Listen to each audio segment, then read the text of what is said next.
everyone, Novels Wonderland here. Thank you all for the love and support you've shown me and the channel. One Piece: The Template System, Chapter 205 to 252, Fishman Island. The waters of the New World, just beyond the Red Line, were notoriously unforgiving. The weather was erratic, the waves were jagged, and the marine presence was vastly different from the bureaucratic, structured patrols of paradise. Here, the Marines of the G5 branch operated. They were known as a unit of rogues, misfits, and brutal fighters who bordered on being pirates themselves. Currently, a squadron of G5 marine battleships had formed a tight, aggressive blockade near the surfacing point of the underwater currents. They were waiting to intercept any pirate crews attempting to enter the New World from Fishman Island. A scarred, unruly G5 marine shouted from the crow's nest. A pirate ship just surfaced from the deep currents. They're trying to break through the right flank. Sink them. Another marine yelled, loading a cannon. Don't let a single piece of pirate trash into our waters. The pirate ship, desperate and panicked, fired a preemptive cannonball directly toward the lead marine vessel. The heavy iron sphere arched through the air, whistling dangerously as it aimed to shatter the main mast. Before the cannonball could strike, a blur of motion launched from the deck of the marine ship. Clang-shing. With a flash of polished steel, the heavy cannonball was cleanly sliced in half midair. The two halves flew harmlessly past the ship, splashing into the turbulent ocean. Landing gracefully on the railing of the ship was a young woman wearing a pink floral shirt, a heavy marine captain's coat draped over her shoulders, and rectangular glasses. Tashigi sheathed her beloved sword, Shigure, with a sharp click. She turned around to face her cheering, rowdy subordinates. Captain Tashigi is so cool. A G5 Marine cheered, waving his rifle. Don't just stand there and cheer, you idiots.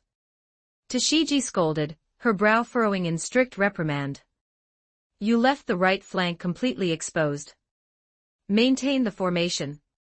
If they try to board, repel them immediately. We are Marines, act like it. Yes, ma'am, the rough Marines saluted, oddly terrified and deeply respectful of their bespectacled captain. While Tashigi directed the naval combat, a much quieter, more intense scene was unfolding below decks. Inside the brig of the command ship, Vice Admiral Smoker sat on a wooden crate.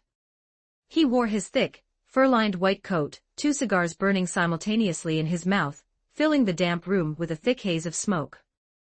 His heavy jit rested against his shoulder. Kneeling on the floor in front of him were several battered, exhausted human pirates. They were the men who had been enslaved by Hody Jones and forced to attack the Hardshell Tower. They had managed to escape Fishman Island after the Straw Hats defeated the extremists, but their luck had run out the moment they surfaced into Smoker's blockade. I'll ask you one more time, Smoker growled, exhaling a thick cloud of white smoke. You claim Hody Jones took you hostage. You claim an army of 100,000 Fishman extremists were planning to overthrow the Ryugu kingdom. Why yes, sir, the pirate captain stammered, sweating profusely. It was hell. We were slaves. They were going to force us to open the gates to the palace. But you're here, Smoker noted, his sharp eyes narrowing. And according to our intelligence wire, the Ryugu kingdom is perfectly intact. Hody Jones is currently rotting in a palace dungeon. Who stopped him? Because it certainly wasn't you weaklings. The pirates exchanged nervous, terrified glances. Before leaving Fishman Island, they had all silently agreed to keep the Straw Hat Pirates' involvement a secret.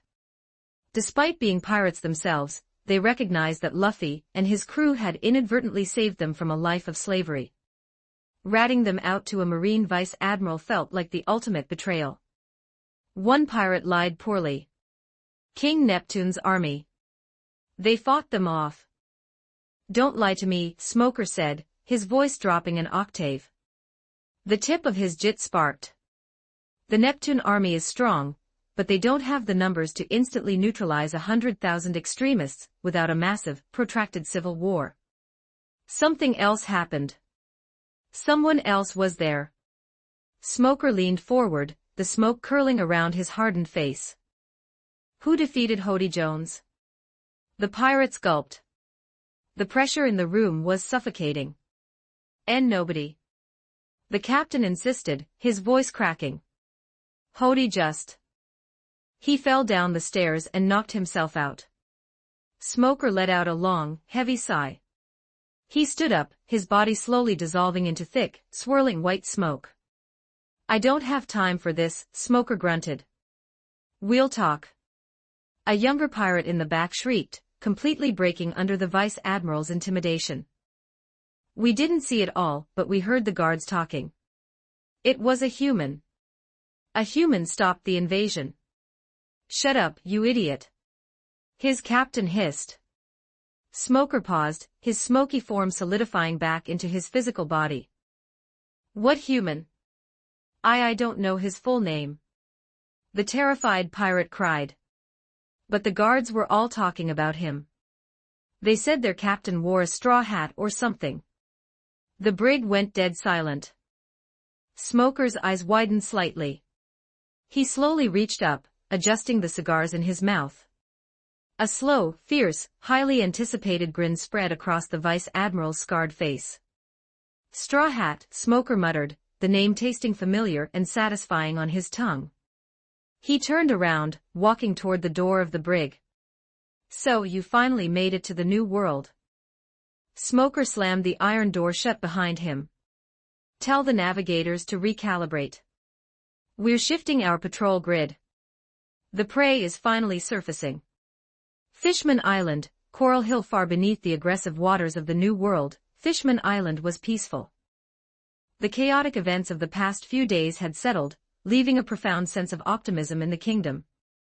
Inside the dimly lit Mermaid Cafe, Cammy was wiping down a table, humming a cheerful tune. The Straw Hat Pirates were scheduled to depart in an hour, and she wanted to finish her shift early so she could see them off. The door to the private lounge opened. Madame Shirley, the towering short-fin mako shark mermaid, glided into the room, her long pipe resting in her hand. Madame Shirley, Cammy smiled. The Straw Hats are leaving soon. Are you coming to the docks to say goodbye? Shirley paused. She looked at the young, energetic mermaid, then let out a slow puff of purple smoke. I will permit you and the rest of the staff to go, Shirley said softly. But I will stay behind for a bit. Cammy frowned, setting her rag down. Are you still worried about the prediction, madam? Shirley walked over to a small cabinet and opened it. Inside, resting on a velvet cushion, were the shattered, jagged remains of her massive crystal ball. Cammy gasped. It broke. I smashed it myself, Shirley confirmed, closing the cabinet door. She looked at her hands. I have no desire to see the future ever again, Cammy. Knowing what is to come is a curse, not a gift. It robbed me of the ability to hope. Cammy looked at her boss sympathetically. She knew Shirley had been deeply tormented by the vision of Luffy standing amidst the island's destruction. Even though the Straw Hats had saved the kingdom, the vision was absolute. It hadn't come to pass yet, which only meant it was waiting in the near future. I understand, Cammy said softly. Shirley turned to Cammy, her sharp eyes softening.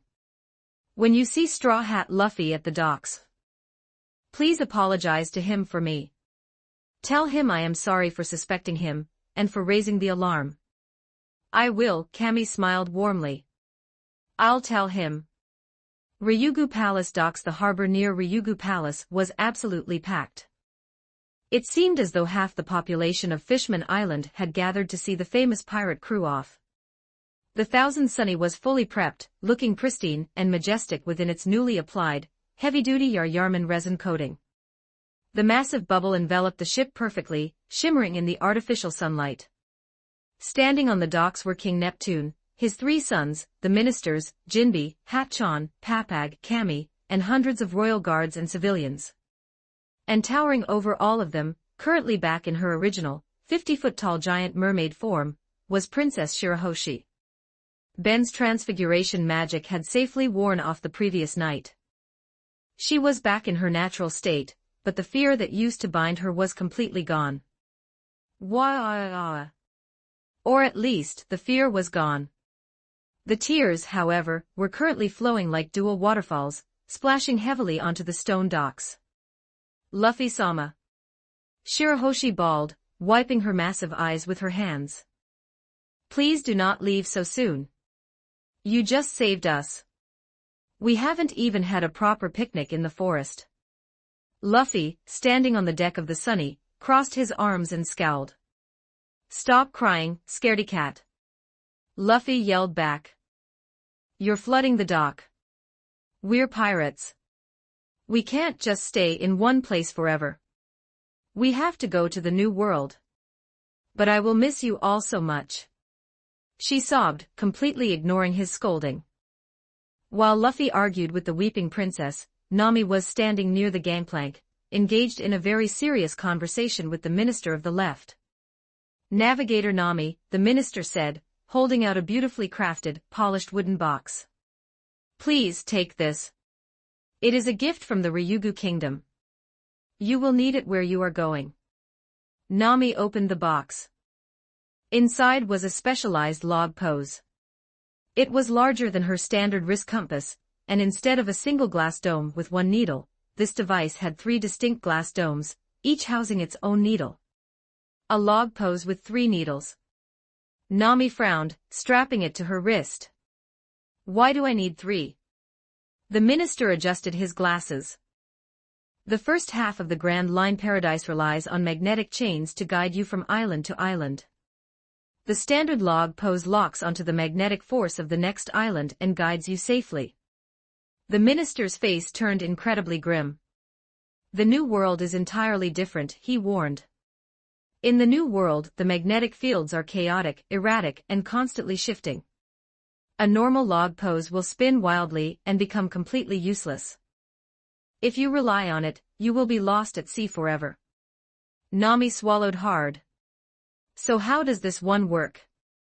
The new world log pose locks onto 3 separate islands simultaneously, the minister explained, pointing to the 3 needles. From here on out, you will not have a set path. You will have to choose your own route by following one of the 3 needles. But there is a catch. Usopp squeaked, leaning in closer. Chopper hid behind his leg. Yes, the minister nodded. The islands in the new world are incredibly dangerous. The more a needle shakes and vibrates inside its dome, the more erratic and hazardous the magnetic field of that island is. In short, the more the needle shakes, the more dangerous the island will be. Nami looked down at her wrist. All 3 needles were locked onto different paths. One needle was perfectly still. The second needle was twitching slightly. The third needle was vibrating so violently it looked like it was having a seizure, practically vibrating out of its casing. Nami's face drained of all color. She slammed her hands onto her cheeks. So we have to choose between bad, worse, and absolute hell. Exactly, the minister confirmed solemnly. You must always choose the most stable needle to ensure your survival. Luffy's head suddenly popped over Nami's shoulder. His eyes locked onto the violently shaking third needle. A massive, ear-to-ear grin spread across his face. Look how much that one is shaking, Nami. Luffy cheered, pointing excitedly at the erratic needle. That island must be super dangerous. I bet there are giant monsters and volcanoes. We have to go to that one. We are not going to that one. Nami shrieked, punching Luffy in the head. Are you insane? We are going to the quiet, peaceful island. I agree with Nami. Usopp wailed, crying anime tears. The shaking needle means death. Can't go to Shaking Island's disease. Chopper sobbed, hugging Usopp's leg. Shishishi. But danger is fun. Luffy laughed, rubbing the bump on his head. While the cowardly trio argued with the captain over navigation routes, Ben walked to the edge of the ship, looking down at the massive, still crying Princess Shirahoshi.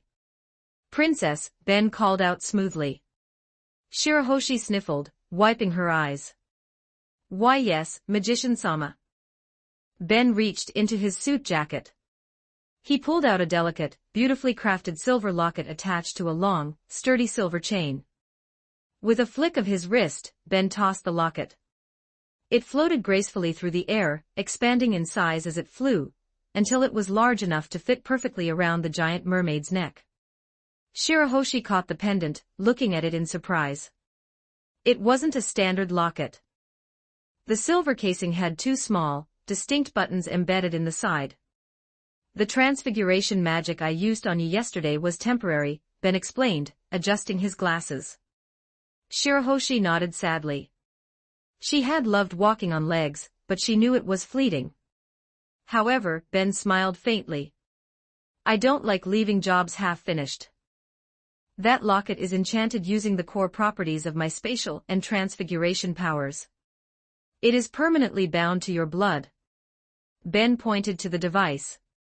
If you press the top button, the magic will temporarily compress your mass, shrinking you down to the size of a normal human. If you press the bottom button, it will transfigure your tail into legs, along with a suitable outfit. Press them again to revert. The effect lasts for 12 hours before needing to recharge. Neptune, Jinbe, and the princess stared at the locket in absolute, jaw-dropping shock. You gave her the ability to change forms at will. Fukaboshi gasped. It's just a bit of advanced alchemy, Ben waved a hand dismissively. You spent 10 years locked in a dark room, princess. When you feel brave enough to explore the surface world, or if you just want to walk through your own city without knocking over buildings, use the locket. Shirahoshi's tears of sadness instantly transformed into tears of overwhelming joy. She clutched the silver locket to her chest, bowing her massive head as deeply as she could. Thank you, Magician-sama. Shirahoshi wept happily. This is the greatest gift anyone has ever given me. I will treasure it forever. Frankie yelled from the helm, his metallic arms locked onto the ship's wheel. The buoyancy chambers are primed. The coating is stable.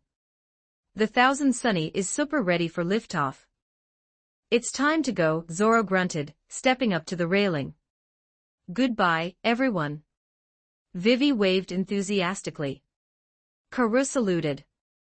Take care of yourselves.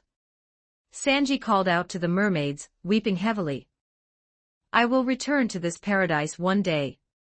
Luffy yelled from the bow. We'll see you in the new world. Tell Ace we're coming. Jinbe smiled warmly, bowing his head. I will, Luffy-kun. May the currents favor you. Release the anchors. Nami ordered. The heavy iron anchors detached from the seafloor. The Thousand Sunny, encased in its massive resin bubble, immediately began to rise. The ship floated upward, leaving the docks of Fishman Island and ascending into the dark, open water of the deep sea. The citizens of Coral Hill cheered, waving their hands as the pirate ship rose higher and higher. The ship drifted up into the ocean column. The lights of Fishman Island slowly began to shrink below them. Just as they thought their farewells were over, a massive shadow appeared outside the bubble. Shirahoshi had swum up after them. She hovered right outside the resin coating, looking at the crew through the shimmering film. She wasn't crying anymore. She had a wide, determined smile on her face. Luffy-sama. Shirahoshi called out, her voice muffled but audible through the water. Luffy walked to the edge of the deck, looking out at her. What's up, scaredy cat? I made a vow. Shirahoshi declared proudly. The next time we meet, I promise I will not cry. I will be a brave princess of the Ryugu Kingdom. Luffy grinned broadly. Crying is annoying anyway. Shirahoshi pressed her massive hands against the resin bubble. Luffy-sama, if we meet again, will you take me on another walk? But next time, will you take me on a walk in a real forest? Under the real sun. Luffy didn't hesitate. He stretched his rubbery arm forward, pressing his pinky finger against the inside of the bubble, directly mirroring where Shirahoshi's massive pinky rested on the outside. It's a promise. Luffy declared loudly. When we come back, we'll take you to the surface. We'll show you the whole world. The rest of the Straw Hat crew stepped up to the railing, standing shoulder to shoulder with their captain. We'll hold him to it, Nami smiled, pressing her hand against the bubble. It is a knight's vow, Sanji added. We will show you the trees of Elbaf. Dory and Bragi roared. We'll bring you the best medicines from the surface. Chopper cheered. And I'll sing you a song under the sunlight. Brook tipped his hat. Shirahoshi beamed, her heart soaring. Thank you. All of you. I will wait for you. With a final, joyful wave, Shirahoshi turned and swam gracefully back down toward the glowing lights of Fishman Island. The Thousand Sunny continued its ascent, rising steadily through the dark, cold waters of the deep sea. The atmosphere on the deck shifted. The vacation was officially over. The crew looked upward, staring into the dark blue water that separated them from the surface. Luffy walked to the Sun Lion figurehead. He sat down, crossing his legs, his hands resting on his knees. He looked up, his dark eyes burning with an intense, unyielding fire. He thought about his brother, Ace, ruling as an emperor. He thought about Rayleigh, the Dark King who had tested his strength. But mostly, he thought about the man who had given him the straw hat currently resting on his head. Shanks, Luffy whispered to himself, a massive, excited grin stretching across his face. He was finally doing it. He was finally entering the sea where his idol sailed. The sea where the strongest monsters in the world fought for supremacy. All right, guys, Ben said, stepping up behind the captain. He adjusted his glasses, looking at the rapidly brightening water above them. Check your gear. Secure the loose cargo. The currents above the red line are unforgiving. We're ready, Zoro grunted, drawing Wado Ikimonji slightly and clicking it back into the scabbard. Let the new world try and sink us, Frankie grinned, his arc reactor glowing. This ship can survive anything.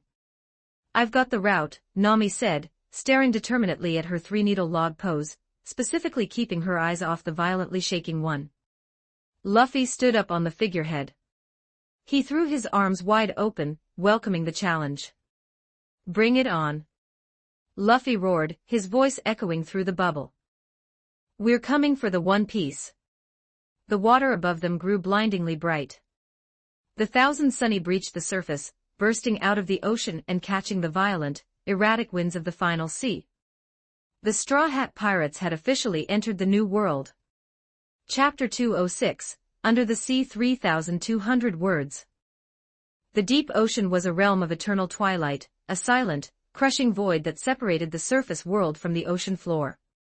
Yet, cutting through this abyssal darkness was a vessel that defied all logic.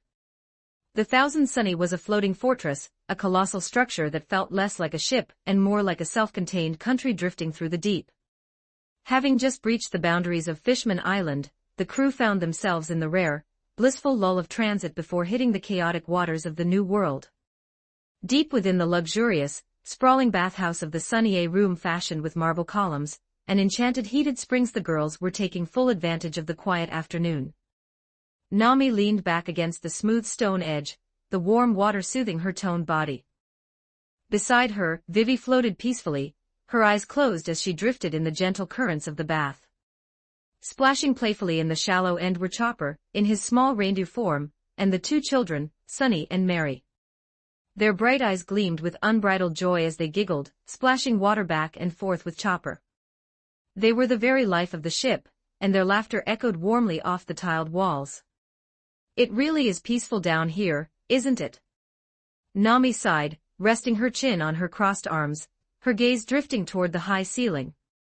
She tilted her head, her sharp senses picking up the deep, soothing hum of the ship's engines. Too peaceful, Vivi smiled, opening one eye to glance toward the heavy, reinforced wooden doors of the bathhouse. You don't think? Outside the door, the peace was entirely absent. Sanji was currently plastered against an invisible, shimmering barrier of golden runic script. Beside him, Brook was trying to pry the barrier open with the tip of his walking cane. Just a peek, Sanji hissed, his hands clawing at the empty air. Why won't this stupid magic wall melt? Ah, Sanji-san, Ben's wards are truly formidable, Brook lamented, his jaw unhinging slightly. My powers are completely suppressed in this hallway. Oh, to see the smooth skin of our lovely navigator, though I have no eyes to see with. Suddenly, a glowing red glyph flared to life in the center of the barrier. A cool, mechanical voice echoed in the hall. Unauthorized breach detected. Initiating repulsion. Before either could react, a shockwave of kinetic energy blasted them backward, sending the cook and the musician tumbling head over heels down the grand corridor, crashing into a pile of decorative armor. Up on the massive, grassy deck of the Sunny, the rest of the crew was engaged in far less sophisticated activities. The sun wasn't visible, but the ambient glow of the deep-sea flora illuminated the massive ship. Luffy was hanging over the railing with a fishing rod the size of a ship's mast. "I'm gonna catch a sea king." Luffy cheered, his voice booming across the water. "Luffy, we are underwater," Usopp sighed. The sniper sat cross-legged nearby, casually polishing a sleek black weapon that hummed with a quiet energy. His sharp eyes scanned the dark waters. "The bait is just going to attract weird deep-sea monsters." True to Usopp's word, the massive chunk of bait on Luffy's line was suddenly swallowed by a glowing anglerfish. Luffy roared, yanking the rod. The force of his pull ripped the fish toward the ship. But before it could clear the water, the ocean churned violently. A shadow, easily the size of a marine battleship, swallowed the anglerfish whole. "Bigger fish." Luffy laughed, his eyes sparkling. "Luffy, let go of the rod." Frankie yelled from the helm. But Luffy didn't let go. He pulled harder. The water erupted again, and this time, an eel the size of a skyscraper shot upward, its jaws clamping around the battleship-sized fish. The eel's strike pulled the line taut, and the entire Thousand Sunny groaned, the colossal vessel actually tilting to the side. "You idiot, you're going to snap the mast." Zoro barked. He had been napping, but the sudden tilt sent him sliding across the deck. In a blur of motion, Zoro drew Shusui. A dark, crackling aura wrapped around the black blade, radiating a suffocating pressure.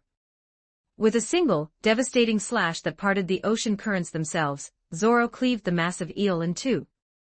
The beast died instantly, but physics remained an unrelenting mistress. The colossal, severed halves of the skyscraper-sized eel plummeted downward, and because Luffy's line was still hooked in the beast's mouth, the dead weight dragged the Thousand Sunny to a violent, grinding halt. "Zoro, you made it worse." Usopp screamed, clinging to the railing. "I killed it. Tell the idiot captain to let go of his rod." Zoro yelled back. Before Luffy could comply, the ocean began to spin. A low, terrifying hum vibrated through the hull. The water in front of the Sunny began to spiral inward, glowing with an eerie, pale luminescence. It wasn't just a whirlpool, it was a phenomenon unique to the deep sea. A white storm. Robin's voice cut through the chaos. She had just emerged from the library, her expression serious. "It's an underwater maelstrom." The corpse of the eel was sucked into the pale vortex, and the Thousand Sunny, tethered to it, was dragged violently forward. Deep within the ship's interior, inside a sprawling research laboratory filled with floating holographic displays and ancient, leather-bound books, Ben felt the ship shudder. "What now?" Ben muttered. He set down a glowing staff, and in a crackle of displaced air, vanished from the room, teleporting directly onto the deck. He arrived just in time to see the Sunny being swallowed by the white storm. "Hold on to something." "Sunny shield," Ben yelled, his voice carrying over the roaring water. Already on it, Papa, a translucent dome of protective energy around the ship, just as they were plunged into the spin cycle of the sea. The ship was tossed wildly, the shield was absorbing the pressure from the storm. The crew held on for dear life, Frankie desperately trying to align the thrusters to break the spin. For what felt like an eternity, they were trapped in the chaotic centrifuge, until suddenly, the current snapped, spitting the colossal ship out of the vortex. The Sunny shot forward like a cannonball, hurtling blindly through the dark water. "Brace for impact," Frankie roared. The shield of the ship collided with something soft, massive, and distinctly biological. The vessel bounced slightly, the protective shield absorbing the brunt of the kinetic energy. As the deep-sea gloom cleared, the crew stared in awe. They were surrounded by a wall of flesh. Giant, round eyes the size of mansions blinked down at them. Whales. Usopp breathed, his eyes wide. Island whales. A whole pod of them. Luffy rushed to the front of the ship, pressing his face against the bubble. He stared at the massive, scarred head of the whale they had gently bumped into. Luffy whispered, a rare look of vulnerable hope crossing his face. Is that Laboon? No, Luffy, Ben said softly, walking up beside his captain. It's not him. These are his kin. From the deck below, a choked sob echoed. Brook, having recovered from his tumble in the corridor, was on his knees. The skeletal musician was weeping ghostly tears, his hands trembling as they gripped his cane. The sight of the majestic creatures brought the agonizing, beautiful memories of his long-lost friend rushing back. Laboon. Brook cried out, his voice cracking. Oh, Laboon. Usopp walked over and placed a hand on Brook's bony shoulder. We'll see him soon, Brook, Usopp said gently, his voice remarkably steady. We promised, remember. We just have to finish this journey. Brook sniffled, wiping his non-existent eyes. Yes, you are right, Usopp-san. Thank you. The emotional moment was suddenly cut short by the ship's sensors blaring. Nami rushed out onto the deck, wrapped in a fluffy towel, her eyes darting to the monitors on her wrist. We might be out of the White Strom, but the displacement currents caused by this pod are dragging us toward an underwater trench. Nami shouted. She looked up toward the helm. The young boy, Sunny, popped his head out of the control room. Yes, Aunt Nami. He chirped. Activate the thrusters.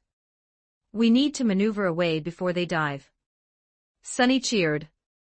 But as the engines whined, preparing to fire, a soft, melancholic melody drifted through the water. Brook, standing at the bow, had drawn his violin. He began to play, his skeletal fingers moving with masterful grace. The haunting tune of Bink's sake washed over the pod of island whales. The massive creatures paused. The whale they had bumped into let out a low, rumbling hum that vibrated the very air in their lungs. Slowly, the great beast maneuvered its massive head beneath the hull of the Thousand Sunny. Sunny, wait.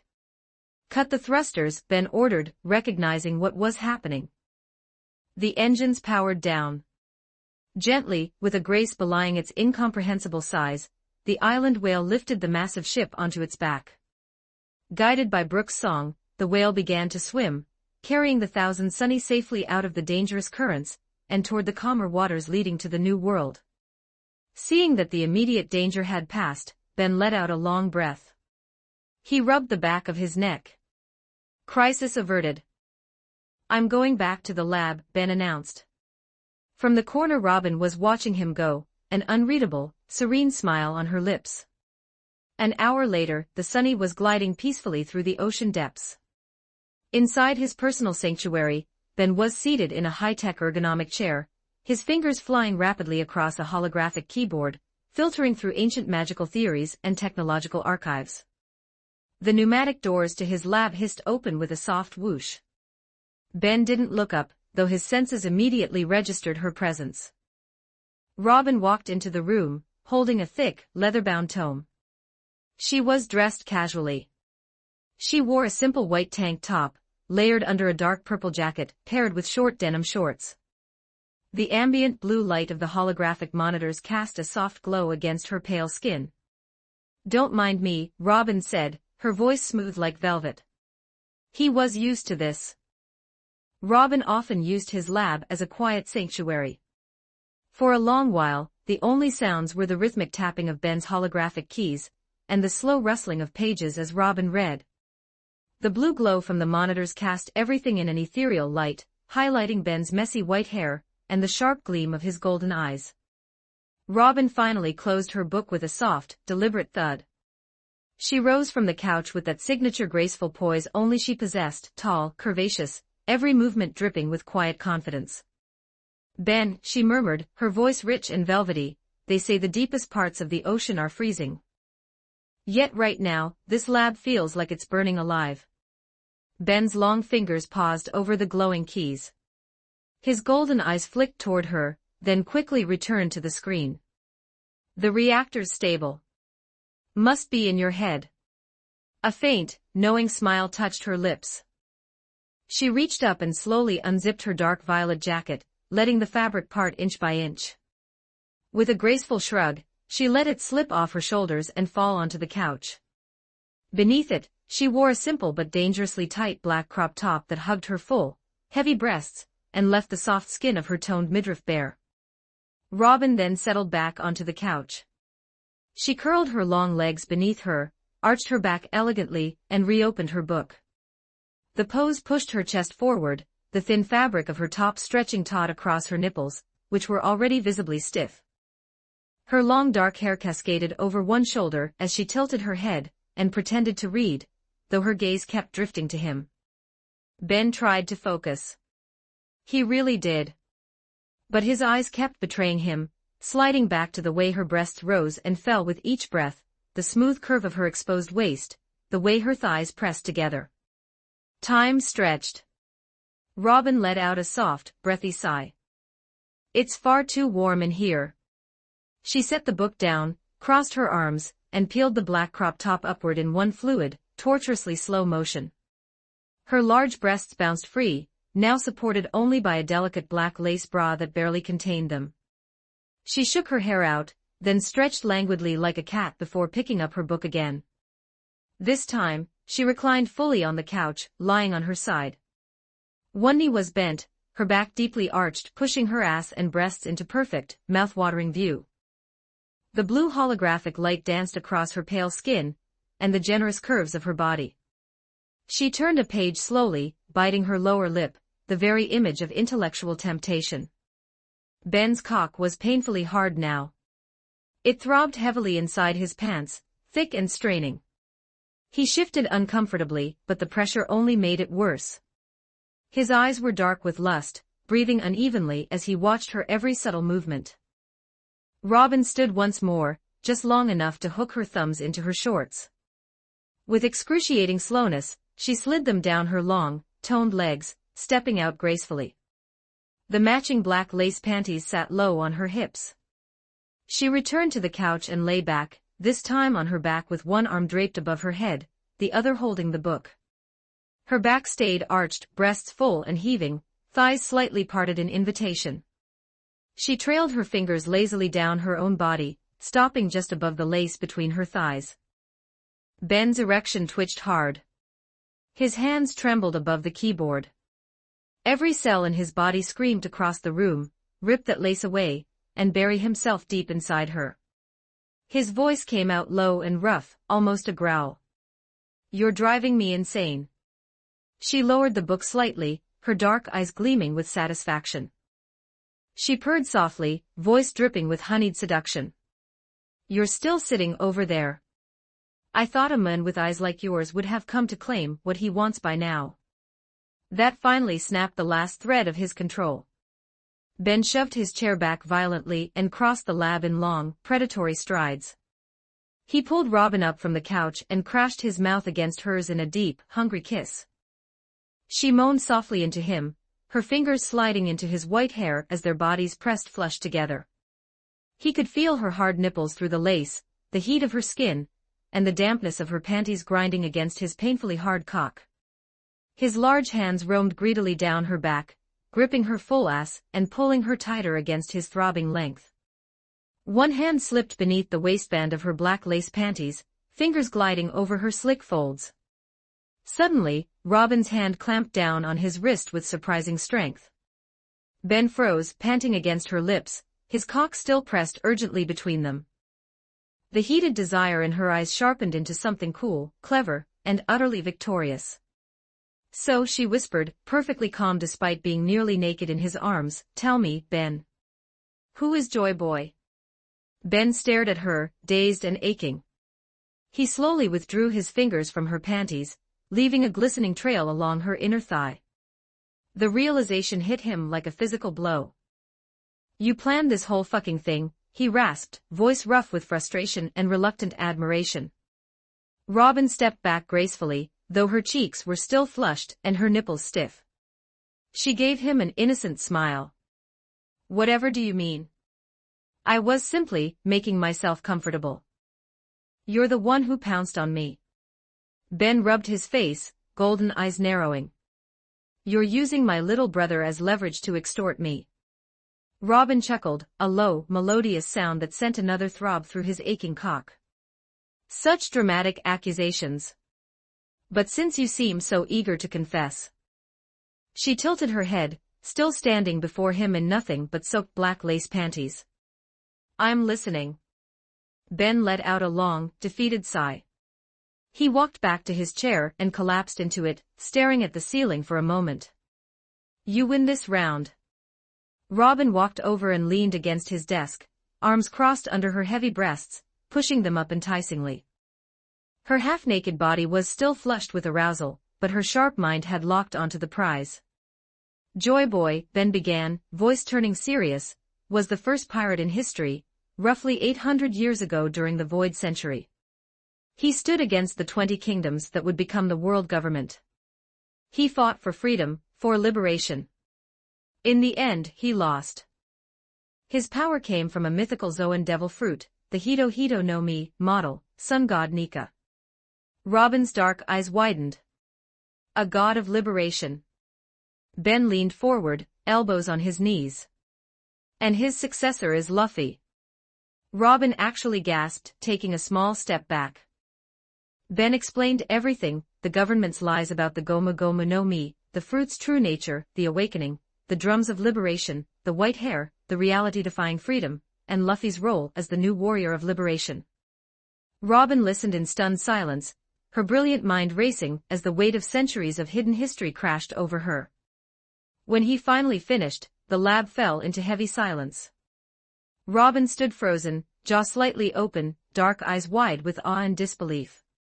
The usually unflappable archaeologist was completely overwhelmed. Ben rose from his chair and stepped close. He gently tilted her chin up with 2 fingers, closing her mouth. Breathe, Robin. She blinked up at him, still dazed. Seeing that her formidable intellect had temporarily short-circuited, a slow, wicked, predatory smile spread across Ben's face. His eyes darkened with hunger. His hands slid down to her waist. This time, when his fingers hooked under the waistband of her soaked black lace panties, she didn't stop him. He dragged the delicate fabric down her long legs with deliberate slowness, letting it drop to the floor.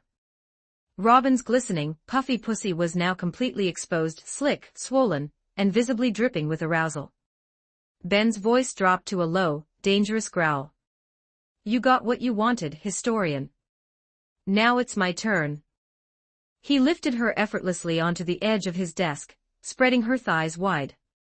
Robin's breath hitched as he dropped to his knees between her legs. Without another word, he buried his face in her dripping cunt, dragging his tongue slowly from her entrance up to her swollen clit.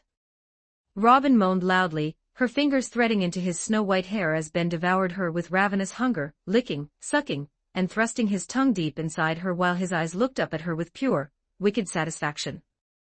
The information had been given. Now the real payment was due.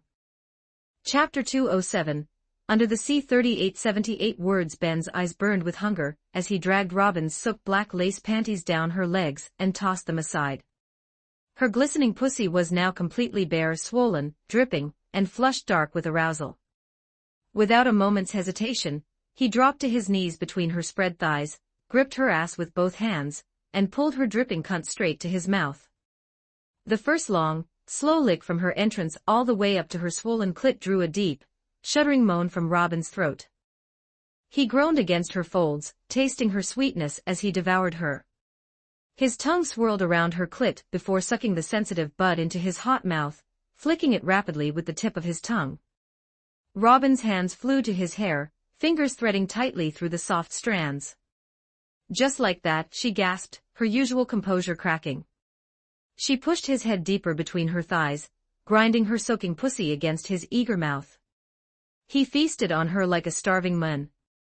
He alternated between long, broad strokes of his tongue and tight, sucking pressure on her clit, occasionally thrusting his tongue deep inside her clenching hole. Wet, obscene sounds filled the lab as he licked and sucked every drop of her arousal. While his mouth was busy devouring her cunt, he snapped his fingers. A faint spark flickered in the air. Robin's black lace bra vanished instantly, dissolving into particles that faded away. Her heavy, full breasts spilled free, nipples stiff and begging for attention. His large hand immediately moved up her body. He cupped one of her soft, heavy breasts, squeezing and massaging the plush flesh. His fingers dug in possessively, kneading her tit while his tongue continued its relentless assault on her pussy. He pinched her nipple, rolling it between his thumb and forefinger, then twisted it gently, sending sharp sparks of pleasure shooting through her. Robin arched her back with a loud moan, pushing her chest further into his hand while grinding harder against his face. Her grip on his hair tightened, practically riding his tongue as he sucked harder on her clit. He didn't let up for a second. Two long fingers suddenly pushed inside her tight, dripping pussy, curling upward to stroke that sensitive spot while his tongue flicked rapidly over her swollen clit. His other hand continued playing with her breasts, squeezing, massaging, pinching and tugging her nipples, switching between them so neither was neglected. Robin's thighs began to tremble around his head. Her breathing turned into desperate, broken moans as the pleasure built higher and higher. He devoured her even more hungrily, sucking her clit hard while his fingers pumped faster inside her, curling and stroking with perfect precision. I'm going to. Robin's voice cracked. He sucked her clit hard, flicking his tongue furiously while pinching both of her nipples at the same time. Robin's entire body seized up. Her thighs clamped around his head as a powerful orgasm crashed through her. She screamed, her voice echoing through the lab. Her pussy clenched and pulsed around his fingers, gushing hotly against his tongue as wave after wave of pleasure tore through her. She held his head tightly against her cunt, riding his face through her climax, her heavy breasts heaving with every ragged breath. He kept licking and sucking gently, drawing out every last tremor until Robin finally slumped back against the desk, panting and trembling, her fingers still loosely tangled in his hair. Robin's chest was still heaving, her body trembling with aftershocks as she looked down at him kneeling between her thighs. A slow, dangerous smile curved her lips, her dark eyes gleaming with lust and mischief. "My turn now, magician," she purred, voice husky and dripping with promise. He snapped his fingers once. Particles shimmered around him. In an instant, every piece of his clothing vanished completely, leaving his tall, athletic body bare. His cock sprang free, thick, long, and rock-hard, the swollen head glistening with pre-cum, veins pulsing visibly along the shaft. Robin licked her lips at the sight. He snapped his fingers again. The world around them dissolved in a swirl of light. When the light faded, they were no longer in the lab. They were now in his luxurious bedroom aboard the Thousand Sunny, soft lighting, a massive bed with silk sheets, and the faint sound of waves outside. Ben lay back on the large bed, propping himself up slightly on the pillows. Robin crawled onto the bed like a predator, her full breast swaying with every movement. She slithered between his spread legs, her long dark hair cascading over her shoulders as she lowered her face toward his throbbing erection. She started slow, teasing. Her tongue traced a long, wet line from the base of his cock all the way to the leaking tip, swirling around the sensitive head before taking him into her warm mouth. He groaned deeply, his hand immediately moving to her hair, gently gathering the dark strands, and holding them back, so he could watch every inch of his cock disappearing between her lips. Robin hummed around him, the vibration sending pleasure shooting up his spine. She bobbed her head steadily, taking more of him with each pass, her tongue working skillfully along the underside of his shaft. Wet, sloppy sounds filled the room as she sucked him with passionate devotion. For nearly 15 minutes she worshipped his cock, sucking, licking, stroking the base with her hand while her mouth focused on the head. She occasionally pulled off to drag her tongue along his balls or slap his wet cock against her tongue before diving back down. His breathing grew ragged. His abs tensed, hips twitching as he fought the urge to thrust into her mouth. "Fuck, Robin, your mouth feels incredible," he growled, fingers tightening in her hair. As he neared the edge, his control finally snapped. He gripped her hair more firmly with both hands, and pushed her head down, forcing his thick cock deeper into her throat. Robin's eyes watered instantly, tears gathering at the corners as she gagged slightly around his length, but she didn't pull away. Instead, she relaxed her throat and took him even deeper, her nose pressing against his pelvis. He started fucking her throat with deep, controlled thrusts, holding her head in place while she moaned around his cock. Tears streamed down her cheeks, but her eyes remained filled with lust and determination. "I'm close, Robin, I'm gonna come," he warned, voice strained and rough. Instead of pulling back, Robin doubled her efforts. She sucked him harder, hollowing her cheeks and swallowing around his cock while her hands stroked what she couldn't fit in her mouth. With a deep, guttural groan, his hips stuttered. "Fuck, I'm coming." His cock pulsed violently in her mouth as thick, hot ropes of cum erupted down her throat. Robin moaned loudly, eagerly drinking every drop. She kept sucking greedily, milking his cock with her lips and tongue, refusing to let a single drop escape. Only when he finally slumped back against the pillows, breathing heavily, did Robin slowly pull off his cock with a wet pop. Robin had barely pulled away from his cock when Ben's eyes darkened with raw hunger. In one swift movement, he sat up, grabbed her by the waist, and pushed her down onto her back on the large bed. He climbed on top of her, his tall, powerful body caging hers. His thick, still hard cock rested heavily against her soaked pussy.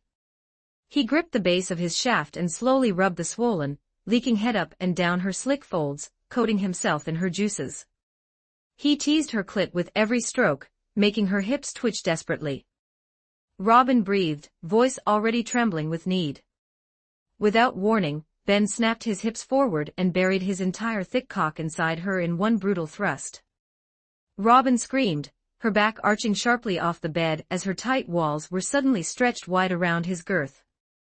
Her eyes widened, mouth open in a silent cry of shock and overwhelming pleasure. Ben didn't give her even a second to adjust. He grabbed her hips, lifted her waist high into the air while her shoulders and upper back remained pressed against the mattress, and started pounding into her with deep, relentless strokes. The new angle allowed him to drive even deeper, his cock slamming against her most sensitive spot with every powerful thrust. Wet, obscene slapping sounds echoed through the bedroom as his hips collided with her ass again and again. "Fuck, you're so tight," Ben growled, eyes locked on her bouncing breasts and flushed face. He held her waist suspended effortlessly, using the leverage to fuck her harder, faster, his heavy balls slapping against her with every thrust. Robin's moans turned into broken cries of pleasure. "It's so deep, ah." Her back stayed arched, her massive breasts jiggling wildly with each punishing thrust. Her hands fisted the silk sheets tightly as wave after wave of intense pleasure crashed through her body. Ben's pace was merciless. He kept her hips lifted high, pounding her dripping pussy with long, powerful strokes, watching his thick cock disappear completely inside her again and again. Every thrust made her walls clench around him desperately, her juices coating his shaft and dripping down her ass. He leaned forward slightly, changing the angle even more, and slammed into her with renewed force. Robin's eyes rolled back, her mouth open in a continuous moan as she took every inch of him. "You wanted this, didn't you?" Ben rasped, voice thick with lust while still driving into her without mercy. "Using your body to get answers, now you're going to take every inch of my cock as payment." Robin could only cry out his name in response, lost in overwhelming pleasure as Ben continued to ravage her in that suspended, deep-pounding position. Ben fucked her relentlessly in the elevated position for several more minutes, savoring the way Robin's tight pussy clenched and fluttered around his thick cock. Her moans were growing louder, more desperate, her juices dripping down her ass with every brutal thrust. Suddenly, he pulled out completely, making Robin whimper at the sudden emptiness. In one fluid motion, he grabbed her legs and folded them up, placing her ankles on his shoulders. He pressed forward, bending her in half beneath him in a deep mating press. Robin's eyes widened in shock as her knees pressed nearly to her shoulders, her soaked pussy completely exposed and tilted upward for him. Her heavy breasts were squeezed tightly between her thighs. "Ben, wait, ah." He slammed into her with one brutal thrust, burying his thick cock to the hilt inside her dripping cunt. Phew-uck! Robin screamed, her back arching sharply as he stretched her completely. Ben immediately began pounding her with long, powerful strokes, his hips slamming down into her ass with wet, filthy slaps. The angle was devastating, his cock hammered directly into her G-spot with every thrust. It didn't take long. Within minutes, Robin's thighs started shaking violently. Her walls clenched hard around him as the first orgasm ripped through her. "I'm coming," she cried out, her pussy spasming and gushing around his cock. Her eyes rolled back as intense pleasure flooded her body, but Ben didn't slow down even for a second. He kept fucking her through her climax, pounding her dripping cunt even harder. Robin had barely come down from her first high when the second orgasm began building fast. "Again? Oh gods, Ben," she moaned loudly, voice breaking. Her nails dug into his back as he railed her folded body without mercy. The wet squelching sounds of her pussy grew louder as he drove deeper and faster. A few moments later, her second orgasm crashed over her even harder than the first. Robin screamed his name, her entire body convulsing beneath him, as her pussy clamped down rhythmically around his thrusting cock, squirting slightly against his pelvis. Still, Ben didn't stop. He growled and adjusted his angle slightly, driving downward with even more force, grinding against her clit with every thrust. Robin's moans turned into broken, desperate sobs of overstimulation and pleasure. I can't take it, Ben." "You can," he snarled, eyes glowing with lust as he folded her even tighter and pounded her mercilessly. "Give me one more." The third orgasm hit her like a tidal wave. Robin's body seized up violently. Her toes curled, her eyes rolled back completely, and she let out a raw, throat-tearing scream. Her pussy gushed around his cock as powerful contractions milked him, her whole body trembling uncontrollably in the mating press. Tears of overwhelming pleasure ran down her flushed cheeks as she came harder than she had all night. Only then did Ben finally let himself go.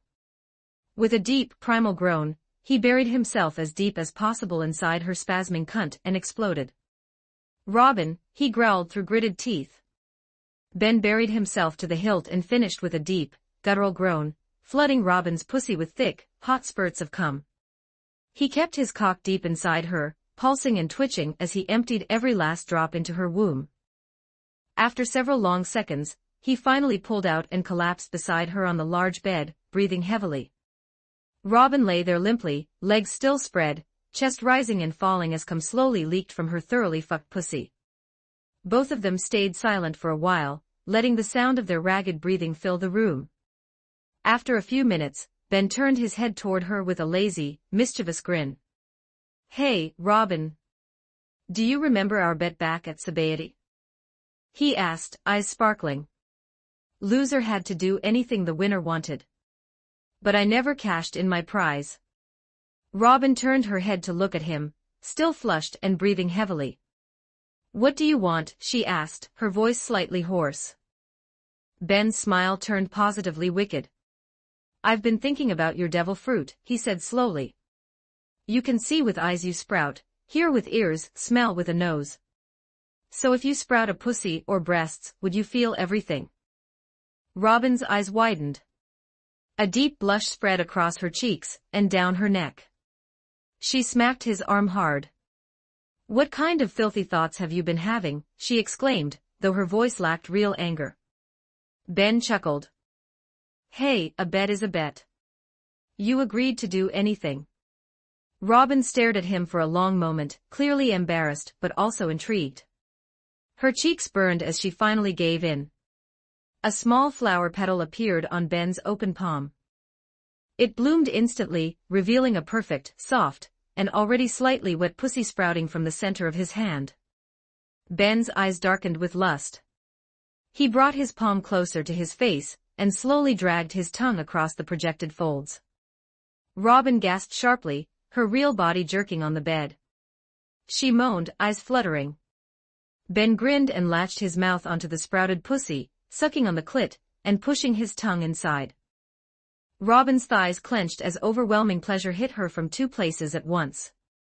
It only took a minute before she cried out, coming hard, both her real pussy, and the one on his palm spasming at the same time. "This is fucking awesome," Ben muttered, clearly thrilled. He looked back at her with that same mischievous, hungry smile. "Sprout 2 more. One on each side of your head on the bed." Robin's face was bright red, but she had already accepted her fate. 2 large blooms appeared on the mattress, one on each side of her head. They opened to reveal 2 more perfect, dripping pussies. Ben moved between her legs and slid his still hard cock back into her real pussy in one smooth thrust, making her moan. He leaned down and kissed her deeply, tongue tangling with hers. Then he placed both of his hands on the mattress beside her head, right over the 2 sprouted pussies. He pushed 2 fingers into each of the projected cunts, and began fingering them steadily while he started thrusting into her real pussy. The sensation hit Robin like lightning. 3 pussies being pleasured at the same time, triple the nerves, triple the pleasure. Her eyes rolled back almost instantly. She screamed, her body convulsing violently. She came hard within seconds, her real pussy gushing around his cock while the 2 projected ones clenched tightly around his fingers.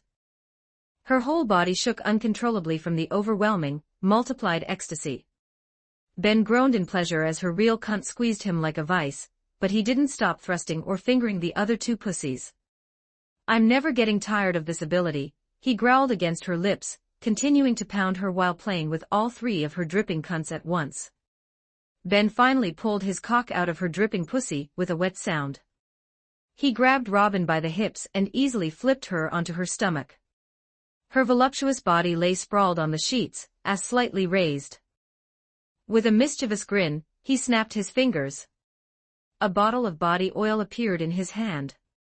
He poured a generous amount over Robin's firm, round-ass cheeks, watching the shiny liquid drip down her crack and coat her tight little asshole.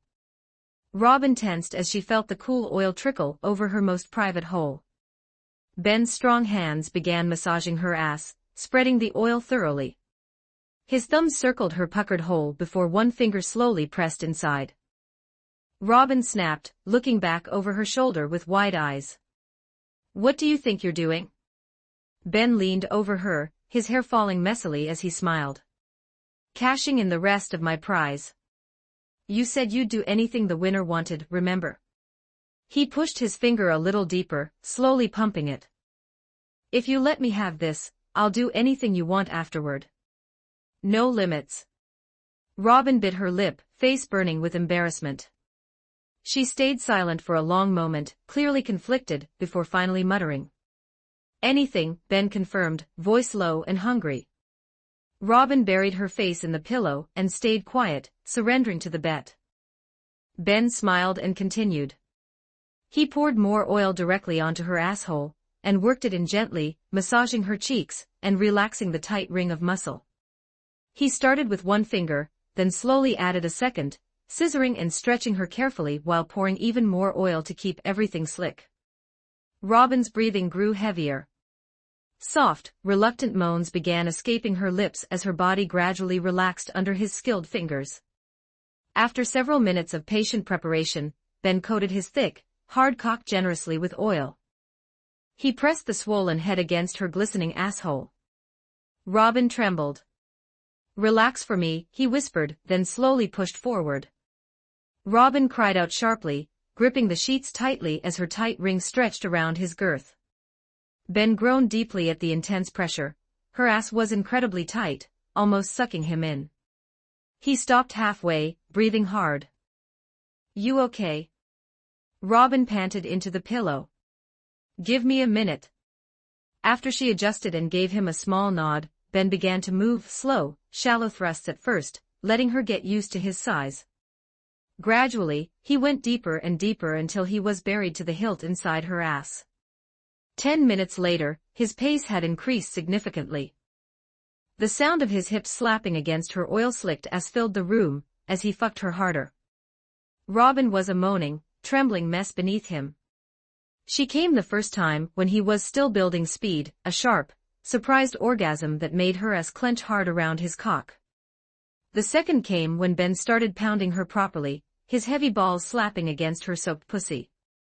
The third hit her when he reached underneath and rubbed her clit while thrusting deep into her ass. And the fourth, the strongest one, crashed over her as Ben fucked her ass with long, powerful strokes, his hips slamming down relentlessly. "I'm coming again." Robin screamed into the pillow, her entire body shaking violently as her asshole spasmed rhythmically around his thick cock. The intense squeezing finally pushed Ben over the edge. "Fuck, Robin," he growled loudly. He stayed buried deep inside Robin's ass for a long moment, savoring the way her hole continued to flutter around him. He eventually pulled out slowly, watching his thick cum leak from her well-used asshole. Without giving her much rest, he gently turned her onto her side.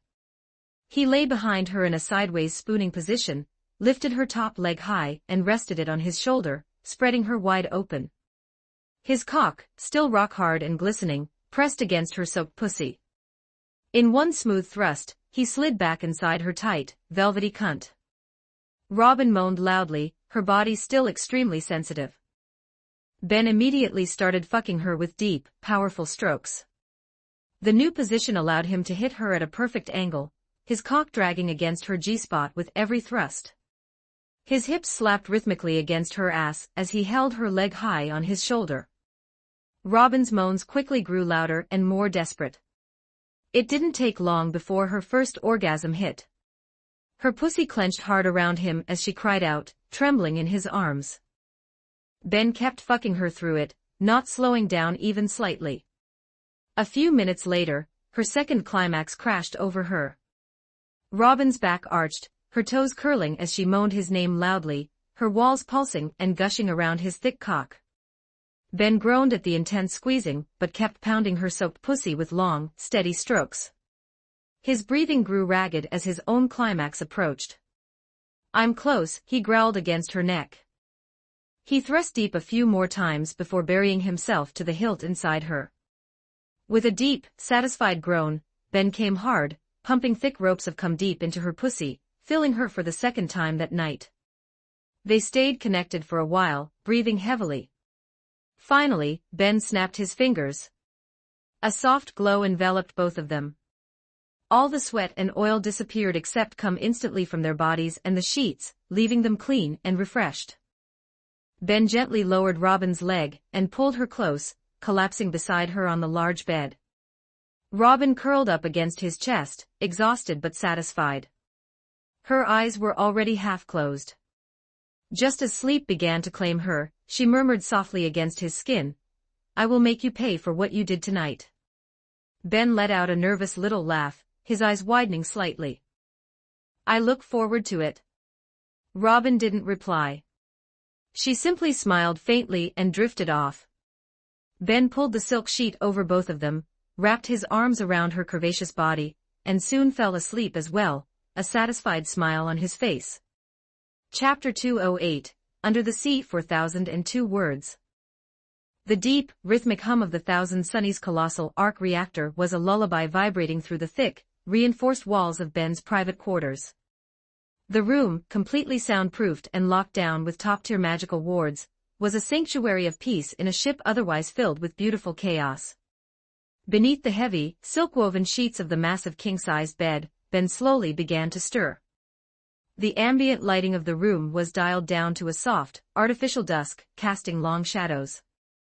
Ben let out a long, contented exhale, his eyes still closed. He could feel the soft, steady rise and fall of the chest pressed flush against his side. Robin was curled against him, her smooth, pale skin radiating a comforting warmth. One of her long legs was draped casually over his, and her face was buried in the crook of his neck. Sensing his shift in breathing, Robin let out a soft, sleepy murmur.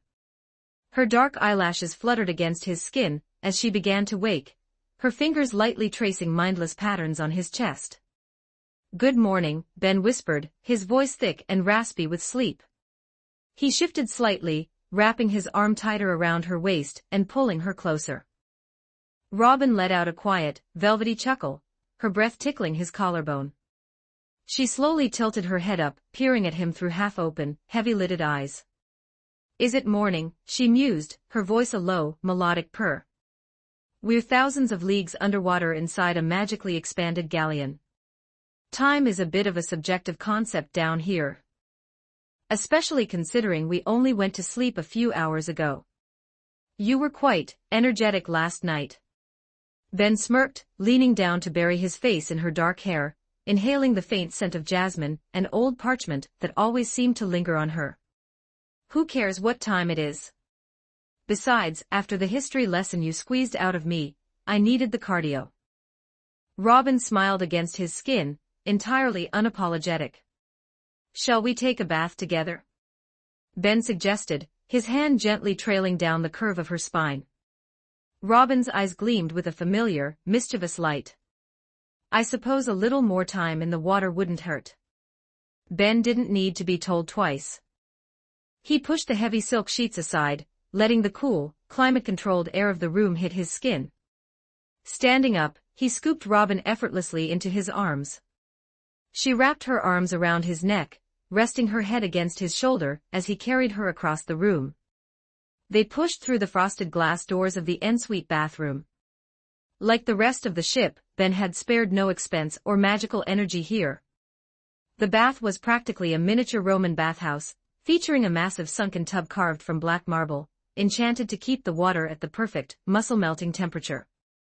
2 hours later, the heavy bathroom doors hissed open, releasing a thick cloud of fragrant steam into the bedroom. Ben walked out drying his hair with a towel, feeling more relaxed than he had in months. Robin followed closely behind, wrapped in a plush robe.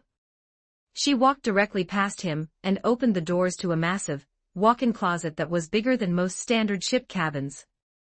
Over the last 2 years, Robin had practically moved in. Her own designated quarters elsewhere on the ship. Half of the expansive closet was filled with her extensive wardrobe, everything from practical combat gear to high-end dresses, alongside stacks of rare books she didn't want in the main library. They dressed in comfortable, casual clothes. Ben opted for a simple black shirt and trousers, while Robin chose a sleek, dark blue sundress that contrasted beautifully with her pale skin. Stepping out of the quarters, they walked down the grand, carpeted corridors of the Sunny. They made their way up to the main deck. Looking over the railing through the bubble protecting the ship, they saw the dark, swirling waters of the deep ocean. Beneath them, the colossal, scarred head of the island whale was still visible, steadily carrying the massive flagship on its back. Looks like our ride is still going strong, Ben noted, leaning against the railing. It's a beautiful creature, Robin agreed softly. A booming voice echoed from the galley doors. Luffy burst out onto the deck. Sanji and Vivi made breakfast. Luffy cheered, stretching his arm out to grab the mast and slingshotting himself back toward the massive dining hall. Ben and Robin shared an amused look and followed their captain. The dining hall was a cavernous room featuring a long, sprawling oak table capable of seating 50. At the head of the kitchen, Sanji was a blur of motion. He was flipping pancakes, chop ingredients, and plate dishes simultaneously. Beside him, Vivi was gracefully managing the massive ovens, utilizing her observation hockey to know exactly when every pastry was baked to perfection. Kuro, her giant spot-billed duck, was wearing a chef's hat and eagerly carrying trays of food to the table. As Ben and Robin walked through the doorway, Sanji suddenly froze mid-flip. The pancakes plummeted back into the skillet with a sizzle. His senses instantly picked up the faint, lingering scent of jasmine and expensive bath salts, radiating alongside the unmistakable relaxed aura of two people who had enjoyed a very thorough morning together. Even though he had known about their relationship for 2 entire years, the reality of it never failed to completely shatter the love-struck cook. Robin Schwan. Sanji stammered, biting down on his kitchen towel as thick, anime-style tears began streaming down his face. He dropped his spatula and fell to his knees, a dark aura of jealousy radiating from his frame. He slammed his fists against the floor tiles, completely ignoring the smoking skillet. 2 years. 2 whole years of this torture. What does he have that I don't? I have magnificent, spiraling eyebrows. Ben just chuckled, walking past the weeping chef and casually patting him on the shoulder. Smells great, Sanji. Thanks for breakfast. I'll poison your tea. Sanji sobbed, though he immediately scrambled up to pull out a chair for Robin with perfect gentlemanly grace. Here you go, my beautiful goddess. Good morning, you two. Vivi smiled warmly, ignoring Sanji's breakdown as she placed a massive platter of bacon and eggs onto the table. Eat up, we've got a busy day ahead. The crew dug in with their usual ferocious appetite. Chopper, in his small reindeer form, was happily munching on cotton candy pancakes, while Bonnie was shoveling food into her mouth at a pace that rivaled Luffy's. After the massive breakfast, the crew naturally dispersed to pass the time before they breached the surface. Out on the massive grassy deck, two distinct card games had been established. The contrast between the two tables was staggering. On the port side, the serious table was engaged in a high-stakes game of rummy. Dory, Bragi, Oimo, and Kashii were sitting comfortably on regular-sized lawn chairs around a standard patio table. Sitting opposite the giants were Zoro, Frankie, and Brook. I fold, Zoro grunted, tossing his cards down on the table. He took a long swig from a jug of sake. This game is stupid. Bragi is obviously counting cards. Gegia Jaya Jaya. Bragi laughed, his booming voice still vibrating with deep resonance despite his smaller stature. I don't even know what counting cards means, little swordsman. I just trust the heart of the warrior. I am currently running a probability, Frankie announced, his cybernetic eye whirring as it scanned the cards on the table. His arc reactor pulsed with a soft blue light. The statistical probability of Dory drawing a king of spades to complete his set is exactly 2.4%. I bet 3 barrels of cola. Yo-ho-ho-ho. I'll bet my finest violin strings. Brook cheered, though he was holding his cards backward. Though I must say, I am terrible at bluffing, seeing as I have no face to keep straight. Skull joke. Dory smirked beneath his thick beard. He reached out and drew a card from the deck. He slammed it down on the table. It was the king of spades. Super bullshit. Frankie roared, his metal fists clashing together. My math is flawless. How do you keep doing that? Meanwhile, on the starboard side, a warfare had broken out at the chaos table. Luffy sat cross-legged with a mountain of snacks beside him. Bonnie lounged lazily to his left with her boots resting on the edge of the table. Next came Sunny, carefully shuffling the Uno deck with exaggerated seriousness.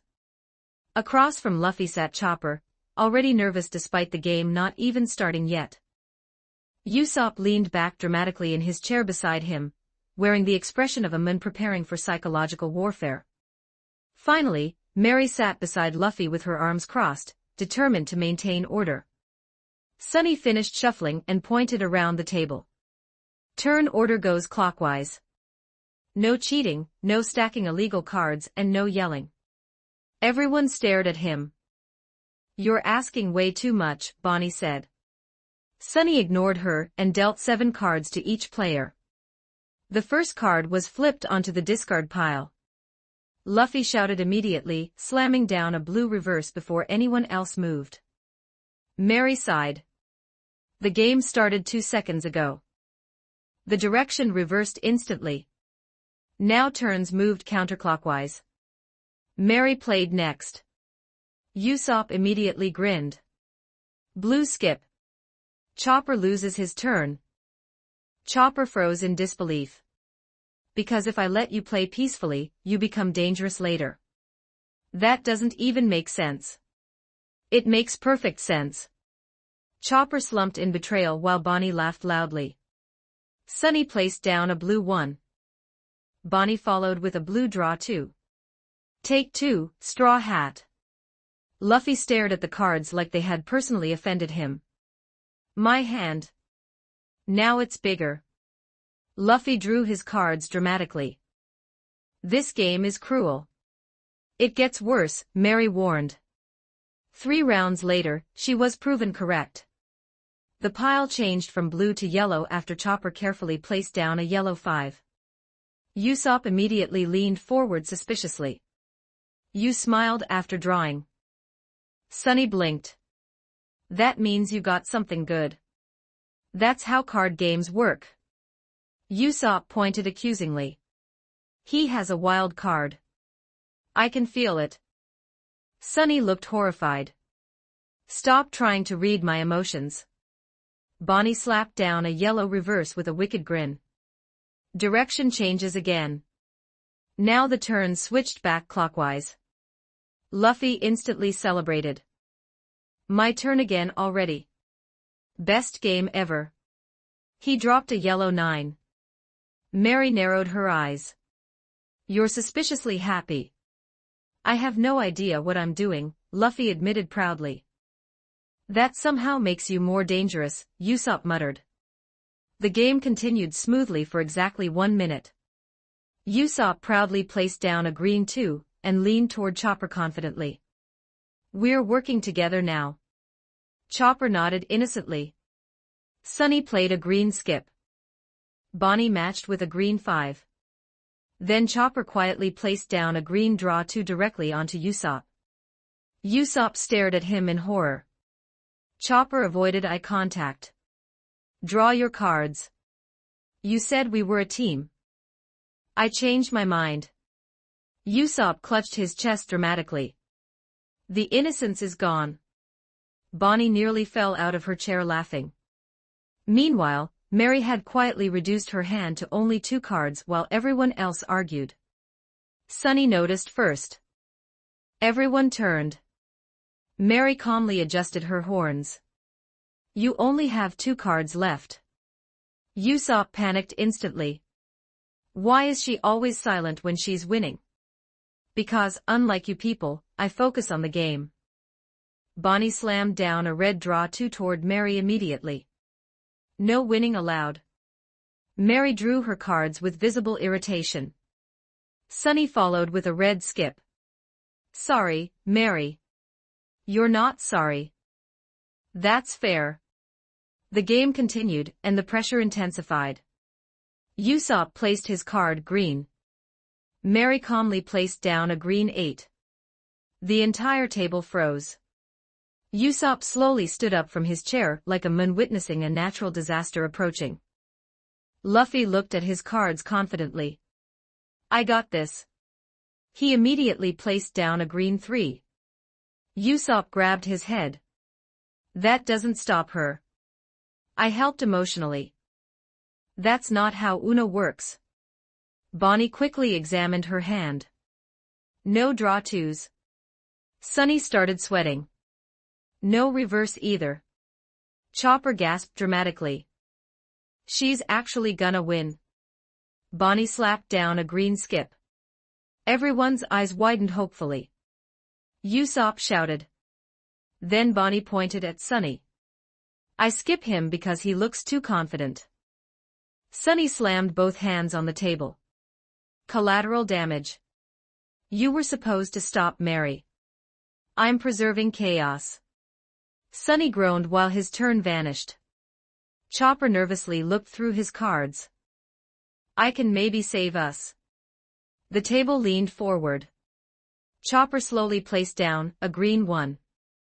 Usopp stared at him in disbelief. That's your solution? I panicked. Usopp immediately searched his own hand desperately. No skip, no draw 2. Mary sat quietly watching all of them self-destruct. Usopp suddenly grinned. Everyone looked at him. Usopp slammed down a wild card dramatically. The entire table erupted. Sunny shouted. We're alive. Chopper cried. Mary narrowed her eyes slightly for the first time all game. Now the turn finally returned to her. Mary looked at the single card remaining in her hand. She clicked her tongue softly and drew from the deck. Usopp jumped out of his chair celebrating like he'd just defeated a Yonko. We survived. Luffy looked amazed. You can do that? That's literally the game, Captain. Bonnie laughed loudly while pointing at Mary. Look at her face. She's actually annoyed. I am perfectly calm, Mary replied immediately. You drew that card like it insulted your family. The game continued with renewed chaos. Mary now had 2 cards again. Luffy accidentally helped her twice by changing colors without thinking. Bonnie kept targeting Sunny for no reason. Chopper formed temporary alliances that lasted less than 30 seconds. And Usopp had become fully paranoid. She's waiting, he whispered dramatically. Mary's waiting for the perfect moment. 3 full rotations later, the game had become complete chaos again.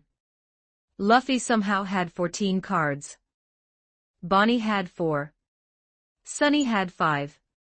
Chopper had 6. Usopp had 3. And Mary. Uno, Mary announced calmly. The table froze again. Usopp looked physically exhausted. How are you back to 1 card? No, this is witchcraft. This time her final card was blue. Luffy went first. He grinned proudly. I can stop her. He slammed down a red reverse. Usopp blinked. Then very slowly turned toward him. The color was blue. Luffy looked down. Chopper covered his face. You can't play a red reverse on blue. It's reversing. That's not enough. Bonnie was crying laughing now. Sunny grabbed the illegal card and handed it back to Luffy. Try again. Luffy thought very hard. Then happily placed down a blue 5. Fixed it. The game continued. Bonnie placed blue 2. Sunny placed blue draw 2 onto Chopper. Chopper drew his cards miserably. Usopp immediately followed with a blue reverse. Direction changed to counterclockwise. Usopp realized what he'd done 1 second too late. The next turn became Chopper. Then Sunny. Then Bonnie. Then Luffy. And now Mary smiled. Thank you, Usopp. Usopp's soul left his body. Wait, No, Mary calmly placed down her final blue card. Dead silence. Then every single person started screaming at once. Usopp threw the game. Luffy almost threw it first. Why did you reverse it? I was trying to be cool. Mary leaned back in her chair with complete satisfaction, while the others descended into blaming each other for the loss. Meanwhile, Robin took one look at the chaos and sighed. I made the right choice not playing. Eventually, the games concluded as Sanji called everyone in for a massive lunch. The atmosphere was light, filled with laughter and the clinking of glasses. As they finished their last bites, a sudden, heavy shift in the ship's gravity alerted them. We're ascending. Nami yelled, sprinting up from the garden toward the navigation room. Everyone, brace yourselves. We are about to breach the surface and enter the new world. The crew rushed out onto the deck. The water outside the magical barrier was growing lighter, shifting from the oppressive, inky black of the abyss to a vibrant, crystal blue. With a massive, echoing splash that sent tidal waves in all directions, the colossal Thousand Sunny broke the surface. Sunlight, brilliant and blinding, flooded the deck. The crew shielded their eyes, breathing in the fresh, salty air of the open ocean. Beneath them, the pod of island whales surfaced as well, their massive blowholes shooting geysers of water high into the sky, creating dazzling rainbows. We made it! Chopper cheered, transforming into his heavy point, and pumping his fists in the air. The new world! Luffy yelled, running to the lion figurehead at the bow and standing triumphantly on top of it. Brook walked to the railing, leaning over. He tipped his top hat to the largest whale. Thank you, my friend. We shall meet Laboon soon, I promise you. The massive whale let out a low, rumbling hum of acknowledgement before slowly dipping beneath the waves, the rest of the pod following suit. The Straw Hat Pirates were finally alone on the surface. But the serenity lasted exactly 3 minutes. As the whales disappeared, the environment around them violently asserted its dominance. The sky, which had been clear and sunny seconds ago, suddenly darkened. The clouds swirled into unnatural, jagged formations. What is with this weather? Nami yelled. The barometric pressure is jumping from tropical to Arctic every 10 seconds. Hey, guys. Usopp pointed out over the starboard bow, his voice trembling slightly. Is the ocean? The crew rushed to the railing. Usopp wasn't exaggerating.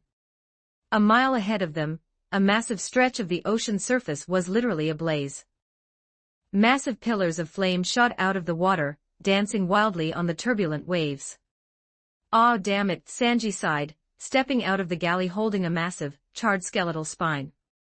"I had just cut some prime meat off that Sea King Luffy caught earlier, and I tied the rest to a net dragging behind the ship to keep it fresh. But we just dragged it through a literal sea of flames. It's completely burnt to a crisp." Luffy cried, falling to his knees in despair. "Don't worry about the meat. Worry about the ship." Usopp panicked, grabbing Frankie by his massive, metallic shoulders. "Are the outer hulls heat-resistant? What if the Sunny catches fire?" Frankie laughed, striking his signature super pose, the arc reactor in his chest glowing fiercely. "Usopp, my boy, you insult my engineering. The Sunny's hull is reinforced with a vibranium alloy coated in Ben's thermorepulsion runes. We could sail this baby through the core of the sun, and the ice cream in the freezer wouldn't even melt. The 1000 Sunny will never lose to a little campfire. Look over there." Vivi called out, pointing toward the horizon. Rising out of the fiery sea in the distance was an island. Even from miles away, it was a terrifying sight. Half of the island was an erupting volcano, spewing thick, black ash and rivers of molten magma into the sky. The other half, impossibly, was a frozen wasteland of jagged ice mountains, battered by a relentless blizzard. An island of fire and ice. Robin observed, her arms crossed. Fascinating. The climate must be artificially locked in a state of extreme conflict. Nami looked at her wrist, checking the New World log pose Ben had procured for them. It had 3 separate glass domes, each containing a needle. All 3 needles were pointing in entirely different directions, vibrating wildly.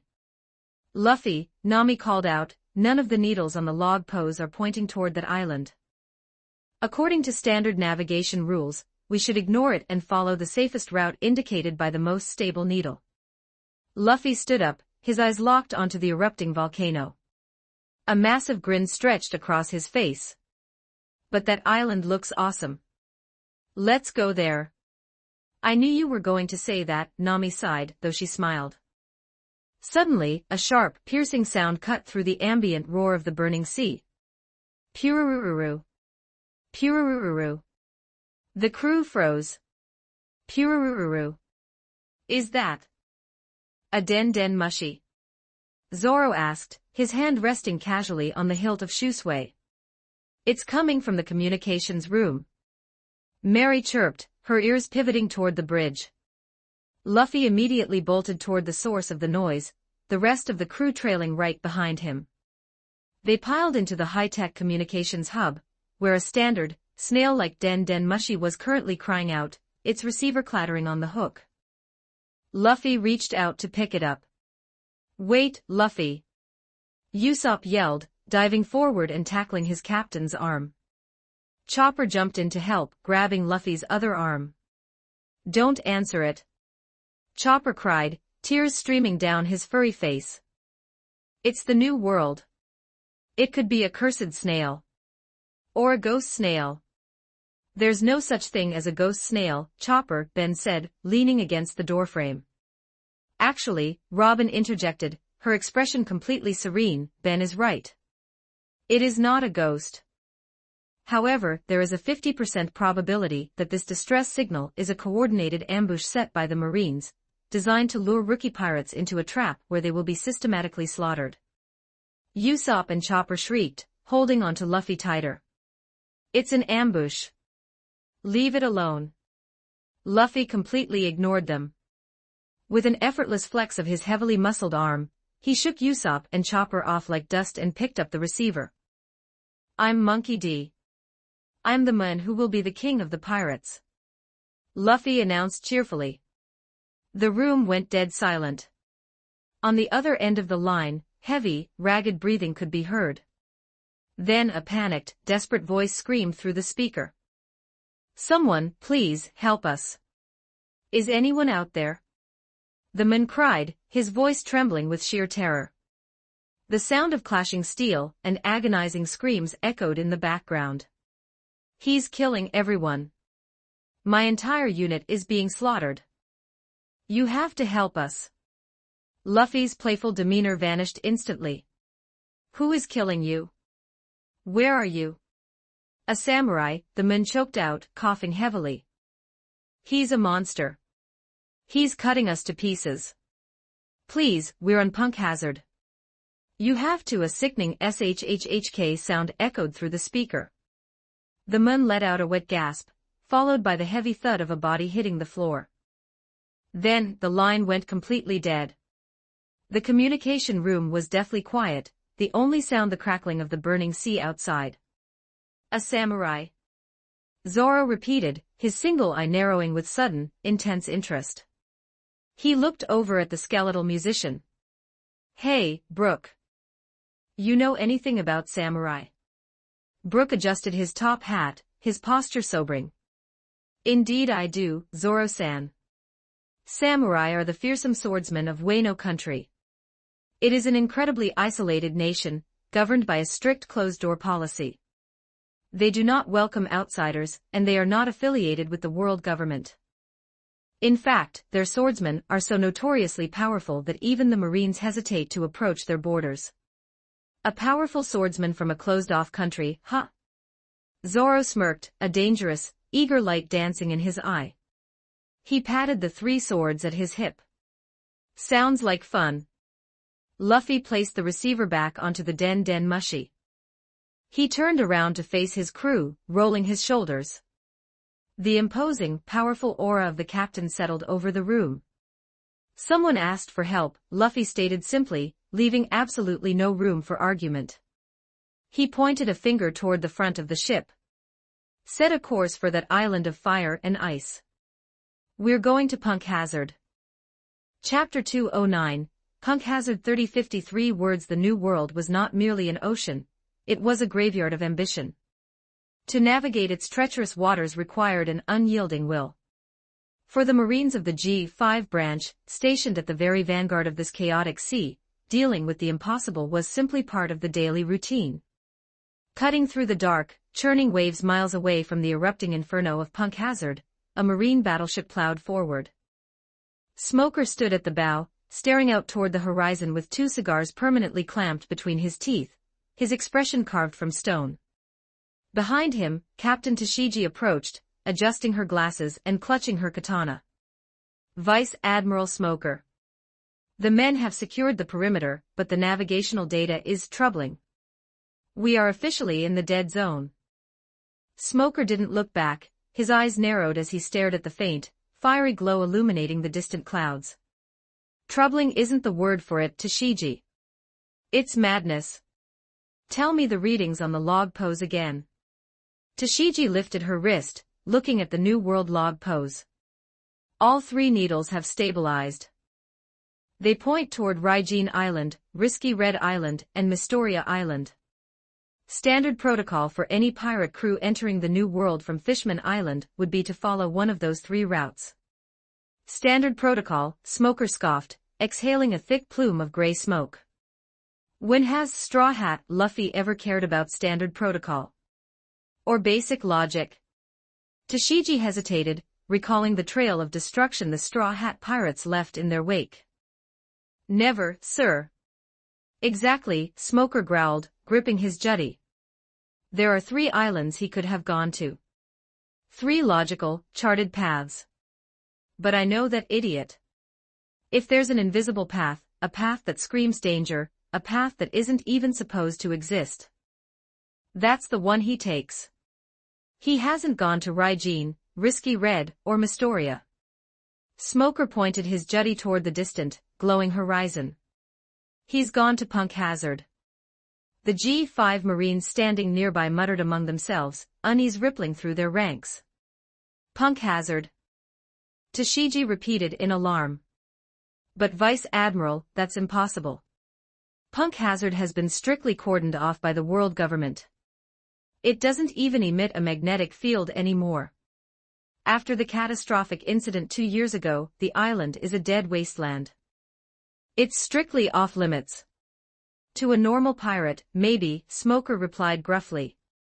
But Straw Hat isn't normal. And wherever he goes, the balance of the world tips. Set a direct course for Punk Hazard. If he's there, I'm bringing him in. Meanwhile, anchored in the turbulent, boiling waters just off the coast of the blazing island, the Thousand Sunny was a hive of energy. The ship sat comfortably in the water.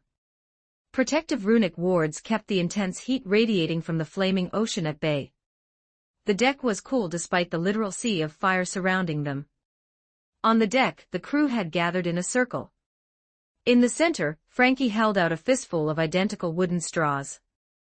Frankie announced. The rules are simple. We've got a distress signal from a burning hellscape. The captain wants to go, which means a scouting party needs to be established. Whoever draws the short straws, goes with Luffy. I don't want to go. I can't go to Burning Island's disease. Usopp cried, shaking his head. Don't be a baby. Jewelry Bonnie laughed, casually tossing an apple into the air and catching it. It's the new world. If we're not running into burning islands and deadly traps, we're not doing it right. Bonnie is already volunteering, so that leaves a few more spots, Nami sighed, leaning against her Climatact. I'm staying right here. Somebody has to monitor the weather patterns, and that island looks like a navigational nightmare. I shall remain and defend our lovely ladies. Sanji declared. Luffy marched right up to Frankie and ripped a straw from his grip. I'm going no matter what. One by one, the crew stepped up to draw their fate. Zoro casually pulled a straw. It was short.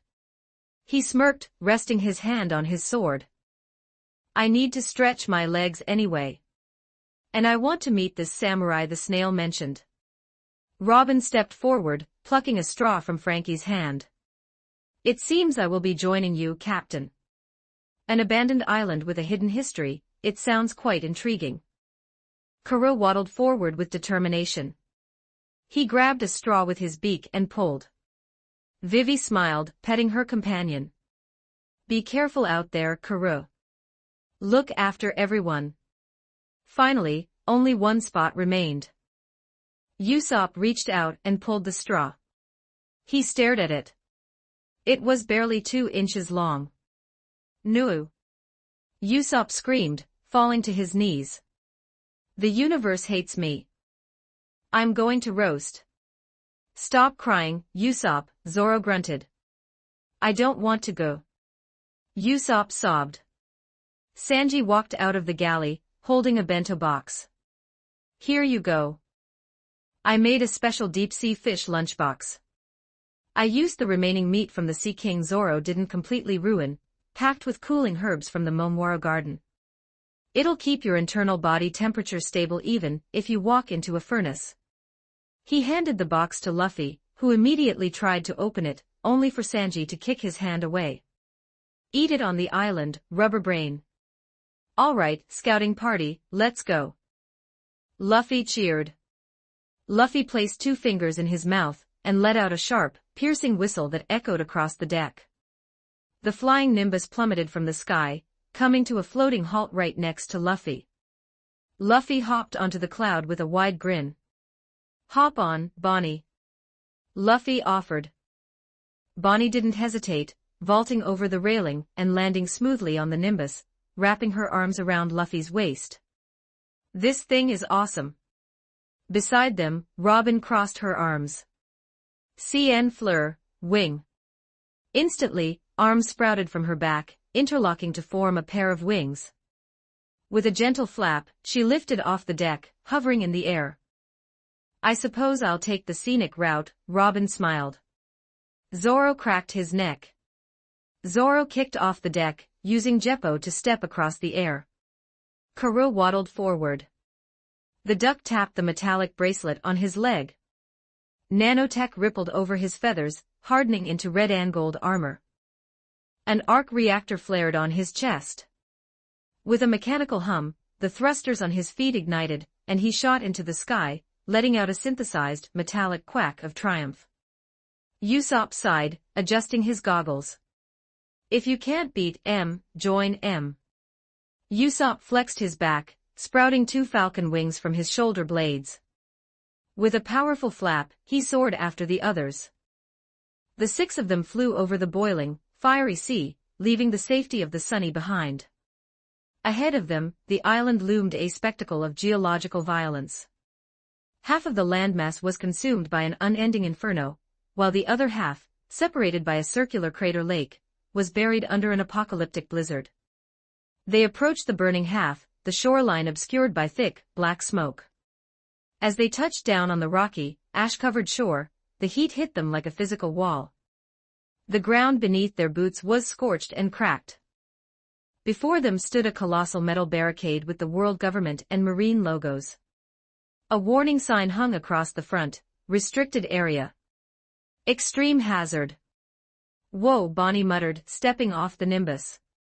They really don't want anyone coming in here. Those gates look like they could withstand a buster call. Usopp landed behind her, his falcon wings retracting seamlessly into his back.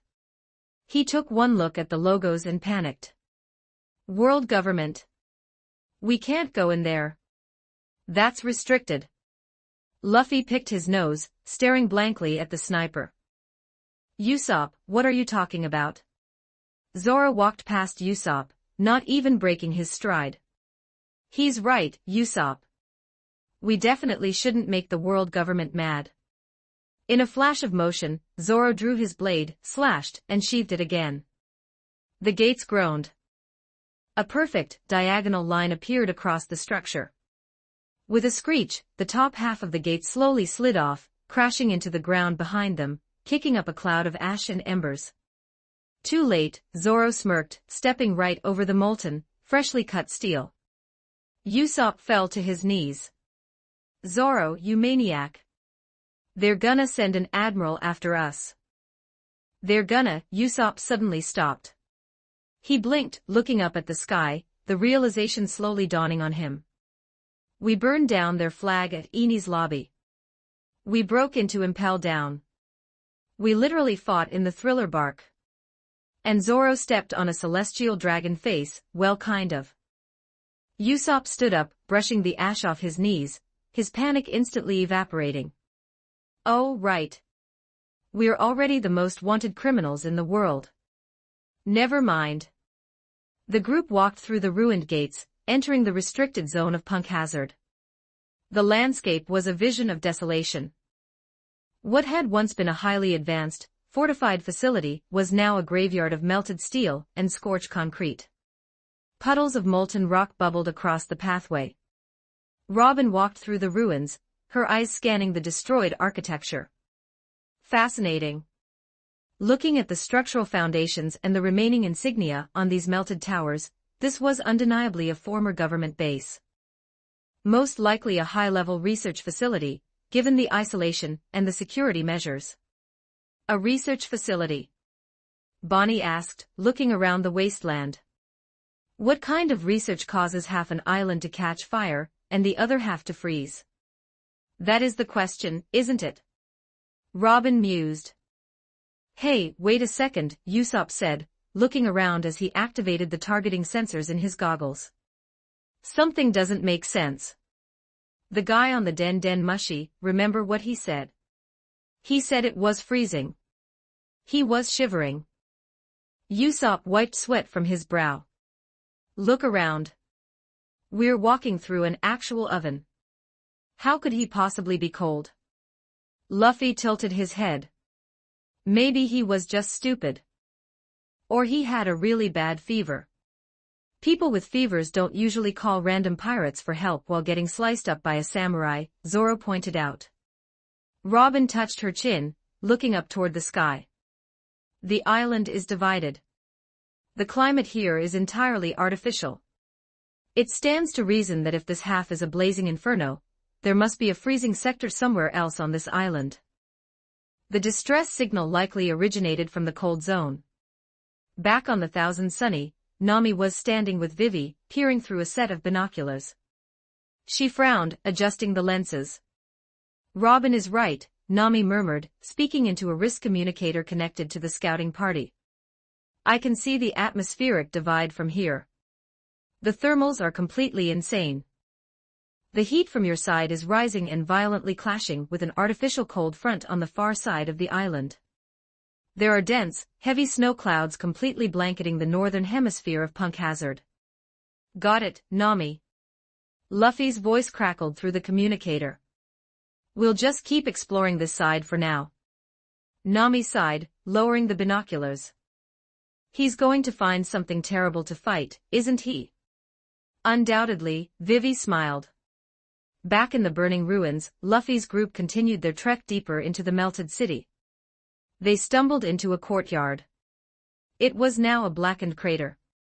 But it wasn't the crater that stopped them in their tracks. It was the object sitting in the center of it. By the gods, Robin whispered. Laying in the ash was a skull. But the scale of it was massive, bigger than the Sunny, bigger than Dory and Bragi, bigger than a marine battleship. It was a skull with two massive, curved horns.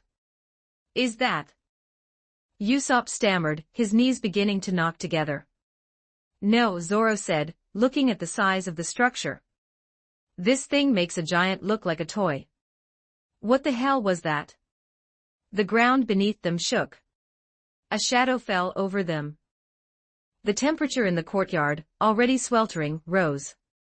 Guys. Bonnie said, slowly looking up. I don't think we're alone. The crew looked up. Standing atop the giant skull was a dragon, covered in thick red scales. The beast lowered its reptilian head, its golden eyes locking directly onto them. A dragon? Usopp screamed. Karoo took one look at the beast, let out a synthesized squeak, and immediately engaged his thrusters to hover behind Zoro. Luffy yelled, his eyes shining. It's a real dragon. I want it. The dragon shifted its weight, its talons carving deep gouges into the skull. Then, the beast opened its mouth and a deep, rumbling voice echoed across the courtyard. Who are you? The voice demanded. Have you come to challenge me?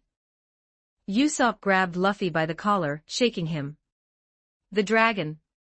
The dragon is talking. We need to run. We need to leave this island right now. Are you guys with that warlord of the sea? The voice echoed again, sounding oddly distorted. Robin repeated, her mind racing. Before anyone could answer, the dragon's golden eyes narrowed. It reared its head back, a blinding light building in its throat. It unleashed a torrential river of roaring flames, hurtling directly toward them. I got this. Luffy laughed. Luffy didn't dodge. Stepping forward, he pulled his right arm back.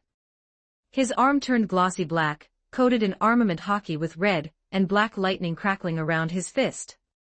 Luffy threw his punch into the incoming inferno. The force of the punch tore the flames apart, splitting them down the middle. The shockwave traveled forward and slammed directly into the dragon's snout. The beast's eyes rolled back as its head snapped backward. With a gurgling groan, the dragon collapsed onto the skull. The courtyard fell silent, save for the crackling of the distant fires. Luffy grinned, proudly raising his fist.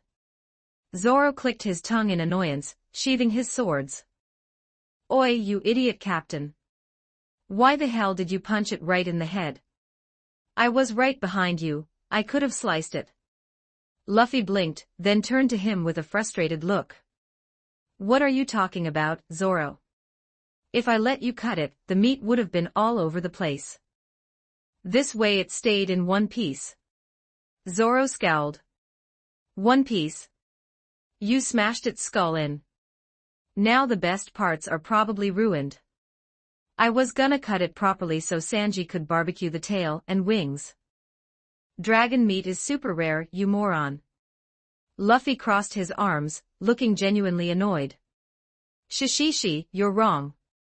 Punching it was way better. If you sliced it, half the good meat would have fallen off the cliff or something.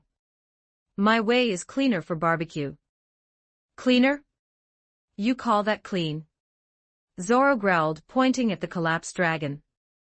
Now Sanji's gonna complain that the head's all busted up. I wanted proper dragon steak. You guys are crazy, Bonnie muttered, staring at them in disbelief. You just one-shot a dragon and you're arguing about barbecue techniques. From the top of the skull, the voice echoed once more, muffled but conscious. Curse you. You dare strike me. I am a proud samurai of Wano. Wait, Usopp said. If the dragon is knocked out, why is it still talking? The crew froze. It really is talking, Zoro said, his brow furrowing.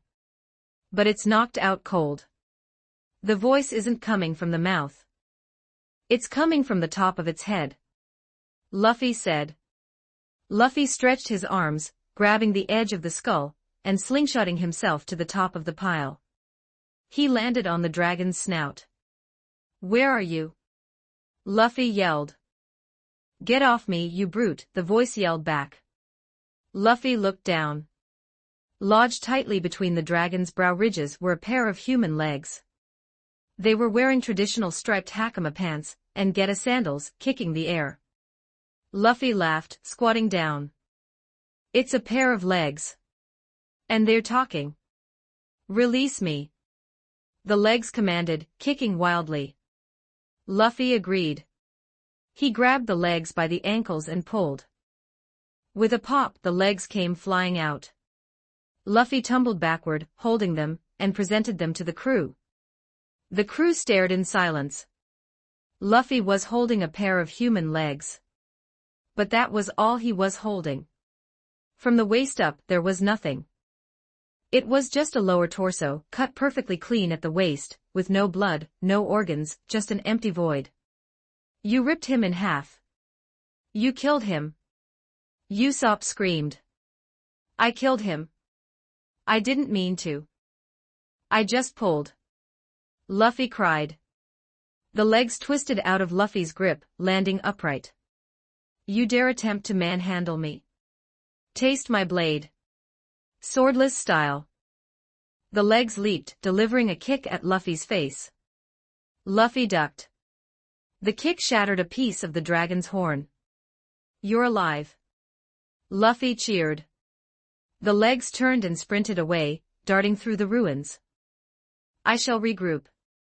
The legs yelled. Luffy ran to the edge of the skull, cupping his hands. Join my crew.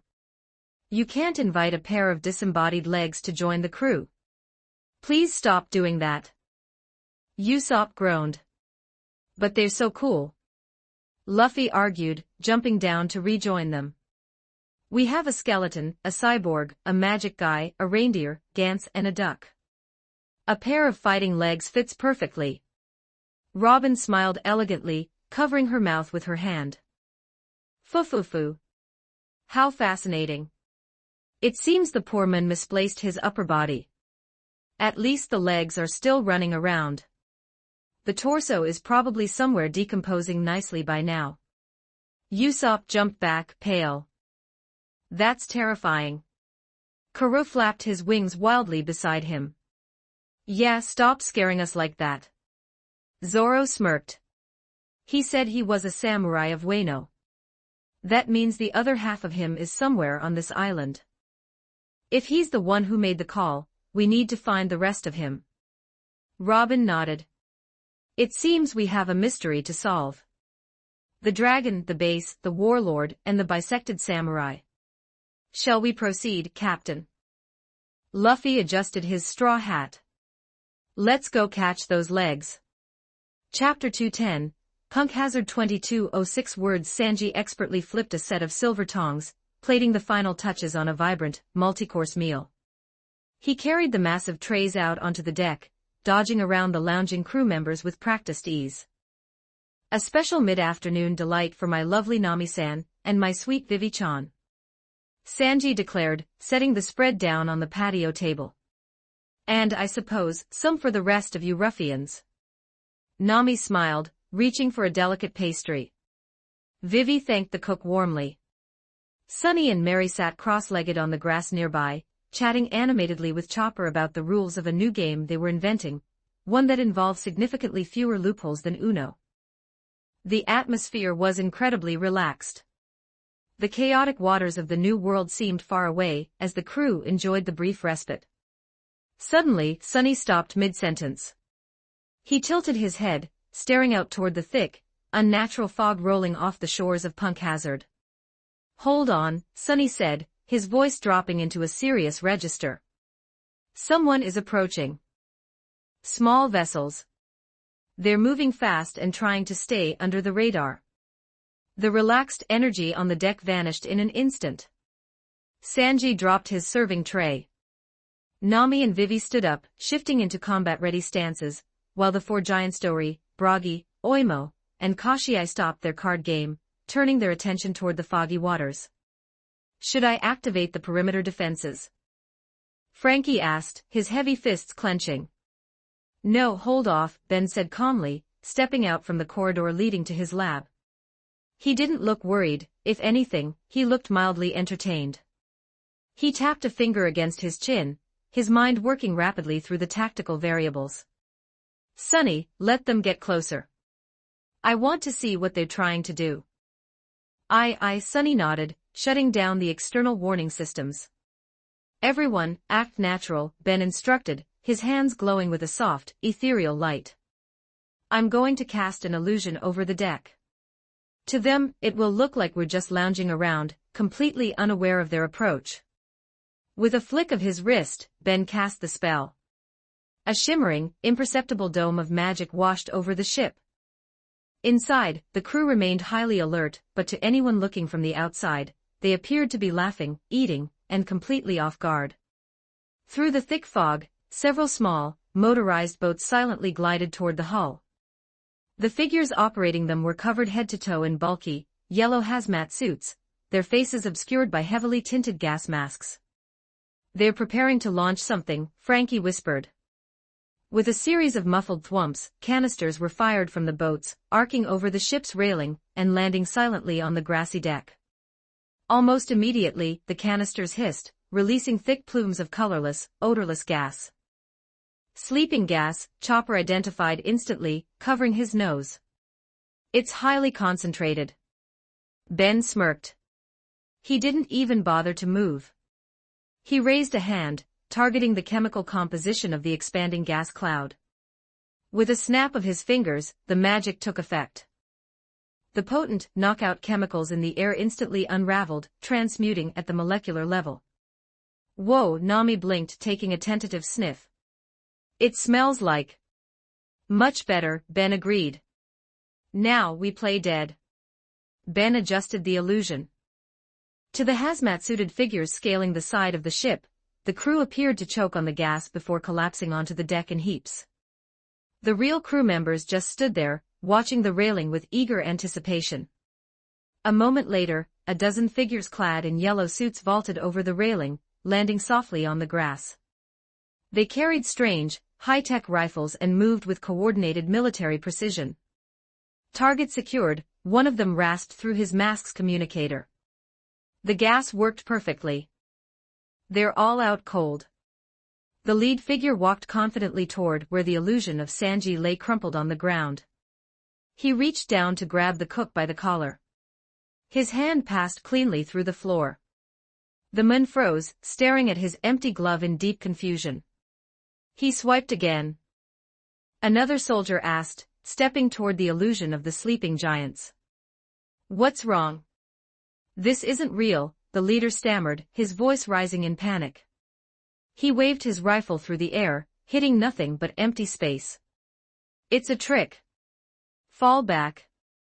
Evacuate immediately." "A bit late for that, don't you think?" The illusion shattered like broken glass. The hazmat team found themselves surrounded. Sanji was standing directly behind the leader, his hands tucked casually into his pockets. Before the man could even turn around, Sanji delivered a lightning-fast kick to the back of his knees, sending him crashing to the deck. The rest of the intruders scrambled for the railing, but their path was instantly blocked. One terrified soldier raised his rifle and unloaded a full clip directly into Frankie's chest. The bullets simply flattened against the cyborg's armor and harmlessly dropped to the grass. Frankie didn't even flinch. He just struck his signature super pose, and the sheer shockwave of his flexing sent the soldier flying backward into the mast. Near the center of the deck, another hazmat soldier tried to sprint between Dory and Bragi. The two towering giants crouched down, grinning. "You take the left side, Bragi," Dory rumbled. "Gegia Jaya Jaya." Dory reached out and slapped the running soldier on the left cheek. The force spun the man entirely around, sending him stumbling directly into Bragi, who slapped the man's right cheek. They proceeded to play a casual, high-speed game of human ping-pong, bouncing the dizzy, groaning soldier back and forth between their palms until he finally collapsed into a dizzy heap. Oimo and Kashii were playing catch using two more soldiers, tossing them lightly through the air by their hazmat collars like stuffed toys. Sanji finished off the remaining stragglers without breaking a sweat. In a blur of motion reminiscent of a high-stakes soccer match, he kicked 3 soldiers into the air and proceeded to juggle them with his feet, keeping them airborne with rapid, consecutive strikes while calmly lighting a fresh cigarette. Within seconds, the entire hazmat team was piled together in the center of the deck, thoroughly beaten and groaning in pain. Ben walked forward, his boots clicking softly against the deck. He looked down at the leader, who was clutching his bruised ribs.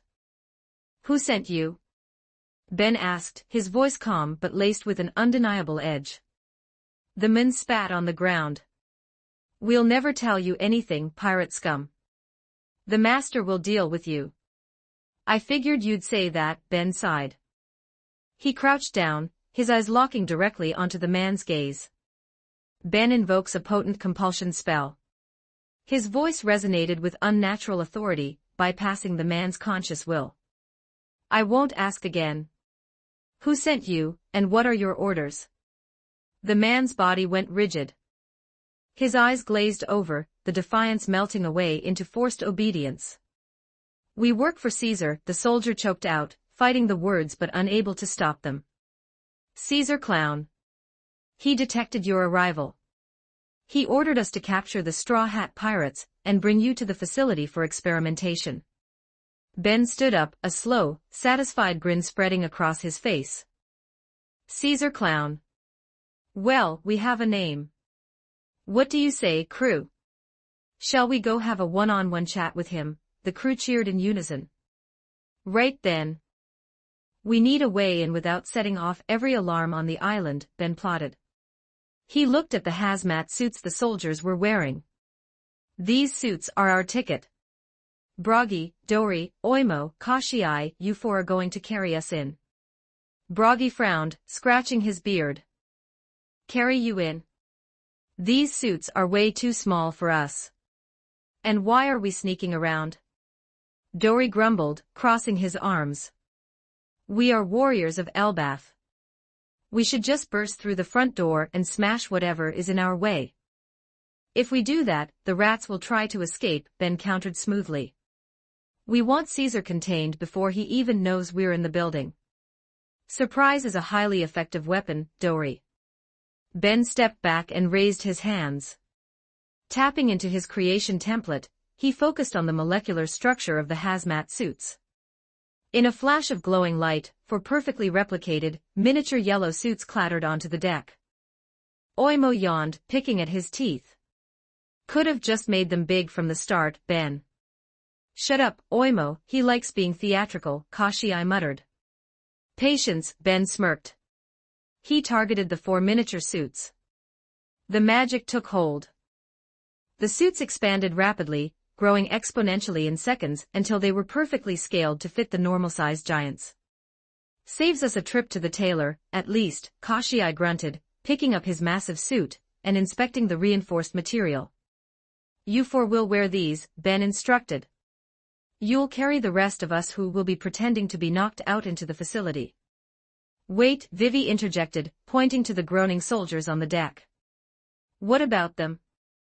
Won't Caesar notice if his own men are missing?" "Oh, they're coming with us," Ben said softly.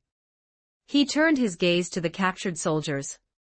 His smile was entirely sinister, promising unspeakable consequences. The compulsion magic still hung heavy in the air. "You are going to help our friends carry the prisoners inside," Ben commanded, his voice dark. "You will act entirely normal. You will report that the mission was a success." "Understood." The soldiers, terrified and thoroughly dominated by the magic, nodded frantically. "Yes, we will help." "Perfect," Ben clapped his hands together. "Let's go meet this Caesar." Meanwhile, on the burning side of Punk Hazard, chaos reigned supreme. "Get back here, legs!"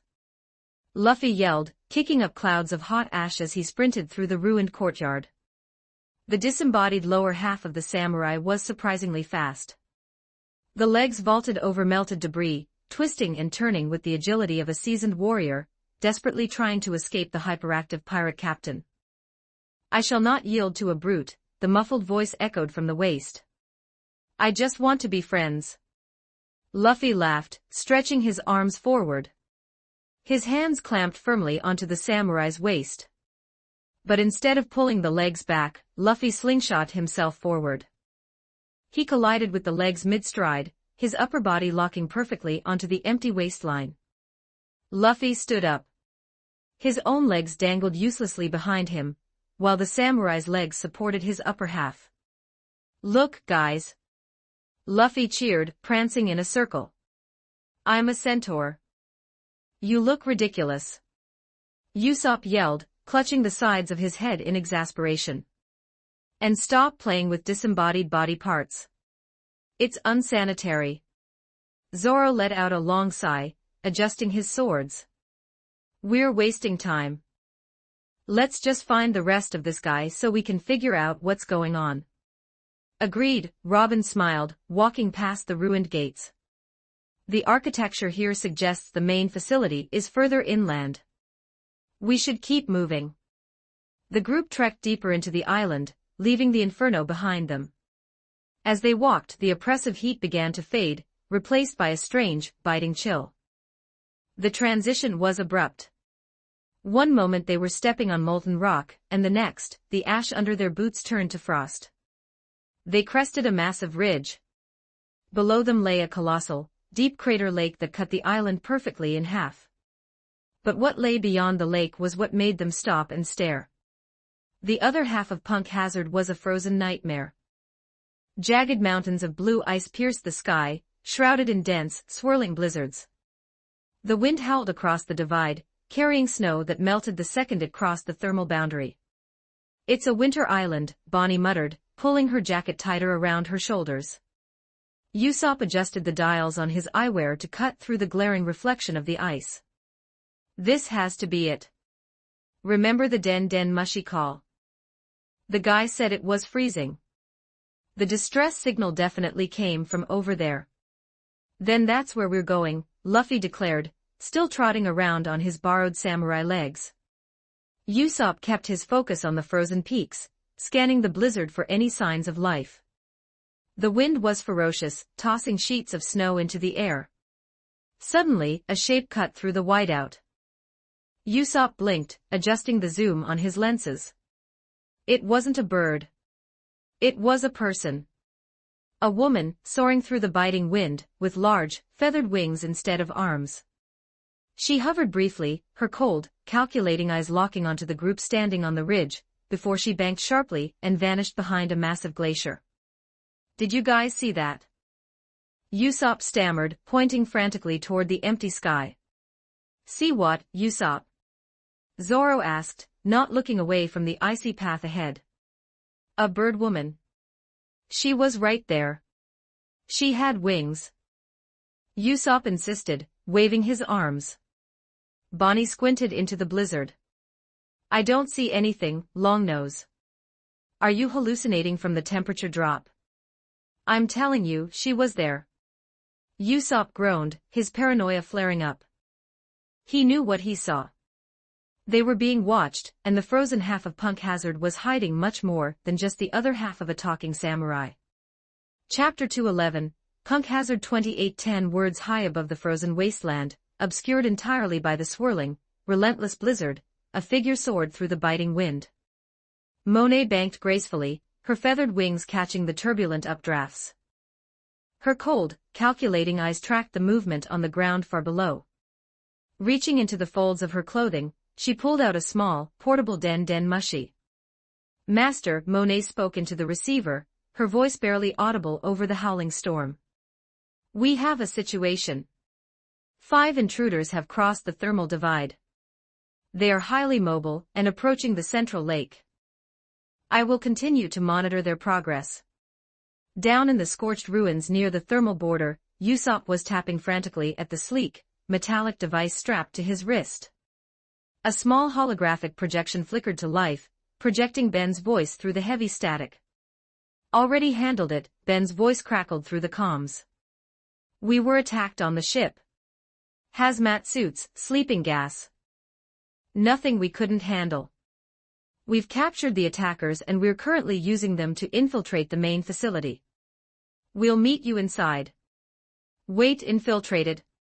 How are you getting inside?" Usopp yelled into his wrist. "Answer me." The holographic projection fizzled out, replaced by nothing but the steady hiss of dead air.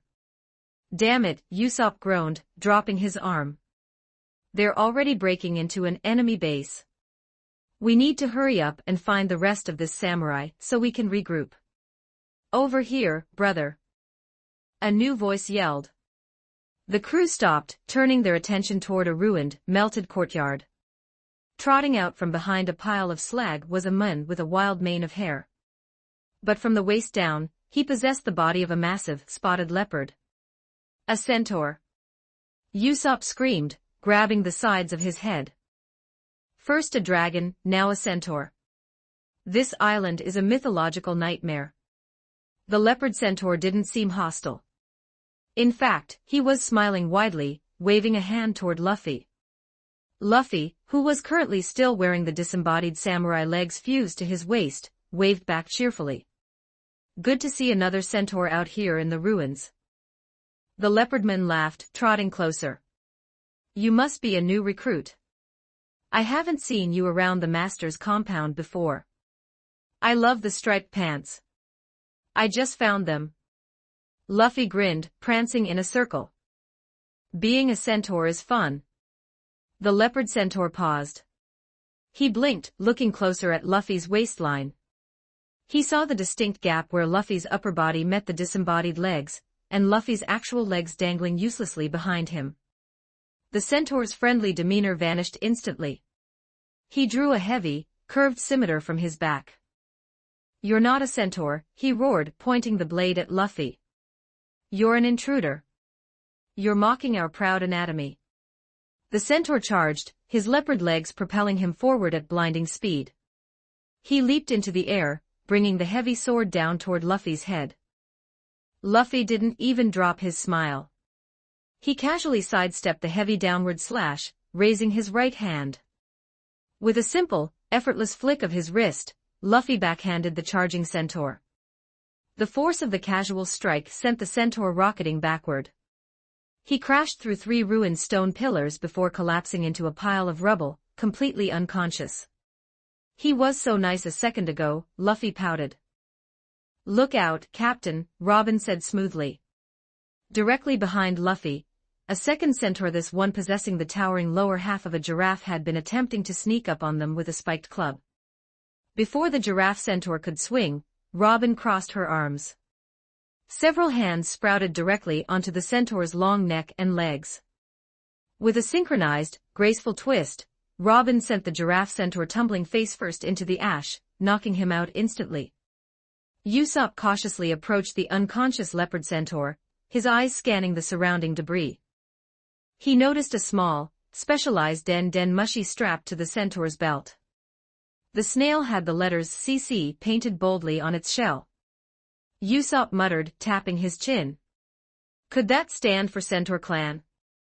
Are we dealing with an entire unified tribe of mythological creatures?" "Whatever it means, they are clearly organized and communicating," Robin deduced. "We should keep moving." The facility the others are infiltrating is likely the central hub for all of this. Luffy cheered, adjusting his samurai legs. To the facility. Miles away, slicing through the freezing, violent waters of the New World, a G-5 marine warship was plowing directly toward the Arctic side of Punk Hazard. The blizzard was blinding, drastically reducing visibility. Massive glaciers jutted out of the dark water, forming a treacherous labyrinth of ice. Vice Admiral Tashigi yelled, gripping the ship's railing to steady herself against the turbulent waves. The navigational readings are failing. There's a massive wall of solid ice directly ahead. We need to bank hard to port, or we'll crash. Smoker stood at the bow, his heavy coat billowing in the freezing wind. He didn't even flinch as the towering wall of blue ice loomed closer. He calmly took a drag from both of his cigars, exhaling a thick cloud of smoke that momentarily parted the falling snow. Don't change course, Tashigi, Smoker ordered, his voice carrying over the roaring wind. Load the forward cannons. Maximum yield. You heard me, Smoker growled, his hand resting on the hilt of his jutty. If Straw Hat is on this island, no wall is going to keep me out. The G-5 Marines scrambled to comply. The massive forward cannons roared to life, unleashing a devastating volley of heavy artillery directly into the glacier. The ice shattered in a deafening explosion, sending massive chunks of debris crashing into the sea. The warship didn't slow down. It violently rammed through the fractured opening, forcing its way into the frozen waters of Punk Hazard. The transition from the burning ruins to the frozen wasteland was jarring. Luffy's group stood at the edge of a massive, deep crater lake that severed the island in two. Behind them, the air was suffocatingly hot, filled with embers. In front of them, the wind was bone-chillingly cold, carrying razor-sharp sleet. It's the thermals, Robin explained, observing the violently clashing weather fronts over the lake. The extreme temperature difference between the two halves of the island is creating a permanent, localized blizzard. I don't care about the weather. Usopp shivered, wrapping his arms around himself. How do we get across? That water looks freezing. Luffy laughed. Luffy hopped onto his hovering cloud. Karoo engaged his thrusters, hovering effortlessly over the water. Robin sprouted her wings, taking to the sky, while Usopp deployed his own falcon wings, flapping hard to generate lift. Zoro, using Jeppo to bound across the air above the lake. They moved quickly, easily crossing the deep, freezing water. But as they neared the snowy banks of the other side, a massive chunk of solid ice rocketed through the blizzard, aimed directly at Usopp. Usopp easily dodged the projectile, banking sharply to the right. Who threw that? Standing on the snowy ridge was another centaur, this one with the lower half of a shaggy goat. Intruders, the goat centaur yelled, picking up another rock. You will not pass. Luffy leaned over the edge of his cloud, his eyes shining. A goat guy. Hey, goat guy. Join my crew. Stop asking the enemy to join us. Usopp screamed, nearly falling out of the sky. I concur, Zoro grunted, landing heavily on the snowy shore. They're annoying. I will never join a pirate. The goat centaur yelled, pulling out a den mushi. Boss, they're crossing the lake. We need backup immediately. Usopp landed on the snow, his wings retracting. He just said boss. That's the exact same word the guy used on the distress call we intercepted. The blizzard around them seemed to thicken. The ground trembled slightly under a massive, approaching weight. From the dense veil of snow, a colossal, shadowy figure emerged. It was a man of terrifying proportions, riding on massive, reptilian legs. He had a wild, unruly beard that looked like a bird's nest and carried a heavy, spiked halberd. Who dares attack my subordinates? The giant man roared, his voice echoing across the frozen lake. That's him. Usopp pointed. That's the guy the distress call was about. The giant boss looked down at the group. His eyes narrowed, focusing directly on Zoro, who was standing at the front, his hand resting on his swords. The boss sneered, pointing his halberd at Zoro. You carry a blade. You must be the samurai who cut down my men and stole their legs. Zoro blinked, looking incredibly unimpressed. You think I'm the one who cut up your men? Zoro slowly drew a single sword, an eager smirk crossing his face. I'll take the compliment. But if you want to fight, I'm more than happy to oblige. While Luffy's group dealt with the centaur ambush on the ice, the infiltration team had successfully breached the central facility. The interior of the base was massive, featuring towering, metallic corridors clearly designed to accommodate giants. This was highly convenient, considering Dori, Bragi, Oimo, and Kashii were currently wearing enormous yellow hazmat suits, carrying the rest of the group inside. They entered a heavy decontamination airlock. Once the thick steel doors hissed shut, Ben snapped his fingers. The compulsion magic woven into the minds of their captured hazmat escorts flared. You, Ben commanded, pointing to the leader of the hazmat team. Go to Caesar. Tell him the pirates have been captured and placed in the holding cells. Do not mention anything else. The leader nodded blankly, completely subjugated by the spell. Holding cells. He and his team turned around and marched perfectly in step down a side corridor, heading deeper into the facility. All right, they bought us some time, Ben said, dusting off his hands. We need to figure out what they're researching here. We'll cover more ground if we split up. I'll divide us into 3 groups. I shall protect Nami-san and Vivi-chan with my life. Sanji immediately declared, twirling in place. Actually, Ben interrupted, I'm splitting the navigators up. Group 1, Sanji, Chopper, Nami, and Kashii. Group 2, Dori, Bragi, Vivi, and Mary. Group 3, myself, Sunny, Frankie, Oimo, and Brooke. Sanji looked devastated at being separated from Vivi, but a sharp glare from Nami kept him from arguing. Stay in communication, but keep the chatter light, Ben instructed. If you find Caesar or the central lab, let the others know before engaging. The group split up, taking 3 separate corridors branching off from the main airlock. Group 1 Nami, Sanji, Chopper, and the towering Kashii ventured down a dimly lit, heavy-duty cell block. The doors on either side of them were thick steel, complete with heavy observation windows.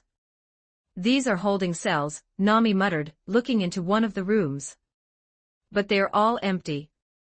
Whatever they were keeping in here, it's either gone or moved somewhere else. Who cares? Sanji scoffed, keeping a protective stance near Nami. Empty cells mean less trouble for us. Let's keep moving. This place gives me the creeps. Wait, Chopper said, his sensitive ears twitching. He transformed into his heavy point, standing tall. I hear something. They followed the sound to a cell at the very end of the block. The heavy steel door was locked tight. Kashii, if you would, Sanji gestured to the door. Kashii grunted. The giant reached forward, easily wrapping his massive fingers around the reinforced steel bars of the observation window. With a sharp tug, he ripped the entire door off its hinges, tossing it casually down the hallway. The group stepped inside the dark, cold cell. Laying in the center of the floor, haphazardly piled into a heap, were several distinct pieces of a human head. The cuts were perfectly clean, allowing the pieces to remain alive and talking, despite being entirely disjointed. Woe is me, a mouth complained from the floor, entirely disconnected from its corresponding eyes. To be reduced to a puzzle. The shame. Chopper screamed, hiding behind Kashii's massive leg. It's a chopped-up head. And it's alive. Quiet, reindeer, Kashii grumbled, looking down at the mess. It's just a devil fruit power or something. Sanji sighed, kneeling down next to the pieces. All right, let's put Humpty Dumpty back together. Chopper, give me a hand. I don't want to touch it. Chopper cried. Ignoring him, Sanji grabbed a chunk of the face containing the nose and eyes, and shoved it onto the piece containing the mouth. He then grabbed the top of the skull and slapped it on. The head blinked. I can see. Thank you, strangers. Sanji, You put his chin where his forehead should be, Nami pointed out, deadpan. Sanji looked at his work. The head was completely upside down. Close enough. Who are you people? The upside-down head demanded, his eyes squinting furiously. You don't wear the yellow suits. We're the Straw Hat Pirates, Sanji answered casually. Pirates, the head spat, its inverted mouth curling in disgust. Scum of the sea. I hate pirates. You make me sick. I refuse to be aided by such dishonorable filth.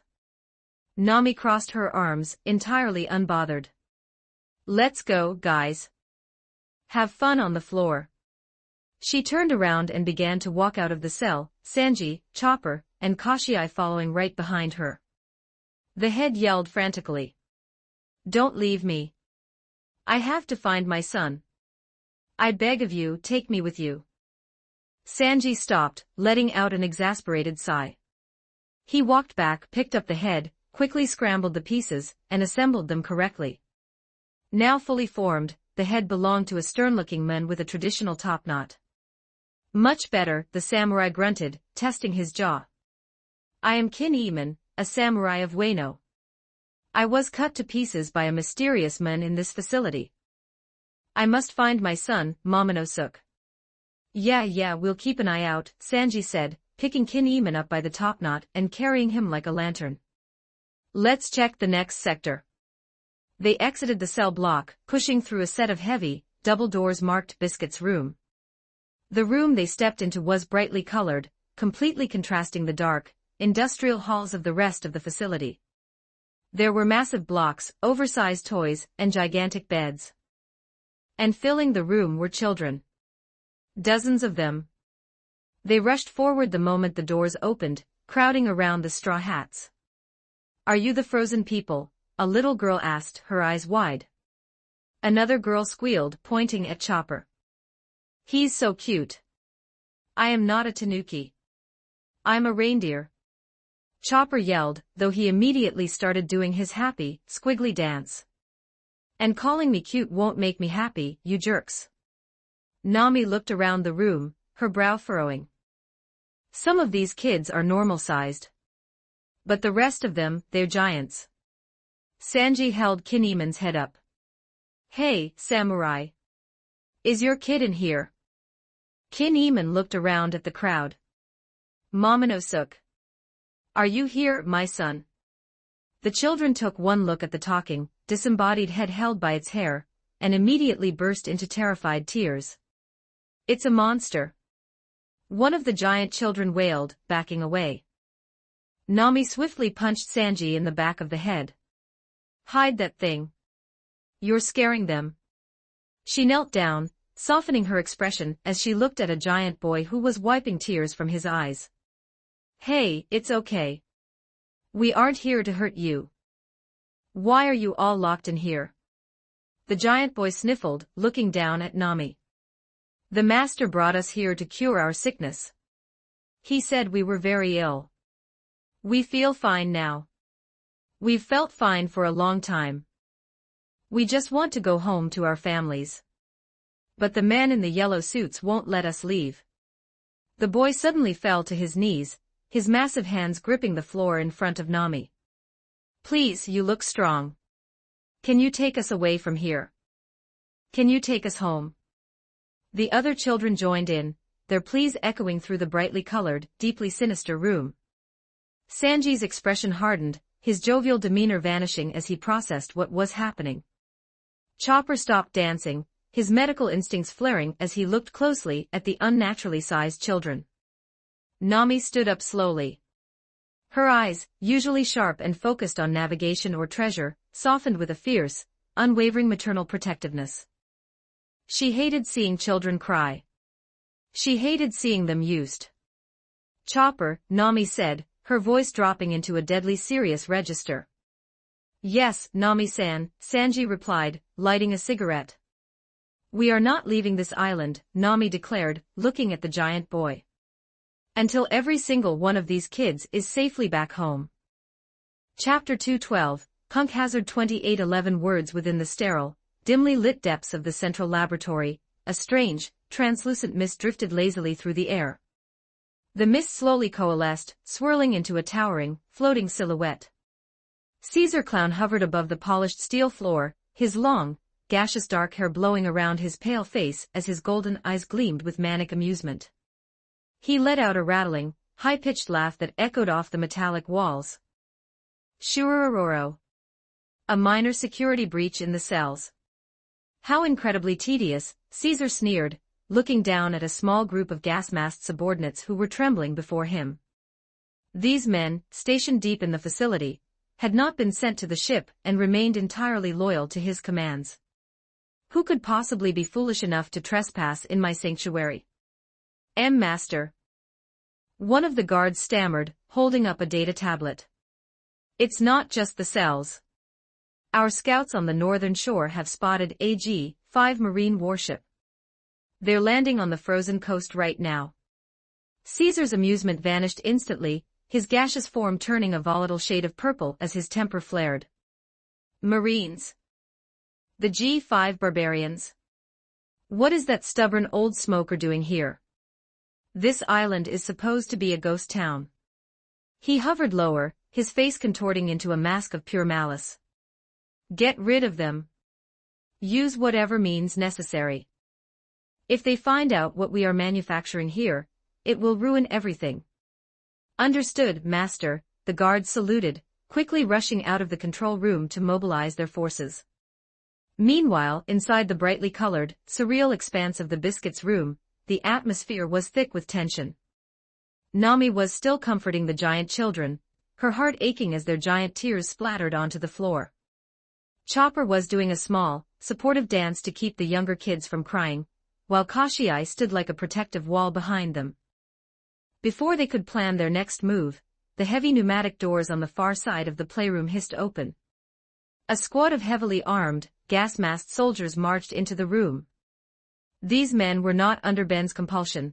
Their eyes were sharp and focused behind their dark lenses. The moment they spotted the intruders standing among the children, they raised their specialized canisters, preparing to flood the room with sleeping gas. Intruders, the lead guard shouted. Subdue them. Do not let the test subjects escape.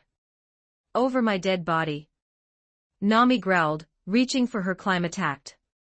But Sanji was already in motion.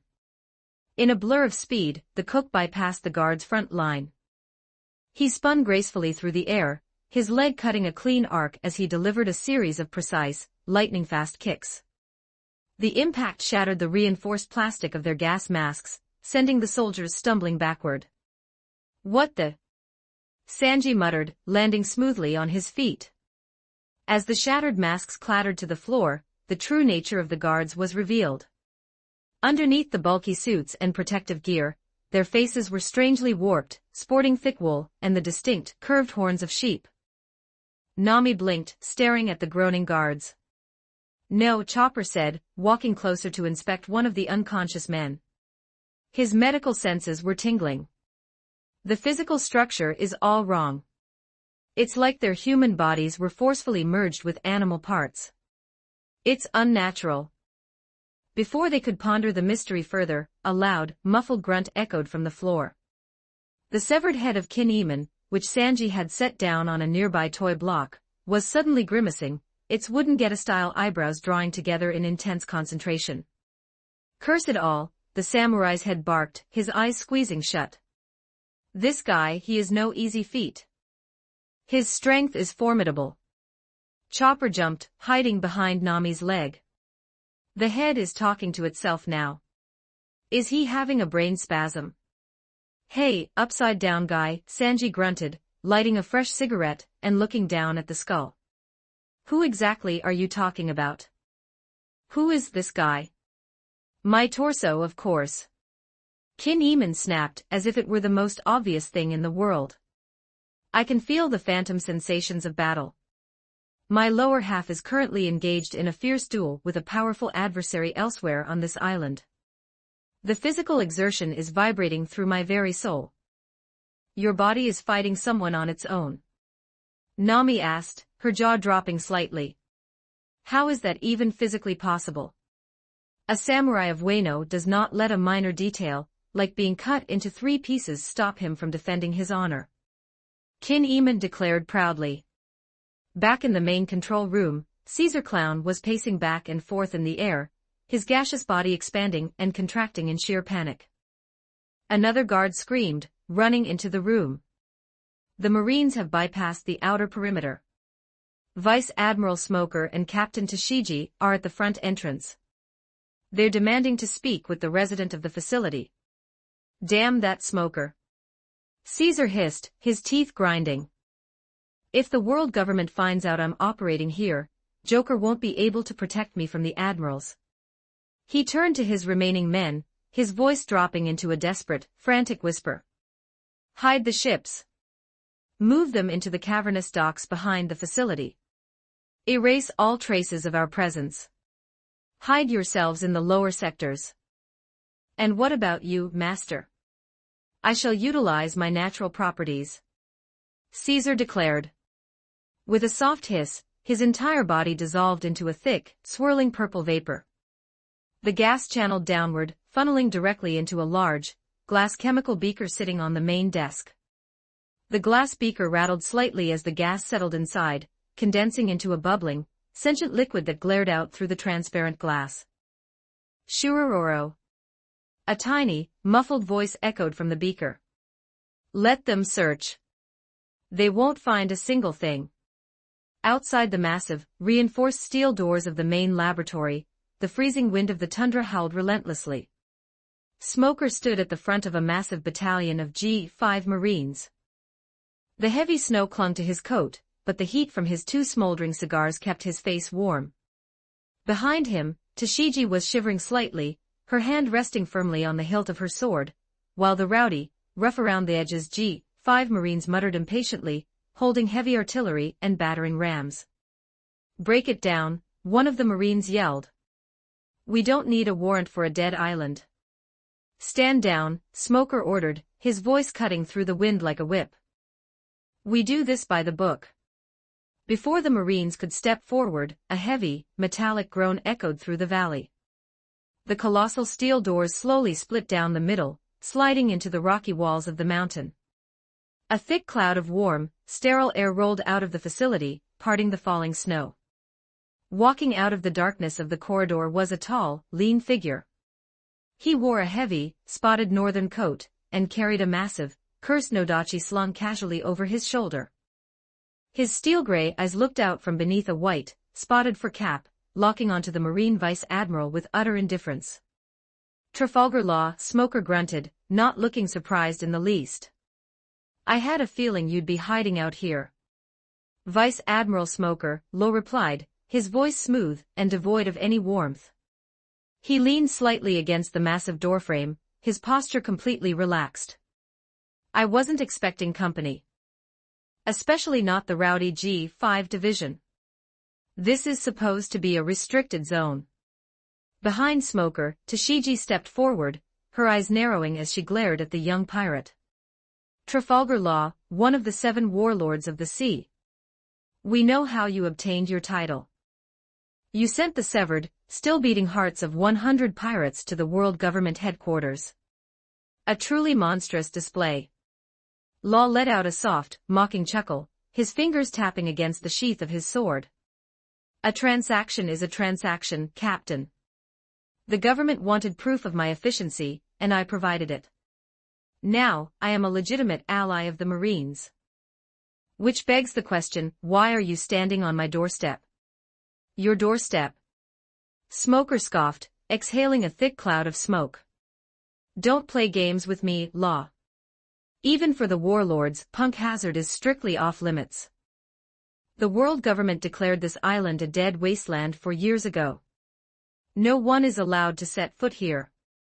And yet, here you are, Law countered, his eyes flashing with a dangerous, calculating light.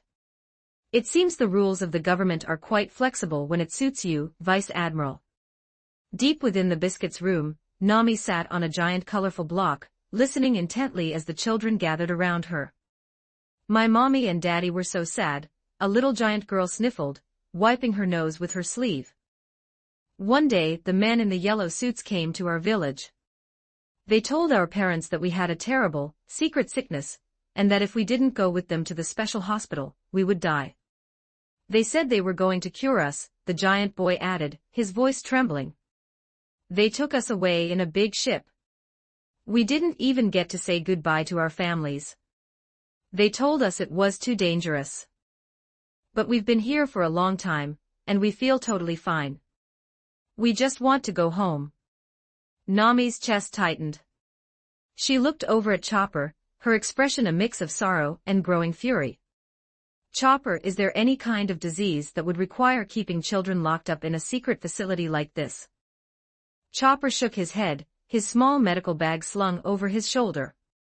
If they were truly sick, they would be in a sterile medical ward, not a play area disguised as a nursery. And the physical growth of some of these children, it doesn't look natural. Nami, I need to run some diagnostic tests on them. I want to check their blood and their overall physical condition. Something is very wrong here. Do it, Nami said, her voice dropping into a deadly serious register. We're not leaving until we know exactly what these monsters have been doing to them. Across the room, Sanji and Kashii were standing over the unconscious guards that Sanji had kicked earlier. Sanji used the tip of his shoe to flip one of the guards over, revealing the lower half of his body. Just as they had suspected, beneath the protective clothing, the man's legs were covered in thick, white wool, ending in cloven sheep hooves. They look like centaurs, Sanji murmured, blowing a ring of smoke. An entire army of half-animal freak shows. This Caesar guy must be running some kind of sick genetic modification laboratory.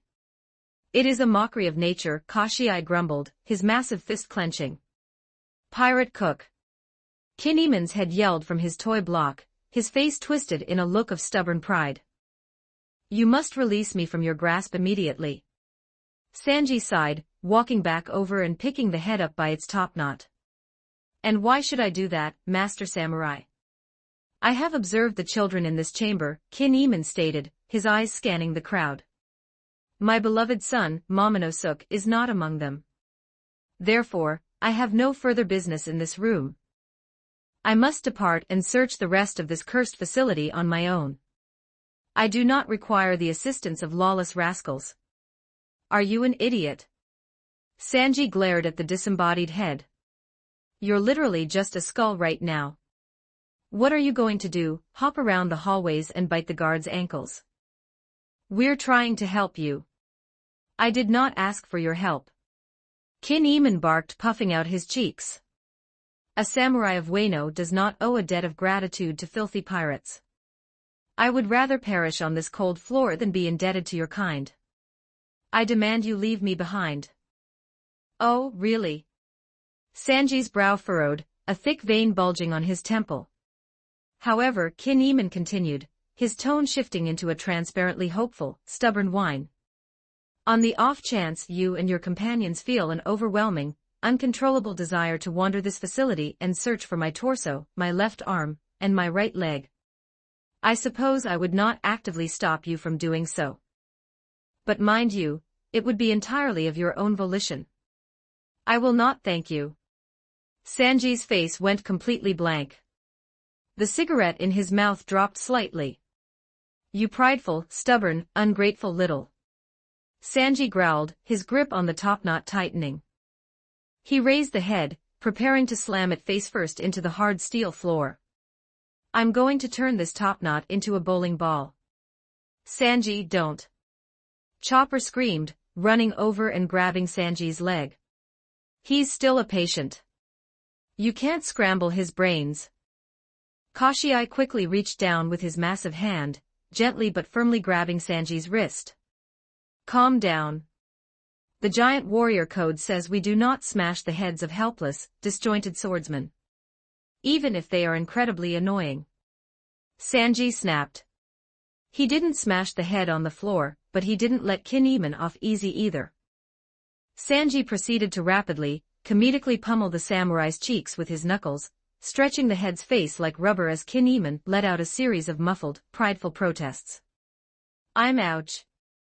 A proud warrior of stop that. Unhand my face, you rogue. Kin Eamon yelped. Back at the grand steel entrance of the facility, the tension between the G5 Marines and the warlord was reaching a boiling point. Tashigi stepped forward, holding a small, portable recording device. With a firm press of her thumb, she activated the playback. Through the small speaker, the frantic, terrifying distress call they had intercepted earlier began to play. The clashing of swords, the desperate screams of the dying men, and the final, choking plea for help echoed clearly in the frozen air. Someone, please, help us. A samurai. He's killing everyone. Please, we're on punk hazard. The recording clicked off, ending in cold, heavy static. Smoker took a long drag from his cigars, the embers glowing bright orange against the snowy backdrop. The signal was sent on an open frequency. The description of the climate, the mention of the name punk hazard. There is absolutely no doubt, Law. This call originated from inside this facility. Law's expression didn't even flicker. He remained perfectly still, his hand resting on his sword. Signals can be forged, Vice Admiral. In the New World, baiting the Marines into a trap is a common tactic for desperate rookies. You shouldn't believe everything you hear on the radio.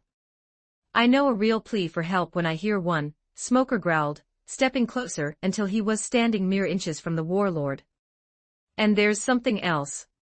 My sources tell me you aren't as solitary as you claim to be. Law tilted his head. Akiji, Smoker said, his voice dropping into a low, dangerous whisper. The former admiral. Before he left the Marines, he dropped a piece of classified intel on my desk. He mentioned a certain battle that took place back in the Florian Triangle, at Thriller Bark. He said you were there, Law.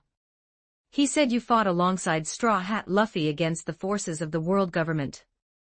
Law's gray eyes narrowed, a cold, calculating shift in his demeanor showing for a fraction of a second before he masked it with a smooth, indifferent smirk. The former admiral has a wild imagination. I am a pirate, Smoker. I don't make friends. And I certainly don't fight alongside reckless idiots. Maybe, Smoker replied, his hand drifting toward the hilt of his seastone-tipped jutty.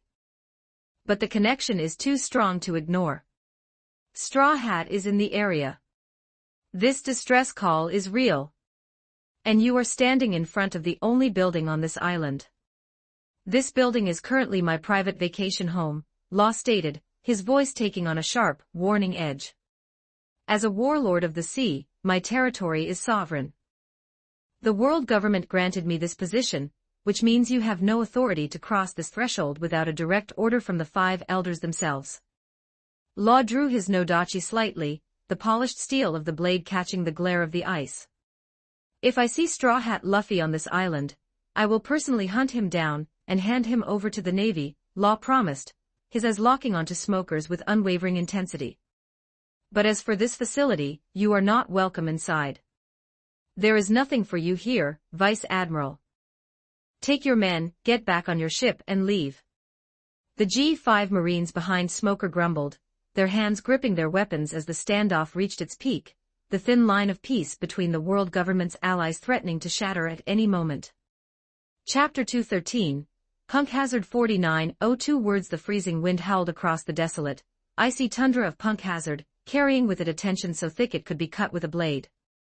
Outside the massive, reinforced steel doors of the abandoned World Government Research Facility, the standoff between the G5 Marines and the warlord of the sea had reached a critical impasse.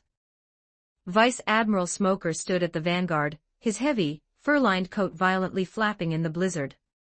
Thick plumes of gray smoke continuously billowed from the twin cigars clamped between his teeth, melting the snowflakes before they could even touch his hardened face.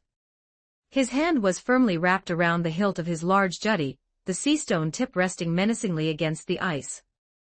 Standing opposite him, lounging against the metallic doorframe with an aura of absolute, infuriating indifference, was Trafalgar Law.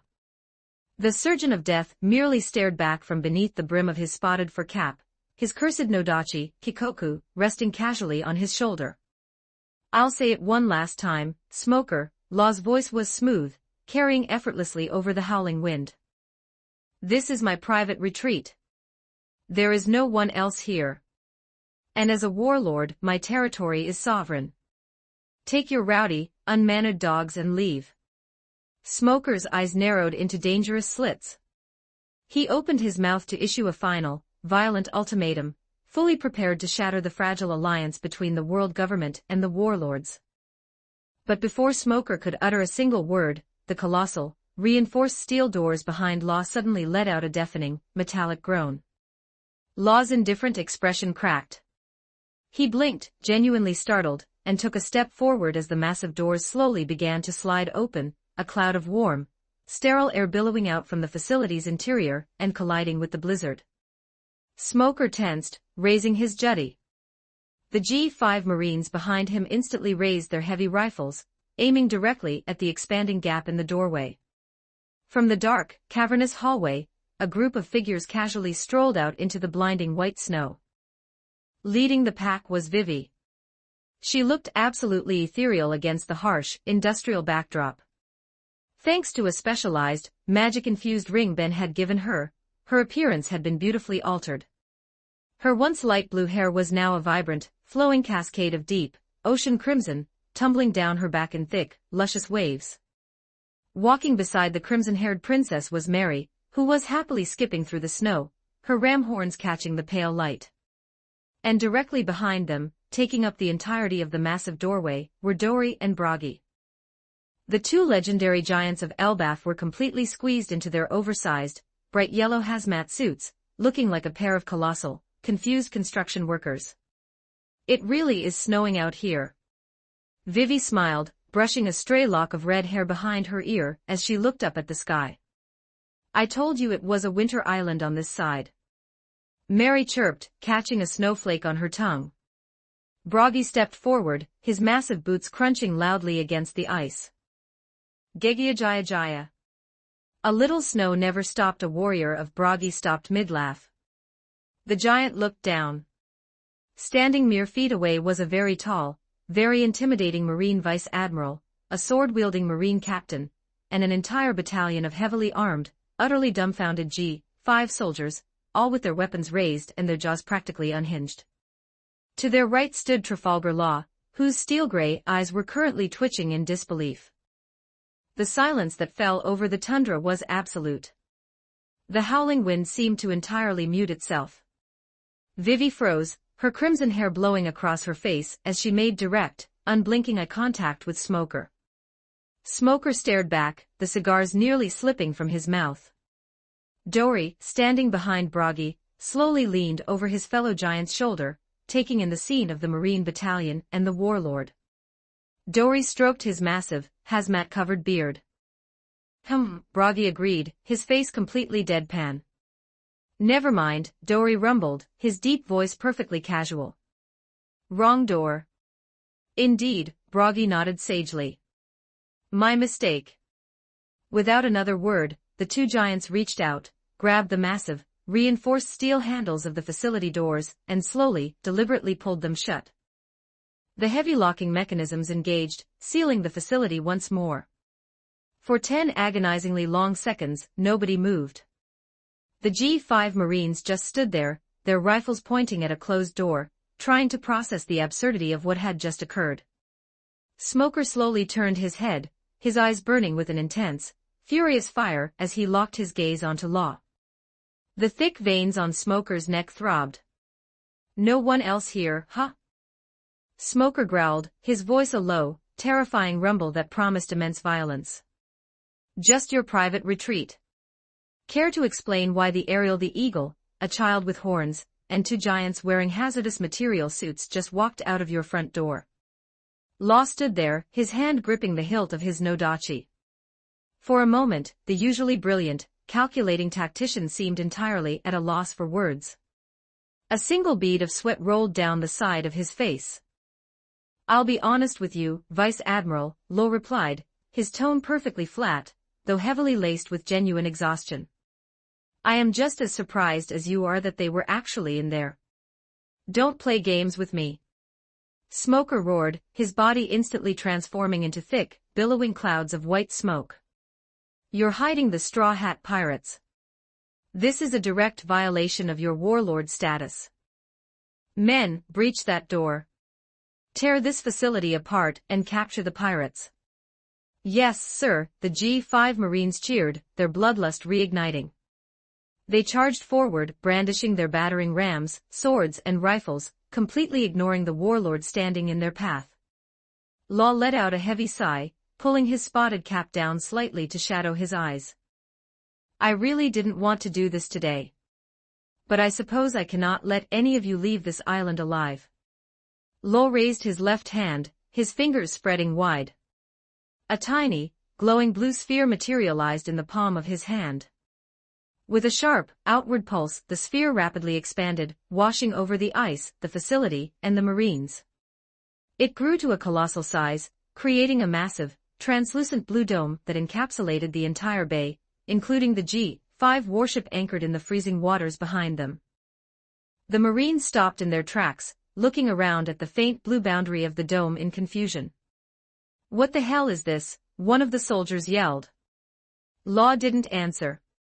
He drew Kikoku from its sheath. The blade hummed with a strange, resonant energy within the confines of the room. He turned his attention toward the bay, locking his eyes on the massive marine warship. With a graceful, upward sweep of his sword, Law manipulated the very fabric of space. The ocean violently erupted.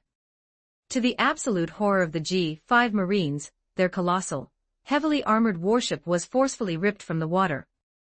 It defied all laws of gravity, levitating high into the freezing air like a child's toy. The ship! Tashigi screamed, her eyes wide with terror. He lifted the entire ship. Law's eyes narrowed. He swung his blade horizontally. A silent, invisible slash of spatial energy cut through the air. The massive warship, suspended in the sky, was instantly and cleanly cleaved perfectly in half. The thick steel, the reinforced masts, the cannons, everything was separated with surgical precision. Law flicked his wrist. The two halves of the capsized warship plummeted from the sky. One half crashed violently into the frozen sea, sending a massive tidal wave crashing against the icy shore. The other half was spatially displaced, instantly teleporting through the air and slamming down onto the jagged peak of a nearby frozen mountain, rendering it completely useless and destroyed. He cut the ship in half. A Marine sobbed, falling to his knees. How are we supposed to get home? That's not all, Smoker warned, his eyes darting across his men. Check your coats. The Marines hastily patted down their pockets and utility belts. A chorus of panicked gasps echoed through the battalion. My den mushy. It's gone. Mine too. They're all missing. Law stood casually, holding his left hand out. Hovering in the air above his palm, suspended by his spatial manipulation, were dozens of Marine-issue den mushies, their receivers clattering helplessly in the air. I can't have you calling Marine headquarters and reporting my little operation here, Law stated coldly. You are now completely cut off from the outside world. And your ship is destroyed. Welcome to Punk Hazard, gentlemen. You arrogant brat. Smoker bellowed. The Vice Admiral launched himself forward, his lower body transforming into a jet stream of thick smoke that propelled him across the ice at blinding speed. White blow. Smoker's fist extended, rocketing forward on a pillar of dense smoke, aimed directly at Law's face. Law didn't flinch. He casually stepped to the side, his movements almost lazy. The smoke-propelled fist sailed past his head, obliterating a massive boulder of ice behind him. Before Smoker could retract his arm, Law brought his sword down, aiming to sever the Vice Admiral's extended limb. Sparks flew into the blizzard. Tashigi had materialized between them, her blade, Shigure, drawn and expertly blocking Law's downward strike. She gritted her teeth, her arms trembling under the sheer weight of the warlord's physical strength. Captain Tashigi. Smoker yelled. Fall back. You can't fight him in this space. His devil fruit gives him absolute control over everything inside this dome. I am a Marine swordsman, Vice Admiral. Tashigi yelled back, pushing against Law's blade. I will not stand by and let a pirate disrespect justice. Law looked down at Tashigi, his expression devoid of any empathy. A noble sentiment. But completely foolish. Law twisted his wrist. The parry was so fast, so incredibly precise, that Tashigi barely registered the movement. With a sickening screech of metal, Kikoku slid past her guard. The spatial slash cleanly cleaved through the steel of Shigeru, snapping the treasured sword perfectly in two. But the slash didn't stop there. The arc of energy passed directly through Tashigi's waist. Tashigi gasped. Her eyes rolled back in shock as her upper body slowly slid off her waist, plummeting toward the snow, while her legs remained standing perfectly upright. The Marine screamed in pure, unadulterated horror. Tashigi's upper half hit the snow with a soft thud. There was no blood. There was no pain. Her internal organs remained completely functional, trapped within the strange, painless reality of Law's surgical space. She pushed herself up on her hands, looking back at her disconnected legs standing in the snow.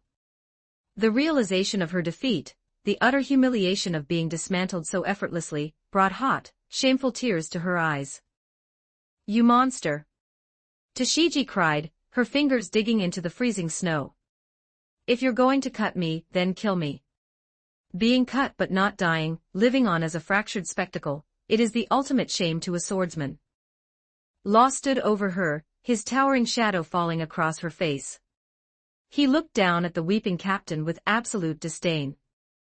Weaklings, Law said, his voice dropping into a chilling, pitiless register, cannot decide how they want to die. Law raised Kikoku high above his head, preparing to deliver a final, fatal strike to the defenseless captain. The G5 Marines, desperate to save their commander, unleashed a deafening volley of gunfire. Dozens of heavy lead bullets tore through the blizzard, aimed directly at Law's back. Law didn't even look over his shoulder. Shambles. In an instant the reality within the room warped. The lead bullets hurtling toward Law suddenly vanished.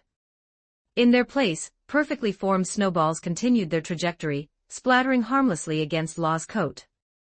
Simultaneously, the heavy lead bullets materialized directly at the feet of the G5 Marines, having been instantly swapped with the snow on the ground.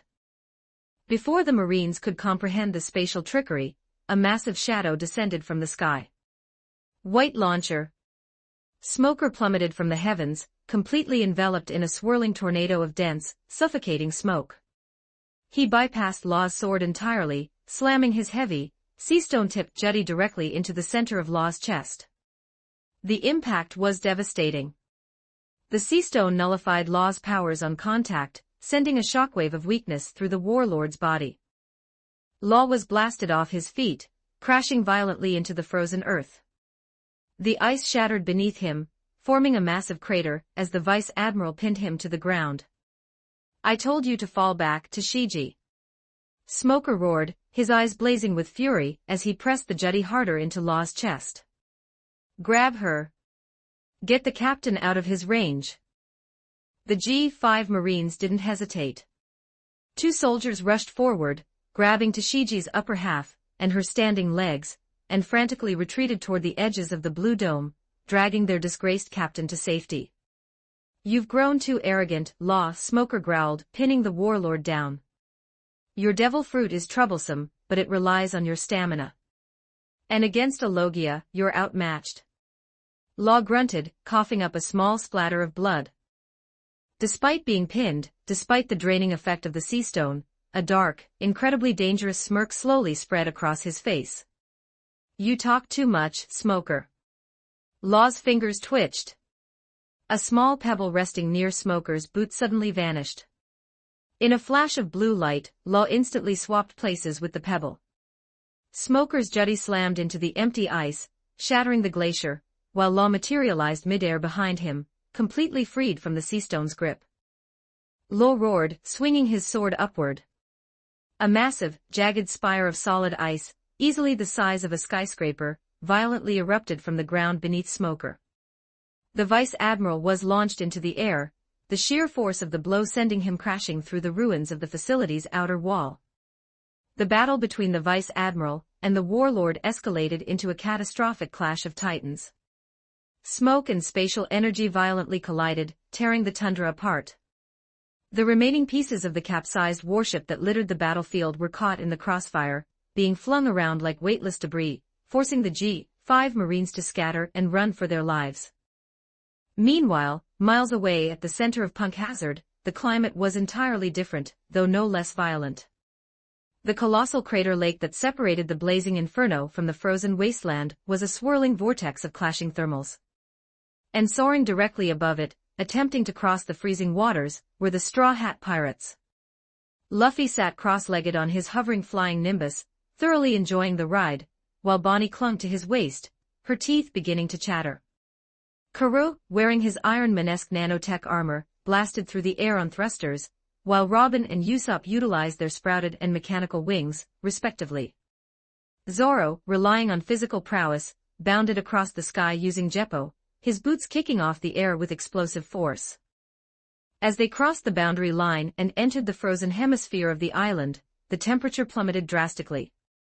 The heat of the burning side vanished, instantly replaced by a biting, sub-zero blizzard. Aye, it's freezing. Usopp shivered violently, his breath misting in the air. My nose feels like it's going to snap off. Keep moving.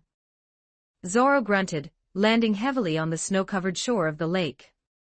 We just need to find the facility. But as the rest of the group touched down on the snow, the blizzard around them seemed to part, revealing a massive blockade. Standing on the icy ridge, blocking their path, was a small army of centaurs. There were men with the lower halves of leopards, giraffes, goats, and wolves, all brandishing heavy, crude weapons.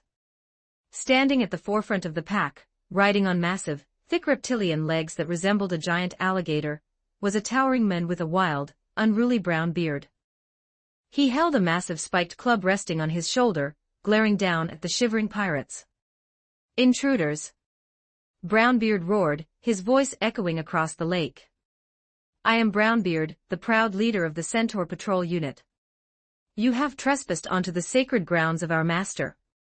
We will execute you where you stand and leave your bones for the snow wolves. Luffy hopped off the Nimbus, entirely unfazed by the threat. He rubbed his arms, shivering slightly in his red vest. Hey, Zoro. It's really cold. It is, Zoro agreed, drawing two of his swords. He looked up at the centaurs, specifically noting the heavy, thick, fur-lined winter coats they were all wearing. A highly practical, slightly sadistic smirk crossed the swordsman's face. I have an idea. Luffy grinned, cracking his knuckles. Kill them. Brownbeard commanded, pointing his club forward.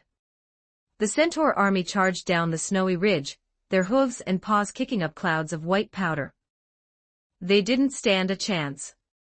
Luffy didn't even bother moving from his spot. He took a deep breath and released a highly concentrated, localized burst of Conqueror's Haki. The invisible shockwave ripped through the blizzard.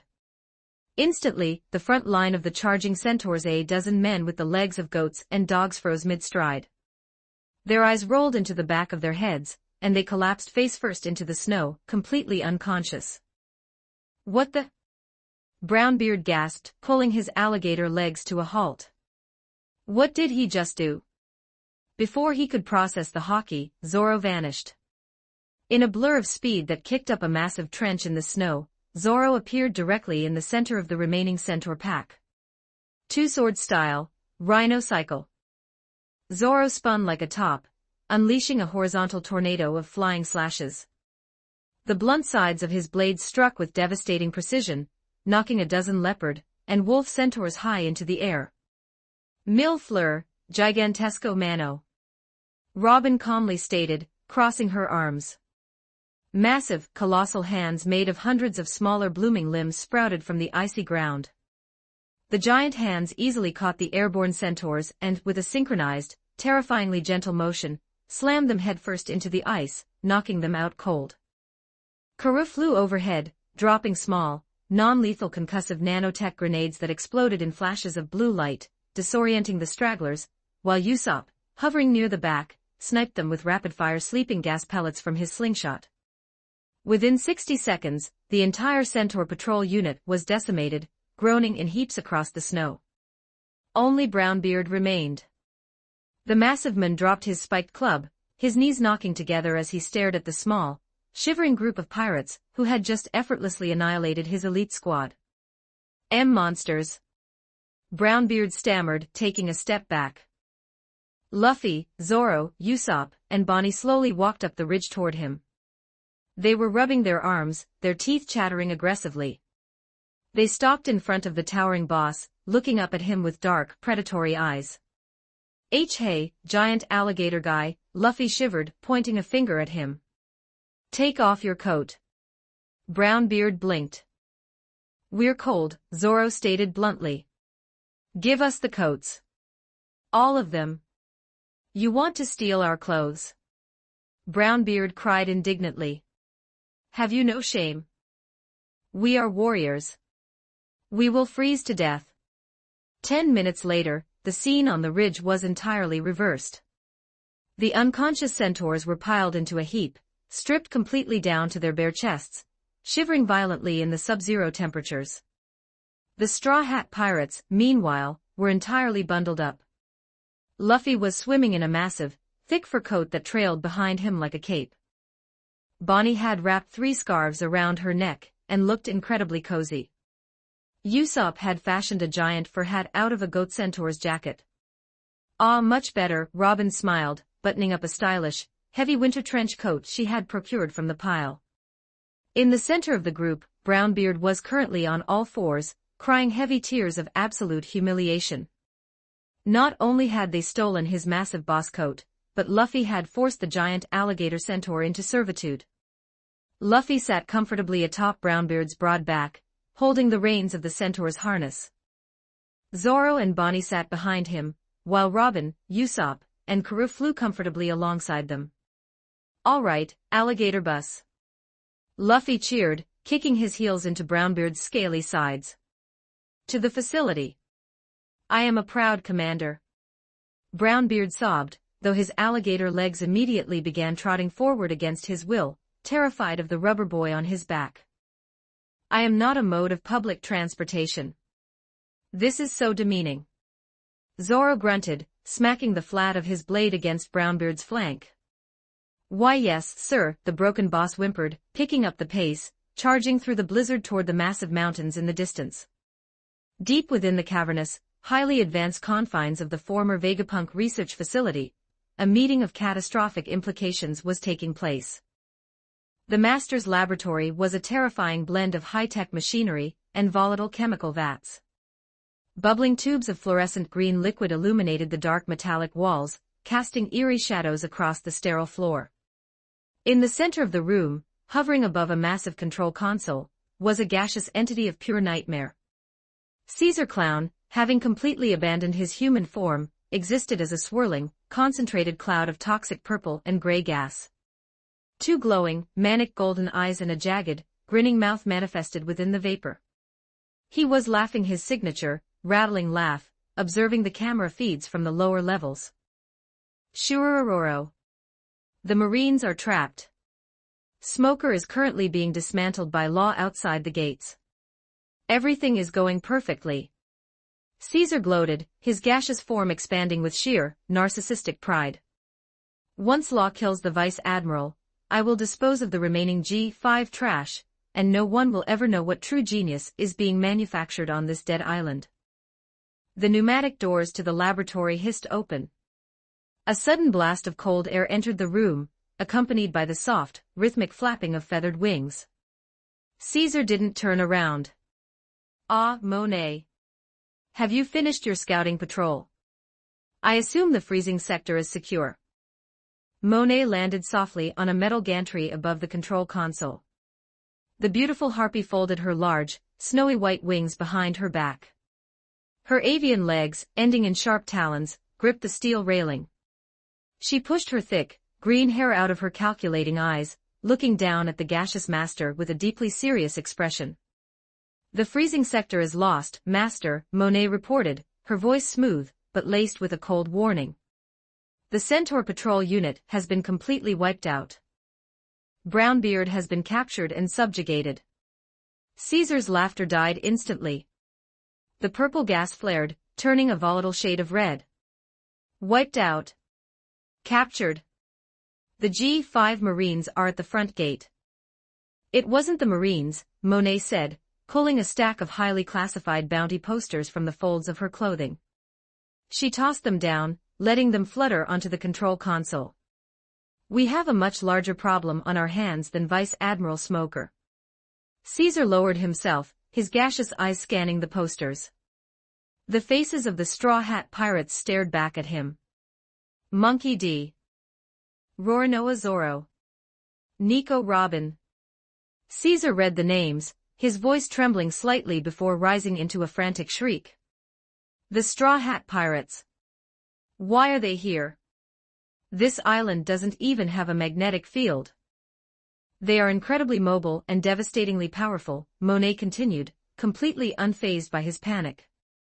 From my observations, they possess capabilities far beyond what is listed on these posters. They took down a dragon in the burning sector without breaking a sweat. And they are currently riding Brownbeard directly toward this facility. Caesar's gaseous form began to rapidly spin in circles, his mind racing. This is a disaster. If the Straw Hats break in here and find the children, if they find the sad production room, Joker will kill me. He will literally peel my skin off. Caesar suddenly stopped spinning. His eyes narrowed, a dark, utterly malicious light replacing the panic. This is an opportunity, Caesar hissed, a sickening grin forming in the gas. Monkey D, the son of Dragon, a pirate with a bounty of 500 million, he is the ultimate test subject. If I can capture him, if I can demonstrate my greatest weapon by killing him, the underworld brokers will pay billions for my research. I would advise caution, Master, Monet noted coolly. They are not ordinary pirates. Neither am I. Caesar roared, expanding outward until he filled the entire ceiling of the lab. Activate the security doors. Flood the lower corridors with sleeping gas. Send the Yeti Cool brothers out to the tundra. We will capture the Straw Hats and use them as guinea pigs for my glorious masterpiece. Shurururoro. Outside the facility, the blizzard had been completely blown away by the sheer concussive force of the battle. The ice was shattered, cratered, and stained with soot. Smoker and Law were locked in a ferocious, high-speed duel. Smoker's command over his smoke fruit was absolute. He flew through the air like a phantom, dispersing his body to avoid Law's spatial slashes, before reforming instantly to deliver devastating, hockey-infused blows with his jutty. But Law was a master of control. Within the boundary of his room, he was effectively a god. Smoker propelled himself forward, aiming a sweeping strike at Law's knees. Law didn't dodge. Shambles. Instantly, Law swapped places with a jagged chunk of ice directly behind Smoker. Smoker's jutty smashed into the air, and before he could turn, Law's hand shot forward, glowing with intense, concentrated spatial energy. You rely too much on your Logia intangibility, Smoker, Law whispered, his voice incredibly calm amidst the chaos. But inside this space, I don't need to cut your physical body. I just need to operate. Law pressed his glowing palm directly against the center of Smoker's chest, right over his heart. Smoker's eyes widened in agonizing realization. He tried to disperse into smoke to fall back, but it was too late. The surgical technique had already made contact. With a sickening, hollow sound, Law thrust his hand forward. A square pulse of spatial energy passed entirely through Smoker's torso, bypassing his hockey, his muscles, and his ribs, directly targeting his internal organs. Law yanked his hand back.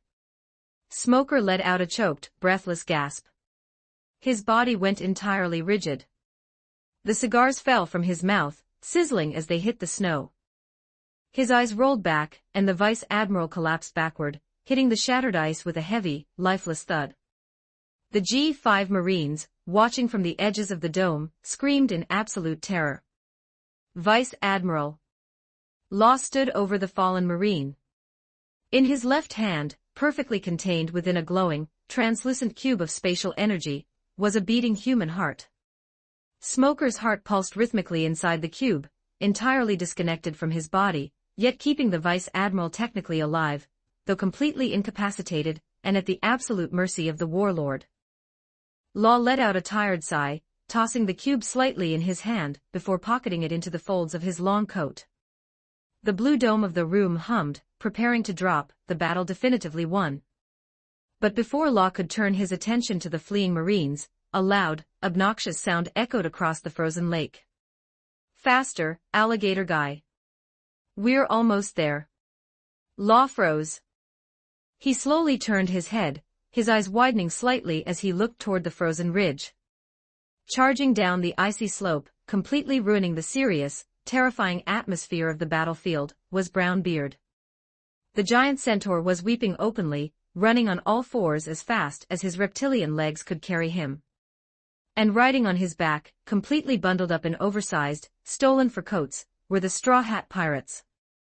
Luffy was holding the reins, laughing uproariously, completely oblivious to the carnage surrounding the facility. Zoro was asleep sitting up, Bonnie was eating a frozen ration bar, and Usopp and Robin were casually flying alongside them. Brownbeard skidded to a halt in the snow, mere yards away from where Law was standing over Smoker's unconscious body. The G5 Marines stopped running. Law stared. The Straw Hats looked down. For a moment, the only sound was the howling wind and Brownbeard's heavy, exhausted panting. Luffy blinked, pushing his oversized fur hood back.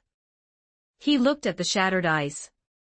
He looked at the destroyed Marine warship resting on the mountain. He looked at the unconscious Vice Admiral.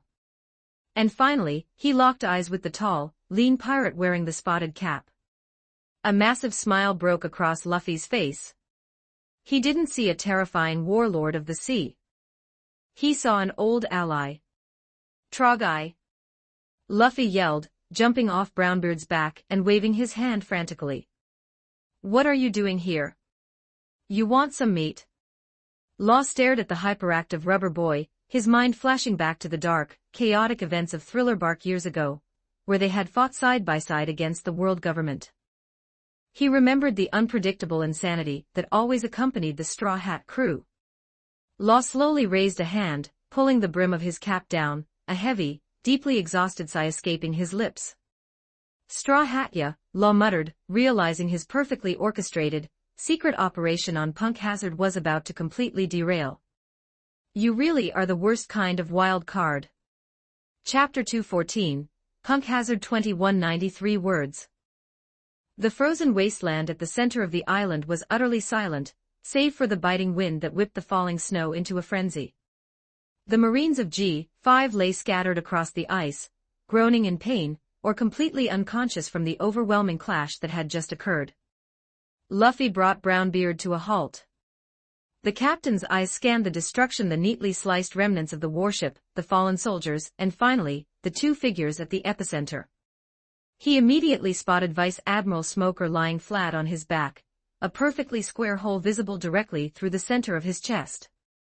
Luffy then walked forward, tilting his head as he looked at the Marine, then shifted his gaze to the tall, imposing figure of Trafalgar Law.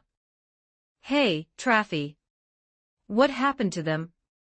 Before Law could even process the casual greeting, or the bizarre entourage standing behind Luffy, a furious cry echoed across the ice. Tashigi, having managed to reattach her severed torso, charged forward. Her sword, Shigyur, was drawn, her eyes burning with humiliation and rage. She screamed, swinging her blade in a desperate arc toward the warlord.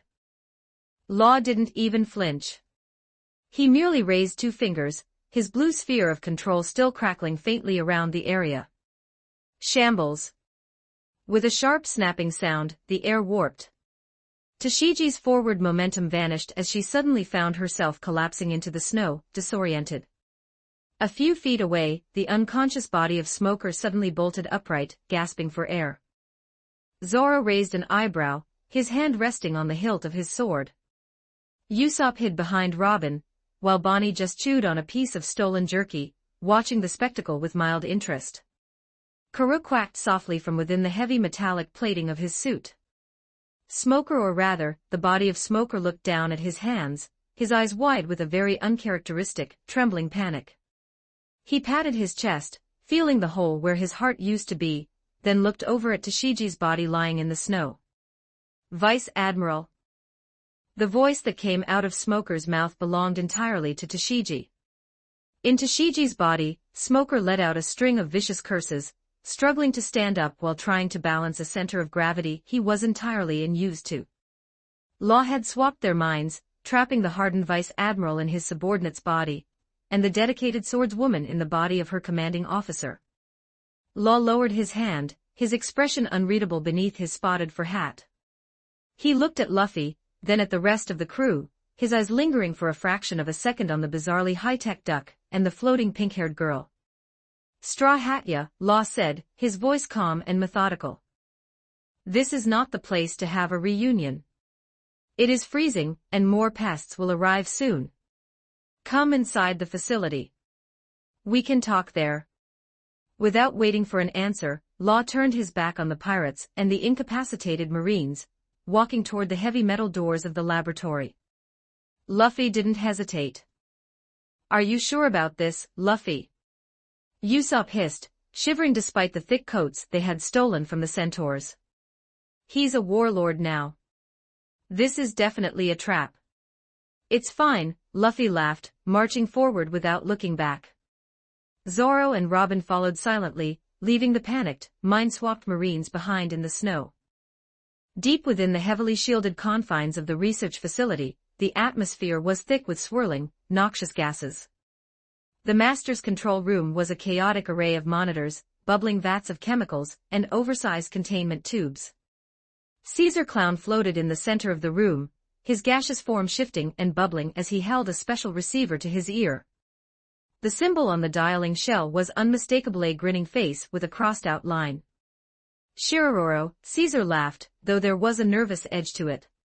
Everything is proceeding perfectly. But we have a slight past problem.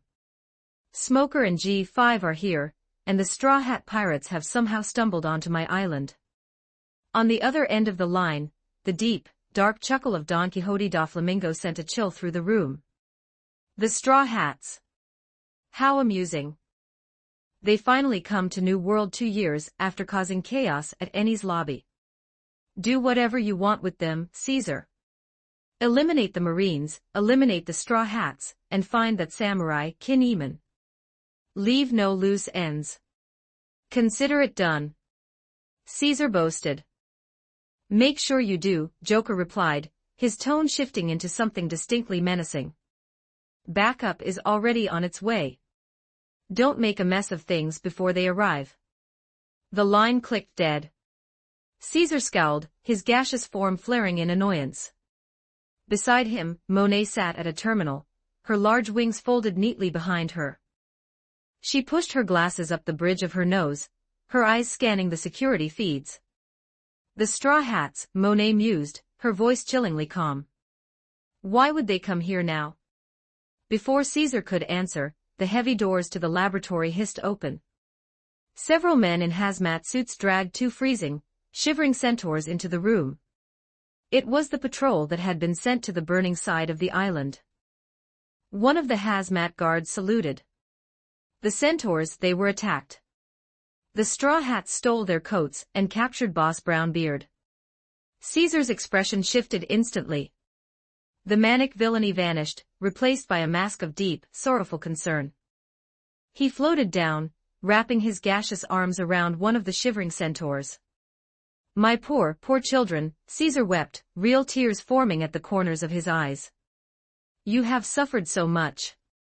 Those brutal pirates, how could they do this to you? The centaur looked up, tears of gratitude freezing on his cheeks. Master, you are too kind. Do not speak, Caesar said softly. I have a special medicine. It will warm you up. It will heal all your pain. Caesar produced an oversized, brightly colored candy from his robes and placed it gently in the centaur's mouth. The creature swallowed it eagerly. For a second, nothing happened. Then, the centaur's eyes rolled into the back of his head. He let out a horrifying, gargling scream as purple veins bulged across his neck.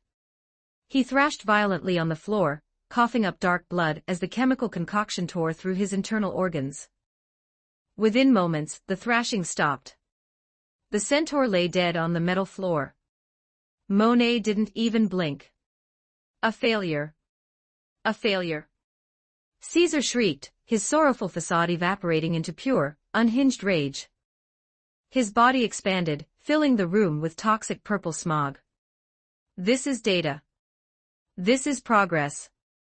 Vegapunk would call it a failure because he is a coward. He said my weapons were too dangerous. Too inhumane. Caesar floated over the corpse, laughing maniacally. 4 years ago, I proved him wrong. That explosion wasn't an accident. It was my masterpiece. I will show the world government, I will show Joker, I will show everyone that Caesar Clown is the greatest scientific mind this world has ever seen. Miles away, in a secluded, partially collapsed ice cave that served as a makeshift shelter, the Marines of G5 huddled together for warmth. The atmosphere was incredibly tense. Smoker, currently trapped within Tashiji's smaller frame, sat on a rock, smoking a cigar he had commandeered from one of his men. The sight of their prim and proper captain puffing on a cigar and scowling aggressively was deeply unsettling to the troops. Across from him, Tashiji sat in Smoker's massive body, her posture rigid, her face flushed with embarrassment as she tried to keep her coat zipped up properly. Smoker muttered, blowing out a cloud of gray smoke. He looked at the logo stamped onto one of the abandoned crates in the cave. It all makes sense now. The hazmat suits, the toxic gas, the mutated creatures. Vice Admiral, Tashiji said, her voice booming out of Smoker's chest. What does it mean? Caesar Clown, Smoker growled. He was a colleague of Dr. A wanted felon. The man was a lunatic obsessed with weapons of mass murder. They said he caused the incident 4 years ago and vanished. The G5 Marines murmured in shock. Tashiji's eyes widened. Vice Admiral. There were rumors. What about them? Over the last 3 years, there have been dozens of reports across the New World. Kidnappings. Children going missing from nearby islands, Tashiji explained rapidly.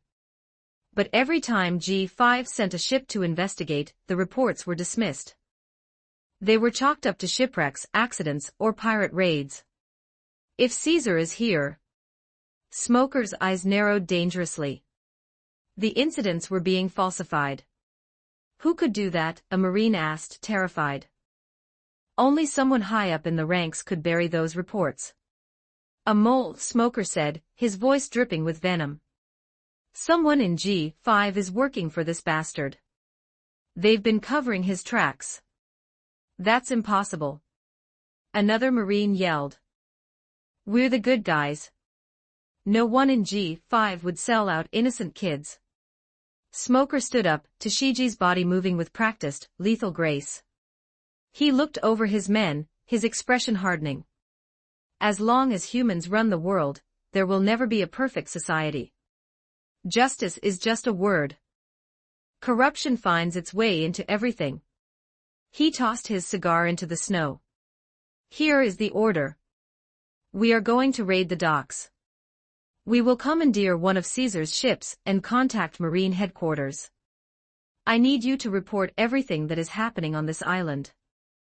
What about you, Vice Admiral? Tashiji asked. I am not leaving this rock until I get my body back from law, Smoker declared. And until I find out exactly who is pulling the strings.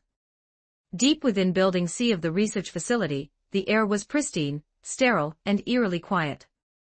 This was the heart of Caesar's personal laboratory, a sprawling complex of testing rooms, chemical storage, and data archives. And currently, it was being thoroughly vandalized. This guy's engineering is super lame.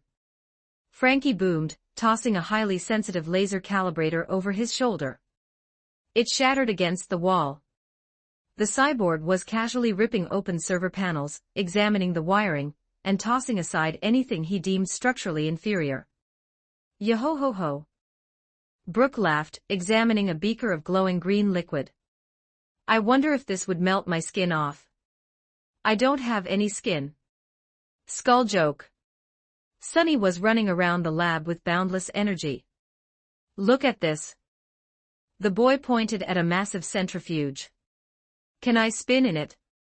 Papa, can I spin in it? Do not touch that, Sunny, Ben sighed, leaning casually against a main console. It's a chemical separator. It will turn you into soup. Ah, Sunny pouted, kicking the side of the machine. Near the door, Oimo stood guard. He leaned on his massive club, keeping a watchful eye on the corridor. Ben stood in front of Caesar's primary research desk. The desk was covered in highly classified notes, formulas for deadly gases, and blueprints for horrific weapons. Ben didn't just read them, he was actively grabbing a red marker and correcting Caesar's math. Wrong, Ben wrote across a complex molecular diagram. Yield will fail at low temperatures. He knew exactly what he was doing. He was leaving a trail. He was intentionally infuriating the mastermind of the facility. In his surveillance room, Caesar Clown was having an outright meltdown. He watched the feeds from Building C, tearing at his own gaseous hair as he watched the cyborg break his machines, the skeleton juggle his volatile chemicals, and the magician casually write F- across his life's work. Kill them. Caesar shrieked, smashing a fist onto his console. Who do they think they are? The den mushy on his desk rang. Caesar snatched it up. Master, one of his scouts reported from the docks. The backup requested by Joker has arrived. Caesar's manic smile returned, stretching wide across his face. Listen to me, Monet. Monet looked up from her terminal. Take the Yeti Cool brothers. Take Dragon number 21, Caesar commanded, his voice echoing through the chamber. Go to Trafalgar Law and Straw Hat, and eradicate those vandals. Leave nothing but dust. I'll have our backup send to your location, Caesar sneered. Law has served his purpose. We don't need him snooping around anymore. Meanwhile, I will go towards these hooligans and teach them a lesson. Down in Building C, Ben paused. He set the red marker down on the desk. The air in the room didn't shift, nor did the temperature drop, but Ben's observation hockey flared to life, painting a vivid picture of the massive, hostile presence currently rushing toward their sector. A slow, highly sinister smile spread across Ben's face. Guys, Ben called out, his voice echoing lightly in the sterile lab. Stop breaking the cheap toys. Frankie dropped a monitor. Brooke sheathed his sword cane. Oimo gripped his club tighter, and Sunny bounced on his heels, a wide grin forming on the kid's face. Company is here, Ben said, turning toward the reinforced steel doors. Let's show them how the Straw Hats do things. Chapter 215, Punk Hazard 3351 words. The heavy, reinforced security doors of Building C hissed open with a sharp, pressurized release of steam. Stepping through the threshold was Caesar Clown, his gaseous, indigo-tinted form billowing out aggressively as he filled the sterile corridor. His face was twisted into a mask of fury, his sharp teeth bared as his yellow eyes locked onto the intruders. Who gave you permission to touch my equipment? Caesar shrieked, his voice echoing shrilly off the metallic walls of the laboratory. You filthy, ignorant pirates. Do you have any idea what those machines are? That is the pinnacle of scientific achievement. My life's work. Ben did not even look up from the primary research console. He casually clicked the cap back onto his red marker, tossed it into the air, and caught it with a practiced flick of his wrist. Your life's work is a complete mess, Ben said, his tone dripping with casual indifference. I've seen amateur alchemists with better structural logic. There were dozens of mathematical errors in your gas compression formulas. I had to go through and correct them so your data wouldn't look completely pathetic. Frankly, you are not much of a genius, are you? Caesar's face turned an explicit shade of purple. His gaseous body expanded violently, filling the upper half of the room with a swirling vortex of toxic purple gas. You think you can mock me? I am Caesar Clown. The greatest scientist of the New World. I will turn your lungs to ash, you arrogant. Before the villain could even finish his sentence, the space around Ben warped.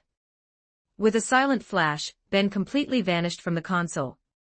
In a millisecond, he reappeared directly above Caesar's floating form.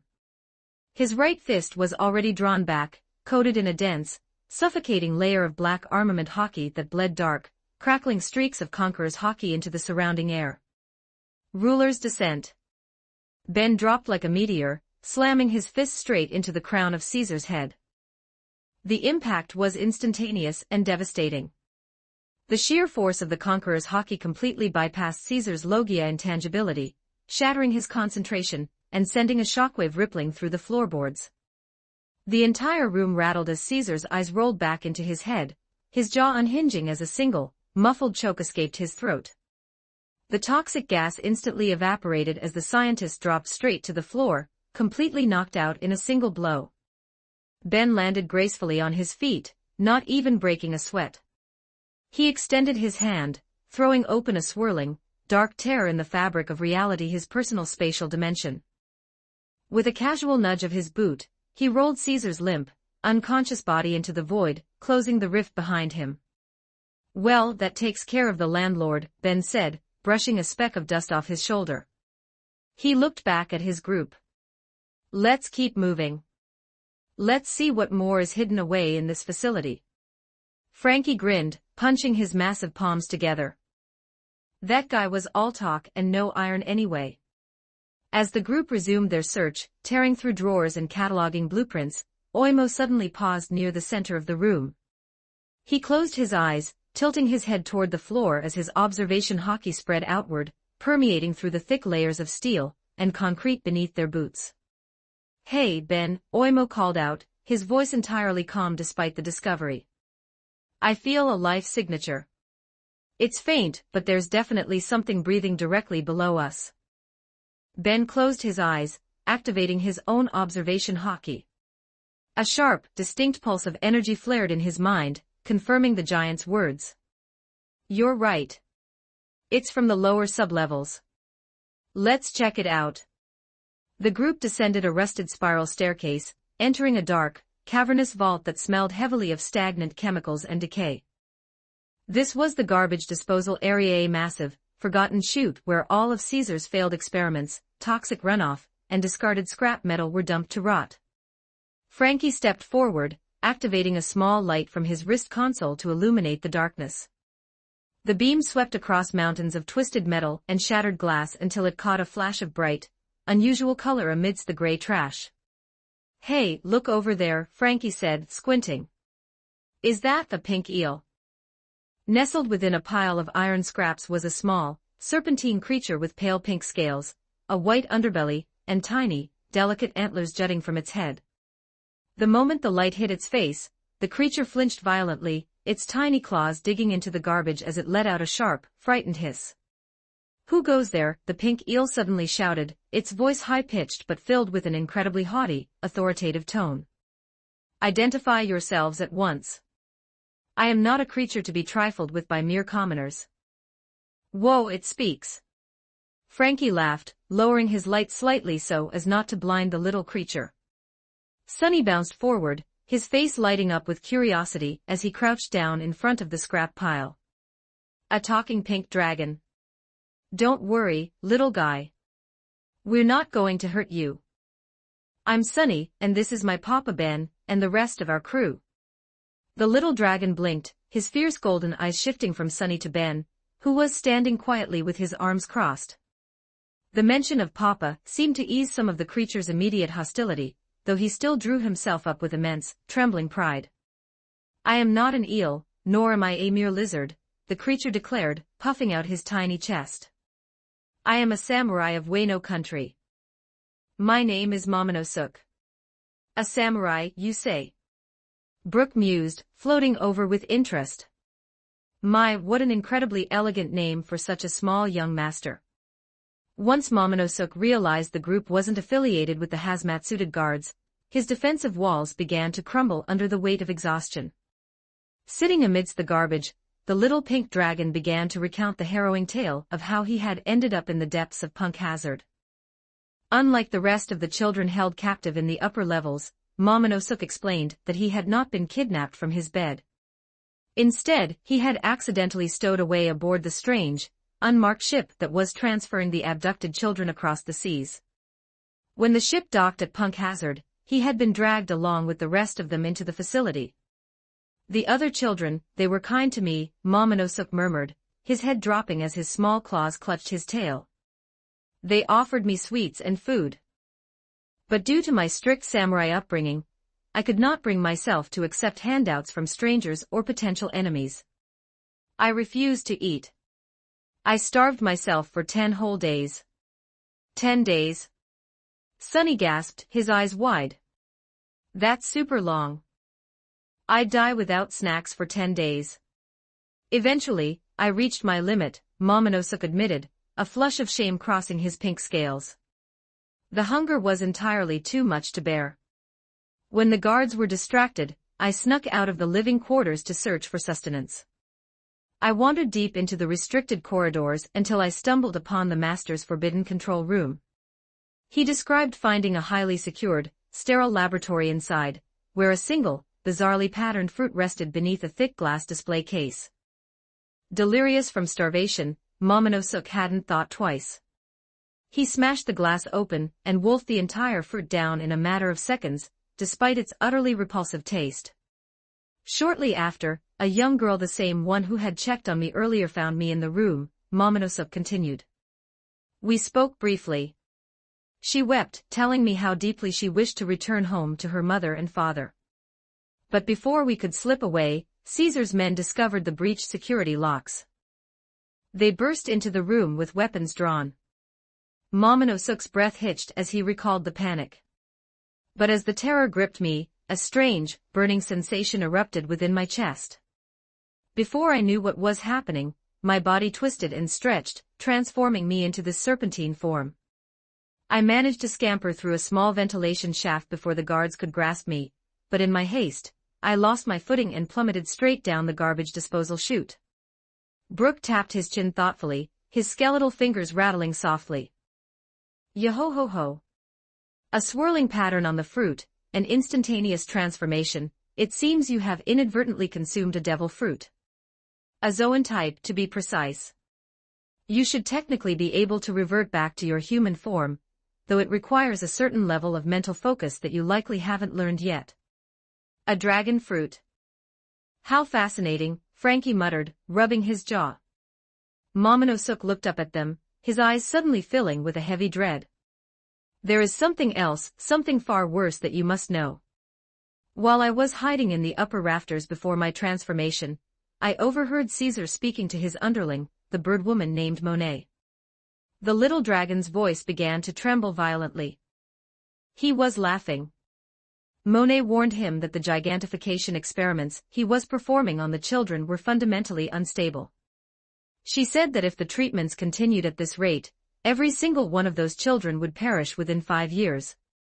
The room grew instantly cold. Frankie's jaw tightened, and Oimo gripped his club with a sudden, silent fury. And what did Caesar say? Ben asked, his voice low and dangerous.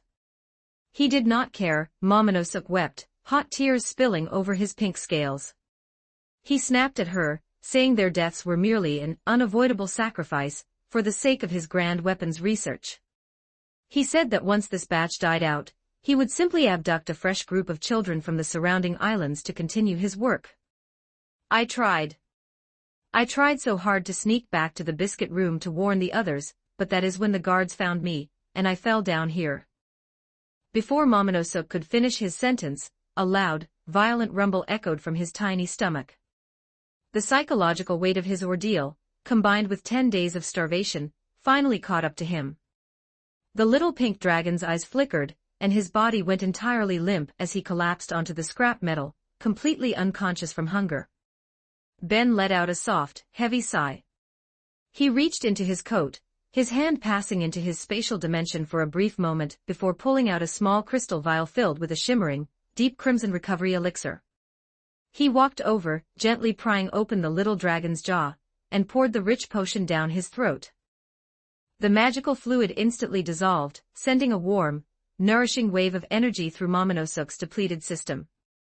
His breathing leveled out, and the frantic trembling in his scales finally ceased as he drifted into a peaceful, deeply needed sleep. "Oimo," Ben commanded quietly, stepping back. "Pick up the little guy and carry him carefully. We'll let him rest and recover for now. Our business in this sector is finished anyway." "Understood, Ben," Oimo nodded, gently scooping the sleeping pink dragon into his large hands. Meanwhile, across the facility, the massive, brightly colored playroom known as the Biscuit Room was currently hosting a massive, chaotic gathering. Luffy's group, along with Trafalgar Law and the captive Brownbeard, had finally navigated the corridors to reunite with Nami's group. The room was filled with the echoing chatter of the giant children, who were currently crowding around Chopper, completely fascinated by his small, fluffy appearance. Luffy, completely ignoring the tension in the room, was sitting cross-legged on the floor directly in front of the massive alligator centaur, Brownbeard. "So you hate us?" Luffy asked, tilting his head with a wide, toothy grin. Brownbeard, heavily bound by ropes but still maintaining a fiercely defiant glare, snorted a cloud of hot air from his nostrils. "I don't just hate you, Straw Hat. I utterly loathe everyone associated with the worst generation. You, Marshall D., Teach, and the rest of those 11 arrogant supernovas have brought nothing but chaos and ruin to the New World." He shifted his massive weight, his animalistic lower half twitching in frustration. 2 years ago, I was a feared pirate captain. But the moment I entered these waters, my entire crew was slaughtered, and my original legs were utterly severed from my body by that sadistic bastard, Basil Hawkins. I was left for dead, crawling through the dirt until I miraculously washed ashore on Punk Hazard. Usopp shivered, wrapping his arms around himself. "Man, that Hawkins guy gives me the creeps. You think this island is just a wasteland?" Brownbeard barked, his voice booming across the playroom. For years ago, Punk Hazard was a magnificent paradise full of lush greenery and beautiful forests. It was the primary research headquarters for the world's greatest mind, Doctor. He developed state-of-the-art medical technology, military defense drugs, and advanced weaponry for the world government. They even brought highly dangerous criminals here from Impel Down to use as test subjects, rather than letting them rot in cells. Robin narrowed her eyes slightly, her arms crossed beneath her stolen coat. "A paradise until the disaster." Brownbeard nodded fervently. "For years ago, a massive, catastrophic chemical experiment failed entirely. A horrific explosion tore through 2 of the 3 primary laboratories on the island, unleashing a catastrophic wave of highly lethal, paralyzing nerve gas. The blast killed every single piece of plant and animal life across the territory within minutes." The giant centaur grimaced, the memory clearly burning in his mind. The government personnel and researchers fled the island in a complete panic, completely abandoning the prisoners and test subjects to save their own skins. Those who were lucky enough to be inside the 3rd, heavily sealed facility survived without injury. But those of us who were left outside on the wasteland were permanently paralyzed from the waist down by the residual nerve toxins. "That's horrible," Nami muttered from the side, her hand resting against her chin as she listened closely. "We were completely helpless," Brownbeard said, his tone softening into a note of profound reverence. "We were doomed to rot in the snow. But then, exactly 1 year later, a savior appeared. Our magnificent master, Caesar Clown, returned to the island. Using his gas abilities, he completely cleansed the atmosphere of the remaining poison. He built incredible mechanical floating devices and tailored custom suits, so that the paralyzed survivors could finally move and live again." He glared directly at Trafalgar Law, who was leaning silently against a massive candy pillar, his face completely expressionless. "I arrived on this island a year after that, completely broken and ready to give up on life," Brownbeard continued. "But the master found me. He took me in, fed me, and gave me a purpose. And not too long after that, Trafalgar Law arrived. Using his room abilities, he performed a grand surgical miracle, replacing our useless, paralyzed lower halves with the powerful limbs of the island's native beasts, forming our proud centaur patrol. Luffy blinked, pointing a finger toward the ceiling. So that's why you're an alligator. What about that big dragon we fought out front? Was that one of Caesar's pets too? Brownbeard let out a booming, arrogant laugh. You think the master created that magnificent beast? How ignorant. That dragon was a legendary genetic masterpiece created by Dr. Vegapunk himself. It was engineered to possess an entirely flawless biological defense system, capable of adapting to any extreme environment on the planet. It was so magnificent that one of the world nobles from Mariehua eventually claimed official ownership of it as a personal guardian. Brownbeard puffed out his chest, completely oblivious to the fact that Luffy and Zoro had casually sliced the beast apart and roasted its hindquarters for breakfast less than an hour ago. The master is a saint. Brownbeard shouted proudly. He is conducting grand, top-secret research within this facility entirely for the betterment and advancement of all humanity. You Straw Hats have walked straight into a trap. It is only a matter of time before the master's forces surround this room, capture every single one of you, and turn your bodies into pickled laboratory specimens for future study. Before anyone could respond to Brownbeard's grand speech, the heavy doors of the biscuit room suddenly flew inward with a loud, ringing crash. Everyone spun around, weapons drawing instinctively, only to freeze in utter bewilderment. Sprinting through the doorway at maximum speed was a familiar pair of isolated, disembodied human legs, clad in traditional Wano samurai hakama. Sitting on a bench near Nami's group, the severed head of Kin Eamon suddenly let out a loud, dramatic gasp. His eyes bulged out of his skull as he stared at the doorway. My lower half. Kin Eamon's head shrieked at the top of his lungs. They have returned to me. The running legs didn't hesitate.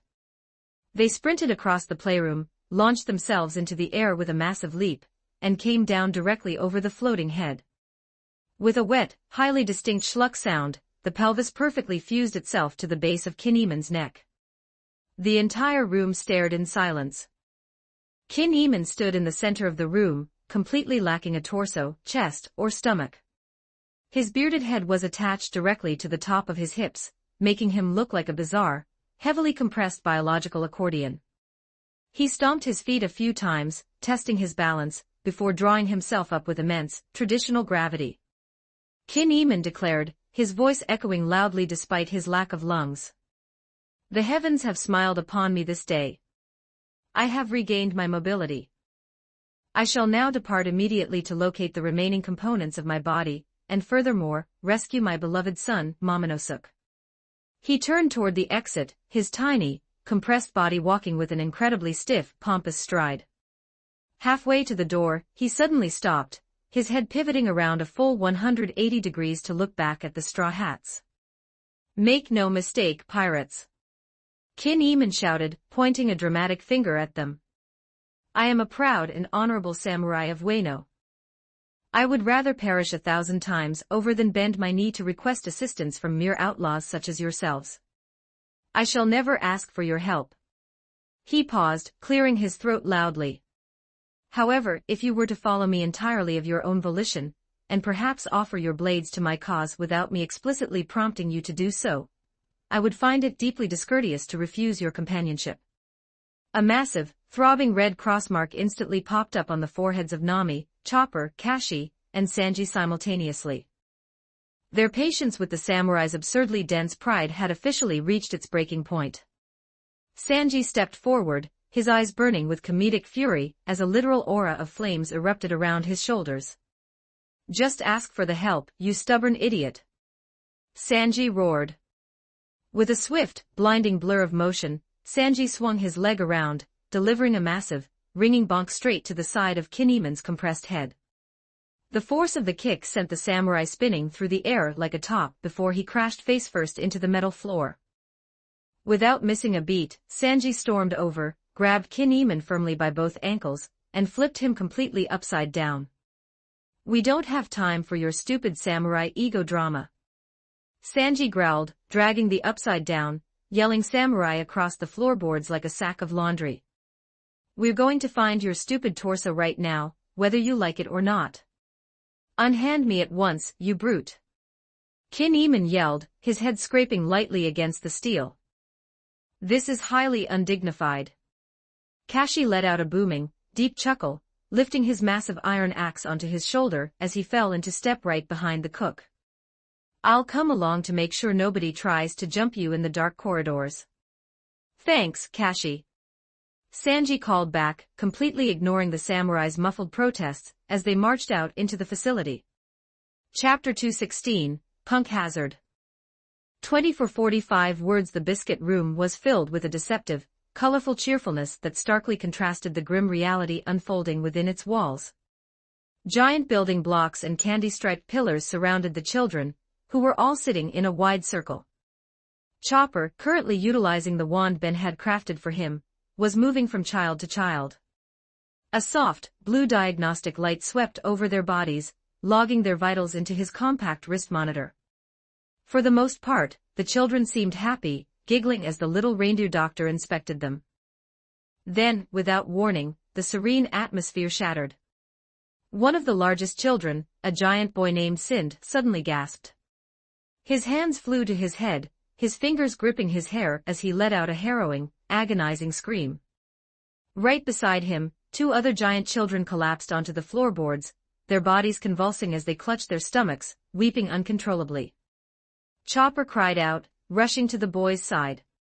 He waved his medical wand over Sind's trembling chest, his eyes widening as the diagnostic readings flared a dangerous, flashing red.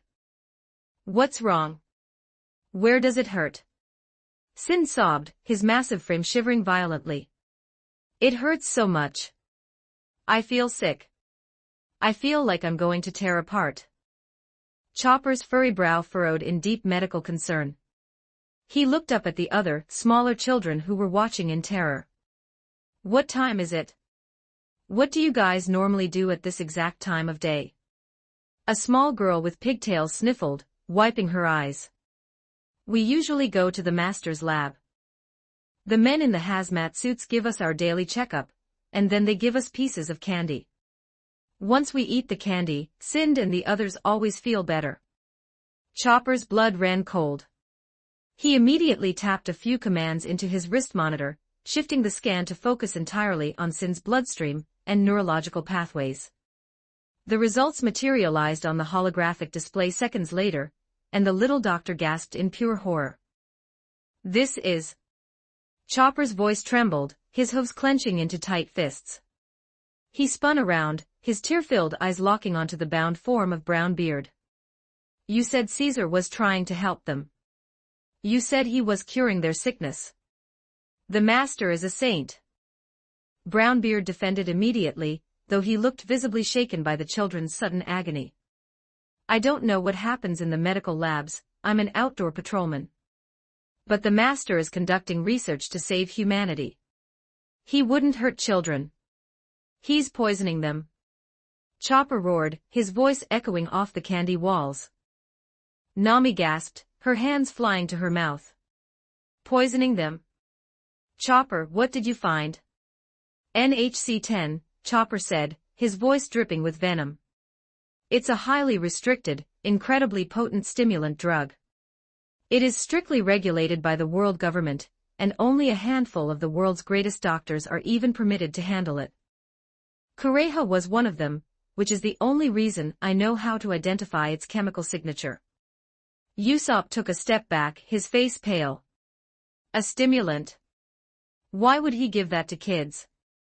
Because in small doses, it acts as a medical booster, Chopper explained, tears streaming down his furry cheeks. But in large, continuous doses, it is horrifyingly addictive.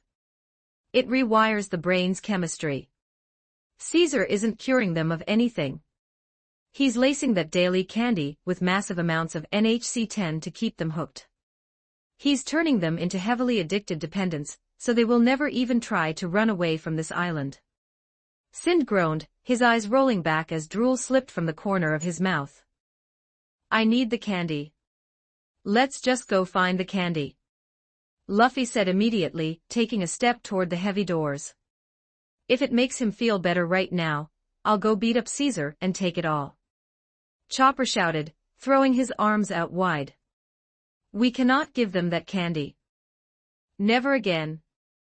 If they keep eating it, the drug will permanently destroy their internal organs. They have to go through withdrawal, right now.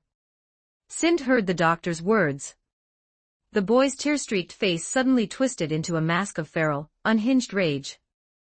The painful withdrawal shattered his gentle personality entirely, replacing it with the frantic, violent desperation of a severe addict. Give me candy. Sind roared. The giant boy lunged forward with terrifying speed, his massive fist swinging through the air. He slammed his knuckles directly into Luffy's chest. The force of the blow sent the pirate captain flying backward like a bullet, crashing violently into the reinforced steel wall of the playroom. The metal buckled inward, creating a massive crater around Luffy's body. Bonnie yelled, dropping the piece of meat she was eating. Luffy peeled himself out of the crater, completely unharmed thanks to his rubber body, but his eyes were wide with genuine surprise. That kid packs a serious punch. How is a kid that strong? Usopp panicked, scrambling backward as Sind began to tear the room apart, smashing candy pillars to dust. He's a giant, but he's hitting like a warlord. One of the normal-sized children huddled behind Robin, shaking in fear. He wasn't always a giant. None of the big kids were. When Sind first came to the island, he was the exact same size as me. They've just been here the longest. The horrifying truth fell over the Straw Hats like a suffocating blanket. They're not just addicting them, Chopper whispered, dropping to his knees. The candy, it's a gigantification drug. Caesar is forcefully expanding their cellular structure. He's using these innocent kids as disposable lab rats to create artificial giants. Sind let out another feral roar, kicking up a massive wooden bench and preparing to hurl it at Nami. The other two giant children who had collapsed earlier were also rising, their eyes glazed over in violent, drug-induced withdrawal. Stop right there. Usopp yelled. He raised his wrist, his nanotech weapon instantly shifting from a compact band into a sleek, high-tech slingshot.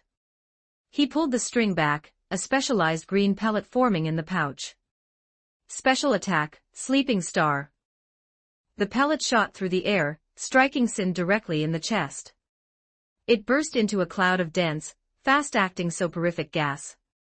The gas rapidly expanded, enveloping the three rampaging giants. Within seconds, the rage melted from their faces. Their eyes fluttered shut, and the three massive children collapsed to the floorboards, snoring heavily. Chopper ran forward, his heart breaking as he looked at the sleeping, suffering children. He turned back to his captain, tears freely falling onto the floor.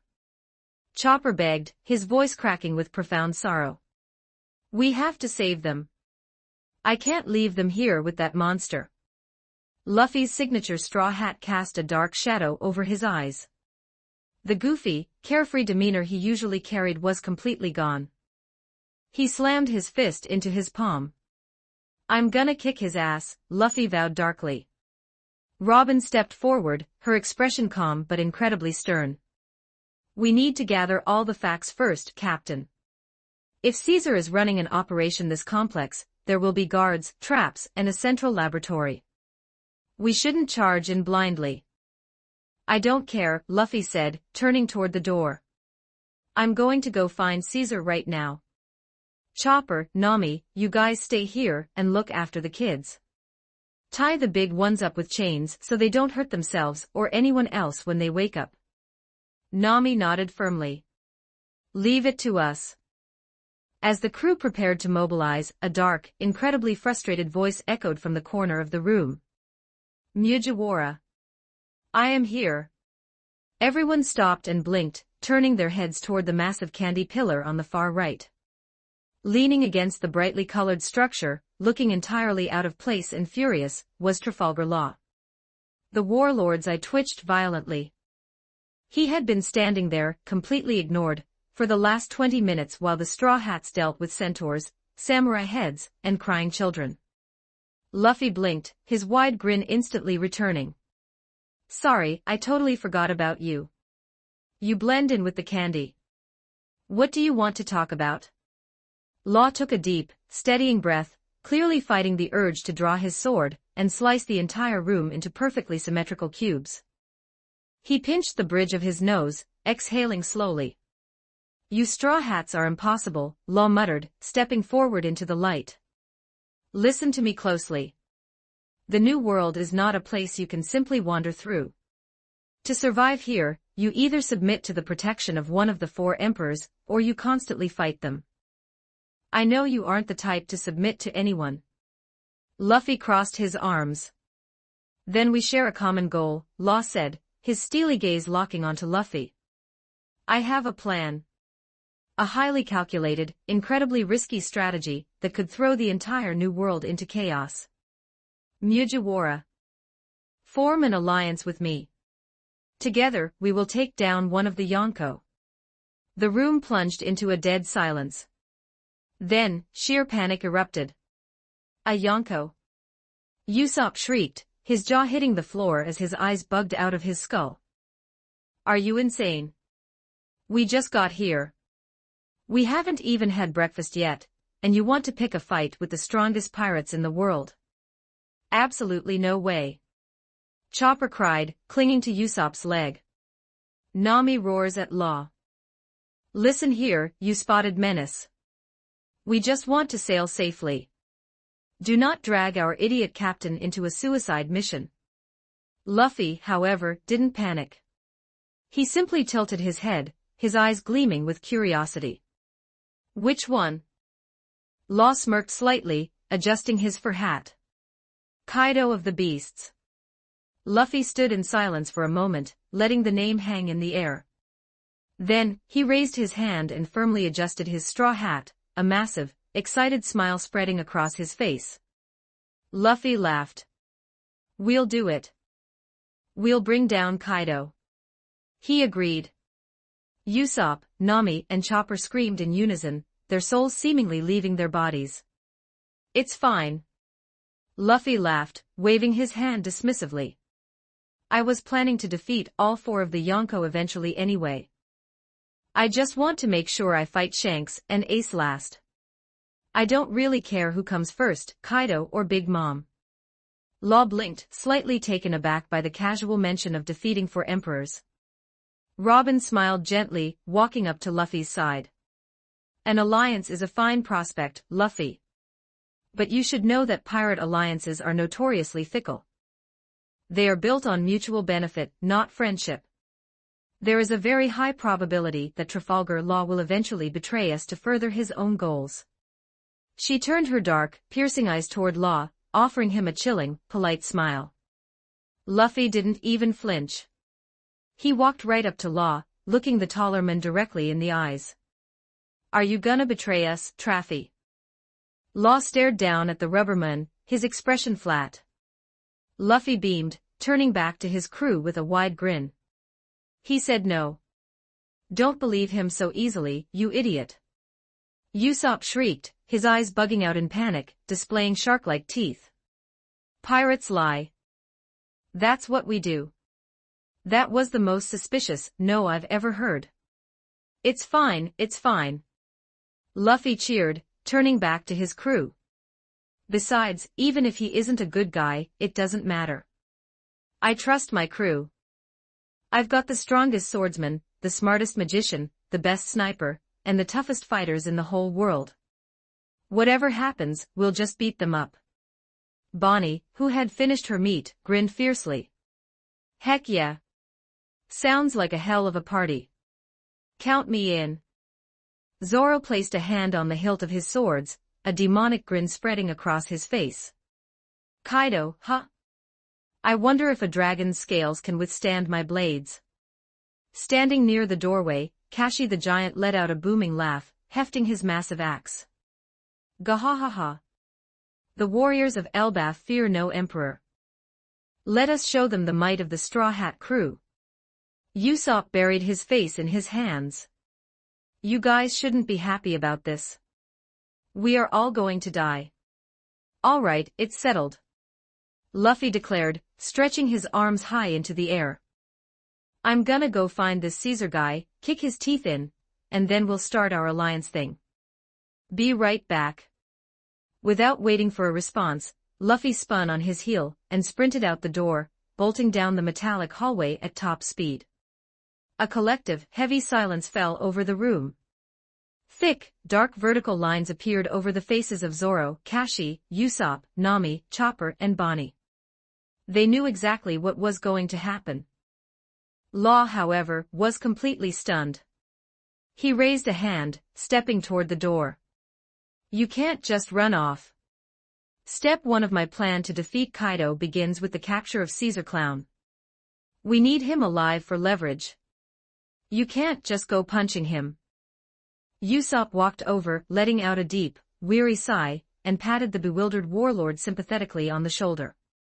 Just get used to it, man. Strategy doesn't exist here. Zoro grunted, adjusting his haramaki. That idiot. He's gonna go get himself lost in these hallways. I'm going after him. Zoro immediately sprinted out the door, taking a sharp left turn, while Luffy had very clearly gone to the right. The thick, dark lines returned to the faces of the Straw Hats. Law stared at the empty doorway, his mind completely short-circuiting. He went the wrong way. Mugiwara is in the other direction. Why did he go the wrong way? Mary giggled from her spot near the wall. Don't worry about it, Traffy. Uncle Zoro is like a regular compass in the Grand Line. He's totally useless when it comes to directions. But Papa Ben says it's actually a good thing. He says that if everyone in the crew split up to search the world on their own, Uncle Zoro is the most likely person to accidentally stumble directly onto the One Piece just by getting lost. The image of Zoro casually walking into Laugh Tale while trying to find a bathroom was too much. The entire Straw Hat crew burst into uncontrollable laughter, the tension of the room evaporating instantly. Law stood in the center of the chaotic, laughing pirates, the sounds of giggling giant kids. The warlord slowly lowered his head, staring at the floorboards, aggressively calculating if proposing this alliance was the single worst mistake of his entire life. Chapter 217, Punk Hazard 2239 words. The chilling, metallic hallways of building be wound through the facility like the frozen intestines of some steel beast. Walking at the head of the group, Mary was practically skipping, her boots tapping a rhythmic, cheerful beat against the grated floorboards. Behind her walked Vivi, her long hair a vibrant, deep crimson thanks to the magical ring Ben had gifted her. Bringing up the rear were Dory and Bragi. High up in the shadows of the rusted rafters, two massive, heavily furred figures crouched in silence. They were the Yeti Cool brothers Scotch and Charlie, the lethal assassins of the frozen wastes, sent by Monet under Caesar's orders to eliminate any intruders. Scotch raised a massive, customized rifle, aligning his sights directly with the skipping girl. He smirked behind his thick beard, loading a specialized chemical round designed to burst upon impact and release a dense cloud of concentrated anesthetic gas. One breath of it could knock out a sea king in an instant. The silent gas round hissed through the air, diving straight toward Mary's head. Instantly, before the bullet could even touch her hair, Mary's eyes flashed with a bright, blue electronic light. A translucent, hexagonal dome of shimmering vibranium energy materialized around the entire group. The bullet struck the impenetrable barrier and shattered, releasing a massive, billowy cloud of thick, purple knockout gas. The gas rapidly expanded, completely enveloping the dome, and obscuring the corridor in a dense, blinding fog. Up in the rafters, Scotch and Charlie let out low, rumbling chuckles. Direct hit, Charlie muttered, leaping down from the steel beams with a heavy thud. Stupid pirates. They didn't even see it coming. Let's go collect the bodies. As the two massive Yetis approached the thick purple fog, they expected to find four limp figures collapsed on the floor. Instead, they heard the soft, hummed tune of a cheerful melody. With a sudden, sharp whistling sound, the purple gas began to spin. It didn't expand outward, instead, it was drawn inward toward a central point as if caught in a localized vacuum. The fog parted, revealing Vivi standing calmly with a wand in her hand. At the very tip of her wand, the entire volume of the lethal gas had been compressed into a perfectly swirling, dense purple sphere, held in place by a subtle, rotating current of air. The Yeti Cool brothers froze, their massive jaws dropping in utter disbelief. What did she just do? Scotch stammered, raising his rifle in a panic. That gas should have put them under in a second.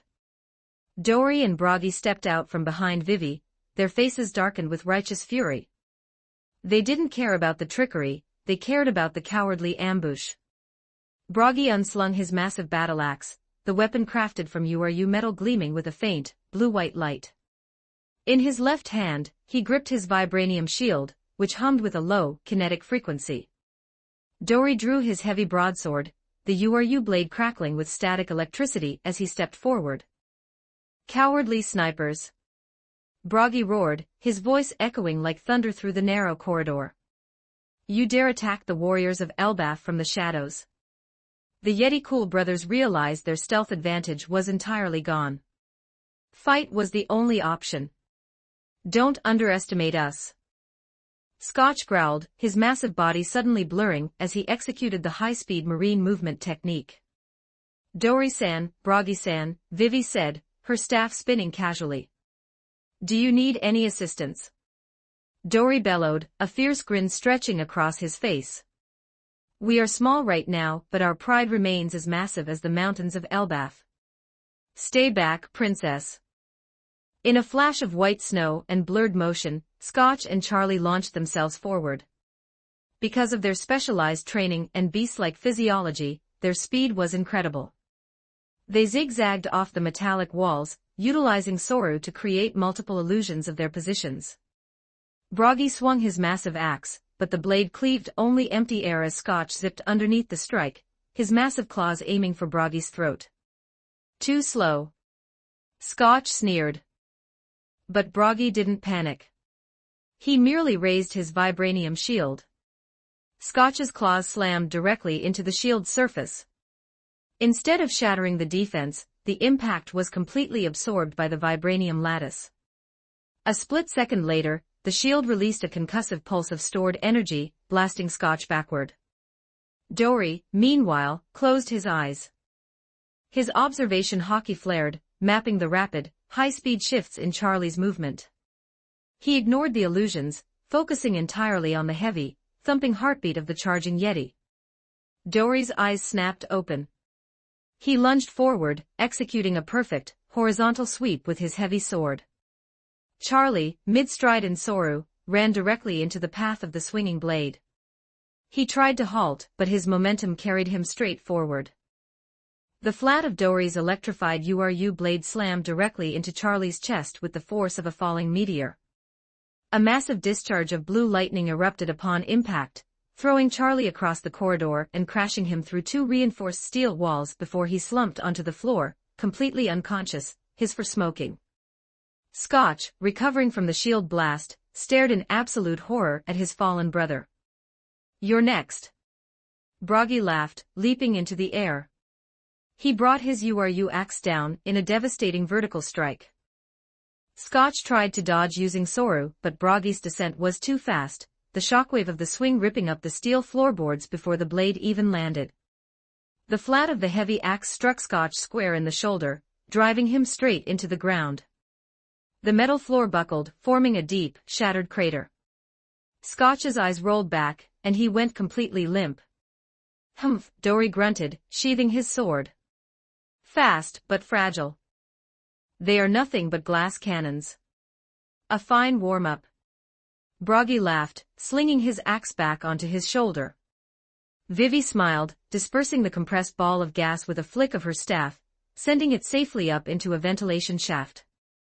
Great job, both of you. Let's keep moving before more of them show up. On the opposite side of the island, near the heavily damaged G-5 Marine ship, the frozen wasteland was in chaos. The Marines were desperately fighting for their lives. Out of the snowy ruins, a massive army of transformed, mutated prisoners had emerged. These were the men who had supposedly died in the chemical explosion 4 years ago, now wearing tattered hazmat suits, and wielding crude weapons, their eyes vacant and wild under the influence of Caesar's experiments. What is going on? Tashigi screamed, wielding her sword clumsily in Smoker's massive body. They're supposed to be dead. Why are they attacking us? They're mindless, Smoker growled back, adjusting to Tashiji's smaller frame, as he pinned a mutated prisoner to the ground. Someone's been keeping them as a private army. Don't hold back, men. Subdue them. The sounds of clashing steel and gunfire echoed across the ice. A short distance away, near the shore of the massive central lake, Sanji, Kashi, and the torsoless Kin-Eman were sprinting through the snow. Kin-Eman, still a bizarre, upside-down accordion of a mun, was being carried under Sanji's arm. My torso. Kin-Eman wept, his small legs flailing. I can feel it. It is cold. It is wet. It has surely fallen into the depths of the frozen water. Sanji stopped at the edge of the lake, looking out over the dark, icy water. Is there a deep lake nearby, samurai? Kin-Eman shouted, pointing a flailing leg toward the western coordinates. Just beyond those shattered laboratory ruins. I can feel the freezing current numbing my stomach. All right, let's go, Sanji sighed, sprinting toward the coordinates with Kashi's massive strides keeping pace easily beside him. As they ran, Kin-Eman looked up at the cook, his expression shifting from arrogance to genuine confusion. Why are you helping me, pirate? I have treated you with nothing but disdain and suspicion. Yet you risk your life to retrieve my body. Sanji's expression softened, a brief, distant shadow passing over his eyes as he remembered his mother, Sora, and the painful, fractured memories of his own childhood. A parent searching desperately for their child. Sanji muttered, his voice barely louder than the wind. No matter how annoying or prideful you are, I can't just stand by and watch that. Now shut up. They reached the shoreline of the dark, freezing lake. Sanji didn't hesitate.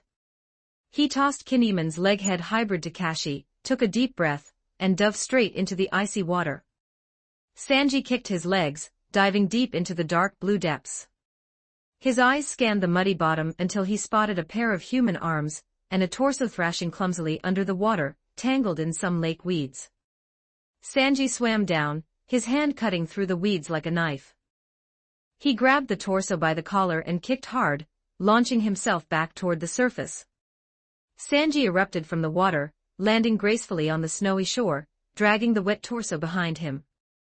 The moment the torso hit the ground, Kin-Eman's head let out a triumphant roar. The torso slid across the snow, and with a series of wet, snapping sounds, the head, torso, and legs perfectly fused back together. Kin-Eman stood up, stretching his fully restored arms, a magnificent, traditional samurai armor suddenly appearing over his body thanks to his clothing-generating abilities. Tears of pure gratitude streamed down his face, as he bowed deeply to Sanji. I am whole once more. Kin-Eman wept. I am deeply, eternally in your debt, Master Cook. Yeah, Sanji grunted, lighting a cigarette. Now let's go find your kid. While the battle raged on Punk Hazard, a completely different scene was unfolding on a peaceful, sunlit island miles away. Dozens of desperate parents were gathered in front of the local marine base, weeping and clutching posters of their missing children. They were begging, pleading with the Marine Commodore, Yarasuji, who was standing on the steps with a cold, indifferent expression. Please, Commodore, a mother sobbed. Our children didn't die in a shipwreck. We know they were taken. We saw the unmarked ship. Yarasuji barked, waving his hand dismissively. The investigation is closed. Your children are dead. Accept the tragedy and go home. Do not disrupt the peace of this island. But Vice Admiral Virgo. A father pleaded. He promised he would look into it. He is a good man. He will help us. Yarasuji sneered. Vice Admiral Virgo is currently on a classified, long-term mission. He is not here to listen to your delusions. But unknown to the crying parents and the corrupt Commodore, Vice Admiral Virgo was not on a standard marine mission. At that very moment, deep within the hidden, rocky cliffs on the frozen side of Punk Hazard, a sleek, unmarked submarine docked silently inside a secret, underwater cavern. The hatch opened and a tall, imposing man stepped out. He wore a pristine, quilted white coat, dark sunglasses, and had a piece of half-eaten hamburger meat stuck casually to his left cheek. His eyes were cold, calculating, and devoid of any humanity. Virgo, the Vice Admiral of the G5 Marine Division and secretly, the highest-ranking elite officer of the Don Quixote family, Joker's ultimate mole, had arrived on the island to personally clean up Caesar's mess. Meanwhile, Ben's group had successfully navigated to the top floor of Building D, entering the luxurious, oversized office of Caesar Clown. The room was filled with extravagant velvet couches, expensive wine racks, and a massive mahogany desk covered in highly classified documents. Sonny's eyes flashed with a bright, blue light as he stood in front of the desk. His built-in scanner swept across the documents, instantly capturing, translating, and storing every single piece of research data, chemical formula, and gigantification blueprint into his digital memory banks. Scanning complete, Papa. Sonny cheered, turning back to the group. I've got everything. All of Caesar's dirty secrets are saved. Frankie grinned, casually pocketing a highly advanced gold-plated wrench from Caesar's toolkit. Near the corner of the room, Oimo was rummaging through a highly secured, steel safe that Ben had casually bypassed with a simple unlocking charm. As the giant reached inside, his hand brushed against something warm and rhythmic. Hey, Ben, Oimo called out, his voice filled with genuine curiosity. What in the world is this? Oimo pulled his hand out, holding a living human heart. The entire group gathered around, staring at the organ in fascination. My, Brooke gasped, his jaw dropping. A living heart, completely detached from its body. And it's still beating. Though of course, I don't have a heart myself. Ben stepped forward, his eyes narrowing as he looked at the floating organ. Using his knowledge, he instantly recognized the precise, surgical clean cut of the blood vessels. This is Trafalgar Law's work, Ben murmured, a slow, knowing smile spreading across his face. He must have traded this heart to Caesar as a guarantee of trust to stay on this island. He reached out, taking the container from Oimo's large hand. With a warp of reality, Ben placed the beating heart safely inside his personal spatial dimension, sealing it away where no one else could ever reach it. Well, Ben smiled, his eyes gleaming with amusement. This just became incredibly interesting. It's time to reunite with the rest of our crew. Chapter 218, Punk Hazard 2754 words. The biting frost of the research facility was not confined to the outdoors. Roronoa Zoro wandered aimlessly through the sprawling, labyrinthine corridors, his hand resting casually on the hilt of Shusway. He had intended to follow Luffy, but after taking a wrong turn at a three-way junction, he had somehow ended up in a massive, vaulted chamber. The air in this room was freezing. Thick, heavy snow drifted down from the high, dark ceiling, blanketing the metallic floorboards in a pristine layer of white. It was a bizarre, indoor blizzard, lit only by the eerie, pulsing blue glow of massive coolant vats lining the walls. Zoro stopped, exhaling a long plume of mist. He looked around, completely unimpressed. I followed the idiot, and now I'm in a freezer. He probably found some meat, and forgot about Caesar. Before he could take another step, the wind in the chamber howled, shifting violently. From the swirling snow above, a shadow descended with silent, lethal grace. Monet plummeted from the whiteout, her large, feathered wings tucked tightly against her sides as her sharp talons reached out, aiming directly for the back of Zoro's neck. Zoro didn't even turn around. His eyes narrowed as his observation hockey instantly registered her trajectory. With a seamless, fluid motion, Zoro stepped slightly to the side. The razor-sharp talons grazed the air mere inches from his shoulder, cutting nothing but the empty wind. Monet landed softly in the snow, her cold, calculating eyes locking onto the swordsman as her wings spread wide, kicking up a small flurry. You have quick reflexes, Roronoa Zoro, Monet mused, her voice carrying a chilling, melodic quality that echoed in the vaulted space. But you are a long way from home. This room is my domain. A bird woman, Zoro grunted, his hand still resting on his sword. You're the one Usopp was babbling about. Out of my way. I'm looking for my captain. I'm afraid I can't let you leave, Monet smiled, her form suddenly beginning to dissolve into pure, sparkling snow. Yuki Yuki no Mi, blizzard wall. The snow on the ground violently erupted, rising like a wave to form a towering, solid barricade of ice and packed powder, trapping Zoro within a confined circle. The temperature plummeted further, the air growing so cold it threatened to freeze the very blood in his veins. Monet materialized from the blizzard wall directly behind him, her wings transforming into sharp, icy blades. She launched a flurry of flying snow slashes, aiming to shred his flesh and freeze him solid. Zoro didn't even draw his blades. He simply shifted his stance, his body swaying with effortless precision to avoid every incoming strike. The icy slashes embedded themselves into the metal floorboards, shattering into harmless frost. "Is this the best you can do?" Zoro asked, his tone flat. "The snow is annoying. I don't have time to play with you." Monet's eyes flared with anger. She dissolved again, merging entirely with the blizzard, her voice echoing from all directions. Snow Fong. A massive, multi-headed dragon crafted entirely from solid, compacted ice and snow erupted from the drifts, its jaws snapping down toward Zoro's head. Zoro finally reached for Sandai Kitetsu. He drew the cursed blade, the polished steel catching the blue light of the coolant vats. With a single, rapid horizontal sweep of his arm, Zoro unleashed a localized, flying wind slash. The sheer, crushing pressure of the wind pressure alone was enough to rip the air apart. The spatial force of the strike hit the ice dragon head-on, completely obliterating the beast into a harmless cloud of fine powder. But the slash didn't stop there. The wave of compressed air traveled forward, violently parting the blizzard wall and striking Monet's snowy form. A sharp gasp echoed as Monet was forced back into her physical shape. She tumbled backward through the snow, her wings bent awkwardly as she crashed against the base of a coolant vat. She coughed, clutching her side as she stared at the swordsman in shock. He hadn't even used haki, yet the force of his swordsmanship had completely shattered her defenses.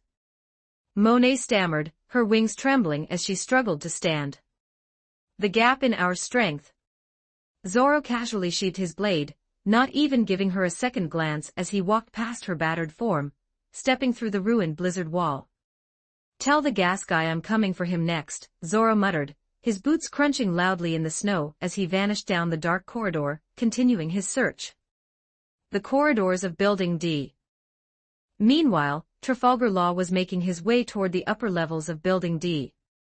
His expression was a mask of cold, restrained irritation. His tactical mind, usually so sharp and calculated, was currently struggling to process the unbridled chaos of the Straw Hat Pirates. Even from several sectors away, he could hear the muffled sounds of laughter, shouting, and what sounded like a giant children's tantrum. "They are a circus," Law muttered, his fingers tightening around the sheath of Kikoku. "An undisciplined, chaotic circus." As he rounded a corner, he spotted a flash of red vest and blue shorts. Luffy was sprinting down the opposite corridor at breakneck speed, yelling at the top of his lungs. "I'm gonna kick your ass." Luffy shouted, his rubbery legs moving so fast they were a blur.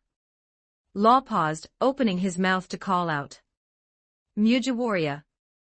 The office is in the opposite direction. You're going toward the—" but Luffy was already gone, rounding another corner and disappearing from sight before Law could even finish his sentence. Law stood in the empty hallway for 3 seconds, his eye twitching. He slowly lowered his hand, letting out a heavy, defeated sigh. "I don't care," Law muttered to himself.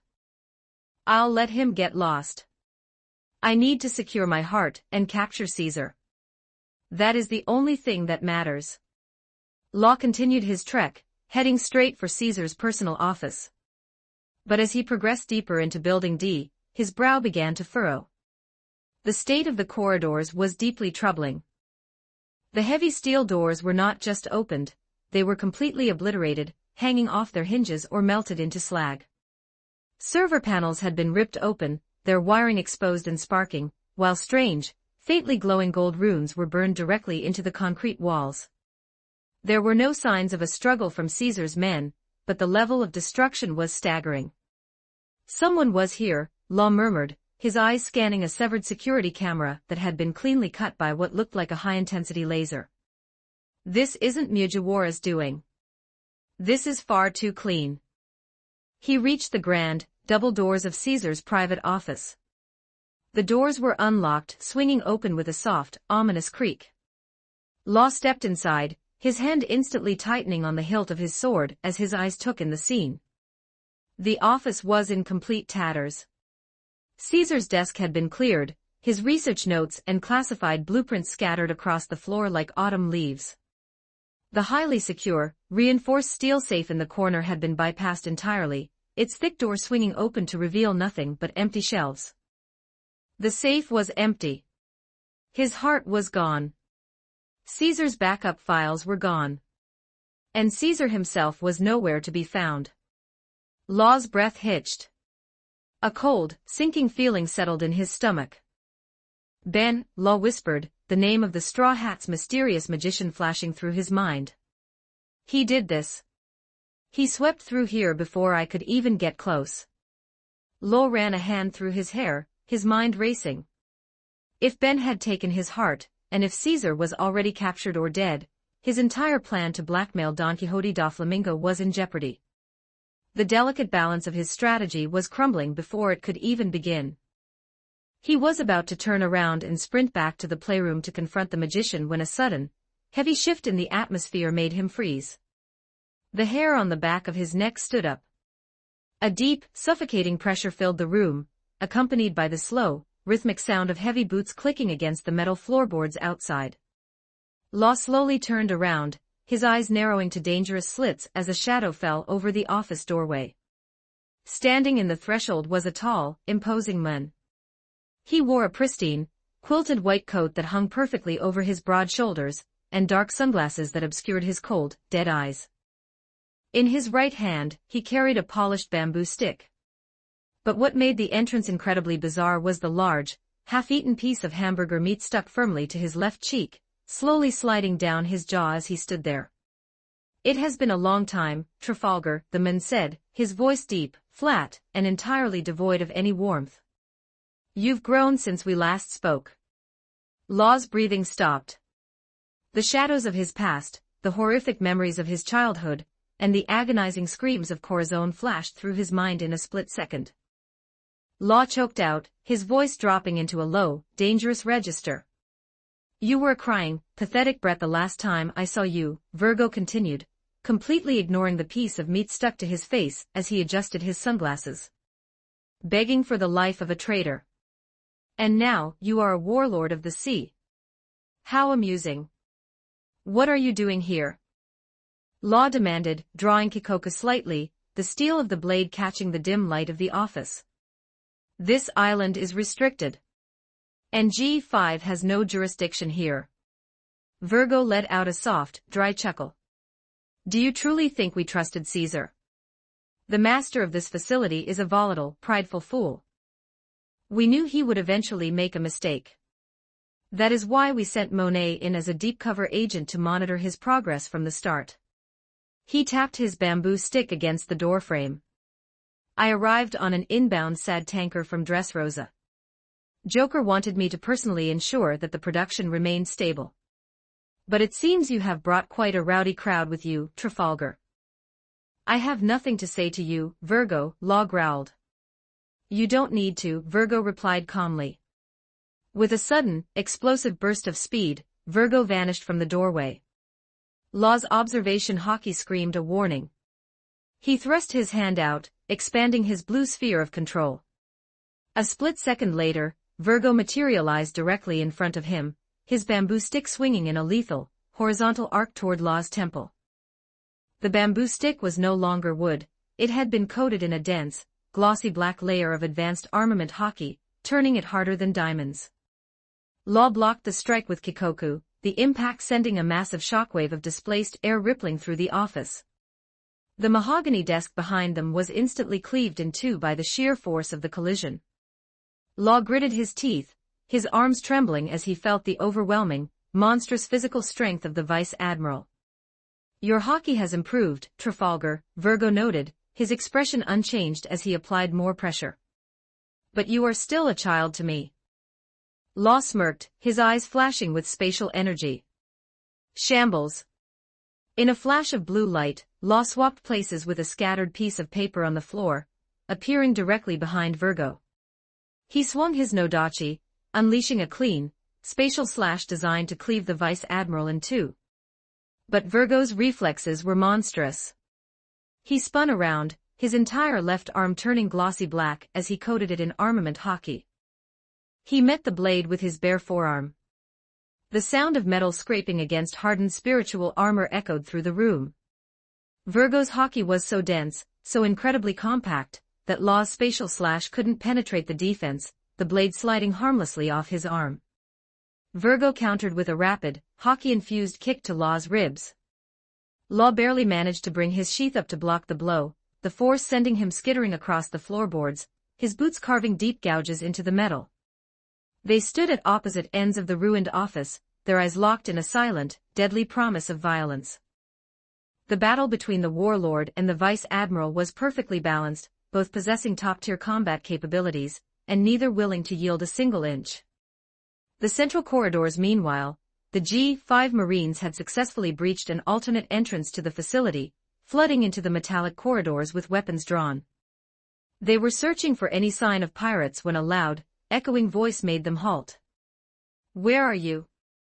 Luffy was sprinting down the central corridor, his straw hat bouncing on his back as he looked into every empty room they passed. "Come out and fight me, you gasman." "Straw Hat!" A sharp, furious voice bellowed. Luffy skidded to a halt, his sandals squeaking loudly against the metal. Standing in front of him was the body of Captain Tashigi, but her face was twisted into a snarl of pure, aggressive rage, two cigars clamped firmly between her teeth.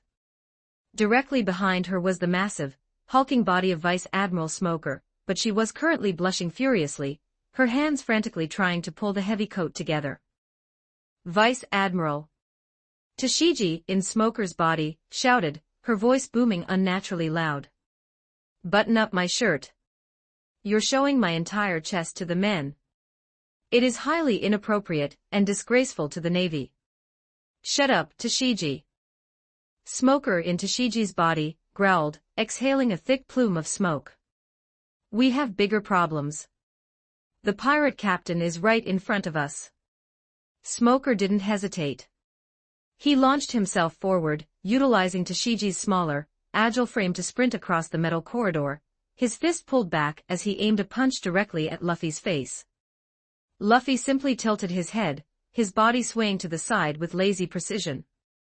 Smoker's punch sailed past his ear, hitting nothing but empty air. Luffy blinked, looking at the angry woman with cigars. "You're really slow. And who are you?" "I am Smoker, you idiot," the Vice Admiral roared, swinging a roundhouse kick at Luffy's ribs. Luffy casually hopped backward, avoiding the kick with ease. "Vice Admiral. Let me help." Tashigi, in Smoker's body, called out. She took a deep breath, attempting to tap into the powers of the Moku Moku no Mi's smoke fruit, to create a binding wave of smoke to trap Luffy. She thrust her hands forward, concentrating with all her might.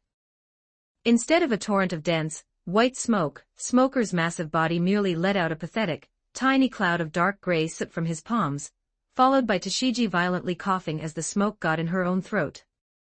"How do you control this stuff?" Tashigi wheezed, her eyes watering. "It's so thick. It feels like my lungs are on fire." "You're doing it wrong, Tashigi." Smoker screamed, his veins bulging on his forehead. "You have to disperse your cells. Don't just blow it out like a chimney." Luffy stared at the two of them, his expression turning from confusion to complete boredom. He crossed his arms, letting out a small sigh. "You guys are really weak right now," Luffy noted, his tone entirely honest. "Your bodies are all mixed up. I don't want to fight you like this. It's not fun. Don't mock us, pirate." Smoker snarled, preparing to charge again. "We are going to arrest you and throw you straight into Impel Down." "No thanks." Luffy grinned, turning around. "I'm looking for the gas guy." With a sudden burst of speed, Luffy sprinted away, his rubbery legs moving so fast he became a blur of red and blue down the corridor. "Get back here!" Smoker roared, chasing after him. But Tashiji's physical body, even under Smoker's hardened willpower, simply couldn't match Luffy's monstrous speed. Within seconds, Luffy had completely outpaced him, rounding a corner and leaving the screaming Marine far behind. Tashigi, in Smoker's body, tried to run after them, but her lack of coordination with the smoke powers made her stumble, her massive limbs tangling as she nearly crashed into the wall. "Curse it all!" Smoker growled, slamming Tashiji's fist against the metal wall in frustration. "In this body, I can't even touch him." The G5 Marines gathered around them, looking completely helpless as the Straw Hat captain effortlessly ran circles around their command. Chapter 219, Punk Hazard 29. Oh, for words. The heavy, reinforced doors of the biscuit room slid open with a soft hydraulic hiss, breaking the tense quiet that had settled over the giant playroom.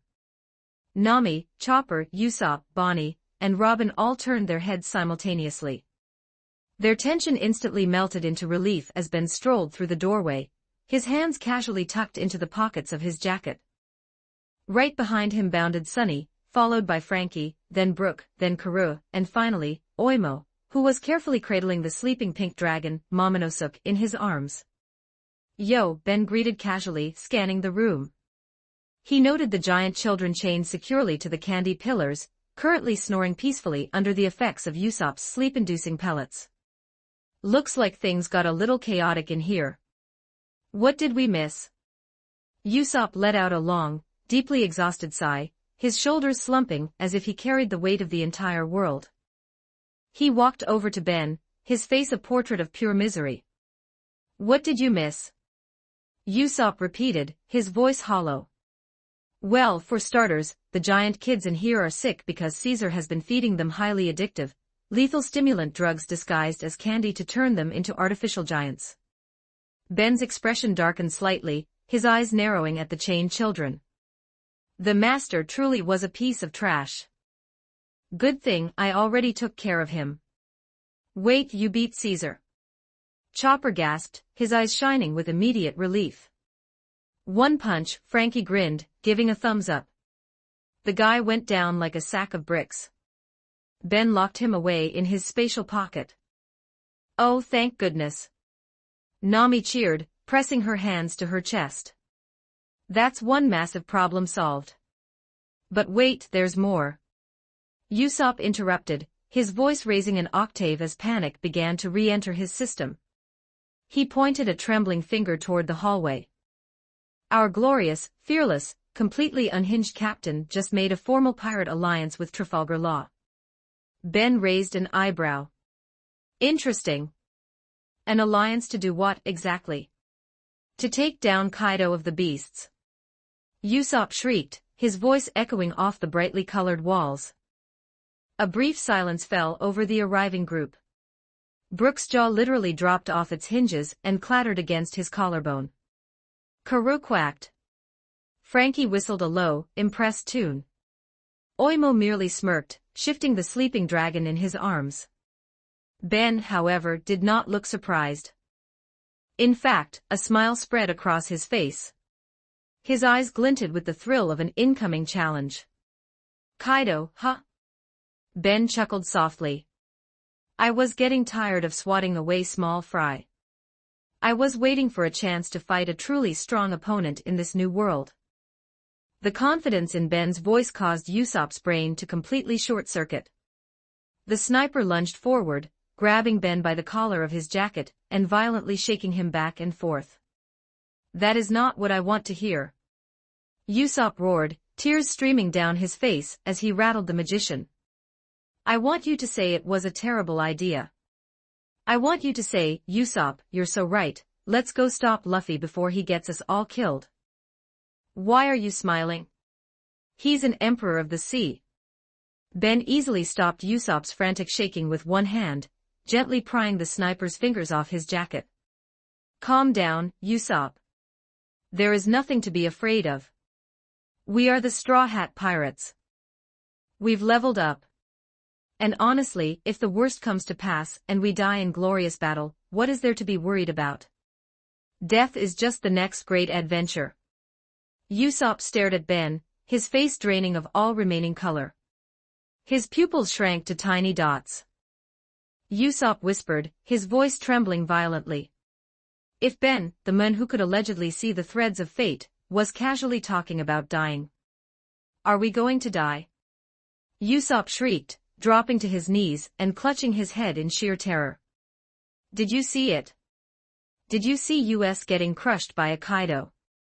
Oh my god, my life is flashing before my eyes. Ben completely ignored the sniper's theatrical breakdown. He simply stepped over Usopp's groveling form and walked smoothly across the room toward Robin, who was leaning against a block of giant candy with a small, amused smile playing on her lips. So, Ben murmured, stopping in front of her. He leaned in, his voice dropping to a softer, more intimate register. How was the adventure on the burning side of the island? Robin crossed her arms, tilting her head slightly as she looked up at him. A bit boring, honestly. We ran into a dragon, but the captain dealt with it before I could even study it. And a few centaurs, which were mostly just loud. I was really hoping we would face a giant, world-eating serpent. Ben chuckled, reaching out to tuck a stray strand of dark hair behind her ear.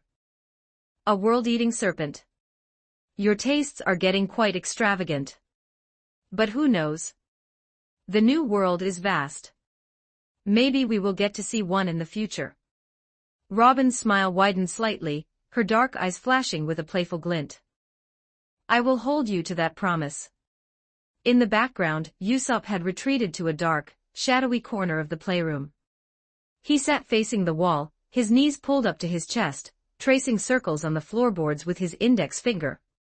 A literal, cartoonish rain cloud had materialized above his head, pouring a steady stream of gloomy water exclusively onto his bandana. Idiot captain.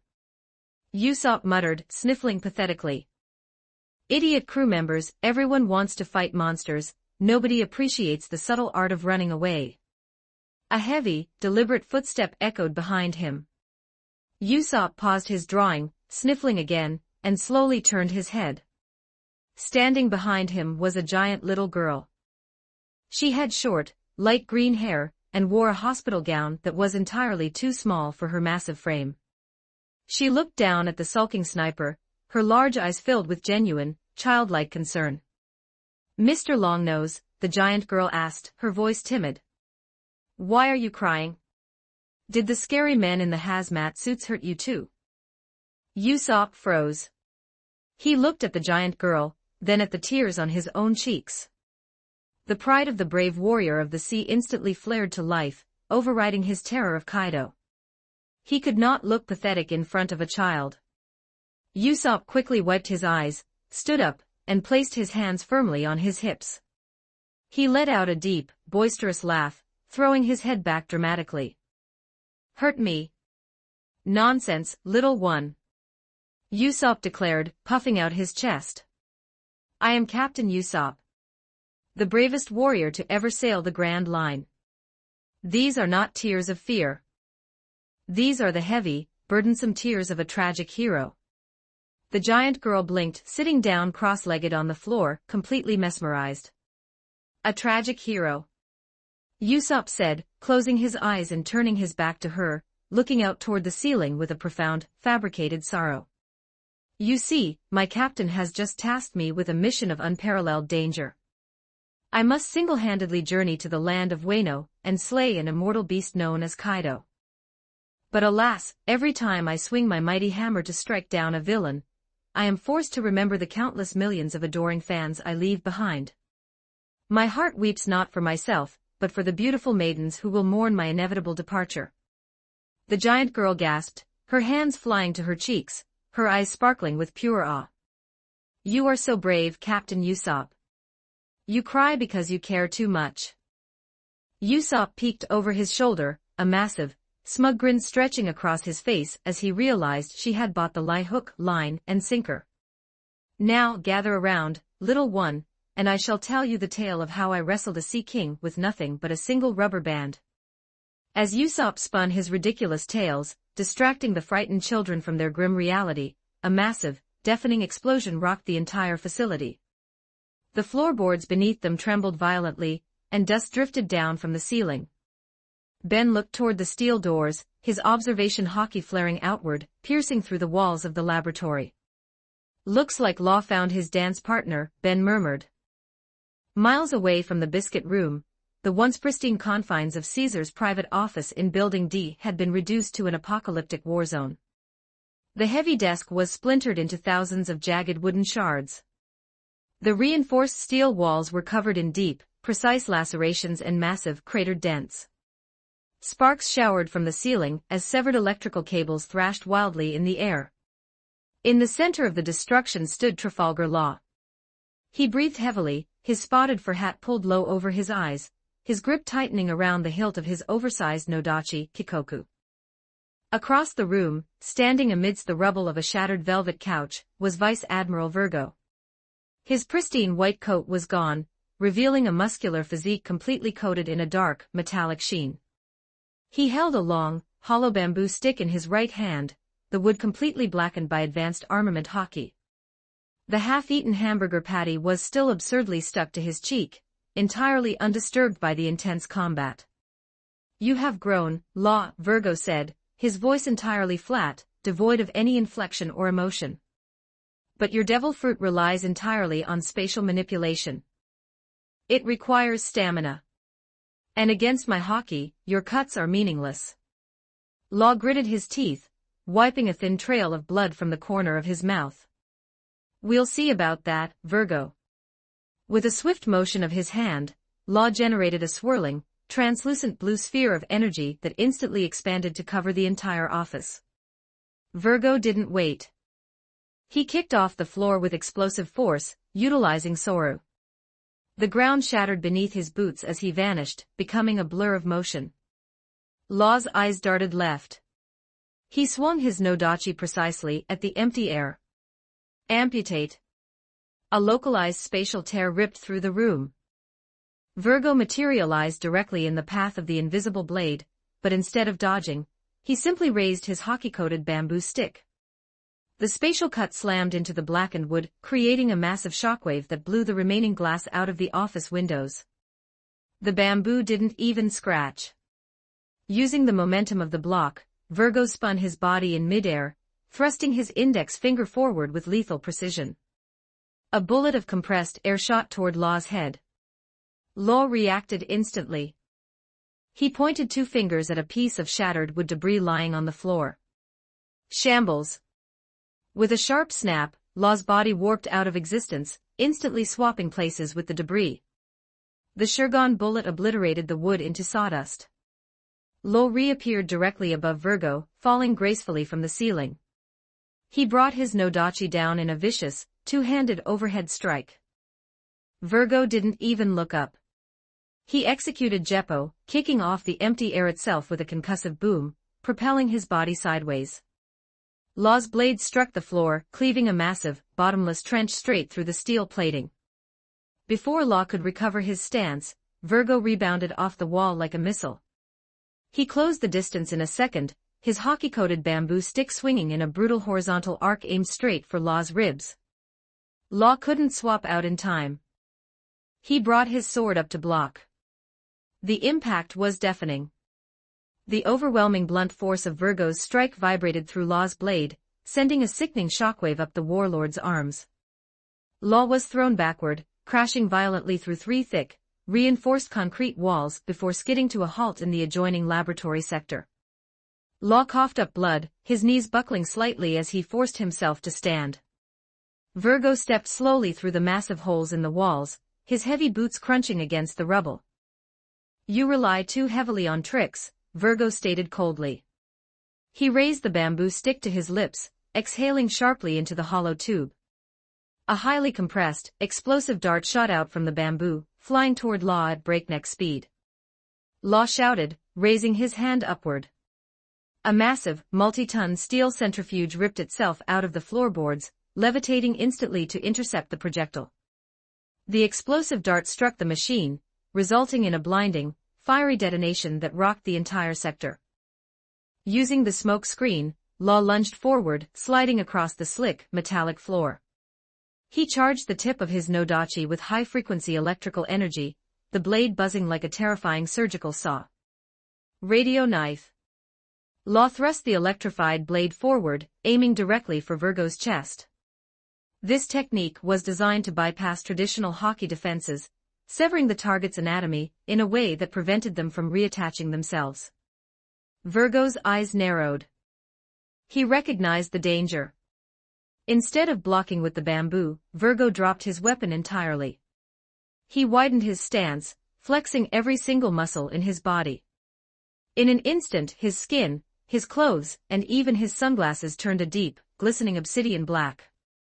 He coated his entire body in full, maximum-density armament hockey. He thrust both of his hands forward, catching the electrified tip of Law's nodachi directly between his hardened palms. The electrical current surged wildly, lightning arcing across the room, scorching the walls and shattering the overhead lights. But Virgo stood firm, his full-body hockey completely neutralizing the surgical frequency of the blade. "Foolish," Virgo muttered. Virgo twisted his wrists, violently wrenching the nodachi to the side, throwing Law entirely off balance. With terrifying speed, Virgo brought his knee up, burying his hockey-hardened kneecap directly into Law's stomach. The warlord let out a choked gasp, his vision whiting out from the agonizing pain. Virgo followed up immediately, grabbing Law by the collar of his coat. He spun around, executing a devastating judo throw, slamming Law headfirst into the unyielding steel floor.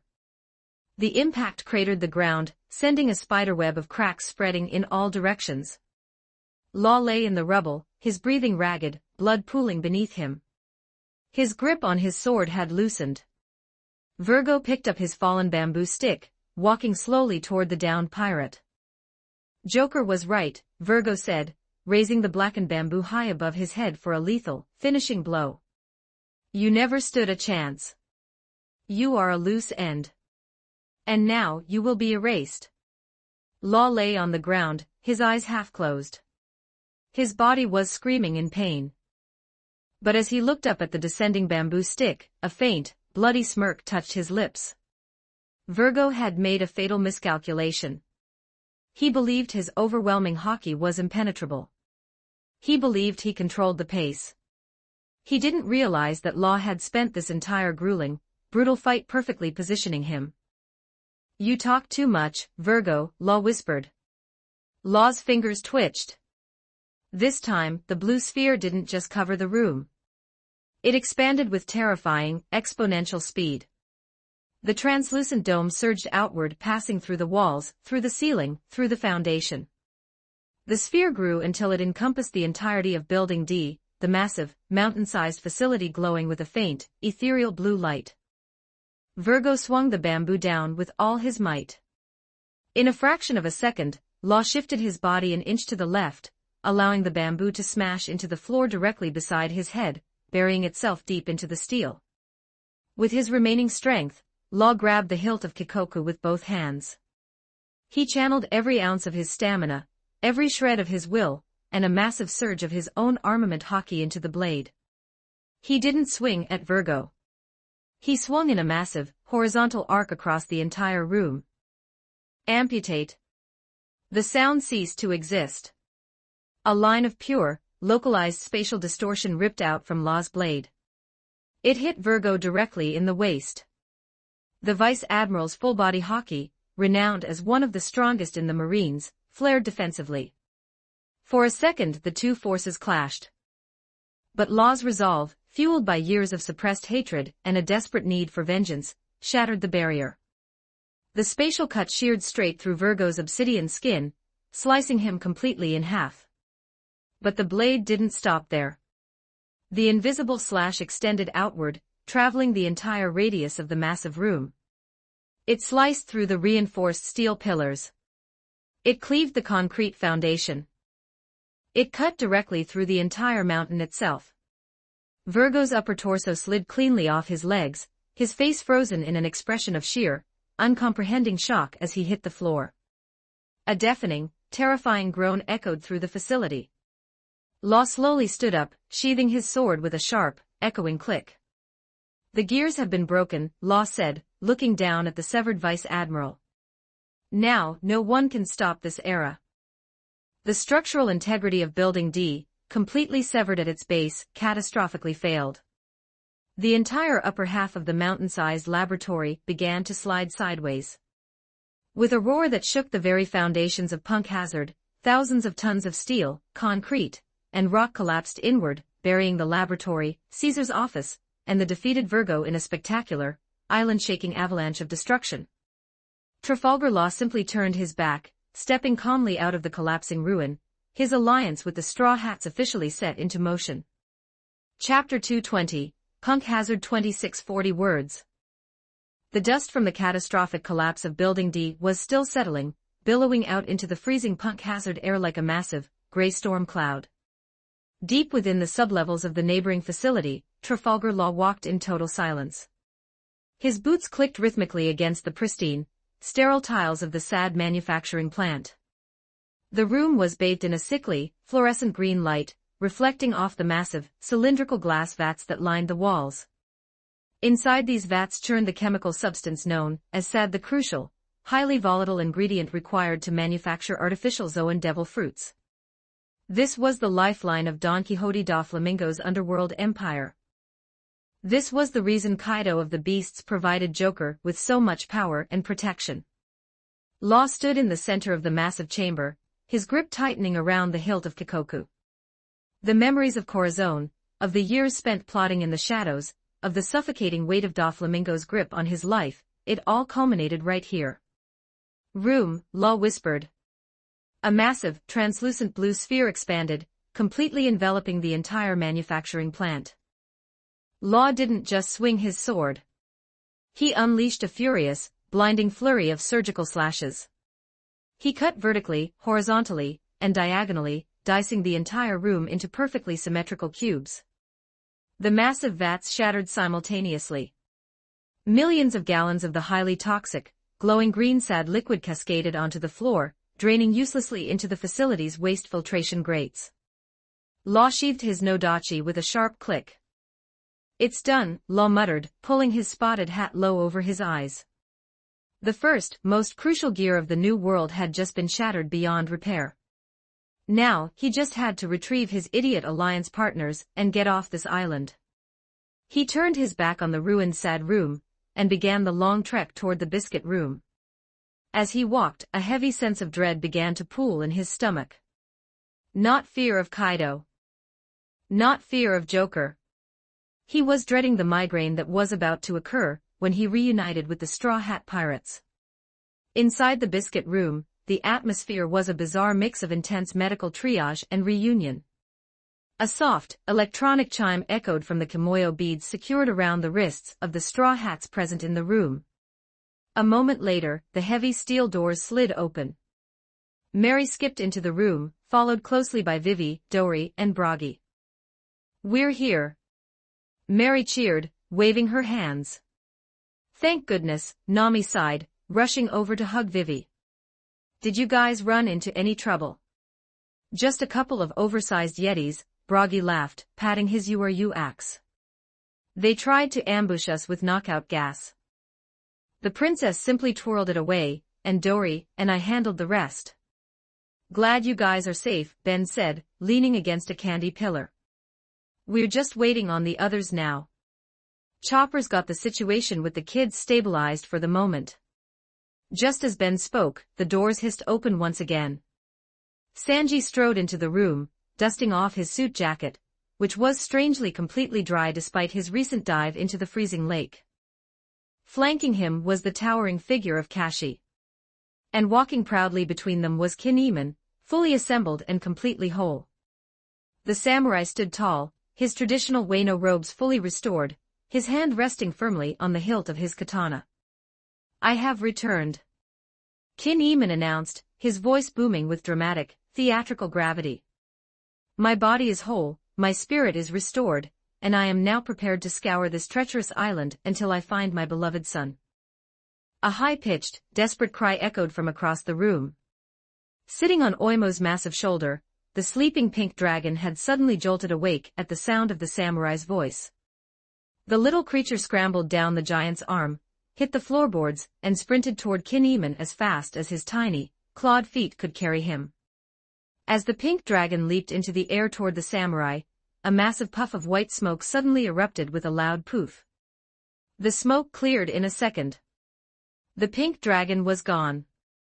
In its place, falling directly into Kinemon's arms, was a small, crying human boy with a shaved head and a traditional samurai topknot. Momonosuke. Kinemon wept, dropping to his knees and hugging the boy tightly. Tears streamed down the hardened samurai's face like waterfalls. Oh, the heavens be praised. You are safe. You are alive. It was so scary. Momonosuke sobbed, burying his face in Kinemon's chest. I was so hungry, and the men in the suits chased me, and then I turned into a giant, ugly pink lizard. Kinemon froze. The tears stopped instantly. He slowly pulled his son back by the shoulders, his face turning entirely pale. Kinemon stammered, his eyes wide with horror. Momonosuke, did you consume a devil fruit? I was starving. Momonosuke wailed. It tasted like rotting garbage, but it turned me into a dragon. Kinemon fell backward, clutching his chest as if he had just been stabbed. A dragon? Of all the cursed creatures in this world, you became a dragon. The vile beast. Oh, the shame. The unbearable tragedy. He's being a little dramatic, isn't he?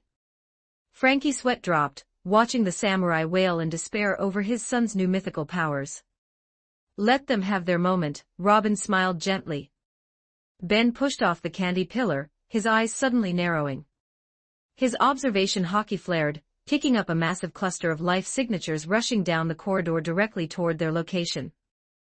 We've got company, Ben announced, his voice cutting through the noise of the room. And it's not Luffy or Zoro. It's the Marines. Everyone instantly tensed. Sanji's leg ignited with a faint flicker of flames, Frankie raised his heavy mechanical fists, and Broggy unhooked his axe. The heavy steel doors were violently kicked open. Standing in the doorway, panting heavily and gripping his jutty tightly, was Smoker, currently trapped inside Tashiji's much smaller body. Behind him stood Tashiji, awkwardly gripping her sword inside Smoker's massive frame, followed by dozens of heavily armed G-5 Marines, their rifles raised and aimed directly at the pirates. Instantly, a smooth, echoing voice projected directly into the minds of every straw hat in the room, as well as the conscious giant children huddled in the corner. Listen closely, Ben's telepathic voice commanded, crystal clear inside their heads. We don't need a pointless brawl right now. We are going to play a little game. Usopp, you are the mastermind villain holding these kids hostage. Everyone else, act incredibly threatening. I need you to cry and act like we're the bad guys. If you do a good job, I'll give you all sweets later. Usopp's eyes went wide. A villain. A mastermind. A massive, deeply sinister grin spread across Usopp's face. He lived for this. This was his moment. I was born for this, Usopp projected back through the telepathic link, cracking his knuckles. Straw hats. Smoker roared, his voice echoing fiercely despite Tashiji's vocal cords. Nobody move. You are all surrounded. The room was a masterclass in intimidation. Sanji was glaring daggers, blowing a puff of cigarette smoke into the air. Broggy and Dory stood like monolithic statues of doom. Frankie charged his palm lasers, the blue light reflecting off his metallic nose. And in the center of it all stood Usopp. The sniper had pulled his goggles down over his eyes, obscuring them in shadow. He stood with one foot resting arrogantly on a candy block, his nanotech slingshot drawn back and aimed casually toward the huddled, terrified children. Well, Usopp drawled, his voice dripping with exaggerated. If it isn't the Marines. You're a little late to the party, aren't you? Smoker's eyes immediately locked onto the giant children, and his stomach plummeted. He saw Sind and the others chained to the candy pillars, their faces pale and sweating from the drug withdrawal. The kidnapped children. Tashigi gasped from within Smoker's body, her grip tightening on her sword. You pirates! What have you done to them? What have we done? Usopp laughed, a high, mocking sound that sent genuine chills down the marine spines. Oh, we're just making sure our leverage stays exactly where we want it. Drop your weapons, Marines. Drop them right now, or the brats get it. Smoker gritted his teeth, a vein popping on his forehead. You cowardly scum. You think taking hostages will save you? I'll tear you apart. Cue the waterworks, kids, Ben telepathically signaled. Instantly, the children began to wail. Ben's promise of real sweets gave them the motivation to aim their pleas directly at the Marines. A giant girl sobbed, pointing a trembling finger at the chained Sind. Don't make them mad. They tied up Sind. They're so mean. Put your guns down, please. I want to go home, another boy wailed, tears streaming down his face. The long-nosed man is scary. The Marines of G5, infamous for their brutal tactics and rough demeanor, completely froze. Seeing the innocent, crying children begging for their lives shattered their combat resolve. Smoker gripped his jutty so hard his knuckles turned white. He glared at Usopp, his eyes burning with hatred. He calculated the distance, the speed of the sniper, the presence of the giants and the cyborg. There was no way to blitz the pirates without catching the kids in the crossfire. Stand down, Smoker ordered, his voice tight with suppressed rage. Vice Admiral, a Marine protested. I said stand down. Smoker roared. Reluctantly, the G5 Marines lowered their rifles, the heavy clatter of weapons hitting the floor echoing through the room.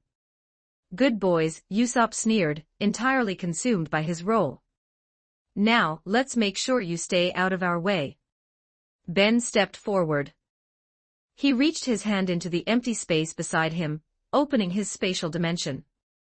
He pulled out a large, clinking bundle of heavy metallic handcuffs and tossed them across the floor. They skidded and clattered, stopping directly at the Marine's feet. Put them on, Ben ordered coldly. Fasten them securely. The one with the Vice Admiral's coat gets the Seastone cuffs. The rest of you get the standard ones. If I see a single one of you try a trick, the sniper lets loose. Smoker scowled, bending down to pick up the Seastone cuffs. He locked them around Tashigi's Smoker body, wrists, instantly feeling the draining, weakening effect of the sea wash over her. The other Marines picked up their cuffs. These were no ordinary restraints, Ben had magically enchanted them. The moment the metal clasped around the wrists, a heavy, suffocating wave of extreme lethargy hit them. It felt as if they hadn't slept in an entire week. Their knees buckled and dozens of heavily armed Marines slumped to the floor, groaning in exhaustion. Usopp smirked, pushing his goggles up. The ruse had worked perfectly. The Marines were completely neutralized without a single drop of blood being shed. The Straw Hats exchanged subtle, victorious grins. They had completely outsmarted G5. The steel doors on the opposite side of the biscuit room flew open so hard they ripped off their hinges and smashed into the wall. Luffy roared, sprinting into the room at top speed. His eyes were burning with rage, his fists clenched, completely oblivious to his surroundings. Where are you? Come out and fight me, you bastard. The entire room froze. Luffy skidded to a halt in the center of the playroom. He looked left. He looked right. He completely ignored the dozens of groaning, handcuffed Marines sitting on the floor. Luffy's eyes locked onto Chopper. The captain's rage instantly vanished, replaced by a wide, innocent, beaming smile. Oh, hey Chopper. Luffy chirped loudly, his voice echoing in the dead silence of the room. Did you finish curing the sick kids yet? I couldn't find Caesar anywhere, so I figured I'd come back and see if you needed help saving them. A record scratch seemed to echo through the universe itself. The silence that followed was so heavy it possessed a gravitational pull. Smoker blinked. Tashigi blinked. The G5 Marines blinked. Curing the kids. Saving them. Behind Luffy, the entire Straw Hat crew simultaneously raised their hands and violently smacked their own foreheads. The collective slap echoed like a gunshot. The mastermind villain illusion had just been shattered into a million irreparable pieces in less than 3 seconds. Nami's eyes rolled entirely into the back of her head. A terrifying, demonic aura of rage erupted around her. Her teeth morphed into sharp, jagged shark teeth. She stomped forward, grabbed Luffy by the collar of his vest, and delivered a massive, skull-rattling punch to the top of his head. "Read the room, you rubber idiot!" Nami shrieked, shaking him violently. We had them. We had them completely fooled. You ruined everything." Luffy rubbed the massive, smoking bump forming on his head, completely bewildered. "What did I do? I just asked about the kids." He finally turned his head, his eyes landing on the rows of exhausted Marines sitting on the floor in handcuffs. Luffy tilted his head, blinking owlishly. "What are you guys doing on the floor? And why are you wearing handcuffs?" Luffy pointed a finger, looking genuinely confused. "Shouldn't you guys be trying to put those on us?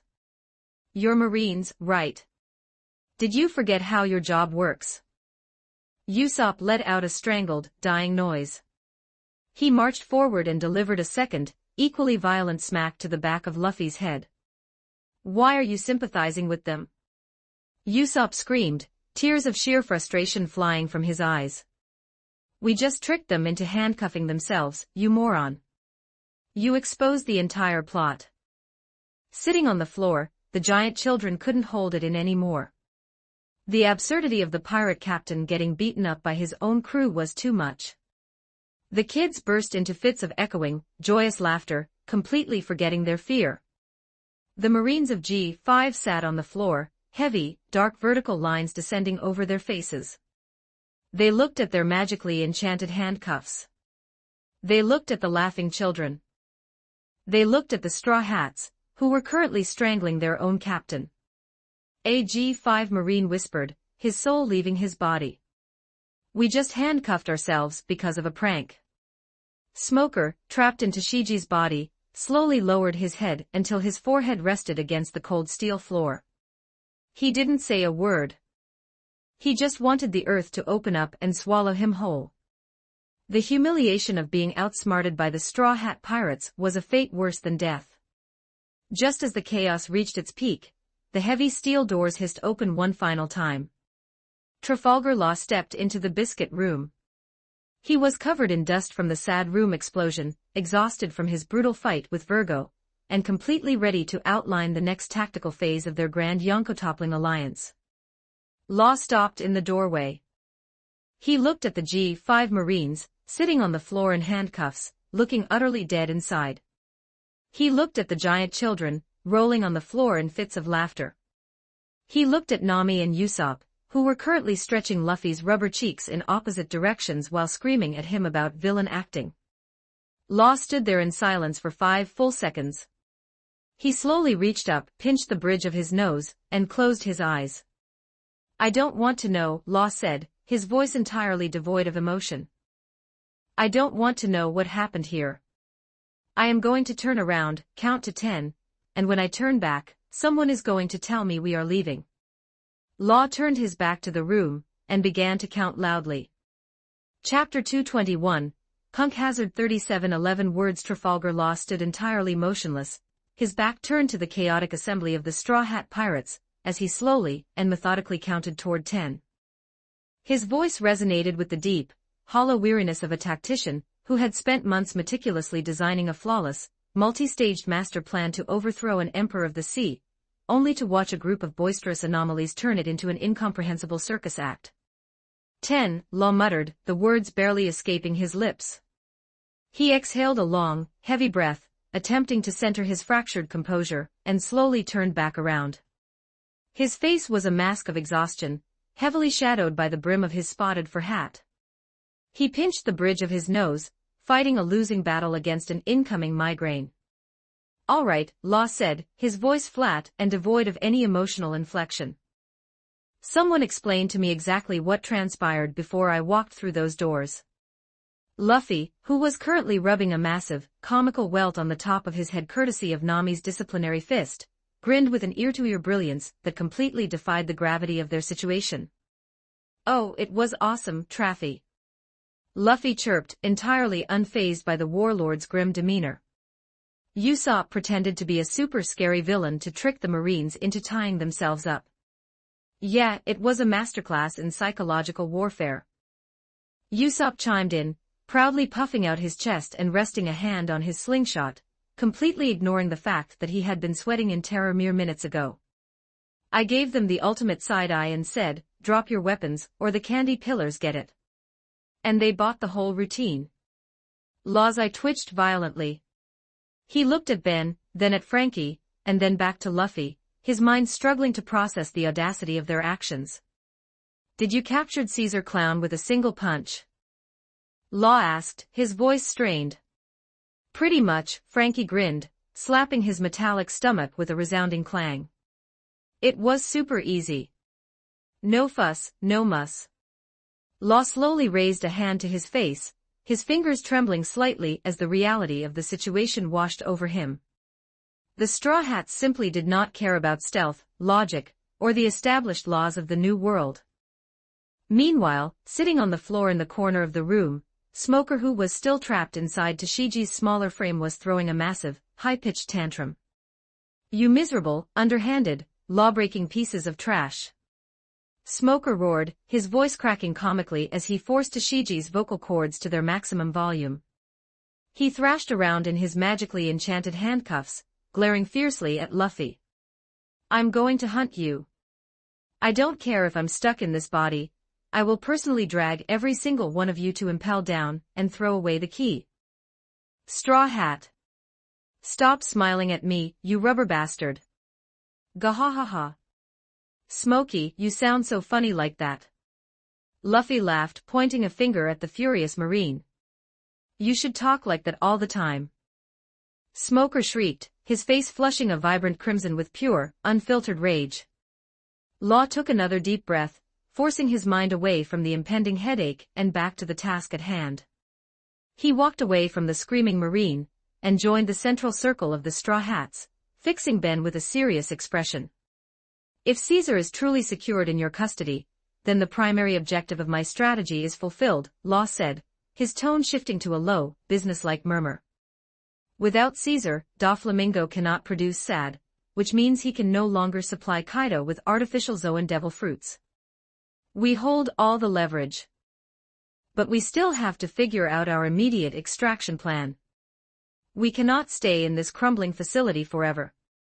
"First things first," Ben said, his tone matching Law's seriousness. He gestured toward the giant children, who were snoring peacefully against the brightly colored candy walls. "We need to cure these kids. Caesar pumped their systems full of lethal stimulants to keep them compliant. We can't just leave them here to suffer withdrawal, and we certainly can't carry dozens of giant children with us. We need to send them back to their families." "But how are we going to manage that?" Nami asked, crossing her arms anxiously. "We're wanted pirates.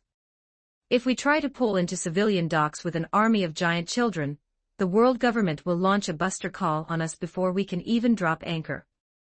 We don't need to ferry them ourselves." Ben smiled subtly, his eyes sliding over toward the disgruntled, handcuffed G5 unit. "We have a perfectly functional government delivery service sitting right there on the floor." Law caught on instantly, a sharp, cunning smirk appearing on his face. "A compromise then." Ben and Law walked over together, stopping directly in front of Smoker, who was still aggressively cursing at the ceiling. Tashiji, currently occupying Smoker's massive, heavily muscled body, was sitting right beside him, looking incredibly awkward and uncomfortable. "Hey Smokey," Ben greeted smoothly, leaning down slightly to meet the Vice Admiral's furious gaze. "Let's talk business. I don't negotiate with pirates." Smoker snapped, his glare sharp enough to cut through steel. "And stop calling me that in this voice. Listen to the proposal before you let your pride reject it," Law interrupted, resting his weight casually on his nodachi. We are offering you a deal. We will release all of your men from their restraints immediately. Furthermore, I will use my abilities to swap you and your subordinate back into your correct bodies and give your heart back. In exchange, you leave us alone until we depart from this island, and you assume full responsibility for the children. You will use your marine vessels to transport them safely back to their respective islands. Smoker scoffed, throwing his head back with fierce defiance. I will never cooperate with pirates. It goes against everything justice stands for. I'd rather rot in these cuffs than strike a bargain with criminals. I agree to the terms. Tashigi immediately shouted from inside Smoker's body. The entire biscuit room went dead silent. Smoker slowly turned his head, staring at his own face with an expression of betrayal. Tashigi. What the hell do you think you're doing? I would like my body back very much, sir. Tashigi shouted back, her face blushing furiously as she gestured wildly with Smoker's massive, scarred arms. And more importantly, Vice Admiral, you are completely exposing me. Look at what you've done to my shirt. Everyone looked over. Because Smoker was accustomed to leaving his chest completely bare and unbuttoned regardless of the weather, he had naturally left Tashigi's coat and shirt wide open, completely disregarding her modesty. Tashigi had been sitting there in a state of constant, mortified panic for the last hour while the G5 Marines tried very hard to look literally anywhere else. It's drafty, and it's highly inappropriate.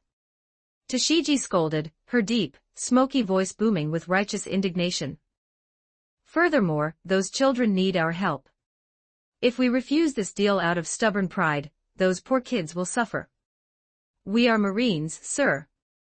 Our first duty is to protect the innocent, not argue about protocol while children are poisoned.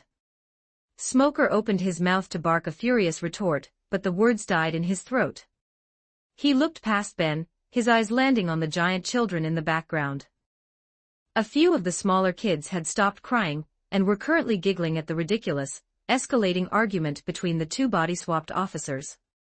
Smoker let out a long, defeated sigh, his broad shoulders slumping even within Tashigi's smaller frame. He hated pirates with every fiber of his being, but he wasn't a monster. He knew his subordinate was right. Fine, Smoker growled, looking back up at Ben with a venomous glare. We have a deal.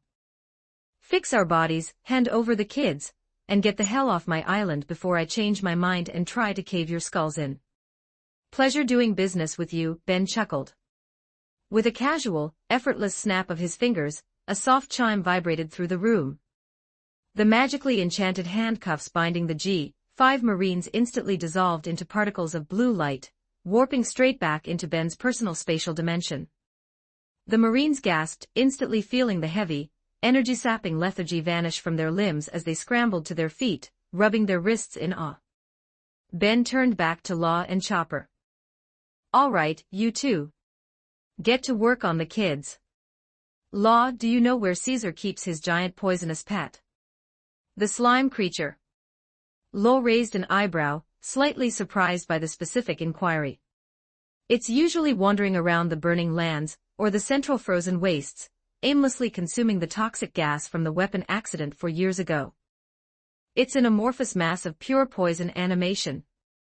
Why do you care about it? I don't like leaving loose ends, Ben said smoothly, a mysterious glint in his eyes. Especially dangerous, volatile ones that can be weaponized by the wrong people. I'll go take care of it while you two conduct the medical procedures. Before leaving, Ben gave Law the heart, which he found in Caesar's office. Then he turned toward the exit, but before he could take 3 steps, a pair of small boots came sprinting after him. Wait for me. Mary cheered, rushing to his side. I want to come with you. Staying in this room is getting incredibly boring, and Uncle Usopp's stories are starting to repeat themselves. Ben chuckled, reaching down and effortlessly scooping her up in his arms. He hoisted her up, placing her comfortably on his shoulder. All right, sweetie.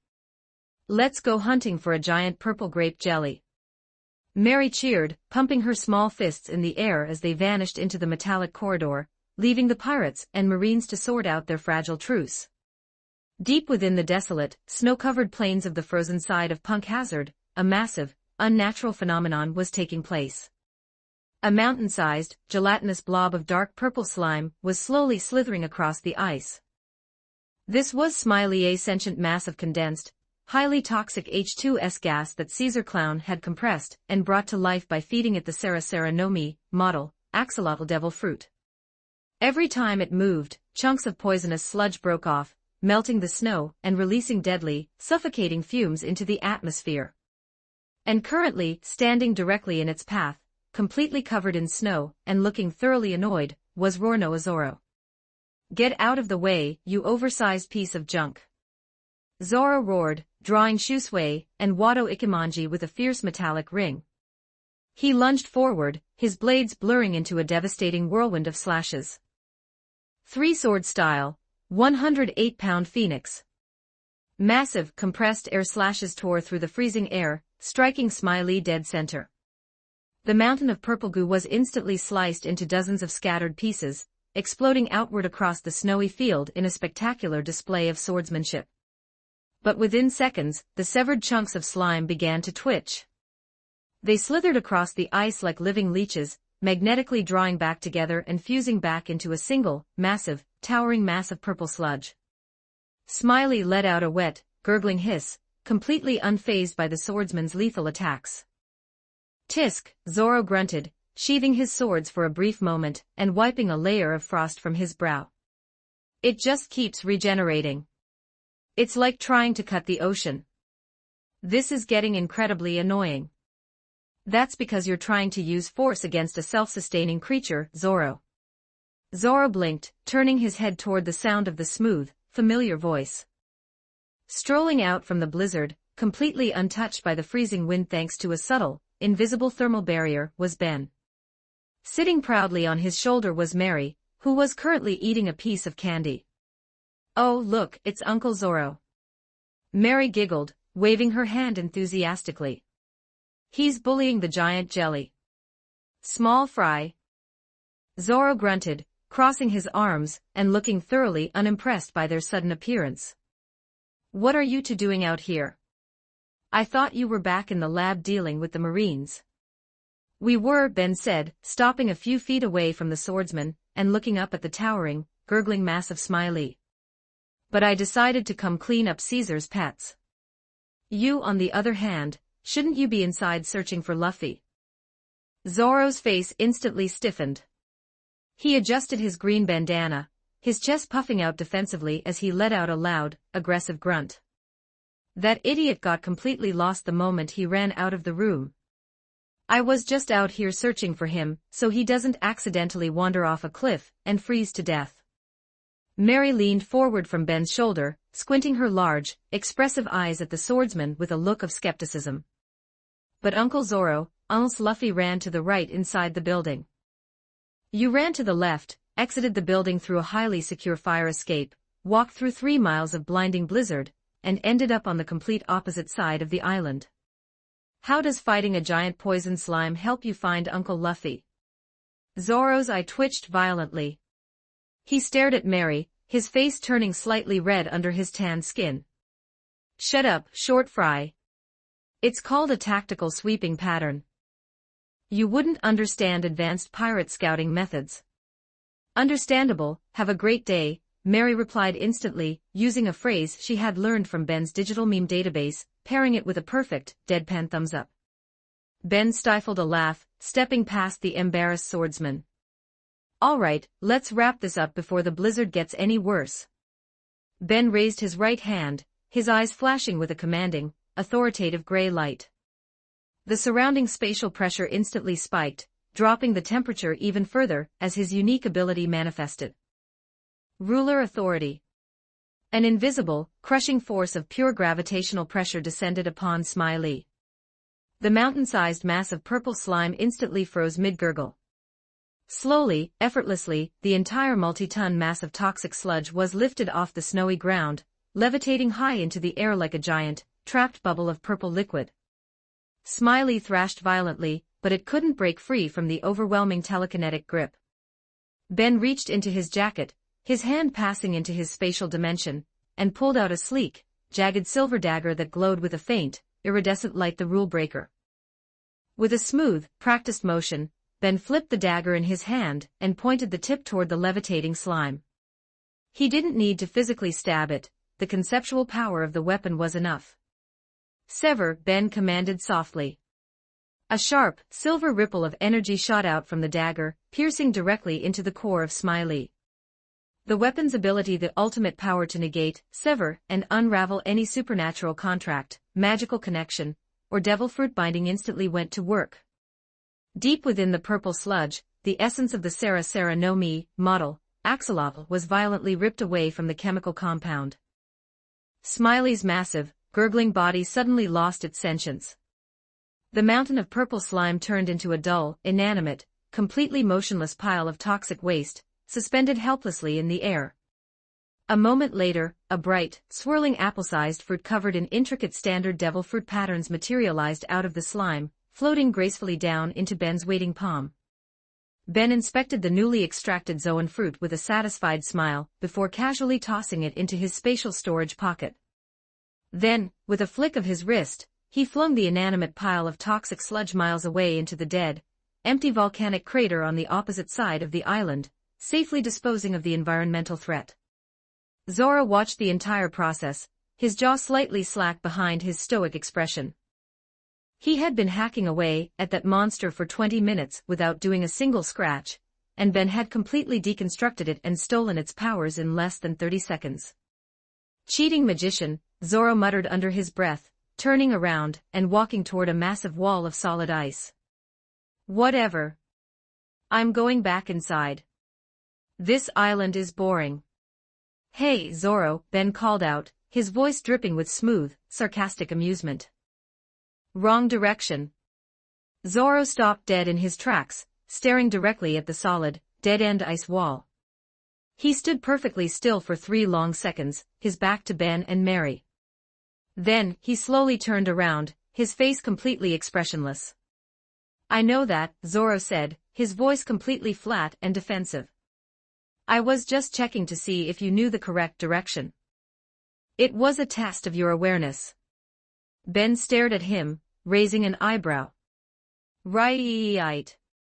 I am a master scout, Zoro insisted, stomping past them toward the actual laboratory entrance. Follow me.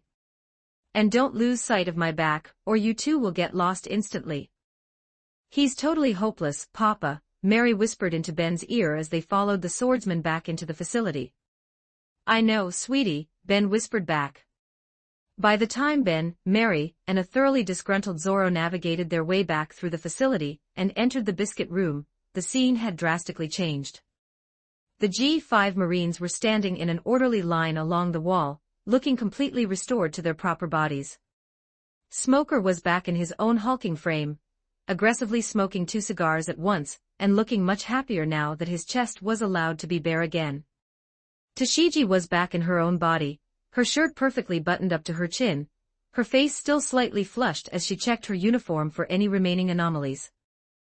Luffy, Nami, Usopp, Sanji, and the rest of the crew were sitting on giant candy blocks, chatting casually. However, Law, Chopper, and the giant children who were suffering from the NHC-10 withdrawal were completely missing from the main room. They had moved into an adjacent, glass-walled medical bay attached to the playroom for privacy. Suddenly, the heavy glass doors of the medical bay flew open with a violent, shattering crash. Chopper came sprinting out of the room, his little hoofs pattering frantically against the floorboards. His eyes were wide with horror, tears streaming down his furry face like twin geysers. He lunged forward, grabbing Luffy by the collar of his vest and violently shaking the rubber captain back and forth. Luffy, you have to stop him. Chopper shrieked, his voice reaching a pitch that could shatter crystal. Traffy is a monster. He's killing them. He's splicing them. There's bloodless murder happening in there. Luffy blinked, his goofy smile fading into a look of genuine confusion. What are you talking about, Chopper? Who's dying? The kids. Chopper cried, pointing a trembling hoof back toward the glass room. I went in there to help him set up the medical equipment, and the moment I turned my back, he drew his sword, and went slash slash slash. He cut Sin's head right off his shoulders. Then he sliced another kid's torso into 3 pieces. They're all floating around in a giant blue bubble. He's a psychopath. We made an alliance with a serial killer. Usopp instantly shrieked, jumping onto Frankie's shoulder. An extension of murder. I knew it. I knew that Spotted Hat was pure evil. Hold on, Ben said, stepping into the room, and gently placing a hand on Chopper's frantic head, calming the little reindeer down. Chopper, take a deep breath. Did you completely forget what Trafalgar Law's devil fruit actually does? Chopper froze mid-sob. He blinked, wiping his nose with his paw. His devil fruit. He's the surgeon of death, Chopper, Ben smiled gently, kneeling down to look the doctor in the eyes. His no me allows him to surgically separate anything within his room without causing actual physical harm, pain, or blood loss. He's not murdering them.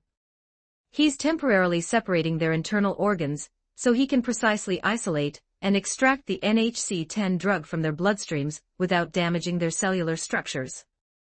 Chopper's brain went entirely blank for 3 full seconds. The terrifying image of a brutal, bloodthirsty massacre instantly dissolved in his mind, replaced by the realization of an incredibly advanced, highly efficient, and utterly miraculous surgical procedure that bypassed the limitations of traditional medicine. Chopper whispered, his furry cheeks turning bright pink with immense embarrassment. Oh, right. He's a doctor. An anomaly-type doctor. He's just doing surgery. Yes, Ben chuckled, patting his pink top hat. He's just doing surgery. I knew that. Usopp shouted from Frankie's shoulder, instantly shifting back to his arrogant persona. I was just testing your reflexes, Chopper. A master sniper is always aware of complex medical procedures. Shut up, Usopp. Nami barked, throwing a piece of rock candy directly at his head. Anyway, Chopper, Ben continued, pulling the reindeer's attention back to the crisis. While Law is busy extracting the toxins from their bodies, we still have another problem. Those kids have been forcefully expanded by Caesar's gigantification formula. Law can remove the drugs, but he can't reverse the cellular growth. That's your department. Can you make something to turn them back into normal size? Chopper's eyes instantly lit up with professional determination. The panic was entirely gone, replaced by the fiery spirit of a master physician. Leave it to me. Chopper declared, slapping his cheeks with his hooves. Caesar's formula was messy and volatile, but with the advanced medical notes Sonny scanned from his office, I can easily reverse engineer an antidote. Chopper reached into the small, enchanted pouch slung across his shoulder. With a series of quick, frantic motions, Chopper began pulling out a massive, absurd assortment of medical equipment. Out came glowing, magical herbs, pristine glass beakers filled with bubbling silver liquids, advanced chemical compounds, and a heavy mortar and pestle crafted from reinforced alloys. Within seconds, the little reindeer had transformed a corner of the biscuit room into a fully functioning, high-tech pharmaceutical laboratory. Chopper cheered, a pair of sleek, glowing diagnostic goggles lowering over his eyes. Let's brew some anti-gigantification potions. I'm going to show that fake scientist Caesar what real medicine looks like. Frankie yelled, striking a pose. Go get Dr. Bro. Chapter 222, Punk Hazard 2436 words. The makeshift pharmaceutical laboratory erected in the corner of the biscuit room was a chaotic symphony of bubbling beakers, grinding mortars, and glowing magical flora. Chopper stood at the center of it all, his hooves moving with a frantic, masterful precision that belied his small stature. He was blending ingredients that defied the very laws of local botany. From his enchanted spatial pouch, the little doctor had pulled a shimmering, silver-leaved dittany sprig. Next went a crystallized, mana-infused fern native to Naciverse, radiating a faint, golden warmth. Finally, he crushed a vibrant, pulsing lacrima-laced root of Earthland, a realm of abundant fairy magic. Almost there, Chopper muttered, adjusting his glowing diagnostic goggles. He carefully poured the extracted fluids into a large, central flask. The mixture hissed, cycling rapidly through shades of deep violet, neon green, and finally settling on a pristine, glowing pearl white. Chopper cheered, holding up a tray of filled vials. The ultimate DNA reset potion. It targets the forcefully altered cellular structures and gently commands the body to revert to its original, uncorrupted genetic base. Inside the adjacent medical bay, Trafalgar Law had just finished the grueling, delicate process of surgically separating the toxic NHC-10 stimulant from the last giant child's bloodstream using his room. He wiped his brow, exhausted, as Chopper trotted in with the tray of glowing white potions. "Drink up, Sind," Chopper encouraged, handing the first vial to the weeping giant boy. "This is going to fix everything." Sind sniffled, his massive hands trembling as he carefully grasped the tiny vial. He uncorked it and swallowed the glowing liquid in one gulp. For a breathless moment, nothing happened. Then, a soft, iridescent white aura enveloped the boy's massive frame.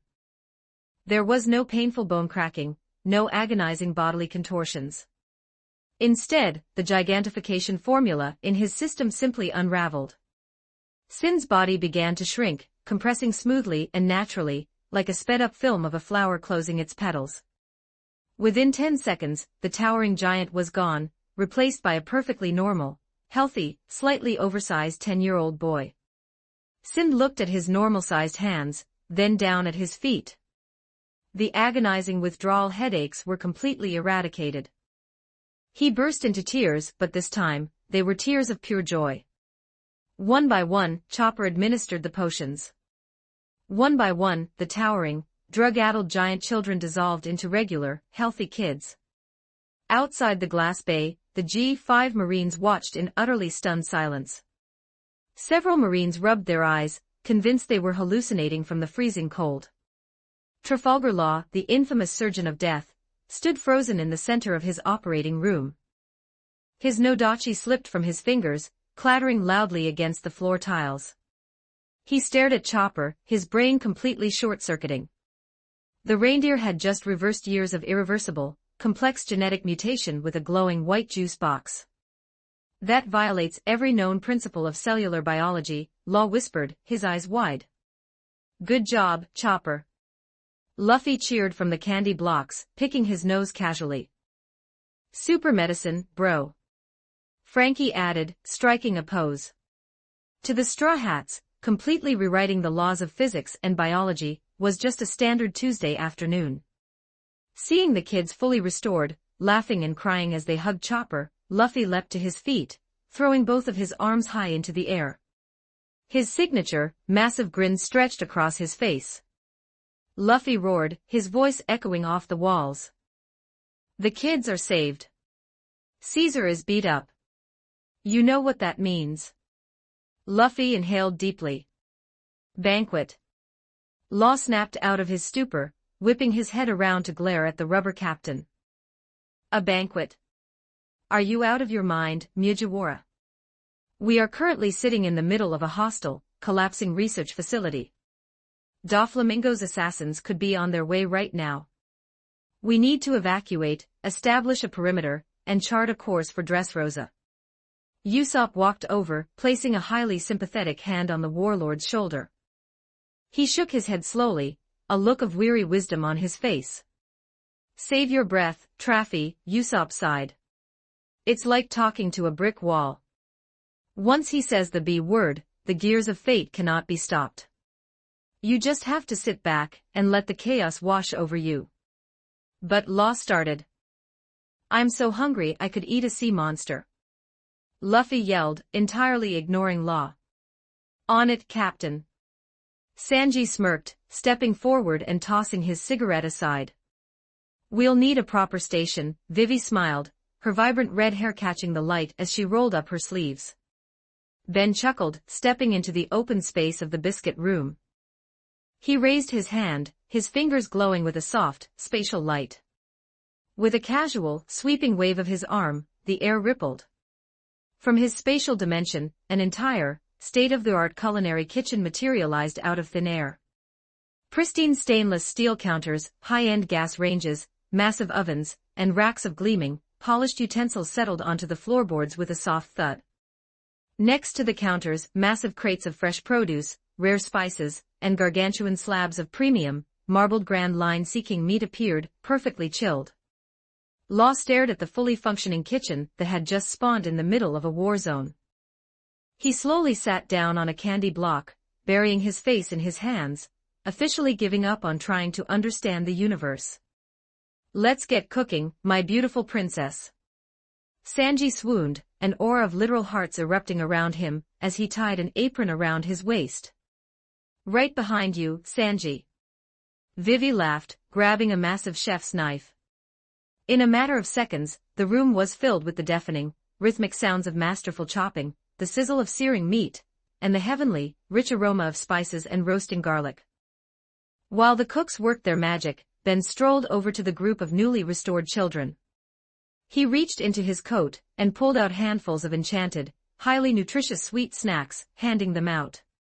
"Here you go, guys. Just a little something to hold you over until the main course is ready." The Marines, lined up along the walls, watched the pirates warily.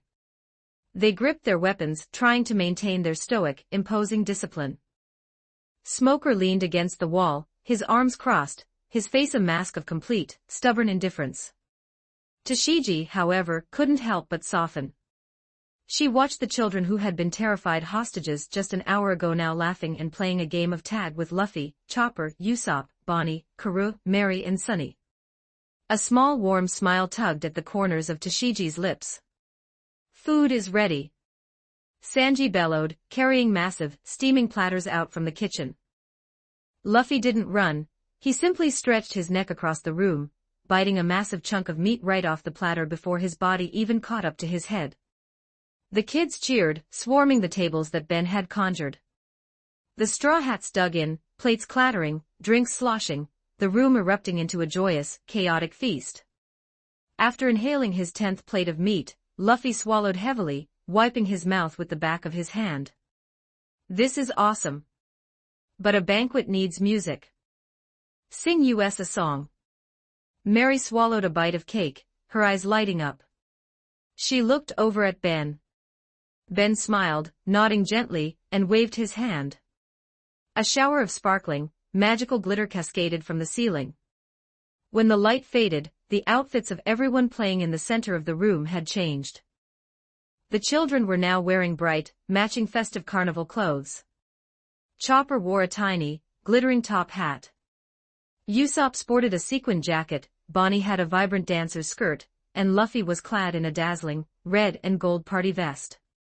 Mary and Sunny stood at the front, their clothes shifted into matching, idol-style pop star outfits. A microphone materialized in Mary's hand. "Hit it, Sunny." Mary cheered. Sunny tapped his foot, utilizing his internal sound system to project a lively, upbeat, incredibly infectious melody that filled the entire room. "Come on, everyone. Follow our lead." Mary shouted into the microphone, her voice carrying a joyful, bubbly tune. "If you're happy and you know it, clap your hands." Mary sang brightly. Luffy, Chopper, Usopp, Karoo, the kids, and even Bonnie clapped their hands together in perfect, booming unison. "If you're happy and you know it, clap your hands." Sunny harmonized, spinning in a circle. "If you're happy and you know it, then your face will surely show it. If you're happy and you know it, clap your hands." The kids broke into a choreographed line dance, kicking their legs out and spinning around with Luffy at the center, laughing hysterically as his rubber limbs flailed to the beat. Meanwhile, at the edge of the room, a crisis was unfolding. The aroma of Sanji and Vivi's cooking was overpowering. It was a rich, savory scent of roasted sea king meat glazed in honey soy sauce, steaming mountains of garlic butter rice, and perfectly spiced vegetable stews. The G5 Marines had been fighting in the freezing cold all day. They were exhausted, battered, and utterly starving. Their stomachs growled so loudly it competed with the music. They stared at the massive feast with wide, desperate, drooling mouths. Sanji, flipping a pan of noodles, glanced over his shoulder. He saw the Marines swallowing heavily, trying to maintain their pride by refusing to ask pirates for food. "Idiots," Sanji cursed under his breath. Sanji plated a massive, gargantuan iron pot filled to the brim with sizzling meats, rice, and stew. He walked over with a heavy thud, dropping the massive pot directly in front of the line of Marines, along with a stack of bowls and spoons. He didn't say a word, just turned his back and walked away to grab the next dish. The Marines stared at the food. The smell was intoxicating. "We can't," a Marine whispered, a tear of sheer hunger rolling down his cheek. "They are pirate scum. We have our pride." Suddenly, a burly Marine with a scar across his nose stepped forward. He wiped his drool, putting on an expression of grave, heroic determination. "Stand back, men," the scarred Marine said, his voice trembling with fabricated nobility. "These are treacherous pirates. This food could easily be laced with poison to assassinate us, or worse, harm the children. I cannot allow that.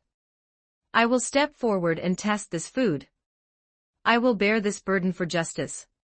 He grabbed a bowl, shoveled a massive pile of meat and rice into it, and took a huge bite.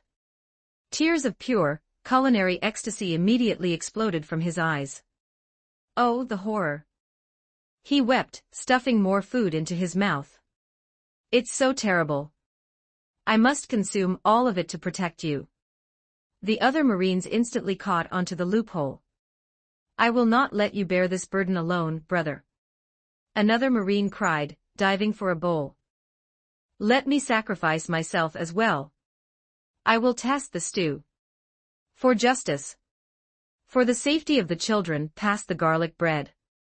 Within seconds, the imposing line of G5 Marines collapsed into a ravenous, weeping mob of men eagerly sacrificing themselves, shoveling Sanji's world-class cooking into their mouths while sobbing over how delicious it was. Sanji watched them from the kitchen area, shaking his head with a smirk before preparing 2 final plates.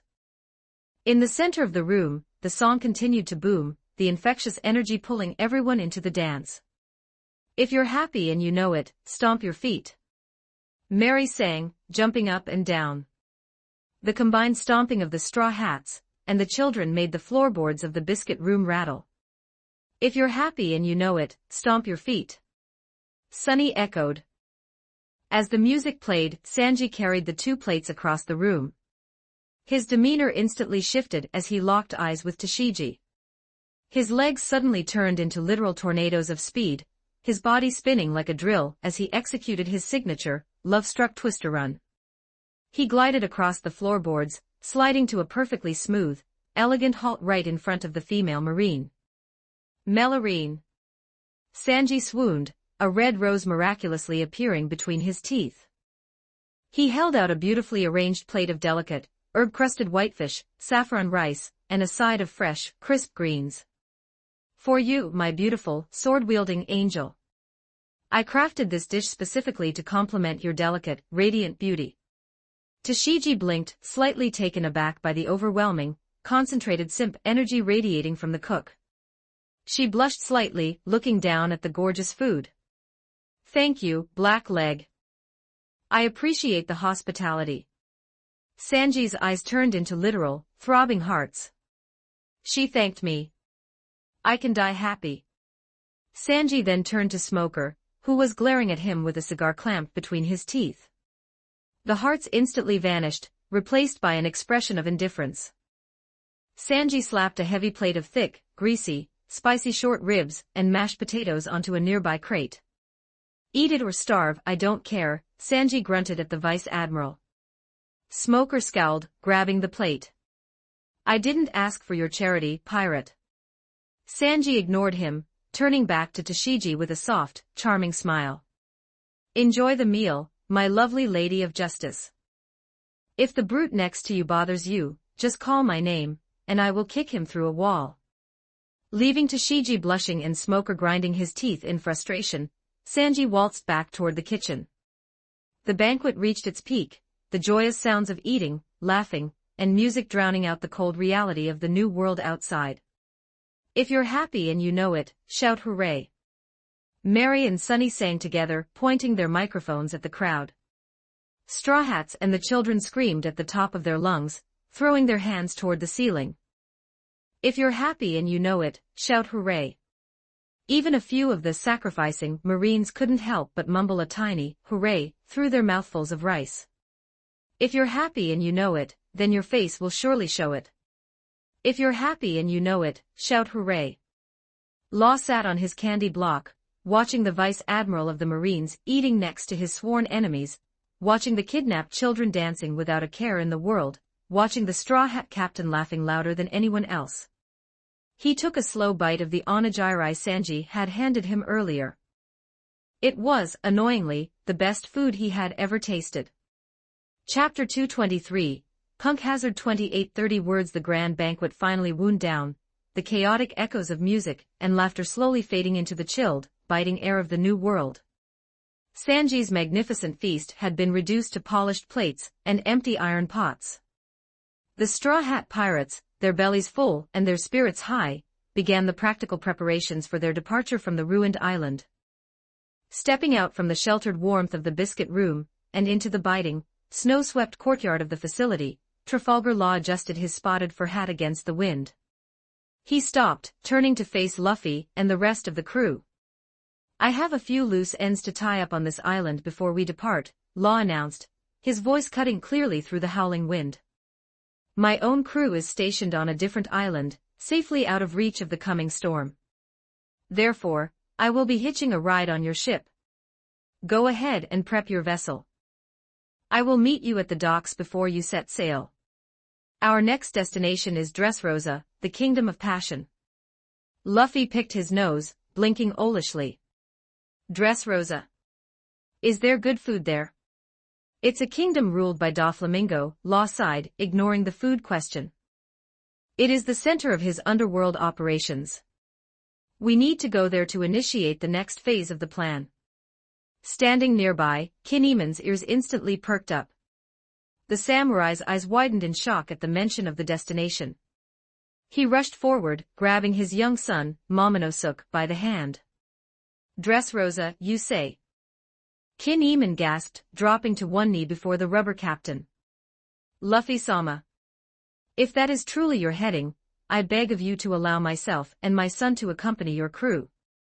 We have comrades who were separated from us, and they were heading toward that very kingdom. We must reach Dressrosa at all costs." Luffy looked down at the desperate samurai. Luffy laughed, giving a casual thumbs up. "You guys can come with us. The more the merrier." "Thank you." Kinemon wept, bowing his head to the snow. "Your kindness knows no bounds." Law merely shook his head at the complete lack of vetting process, and turned his back, vanishing into the swirling snow with a swift application of his devil fruit powers. High above the frozen crags of Punk Hazard, two distinct figures were flying through the dense winter clouds. One was a massive, heavily built man named Buffalo, whose hair and beard were literally spinning like twin helicopter rotors, keeping him suspended in the air. Sitting casually on his back was Baby 5, a lethal assassin dressed in a maid's outfit, her arms currently morphed into a pair of high-caliber sniper rifles. They were elite executive officers of the Don Quixote family, sent as backup by Joker to help Caesar Clown and secure the SAD manufacturing plant. As they broke through the cloud cover and descended toward the island, the scale of the destruction came into view. "Baby 5, Buffalo stammered, his spinning hair stuttering for a fraction of a second. "Look at Building D. The entire mountain it's sliced completely in half. It looks like it collapsed on itself." Baby 5 peered through the scope of her rifle arm, her eyes widening in alarm. "The facility is a total ruin. The blast doors are blown, the walls are shattered." Buffalo quickly pulled a specialized den mushy from his coat pocket. The snail wore a tiny pair of red, flamboyant sunglasses. He dialed the number, and within seconds, the deep, menacing chuckle of Don Quixote Doflamingo echoed through the receiver. "Fu-fu-fu. What happened?" Doflamingo asked, his voice dripping with dark anticipation. "Young master." Buffalo panicked. "Things are really bad here. The entire facility is destroyed. It looks like a massive battle already concluded before we even arrived. We can't find Caesar anywhere. It looks like he's already been captured by the enemy." The line went dead silent for 3 agonizing seconds. When Doflamingo spoke again, the amusement was entirely gone. "Listen to me very carefully," Doflamingo hissed, a vein visibly pulsing on the snail's forehead. "Caesar Clown is the key to everything. Without him, Kaido will slaughter us all. I don't care who is on that island. I don't care what it takes. Bring Caesar back to Dressrosa immediately." "Understood," Baby 5 declared fiercely. Before Buffalo could even begin their descent toward the ruins, a chilling, deeply calm voice echoed from the empty air directly in front of them. "You won't be returning to Dressrosa today." Buffalo and Baby 5 snapped their heads forward. Standing on a massive, floating chunk of concrete debris that he had levitated into the sky, was Trafalgar Law. His Nodachi, Kikoku, was already drawn, resting casually against his shoulder. Baby 5 instantly shifted her other arm into a massive Gatling gun. "Trafalgar. You traitor." The translucent blue sphere expanded with instantaneous, blinding speed, enveloping the 2 assassins before they could even pull a trigger. Law's eyes narrowed. He didn't even bother to execute a named attack. He simply swung his blade in a flawless, horizontal arc. The spatial distortion sheared directly through the air, bypassing all physical defenses. Buffalo and Baby 5 froze, their eyes widening in pure shock as their heads cleanly detached from their necks, tumbling through the air while their bodies plummeted toward the snowy ground below. Law calmly caught the 2 severed heads. They were alive, their mouths opening and closing in silent panic. He gathered them up, preparing to send a very specific message to a very dangerous man. Down in the snowy courtyard outside the biscuit room, Luffy was sitting on a crate, swinging his legs as he looked down at Brownbeard. The giant alligator centaur was sitting in the snow, his head bowed, surrounded by his surviving centaur patrolmen. "So what are you gonna do now, alligator guy?" Luffy asked casually. Brownbeard sighed, a cloud of frozen breath escaping his lips. The master was a fraud. Our lives were nothing but disposable toys to him. I have decided to surrender myself and my men to Vice Admiral Smoker. We will turn ourselves in, go to prison, and hopefully, the marine doctors will be merciful enough to cure the toxic nerve gas lingering in our systems. That's a terrible plan. Brownbeard blinked, looking up as Ben strolled out of the facility, accompanied by Vivi and Chopper. You would be a fool to think the world government will offer high-end medical treatment to wanted pirates, Ben stated smoothly, stopping in front of the massive centaur. They will throw you in a deep, dark cell and impel down, and you will slowly rot away from the poison. That is a guarantee. Brownbeard flinched. Then what choice do we have?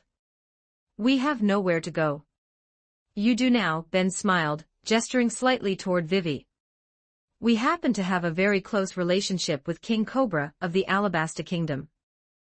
They have a massive desert nation that requires strong, capable guards to protect their borders and trade routes.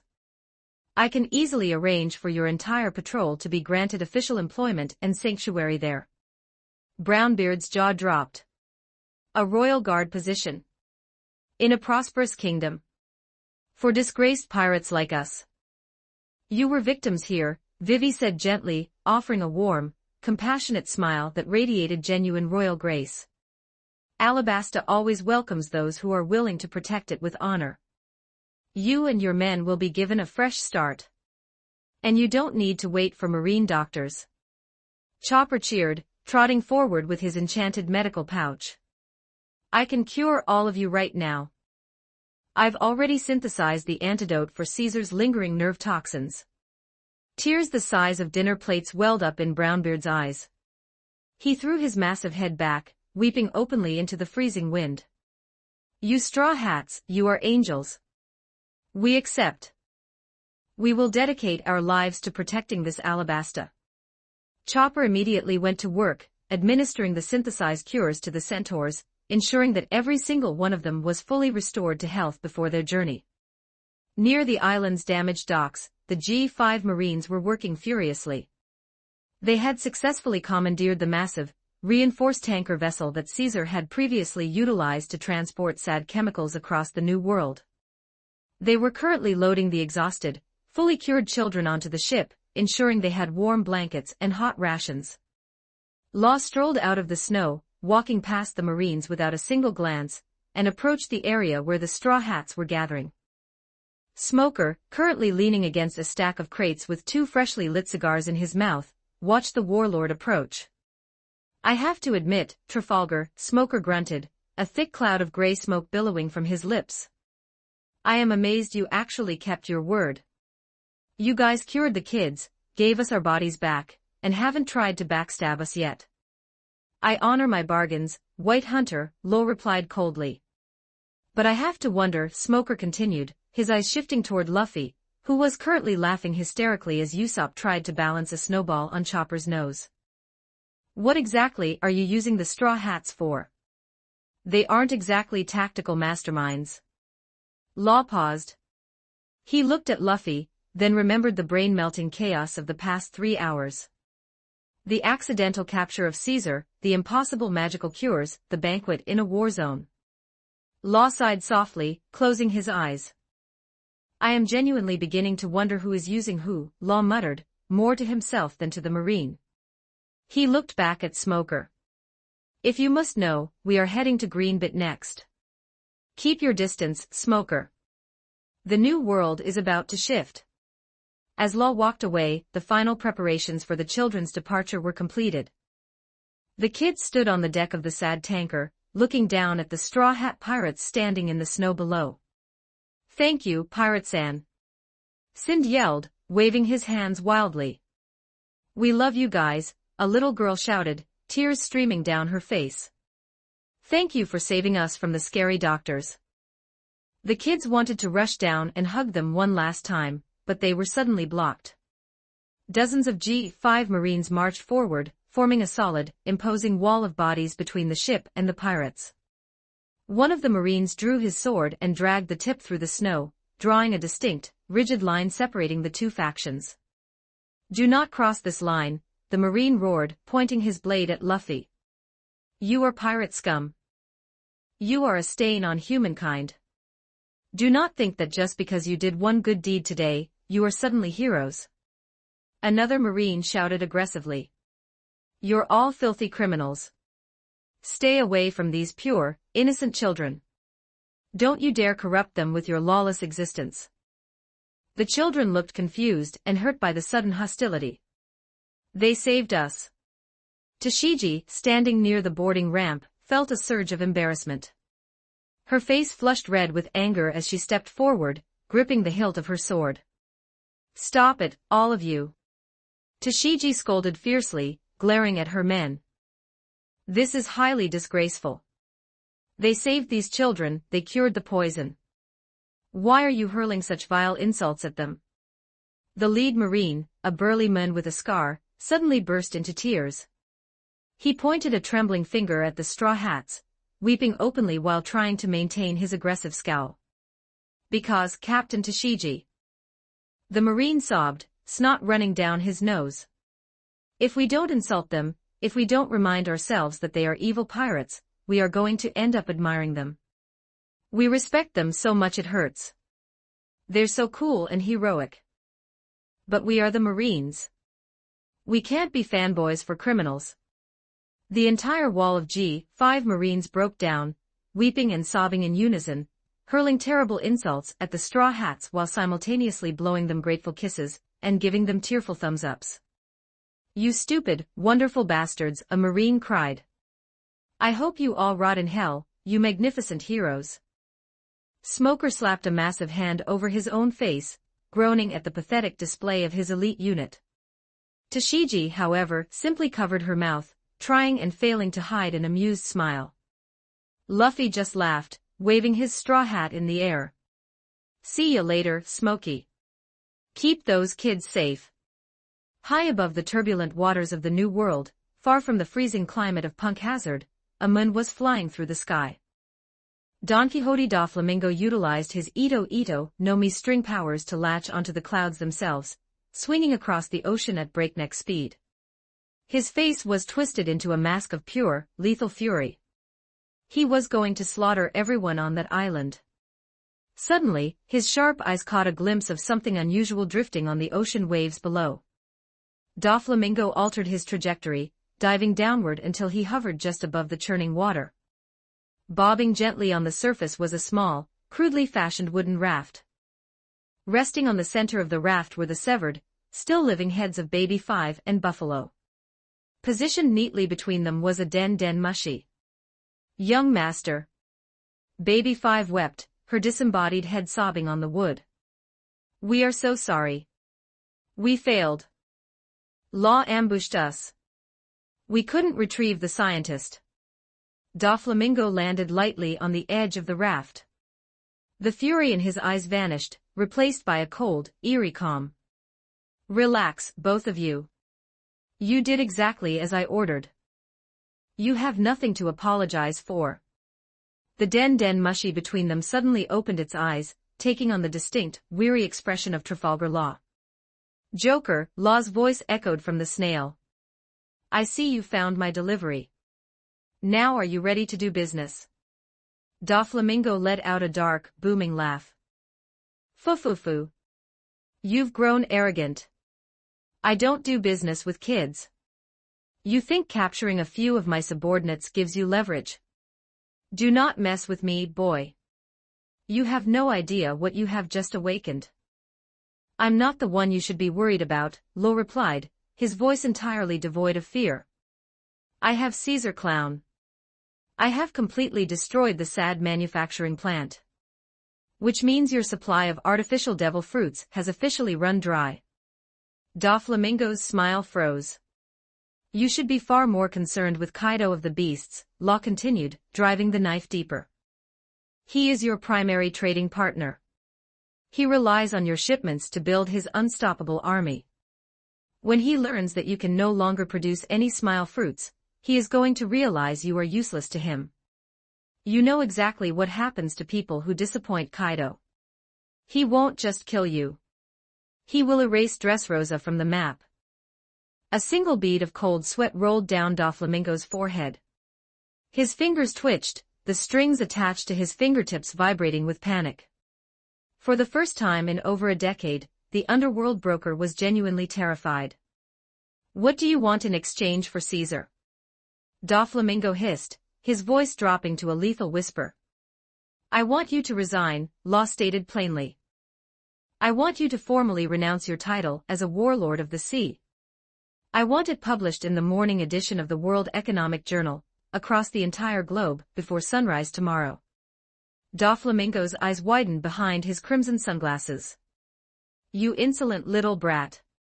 If I resign from the Shichibukai, I lose my government immunity. The marine admirals will immediately be dispatched to hunt me down like every other pirate." "That sounds like a personal problem," Law said mockingly. "Here is the deal, Joker. If tomorrow morning's newspaper carries the headline of your formal resignation, I will contact you again to arrange the exchange for Caesar. If the newspaper does not have the report, best of luck surviving Kaido." The Den Mushi shut its eyes, the connection severing completely. Doflamingo stood on the raft in the middle of the ocean. His hands clenched into fists, his fingernails drawing blood from his own palms. The veins on his forehead pulsed violently as a roar of pure, unbridled rage tore from his throat, echoing across the empty sea. Back on the shores of Punk Hazard, the Thousand Sunny was prepped and ready for departure. The Straw Hat Pirates, accompanied by Trafalgar Law, Kinemon, and the young Momonosuke, stood on the grassy deck of their magnificent ship. They watched as the snowy, ruined peaks of the island slowly faded into the distance, leaving the frozen wasteland and the cheering, tearful marines far behind.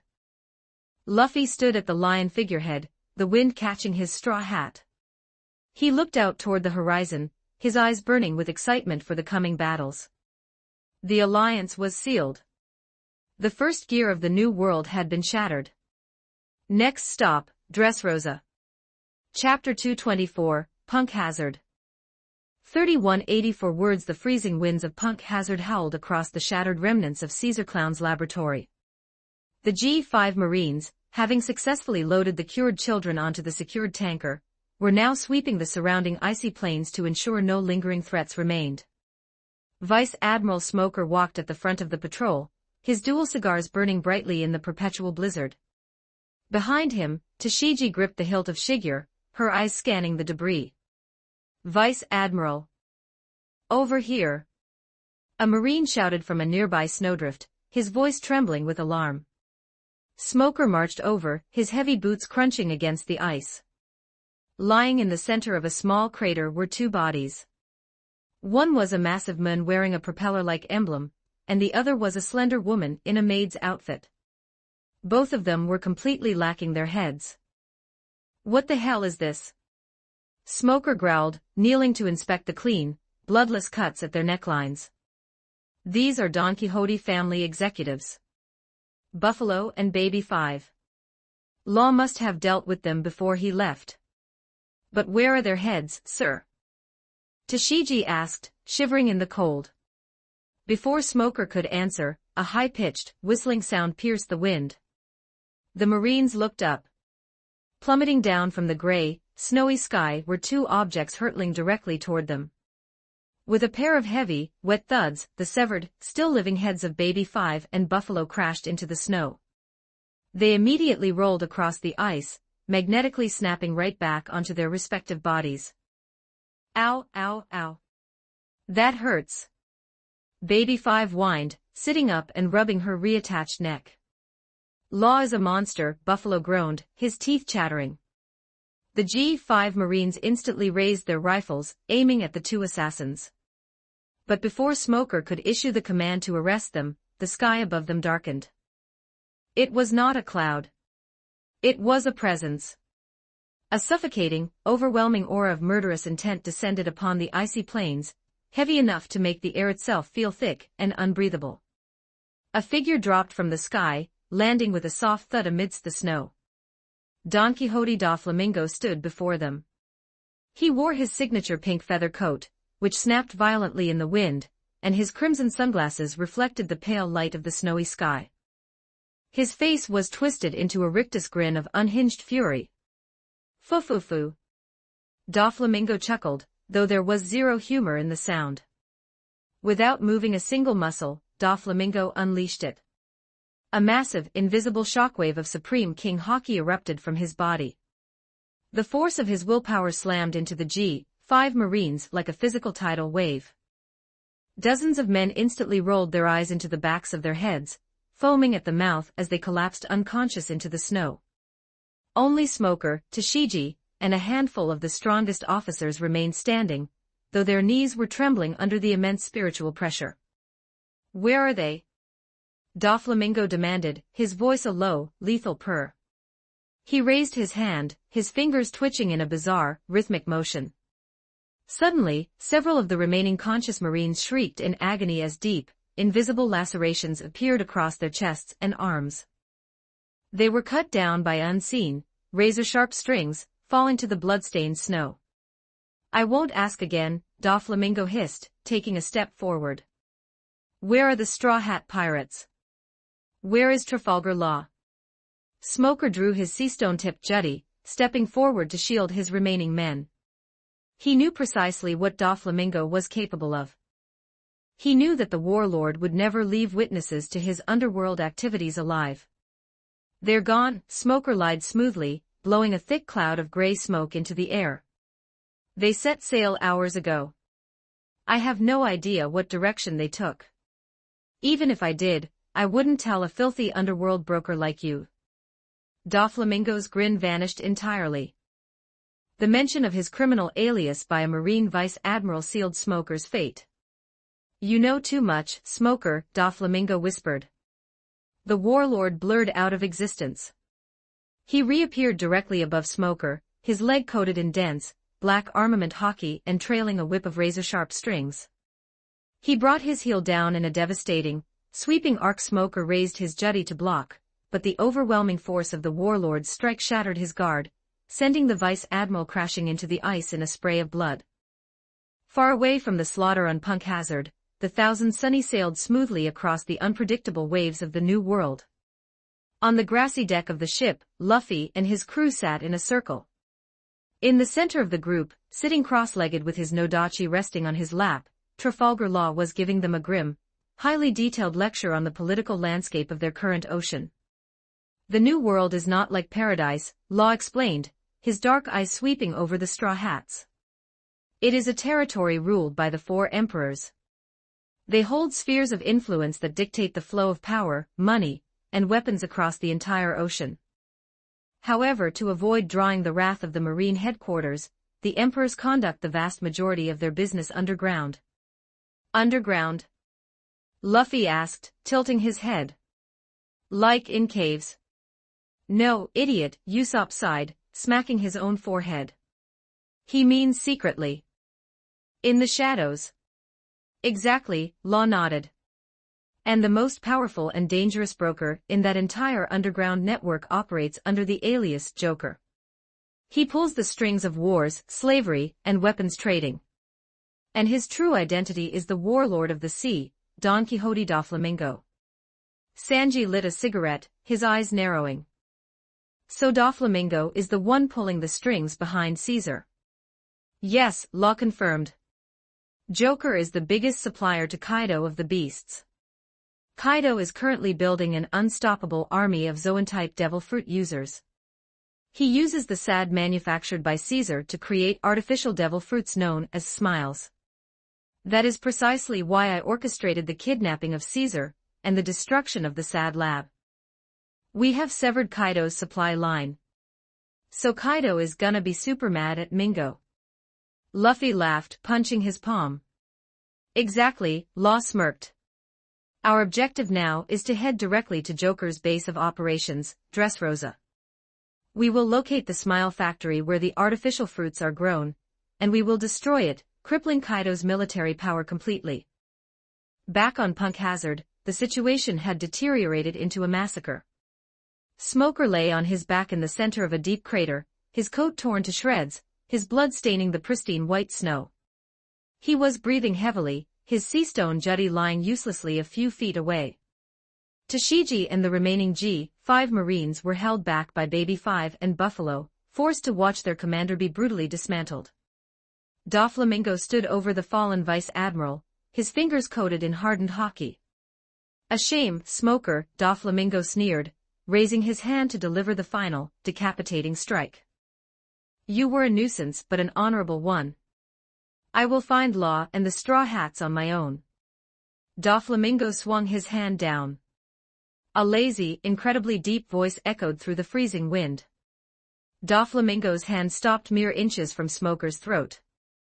The temperature in the immediate vicinity plummeted so rapidly that the very moisture in the air instantly crystallized into falling diamonds of ice.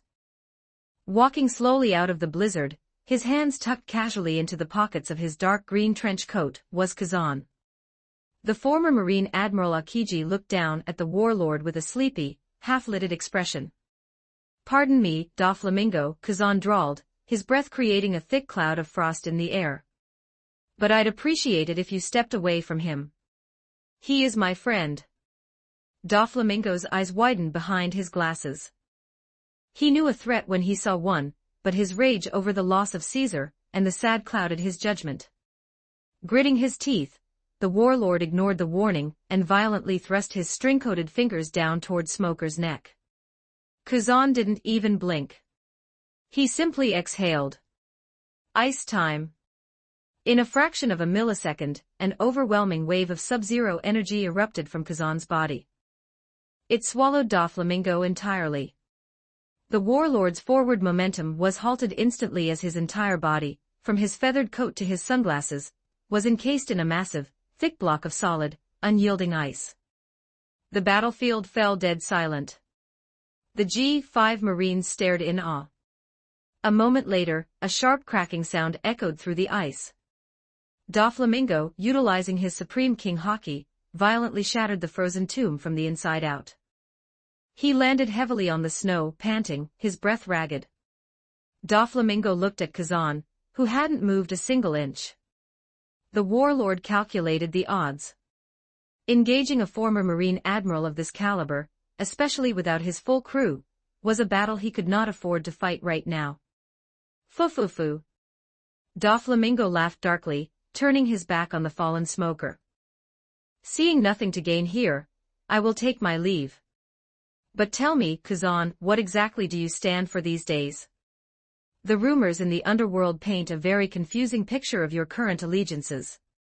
Kazan remained silent, his icy gaze fixed on the warlord.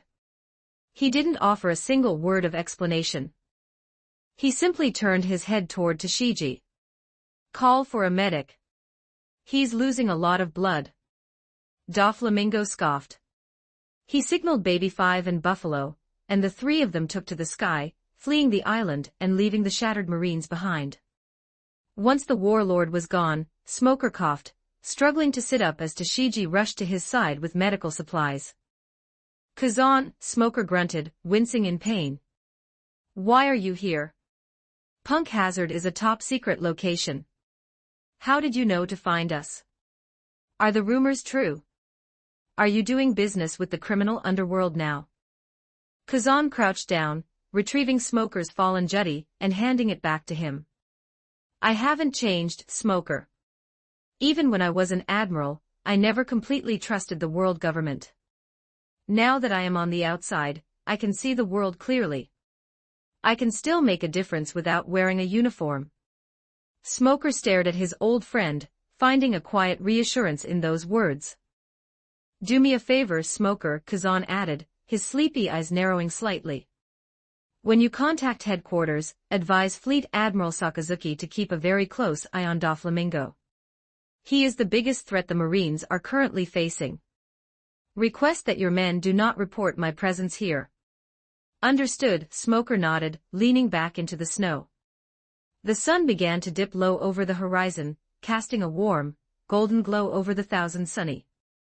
On the grassy deck, a fierce argument was taking place.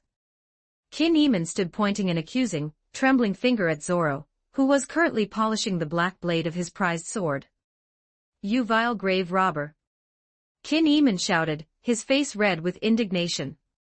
That blade is Shusui. It is the sacred national treasure of Wano country, wielded by the legendary sword god, Ryuma. How dare a pirate like you flaunt it so brazenly? Zoro rolled his eyes, sheathing the black blade with a sharp click.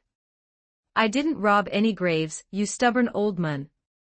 I fought Ryuma's reanimated zombie on Thriller Bark, and I beat him in a duel. He entrusted the sword to me himself. If you want it back so badly, you'll have to take it from my cold, dead hands. A duel with a corpse. Preposterous lies. Kin Eamon yelled, reaching for his own katana. Before the two swordsmen could escalate into a full brawl, the heavy wooden door to the men's quarters swung open. Ah, that was refreshing. Vivi smiled, stepping out onto the deck with a towel wrapped around her wet blue hair. Walking beside her, looking incredibly smug, was the young Momonosuke. The little boy had just shared a warm, luxurious bath with the princess. Sitting on a nearby bench, Sanji, Brook, and Kin Eamon stared at the boy. A dark, terrifying aura of envy radiated from the three men. Sanji was biting a handkerchief, tears of jealousy streaming down his face. Brook was playing a deeply sorrowful tune on his violin. Kin Eamon was gritting his teeth, completely forgetting his argument with Zoro. That lucky little brat, Sanji muttered, grinding his teeth. To share a bath with the radiant Princess Vivi, my heart is breaking, even though I don't have one. Brook wept. The trio stood up, cracking their knuckles as they slowly advanced toward the smug little samurai. Three massive, cartoonish bumps instantly erupted on the heads of Sanji, Brook, and Kin Eamon. Nami stood over them, her fists smoking, her eyes burning with rage. What do you three idiots think you're doing, bullying a little kid? Nami scolded fiercely, placing her hands on her hips. Momonosuke instantly turned on the waterworks. He ran forward, burying his face directly into the valley of Nami's chest, wrapping his small arms around her waist. Nami-san. Those scary men were looking at me with such evil eyes. I was so frightened. There, Momo, Nami cooed, hugging the boy tightly and glaring at the three downed men. Don't worry, I won't let them hurt you. Over Nami's shoulder, Momonosuke turned his head. He looked directly at Sanji, Brook, and his own father. The innocent, crying child facade vanished entirely, replaced by a lecherous, arrogant smirk. Sanji's eyes practically popped out of his skull. That manipulative little monster. Robin, who usually enjoyed watching these comedic interactions, was notably absent from the deck. She had quietly slipped away earlier, heading toward Ben's bedroom for a long, quiet, and deeply private discussion with Ben. Determined to seek vengeance, Sanji quickly formulated a devious plan. He grabbed Brook and hurried over to the ship's galley, where Bonnie was currently raiding the refrigerator. Sanji called out, holding up a finger. I have a proposition for you. I need you to use your devil fruit powers on Momo. Increase his age.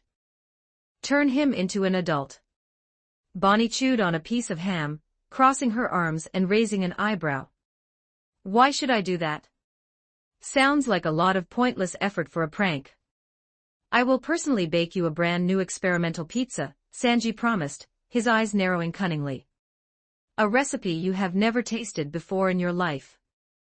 Bonnie's ears literally perked up. She stopped chewing. I am listening. 2 pizzas, Sanji negotiated smoothly. 2 entirely different, gourmet flavor profiles. Bonnie grinned, slamming her fist into her palm. A few moments later, back on the deck, Nami was still consoling the crying Momonosuke. Bonnie casually strolled past them, whistling a quiet tune. As she walked by, she sneakily brushed her fingertips against Momonosuke's shoulder. A flash of pink light washed over the boy. In a single second, the small, 8-year-old child rapidly grew. His bones lengthened, his muscles expanded, and his childish features hardened into the chiseled, towering physique of a fully grown samurai, standing tall and imposing. However, because the transformation was instantaneous, adult Momonosuke's hands were still firmly and aggressively planted directly on Nami's chest. Nami blinked, looking down at the massive, muscular adult hands currently gripping her. She looked up, her eyes meeting the bewildered face of the towering samurai. A demonic shadow fell over Nami's face. The sound echoed across the entire sea. Nami delivered a strike so powerful it sent adult Momonosuke flying backward through the air. He crashed violently into the wooden railing of the sunny, groaning in pain as stars circled his head. Nami-san.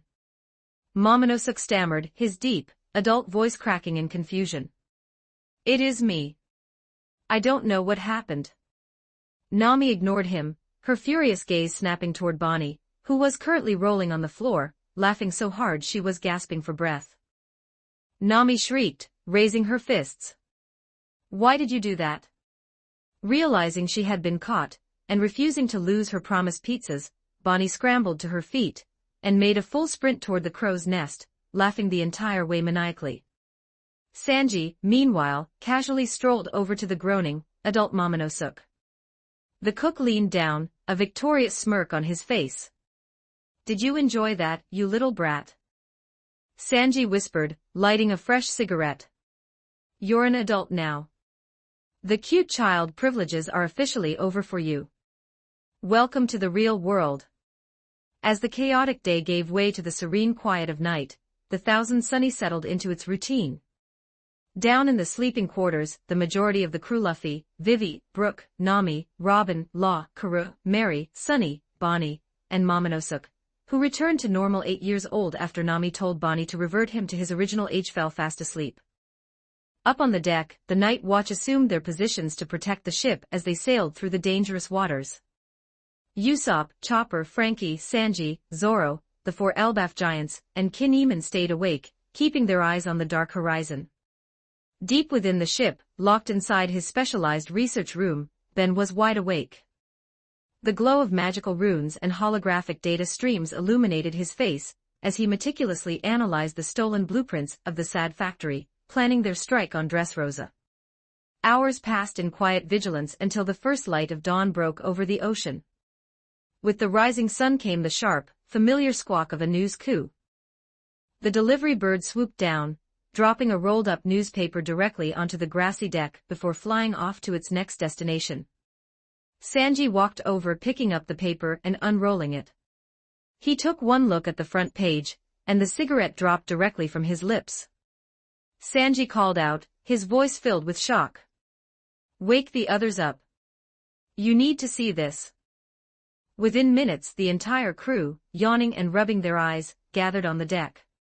Law pushed his way to the front, snatching the newspaper from Sanji's hands. The headline was printed in massive, bold black letters across the front page: Don Quixote Doflamingo abdicates. Warlord title and Dressrosa throne renounced. "He actually did it," Law whispered, a dark smile spreading across his face. Doflamingo had folded under the threat of Kaido's wrath. "Look at the next page," Usopp shouted, pointing a trembling finger. Law flipped the page. There, plastered in equally massive print, was a high-quality photograph of Luffy and Law standing side by side on Punk Hazard. The article beneath it sent a shockwave through the crew. New pirate alliance formed, Straw Hat Luffy and Trafalgar Law join forces. Luffy cheered, looking at the picture. "I look super cool in that photo. How did they get that picture?" Chopper panicked, running in circles. "We're going to be huge targets now." Ben stepped out from the lower decks, adjusting his hat as he looked at the newspaper over Law's shoulder. He smiled, looking out toward the sparkling horizon. "Well, the secret is out," Ben chuckled. "The whole world knows we're coming. Set the course, Nami. It's time to visit the Joker." Chapter 225. On the seas. 2096 words. The pillars of the global underworld shattered under the weight of the morning news, sending shockwaves across the four seas and the Grand Line. News crews dropped papers onto decks, balconies, and battlefields. The resulting silence was absolute. For over a decade, the stability of proxy wars, weapon trades, and black market networks relied on a single pivot: Don Quixote Doflamingo, operating under the alias Joker. In the war rooms of the New World, kings and rebel leaders stared at the front page. The headline read, "Don Quixote Doflamingo abdicates. Warlord title and Dressrosa throne renounced." The sudden abdication left a void. Nations whose militaries were sustained by Joker's armaments fell into panic, realizing they were now defenseless. Rebel uprisings found their supply of gunpowder cut off. The gears of the world, lubricated by Doflamingo's criminal empire, ground to a halt. At the new Marine headquarters, erected within the fortified waters of the New World, the atmosphere was tense. Officers gathered around the illuminated table in the briefing room. Commodore Brand-New stood at the podium, clicking through bounty posters and maps. "The geopolitical landscape is plunging into instability," Brand-New reported. "Doflamingo's resignation has paralyzed our underworld tracking network. Furthermore, the alliance between Monkey D., Luffy and Trafalgar Law complicates matters. Law's actions constitute a betrayal of his warlord contract. His expulsion from the Shichibukai is currently being processed." Brand-New brought up the photograph of Luffy and Law. "How do we respond before this alliance strikes their next target?" Sitting at the head of the table, Fleet Admiral Sakazuki remained motionless, hands clasped beneath his chin. A trail of cigar smoke rose from his lips. His eyes were cold. "A pirate will always be a pirate," Sakazuki rumbled. "Allowing those rats into the warlord system was a mistake from the beginning. They use our laws as a shield while plotting crimes. I care nothing for Doflamingo's panic. But I will not tolerate the straw hat brat and Law making a mockery of our jurisdiction." Fleet Admiral Brand-New said. "Should we mobilize a fleet from the G1 branch to intercept them?" Sakazuki exhaled a cloud of smoke, looking out the window toward the harbor. "There is no need to waste fleet resources. I have already dispatched Admiral Isho, and world government has sent CP0 agents there. They will ensure this alliance is crushed before it can take its first breath." On the waters of the New World, the Thousand Sunny cut through the waves. The morning sun illuminated the grassy deck where the crew had assembled. The Straw Hats, along with Kin Eamon, Momonosuk, and Trafalgar Law, stood together. Law stood near the center mast, fingers tapping against the sheath of Kikoku. He looked toward Ben, who was leaning against the railing with his arm around Robin's waist. "Benya," Law said. "We need to verify our leverage. Bring out Caesar Clown." Ben offered a casual wave of his hand. The space in front of him rippled, tearing open for a fraction of a second. With a loud crash, Caesar Clown tumbled out of the empty air, smacking face first onto the deck. He scrambled to his feet, gasping for air, eyes wide with terror. "What is that place?" Caesar shrieked, clutching his head. "I have been running all around for 8 hours. Where am I?" Caesar stopped, his eyes adjusting to the light. He looked around. He was surrounded on all sides. To his left stood Frankie, to his right, the Elbaf giants looked down at him. In front of him stood the Straw Hat Pirates. Caesar gulped. Ben stepped forward, a sharp glint in his eye. "Don't do anything stupid, Caesar. And keep your voice down." Caesar clutched his head, remembering the punch Ben had delivered in the laboratory. He swallowed hard and shut his mouth. Law stepped forward, his boots clicking against the wood. "Trafalgar." Caesar hissed. "You traitor. You broke your word. You were supposed to protect my operations." Law didn't answer. He extended his left hand. The blue sphere expanded, enveloping the two men. With a flick of his hand, Law executed a spatial extraction. Law's hand passed through Caesar's chest, popping a cubic block of flesh cleanly from his body. Inside the block, a heart was beating. Caesar screamed, clutching his chest. Law caught the cube. "From now on, you do as I say. Otherwise, you will be dead." "You wouldn't dare." Caesar stammered. "Joker will kill you." Law pressed the heart inside the cube lightly. Caesar collapsed to his knees, weeping. "I'll do whatever you want. Just don't squeeze it." Before Law could stow the heart, his den mushy rang. Purupurupuruparu. Law pulled out the golden-framed receiver. The snail's features shifted, mimicking Doflamingo's grin and sunglasses. Law clicked the hook. "Trafalgar," Doflamingo's voice purred. "I have done as told. My resignation is global news. Release Caesar. Immediately. We will conduct the exchange tomorrow afternoon," Law replied. "At 3 o'clock, you will find Caesar Clown on the southeastern beach of Greenbit. Come alone." "Greenbit," Doflamingo laughed darkly. "A quiet place. But hand over Caesar unharmed, or there will be dangerous consequences." "The terms are set," Law said, ignoring the threat and cutting the call. "Listen closely," Law commanded, unrolling a map of Dressrosa onto a wooden barrel. "The exchange on Greenbit is a cover. Doflamingo will try to ambush us. While he is distracted, our objective is to find and destroy the Smile Factory. Its exact location is currently unknown, so we must." Law paused, looking up from his map. His jaw tightened as he took in his audience.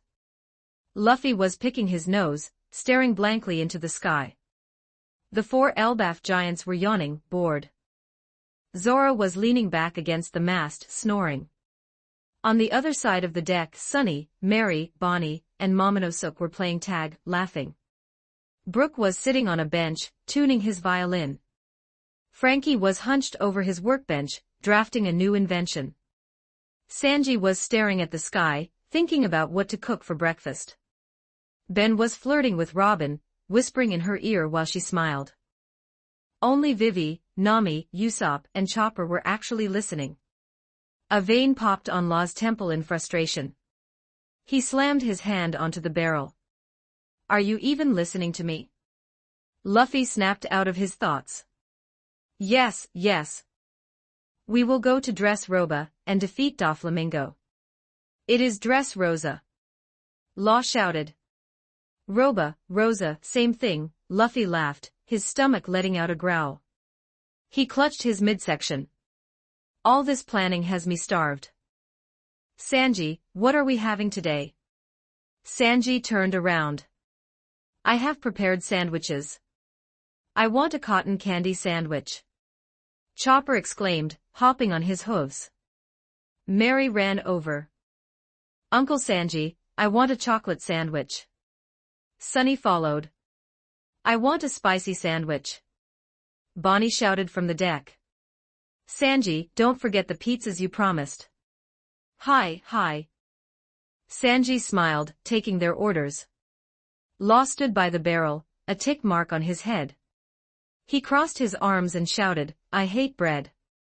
Realizing what he had just said, Law developed a horrified expression.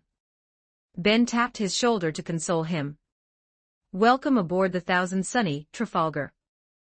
Ben walked off with Robin, his hand on her waist. Hey, Sanji. Turkey and cheddar on mine. They all sat down to eat breakfast. After eating, the atmosphere turned serious. Kin Eamon stood up, bowing his head to the crew. There is a truth I must share, Kin Eamon said. Our journey to Dressrosa is vital. A comrade of mine, Kanjuro, is captured there. He helped us escape when we wash ashore, drawing the enemy's attention to ensure Momonosuke and I could get to Punk Hazard. He is incarcerated in their dungeons. I will be searching for him. Luffy grinned, adjusting his hat. Don't worry, Kin Eamon. We will help you find him. Thank you. Kin Eamon wept. Once lunch was finished, Ben walked over to Momonosuke, who was practicing his sword swings. Momo, Ben said. Will you give me a small sample of your blood? Momonosuke got scared, stepping back. A needle? Ben smiled. I want to study the devil fruit you ate on Punk Hazard. It might help us later. Momonosuke looked at Kin Eamon. The elder samurai nodded. Momonosuke, Master Ben has saved us. Show no fear. Momonosuke squeezed his eyes shut and extended his arm. Very well. Do your worst. Ben reached into his spatial dimension, pulling out a syringe. He drew a sample of blood quickly and painlessly. All done, Ben said, capping the vial. You're a brave samurai. Ben went to his research lab, locking the door behind him. In the quiet of his lab, Ben pulled out the Mado Mado no Mi, which he had extracted from Vanderdeck Ken. System, Ben said. Feed on the Mado Mado no Mi and roll the template gacha. The system chimed. Alert, consuming Mado Mado no Mi. Initiating character template gacha roll.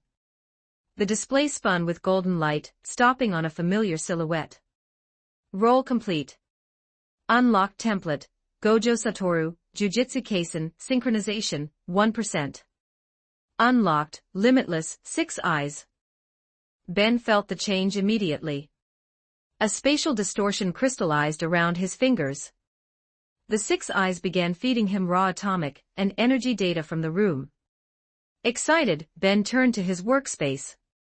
He pulled out the Logia Numa Numa no Mi and the Zoan Sera Sera no Mi model, Axolotl. He took samples from both fruits to study their structures before storing them safely. With a flick of his fingers, Ben opened a spatial portal and stepped through. Ben stepped out of the portal directly into Monkey D. Dragon's office in Baltigo. Dragon sat behind his desk. He didn't look up, used to Ben's sudden arrivals over the last 2 years. It has been a month since you came, Ben. How have you been? Not much, Ben said, sitting down. We went to Fishman Island, then Punk Hazard. We were busy. Dragon nodded. How is Luffy? You know him, Ben said. Eat, fight, sleep, repeat. Dragon smiled. How many kingdoms have we liberated? Ben asked. Dragon pulled out a ledger. With the help of your inventions, which improved living conditions over the last 2 years, we have brought several minor kingdoms under the Revolutionary Army. We are keeping it a secret for now. Ben nodded. We are going to attack Doflamingo next. He will likely be defeated and sent to prison. Dragon's eyes narrowed. If he gets imprisoned, the whole underworld will be in turmoil. That is why I hope your army is ready, Ben said. Once the illegal arms stop, the wars will be searching for a new dealer. Before they make a bargain with someone else, get ready to pounce and liberate as many islands as possible. Dragon nodded. I will take care of it. I will send Kuma, Sabo and the others to different islands to be ready in position. Once the arms supply stops, we will liberate them. What are Kid and Killer doing now? Ben asked. Dragon smirked. After you wiped their memories and dropped them here, they trained with our recruits. They slowly climbed the ranks and now work directly under Sabo. They still have their wild habits, but Sabo keeps them in check. I gave Kid his fruit back, and he has been making waves. Ben chuckled. He placed the Numa no Mi and the Sara no Mi on the desk. Make good use of these, Ben said. One is for storage, the other for regeneration. Even if limbs are cut, they will regenerate back. I don't know to what extent the body regenerates internal organs, but it makes them hard to kill. Dragon secured the fruits. Thank you, Ben. Ben waved his hand and teleported back to his research room to continue his experiments. In Dressrosa, the sun shone on the vibrant streets, but the citizens were in a panic. Groups gathered around fountains, clutching newspapers and crying over Doflamingo's abdication. Up in the palace, the executive officers of the Don Quixote pirates were lounging.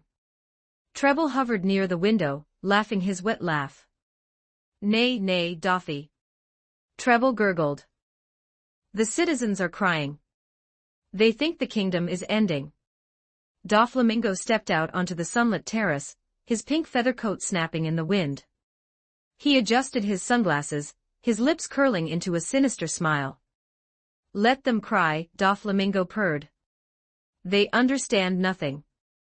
The moment the straw hats and Law step onto Dressrosa, they are entering a slaughterhouse. Chapter 226. On the Seas 2026 words. Trafalgar Law spent his first full day aboard the Thousand Sunny trying to comprehend his allies. The previous night had been a series of loud, chaotic events that left him physically and mentally exhausted. Now that the morning sun was high, the warlord decided to explore the ship to understand the crew he had allied with. He stepped down from the main deck into the living quarters, expecting a standard pirate ship layout. Instead, he found a massive, multi-tiered structure that defied the external dimensions of the vessel. The wood was seamless, and the corridors felt more like a grand mansion than a sailing ship. Law walked down a wide hallway and pushed open a heavy double door. He stopped on the threshold, his eyes widening. He was standing on a grassy path inside a room that stretched wider than the ship itself. Above him, a system of artificial light simulated natural sunshine, casting warm beams over a thriving forest. Rivers flowed through the room, winding around strange plants and towering trees that wrestled with life. Law looked up into the branches of a particularly large tree. Luffy was sitting on a thick branch, holding a fruit that looked and smelled exactly like a roasted leg of pork. The captain bit into the food, chewing happily, and waved a grease-covered hand down at him. Hey, Traffy. You should try these. The meat trees are in season.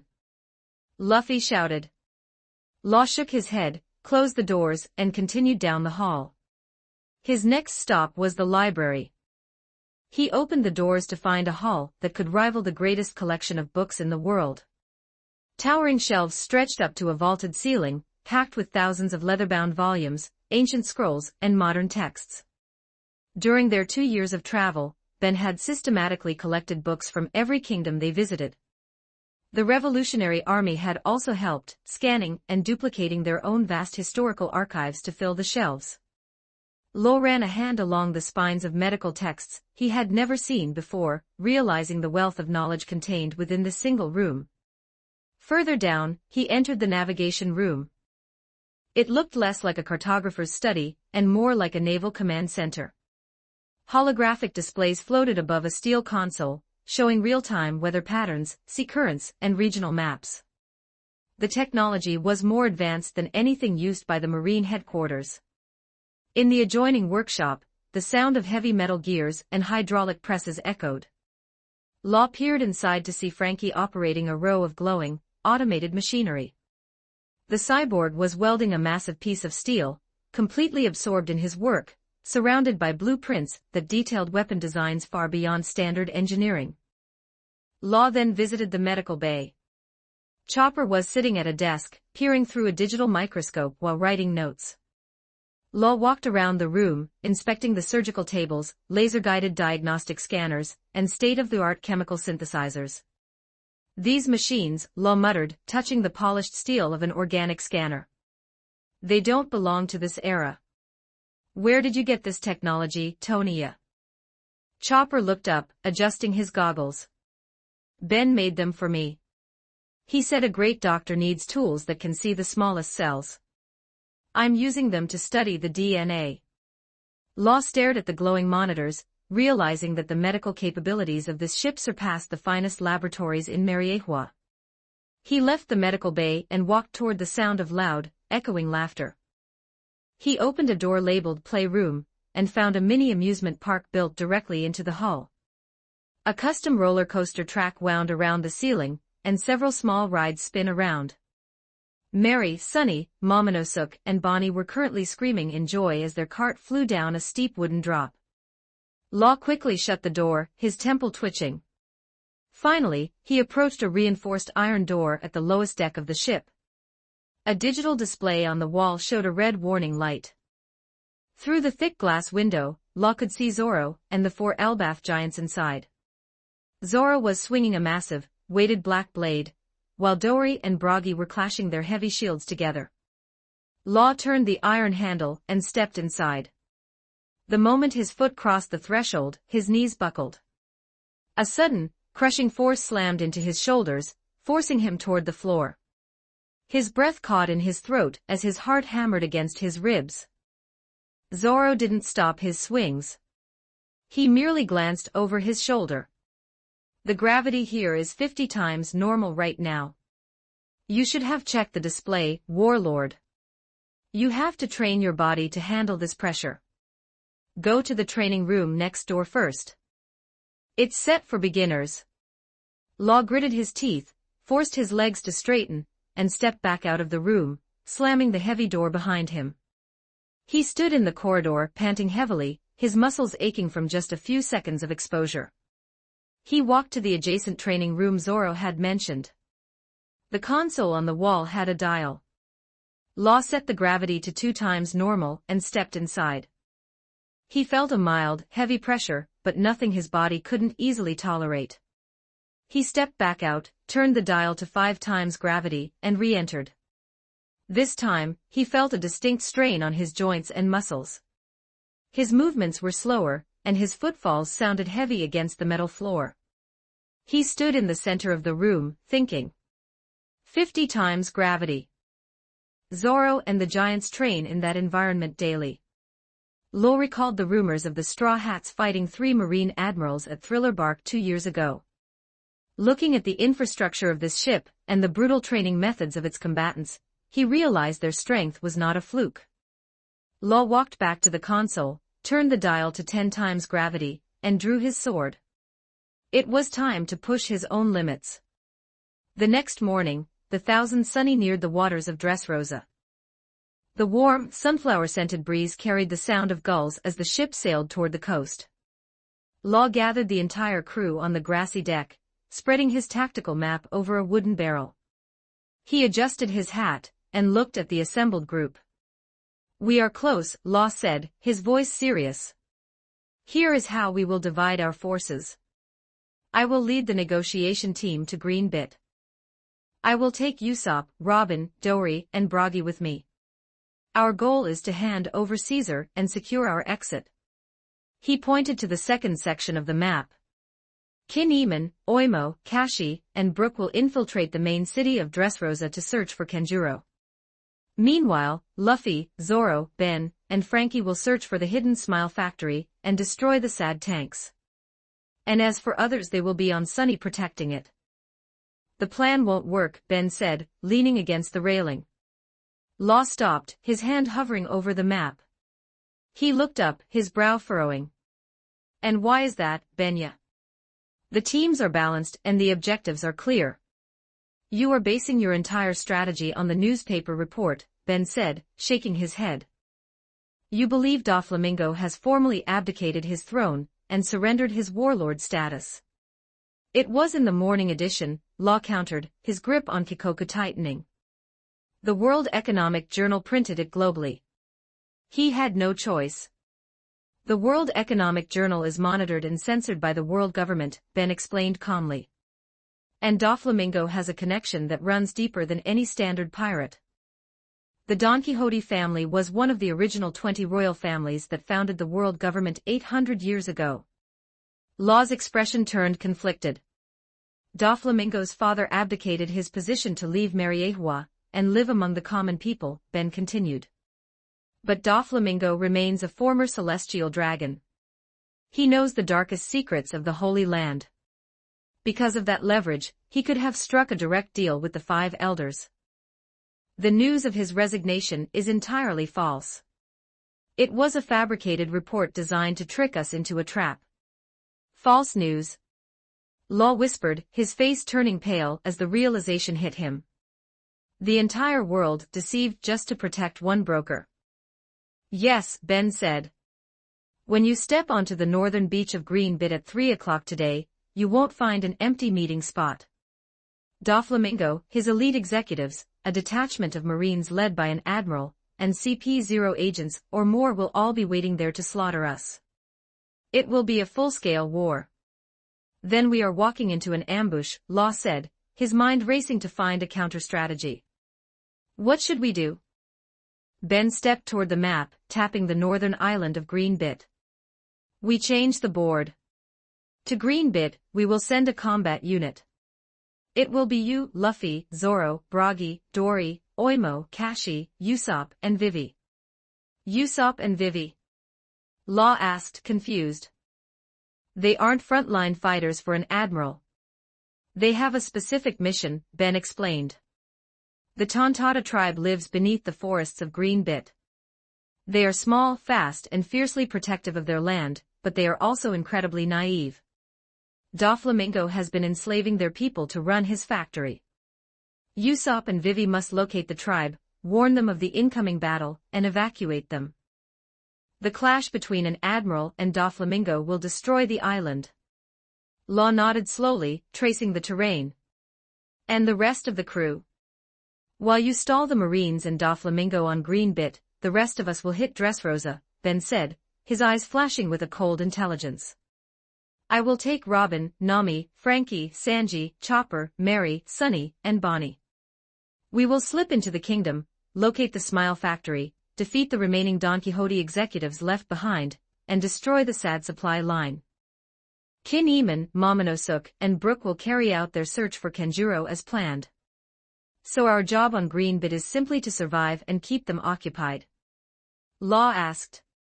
Exactly, Ben smiled. Stall them. Keep the Admiral and Doflamingo focused on you. Once we destroy the factory, Doflamingo's empire is finished anyway. He won't have the leverage to maintain his deals. Law looked down at the map, analyzing the new variables. The strategy was highly risky, but it was the only logical path forward now that the warlord's abdication was revealed as a lie. I agree, Law said, turning his head toward the captain. Mujiwara, did you understand the plan? We need to keep the Marines busy while Law stopped. Luffy was curled up on a grassy patch of the deck, snoring loudly, a small bubble inflating and deflating from his nose. He had fallen completely asleep during the middle of the explanation. A massive, bright red tick mark violently manifested on Law's temple. He raised his fist, his body shaking with a deep, silent rage as he stared at the sleeping rubberman. He's sleeping. We are planning a campaign against a celestial dragon and a marine admiral, and he is snoring. Don't worry, Ben chuckled, walking over to the captain. He leaned down and spoke in a clear, carrying voice. Luffy's eyes snapped open. He vaulted 3 feet into the air, landing on his feet with his fists raised, looking frantically around the deck. Who has the meat? No meat yet, Ben said, pointing toward the approaching coastline of Dressrosa, where the sun-drenched cliffs of the kingdom were rising from the sea. But get ready. You are going to be fighting Doflamingo soon. Luffy stopped, his eyes focusing on the distant island. His goofy demeanor vanished, replaced by a wide, fierce, and incredibly eager grin. He slammed his knuckles together with a loud crack. Luffy shouted, his voice echoing across the water. I'm coming for you, Mingo. Law adjusted his hat, looking from the grinning captain to the calm, smiling Ben. He let out a quiet sigh. The plan was set, the pieces were in motion, and the gears of the new world were about to turn. Chapter 227, Dressrosa 2216. Words. The teams stood on the grassy deck of the Thousand Sunny. They had their assignments. Now they needed transport. Ben walked to the starboard railing. He raised his hand. The space above the ocean water rippled, tearing open a dimensional rift. A ship fell from the void and splashed heavily into the sea. This will be your transport to Green Bit, Ben said, turning to Law and the infiltration group. The rest of us will take the Sunny to the main port of Dressrosa. Mary will pilot the mecha Mary remotely from here. Mary gave a sharp salute. Leave it to me. I can control the helm, the sails, and the weapons through my wireless network. The teams finalized their split. Law, Luffy, Zoro, Usopp, Vivi, Karoo, and the 4 Elbaf giants Dory, Bragi, Oimo, and Kashi jumped down onto the deck of the mecha Mary. The giants easily fit onto the ship due to their currently shrunken, human-sized forms. Ben, Robin, Bonnie, Nami, Sanji, Frankie, Brook, Kin-Eman, Momonosuke, Chopper, and the 2 androids remained on the Thousand Sunny. We will meet you after the factory falls, Ben called out. Don't die, Zoro smirked, waving a hand. The 2 ships parted ways. The Thousand Sunny sailed toward the bustling port of Dressrosa, while the Going Merry turned north, heading toward the isolated island of Green Bit. The voyage to Green Bit. The Going Merry sailed smoothly across the water. The sails caught the wind automatically. The steering wheel turned on its own, guided by Mary's remote signals. Law leaned against the main mast. He watched the ocean, mentally preparing for the confrontation with Doflamingo and Admiral Fujitora. He needed quiet. He needed focus. Instead he got Luffy, Usopp, and Karoo. The trio stood near the bow. Usopp had tied a spare green bandana around Karoo's feathered head. He handed the giant yellow duck 3 long wooden mops. Karoo placed 1 mop in his beak, and held the other 2 under his wings. All right, Karoo, let's practice your impression, Usopp whispered loudly. Karoo nodded. The duck closed his eyes, let out a loud snore, and immediately began walking in the wrong direction, bumping straight into the wooden railing. Luffy burst into hysterical laughter, rolling on the deck and clutching his stomach. It's perfect. He's just like Zoro. Usopp puffed out his chest. Now for the dialogue. Say the line, Karoo. Karoo turned his head. Quack quack. I'm not lost. The island moved. Luffy pounded the floorboards, wheezing for air. Law felt a familiar headache building behind his eyes. He rubbed his temples. Could you 3 idiots keep it down? We are sailing into a war zone. Lighten up, Traffy, Luffy grinned, sitting up. We have to relax before a fight. Nearby, the 4 Elbaf giants sat in a circle, passing a barrel of ale between them. Dory let out a booming laugh. Gegia Jaigia. The duck captures the swordsman's spirit perfectly. He has the stance down, Bragi agreed, wiping his beard. Zoro was sleeping against the cabin wall. His right eye twitched. He opened his eye, staring at the duck holding 3 mops. He slowly stood up, drawing no swords, but radiating pure menace. Usopp froze. He slowly pointed at Luffy. It was his idea. Zoro cracked his knuckles. He disappeared in a blur of motion. 3 sharp impacts echoed across the deck. A moment later, Luffy, Usopp, and Karoo were sitting in a neat, perfectly straight line on the deck. Each of them sported a massive, smoking, multi-tiered bump on the top of their heads. Zoro stood over them, his arms crossed. "Stay quiet now. Otherwise, you will get another coating." Luffy, Usopp, and Karoo bowed their heads in unison. "Hi, hi," they chanted meekly. The giants roared with laughter. Law sighed, pulling his spotted hat down over his eyes. The iron bridge and the fighting fish the Mecha Mary cut through the waves, rounding a series of jagged coral reefs. In the distance an enormous, rusted iron bridge connected the northern coast of Dressrosa directly to the dense jungles of Greenbit. "There is the crossing," Law said, unfolding his map. He pointed toward the water surrounding the bridge. "We cannot sail directly to the island. We must dock here and cross the iron bridge on foot."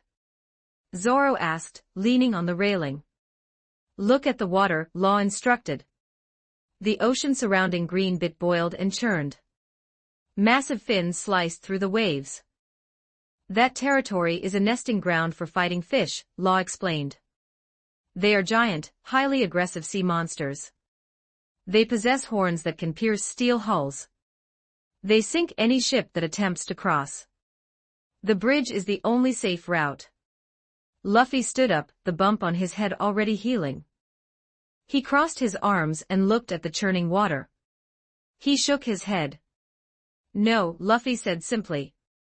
Law stared at him. "What do you mean, no?" "Walking takes too long," Luffy grinned. "We have a super ship. Can you hear me?" A small speaker mounted on the main mast crackled to life. Mary's voice chimed through the audio feed. "Loud and clear, Captain.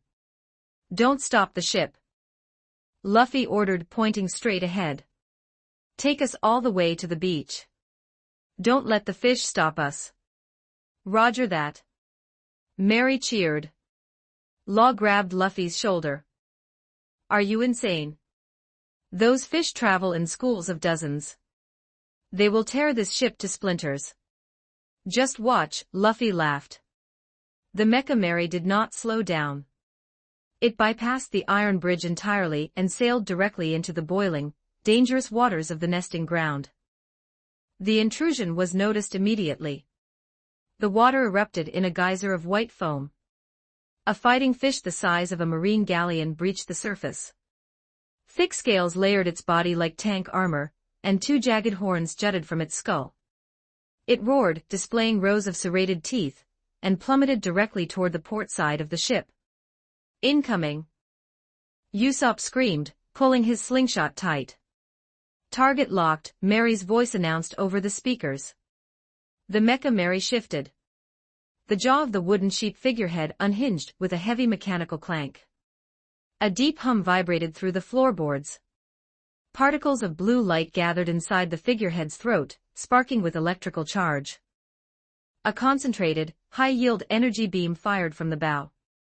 It carved a glowing trench through the air and struck the plunging monster dead center. The beast evaporated in a blinding flash of heat. The bisected halves of the fish crashed into the waves, instantly cooked. Luffy's eyes turned into sparkling stars. "Biam." "Swarm detected approaching from below," Mary stated calmly. The ocean surrounding the hull turned pitch black. Dozens of massive shadows darted upward from the abyss, aiming to ram the keel. "They're coming from underneath," Kashi shouted, hefting his axe. Initiating aquatic defense protocols. The wooden hull panels slid open seamlessly. Rows of automated, cylindrical missile pods extended outward. Sleek, blue-tipped torpedoes dropped into the churning sea. They ignited underwater. Trails of white bubbles traced their paths as they locked onto the thermal signatures of the swarm. Seconds later, the ocean illuminated with a chain of blinding underwater detonations. Shockwaves rocked the surface. Columns of water erupted around the ship like a naval minefield going off. Dead, roasted fighting fish floated to the surface, their scales shattered. The surviving monsters grew and raged. 5 of them breached the surface simultaneously. They eclipsed the sun, surrounding the ship in the air, aiming to crush the tiny vessel under thousands of tons of combined weight. Aerial targets acquired, Mary announced. 2 hidden compartments snapped open near the rear mast. Twin rotary laser cannons rose from the deck, spinning up with a high-pitched whine. The targeting sensors flashed red. The cannons tracked the airborne leviathans with flawless precision. They unleashed a continuous, blinding barrage of rapid-fire energy bolts. The sequence mirrored a high-tech anti-aircraft dogfight. The blue bolts painted the sky, piercing the thick scales of the beasts with surgical ease. The monsters roared in agony, their bodies riddled with smoking craters, before plummeting back into the sea in a series of deafening splashes. Zorro smirked, keeping his hand off his swords. Law stood completely frozen.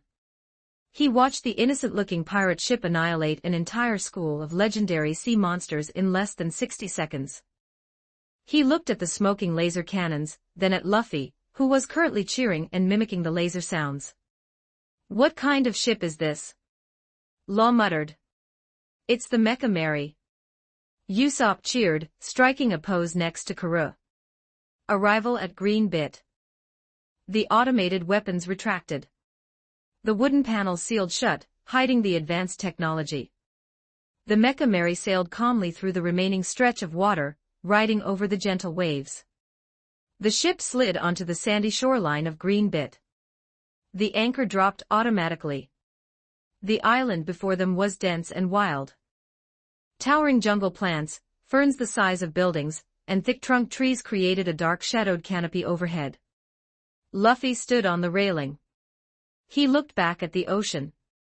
The water behind them was littered with the floating, cooked corpses of the fighting fish. Steam rose from their bodies. Luffy licked his lips. He turned to Vivi. "Hey, Vivi. Those fish look really good. Can we catch them and have a quick banquet before we fight?" Vivi smiled, adjusting the collar of her coat. She jumped down onto the sand. "Maybe on the way back, Luffy. Right now, we have a schedule to keep. We need to deal with the Marines and find the Tontata tribe." Luffy pouted, his stomach growling. "But I'm calling dibs on the big one with the horns." Law stepped onto the beach, drawing Kikoku. He checked his pocket watch. It was nearing 3 o'clock. "We move now," Law said. "Stay sharp. The enemies will not hold back." Luffy cracked his knuckles, stepping into the jungle. The comedy faded. The battle for the New World was about to begin. The group finally touched down on the overgrown, wild terrain of Green Bit. The sheer scale of the vegetation was staggering. Blades of grass as thick as tree trunks, and mushrooms towering like skyscrapers cast deep, ancient shadows over the jungle floor. Law immediately drew Kikoku, his eyes scanning the dense, oversized foliage. "Stay alert," he warned the group, his gaze sharp and analytical as he checked the immediate perimeter. "This island has been untouched by normal civilization for a long time, but that doesn't mean it's uninhabited. We need to secure the landing zone." As Law and Luffy's group began to check the surrounding area, Vivi walked up to the captain, Usopp close behind her. Her expression was serious. "Luffy," Vivi began, her voice steady. "Usopp and I are going to search for the Tontata tribe, a race of dwarves who live deep within this forest. We're going to find them and help evacuate them before things get worse." Luffy stopped admiring a massive fern and looked at her, flashing a wide, trusting grin. "Shishishi. Sounds like a plan. Go get you two. We'll handle things on this end." Vivi nodded, a determined light in her eyes. Taking a step back, she called upon the power of her mythical Zoan fruit. With a soft, radiant burst of energy, magnificent simmered wings erupted from her back, a breathtaking tapestry of vibrant azure, gold, and crimson feathers that shimmered in the dappled sunlight. Beside her, Usopp grinned confidently. He rolled his shoulders, and with a swift motion, a pair of sleek, aerodynamic falcon wings extended from his own back, their brown and white feathers ruffling as he tested the air currents. With a powerful downstroke, Vivi took to the air, Usopp launching immediately after her. They soared up into the massive canopy, weaving effortlessly through the colossal branches and giant vines of green bit. "All right," Usopp called out over the rushing wind, reaching into the small spatial pouch secured at his waist. "We have a lot of ground to cover, and those guys are tiny. Time for some extra eyes." He pulled out a handful of small, metallic spheres. With a flick of his wrist, he tossed them out into the air. The spheres snapped open instantly, tiny rotors whirring to life as the flying drones fanned out, disappearing into the thick undergrowth to scout the area ahead of them. Next, Usopp lifted his wrist, bringing his cameo beads close to his mouth. "Mary, do you copy?" A warm, familiar voice crackled through the beads. "Loud and clear, Uncle Usopp." "What do you need?"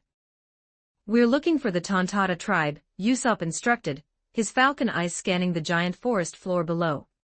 "Run a wide-area thermal scan of green bit. Filter for extremely small, clustered heat signatures. They might be underground or hidden inside the giant plants." "Understood," Mary replied cheerfully. "Initiating thermal scan now. I will alert you the moment I detect any anomalies matching that profile." "Thanks, Mary," Usopp said, banking sharply to avoid a massive, hanging flower. Together, the Simurgh and the falcon dove deeper into the verdant labyrinth of green bit, their drones sweeping the jungle while Mary's scans pierced the dense foliage. The hunt for the Tontata tribe had officially begun. Chapter 228, Dressrosa 2560 words. The sea breeze carried the scent of roasting garlic, fresh flowers and spices. Standing at the bow of the Thousand Sunny, Sunny leaned entirely over the railing, his eyes shaped like giant stars. Beside him, Mary held him back by his suspenders so he wouldn't fall into the ocean. "It's an island made of rocks and giant mushrooms. And it smells like food." Sunny cheered. Ben walked up behind them and placed a hand on both of their heads.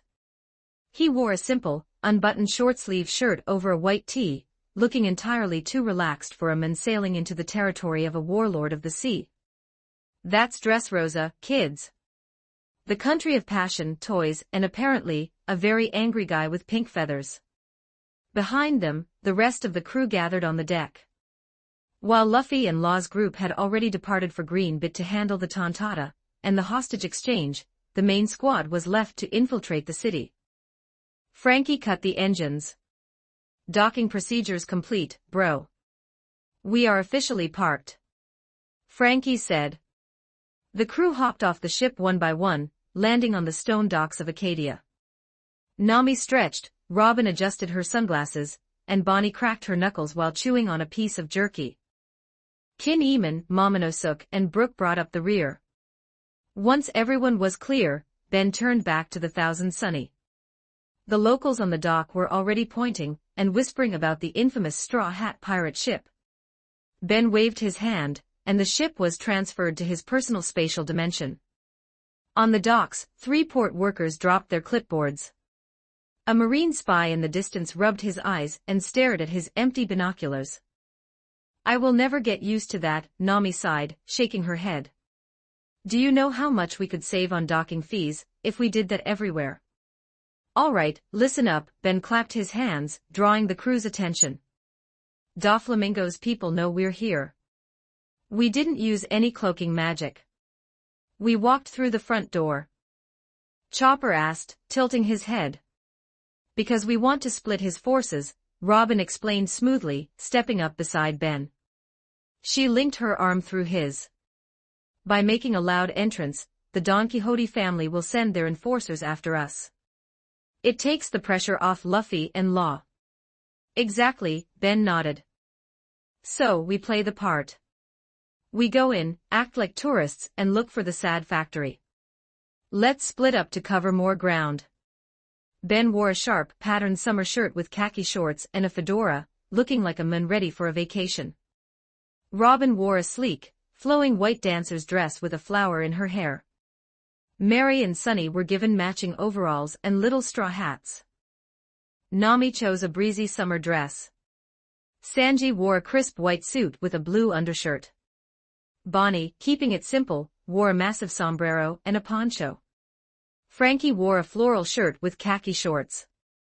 Brooke wore a black suit with a red undershirt. "All right," Ben said, handing out polished kimoyo beads to everyone. "Let's split up, Group 1, me, Robin, Mary, and Sunny. Group 2, Nami, Sanji, Chopper, Frankie, and Bonnie. Group 3, Brooke, Kin-Eman, and Momo. Try to blend in." 10 minutes later, Group 1 was failing to blend in. "The dog is walking on 2 legs." Sunny yelled, pointing at a toy dachshund wearing a top hat. "I see it, buddy," Ben said, carrying a massive stack of churros. Dressrosa was vibrant. The architecture was a mix of colorful tiles, grand archways, and cobblestone streets. But the strangest part was the toys.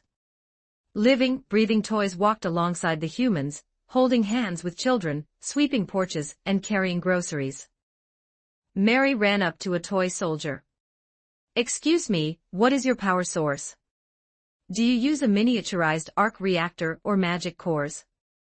The toy soldier just stared at her, terrified of the 10-year-old girl asking about his internal components. Ben sighed, pulling Mary back by her collar. "Mary, we talked about this. You can't ask people to open up their chests on the first date." Robin chuckled, taking a churro from Ben's stack. "They have so much energy. You'd think building android children with ship souls would make them like sailing, but they just want to walk everywhere." "Yeah, I think it is the Hito no Mi affecting them, making them act like children their age," Ben smiled, wrapping his free arm around her waist.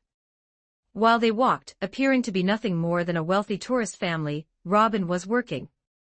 She subtly crossed her arms. Trace Fleur. In the alleyways, on the rooftops, and behind trash cans, tiny eyes and ears bloomed like petals. Robin was actively scanning the city's underbelly, listening to the whispers of thugs and guards, trying to pinpoint the location of the artificial devil fruit factory. "I'm getting a lot of chatter from the Colosseum," Robin murmured quietly to Ben. "And mentions of a toy house." "Keep digging," Ben said, taking a bite of his food. "We've got time."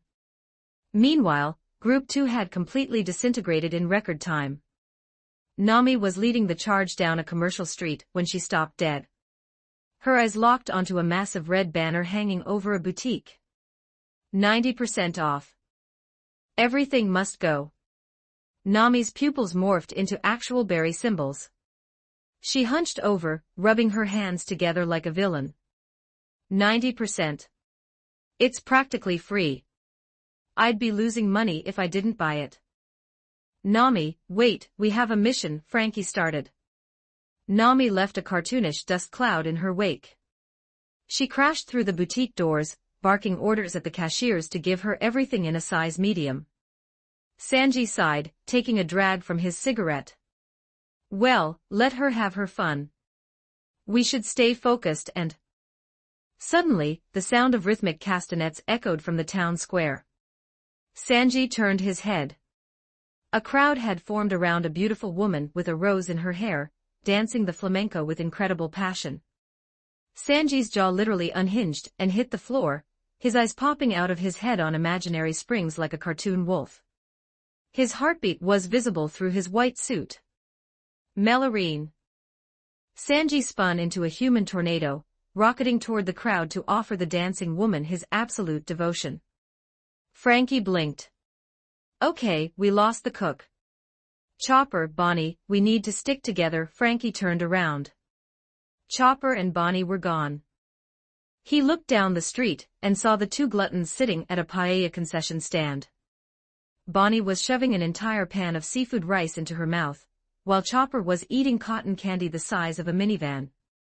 Frankie stood alone in the middle of the street. He let out a heavy, metallic sigh. "Why am I the responsible one?" He tapped his kimoyo bead. Group 2 is scattered. The navigator is looting, the cook is simp-ing, and the doctor is eating. "Sounds about right," Ben's voice crackled back. "Did you find the factory?" "Working on it," Frankie said. Frankie stepped into a quiet alleyway. He cracked his metallic neck. He didn't need to look for a door. He had better tech. Frankie closed his eyes. The nanites in his bloodstream surged. Build, sensor array, Frankie muttered. The skin on Frankie's right arm shifted, glowing with blue circuitry. The metal expanded, shifting and folding outward until his entire right arm transformed into a massive, high-tech radar dish. He slammed his other hand onto the ground. X-ray and seismic scan active, Frankie announced. His eyes glowed bright blue. His vision pierced through the cobblestone streets, down through the dirt, bypassing the sewer lines. He saw the layout of the island like a wireframe model. He scanned past the Colosseum. He scanned past the town center. Bingo, Frankie grinned. Found a massive underground port right below the toy house. And lots of weird machinery. On the far side of town, Group 3 was trying to lay low. I do not understand this place, Kin Eamon grumbled, adjusting his false mustache. Toys that walk. Women displaying their ankles in public. It is madness. It's a very lively island, Brooke chuckled, sipping a cup of tea he had bought. Excuse me, miss. Brooke called out to a toy poodle walking by. May I see your panties? The toy poodle barked angrily and bit Brooke on the leg. Brooke screamed, hopping on one foot. She bit me. Even though I have no meat on my bones to bite. Momonosuk clung to Kin Eamon's leg, looking terrified. Father, I do not like these toys. Their eyes are empty. Do not fear, Momonosuk-sama. We are samurai. We will not be bested by playthings, Kin Eamon said proudly. Group 3, this is Ben, the kimoyo bead on Brooke's wrist chimed. Try to make your way toward the toy house near the center of the city. Frankie found an underground port. Understood, Bendano. Kin Eamon shouted directly into Brooke's wrist, spitting a little.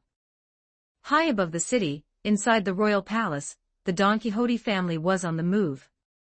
Baby 5, dressed in her maid outfit with heavy artillery strapped to her back, burst into the monitoring room. Senor Pink was sitting on the couch, surrounded by swooning women, drinking a martini out of a baby bottle. We have a confirmed sighting. Baby 5 yelled. The Straw Hat crew is here. The ship vanished at the docks, but our scouts spotted them in town. They split up. Senor Pink adjusted his bonnet. Did they now? How hard-boiled of them to walk into our territory. Who is where? The cyborg, the navigator, the cook, and the glutton are in the commercial district, Baby 5 read from her report. The skeleton and the samurai are near the bridge.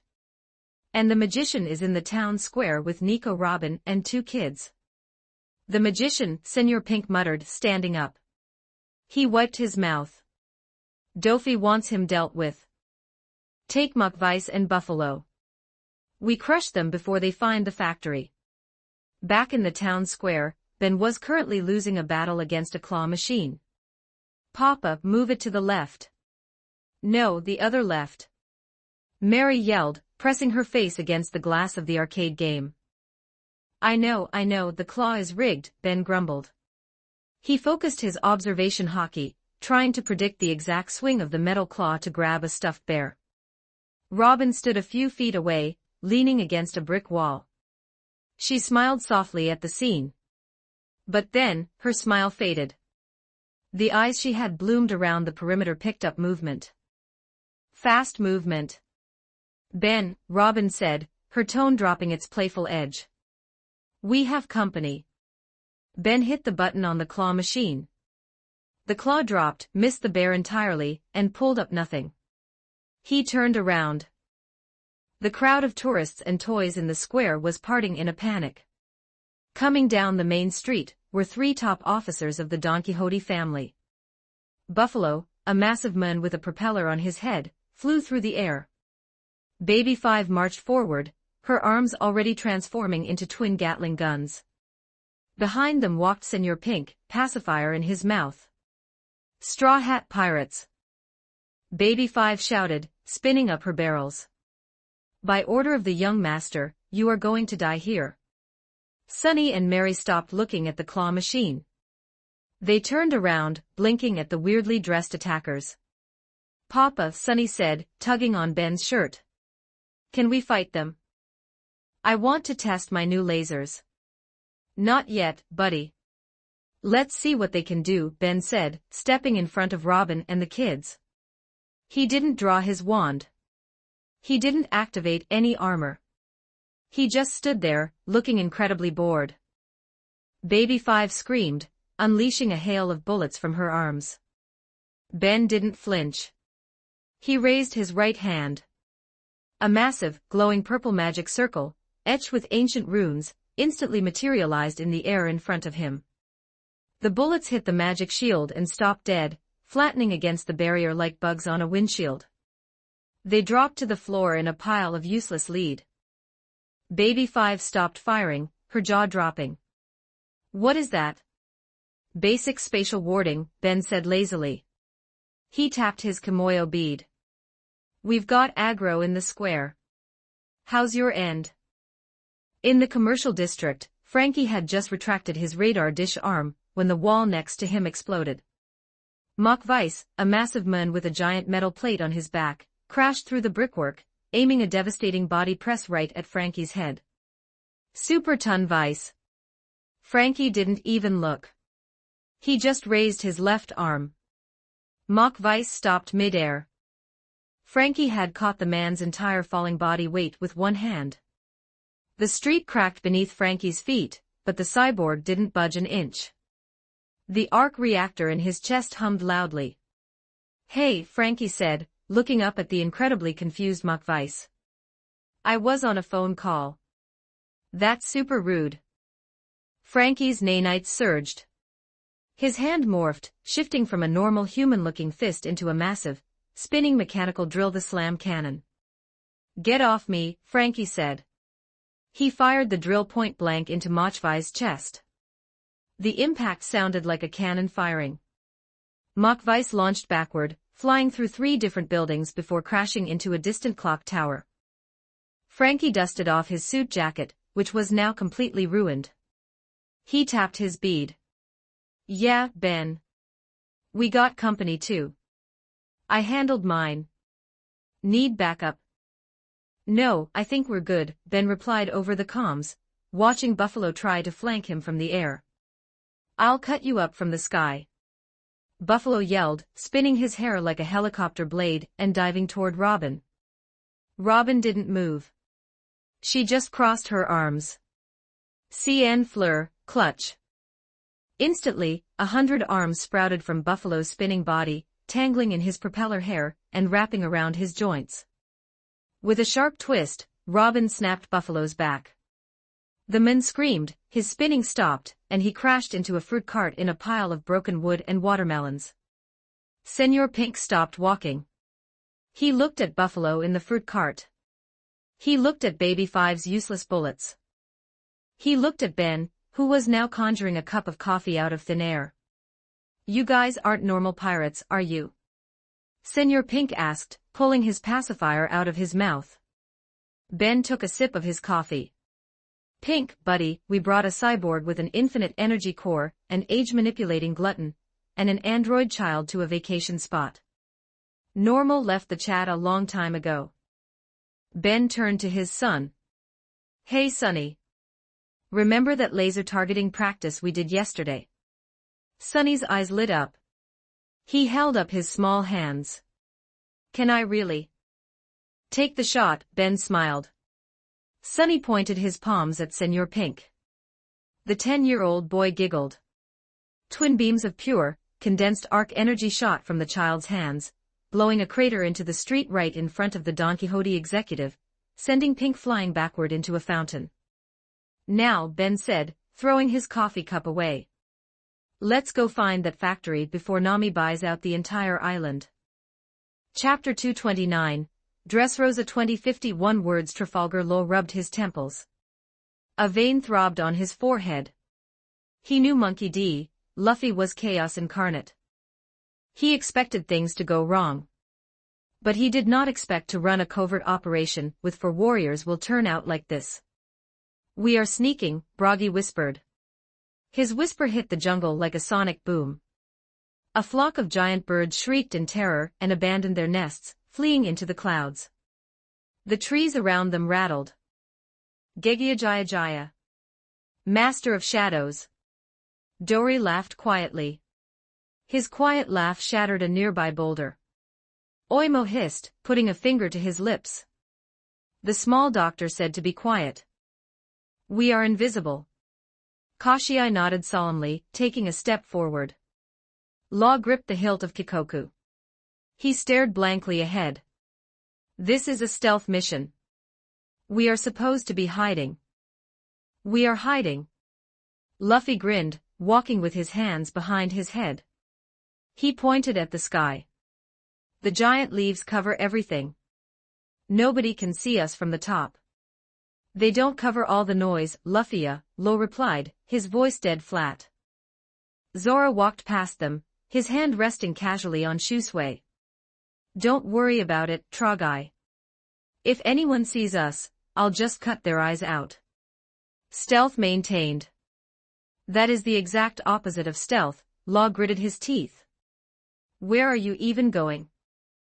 "The bridge is to the left." Zoro paused, staring at a solid wall of dirt to his right. "I knew that. I was just checking this dirt for enemies." Suddenly, the dense brush opened up to reveal the sandy shore of Green Bit. The waves crashed against the beach. Lying on the sand was a massive marine warship. It was not parked. It was completely wrecked, split down the middle as if a giant hand had snapped it like a twig. Law stopped walking. His combat instincts flared. "Everyone, stop." The giants stopped. Luffy blinked. "Look at the hull," Law pointed. It wasn't cannons.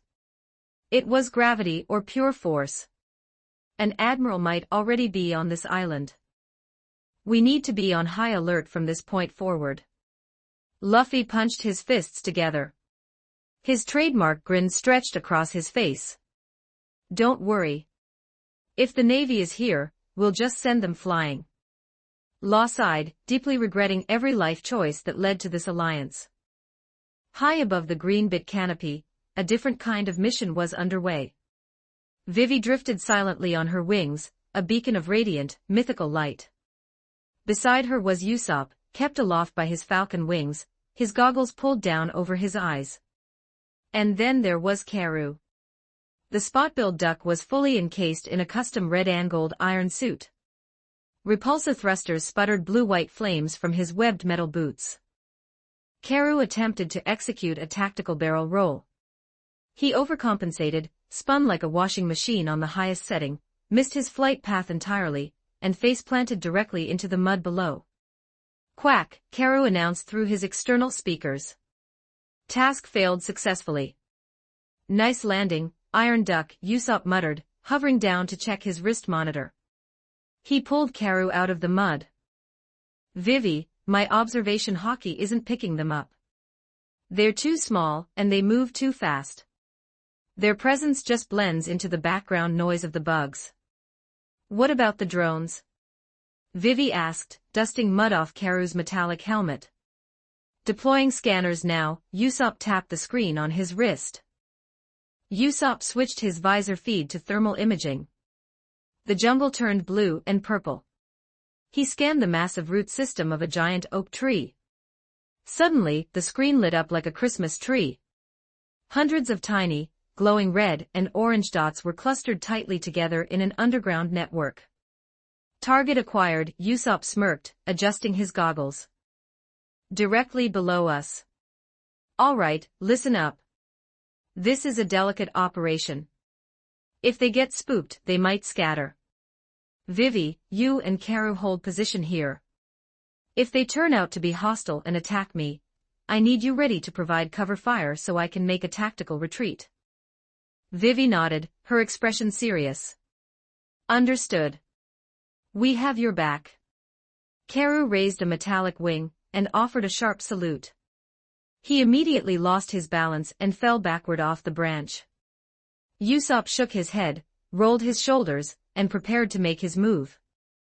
In the hidden Tontata kingdom, the dwarfs were going about their daily lives. It was a flurry of motion. Tiny people carried massive berries. Warriors sharpened needles into spears. A group of children chased a beetle.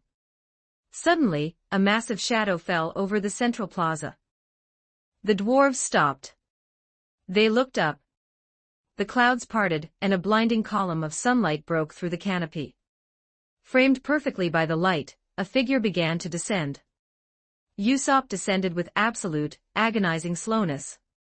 His massive falcon wings beat in slow, hypnotic strokes, shedding a few stray feathers that drifted lazily through the air.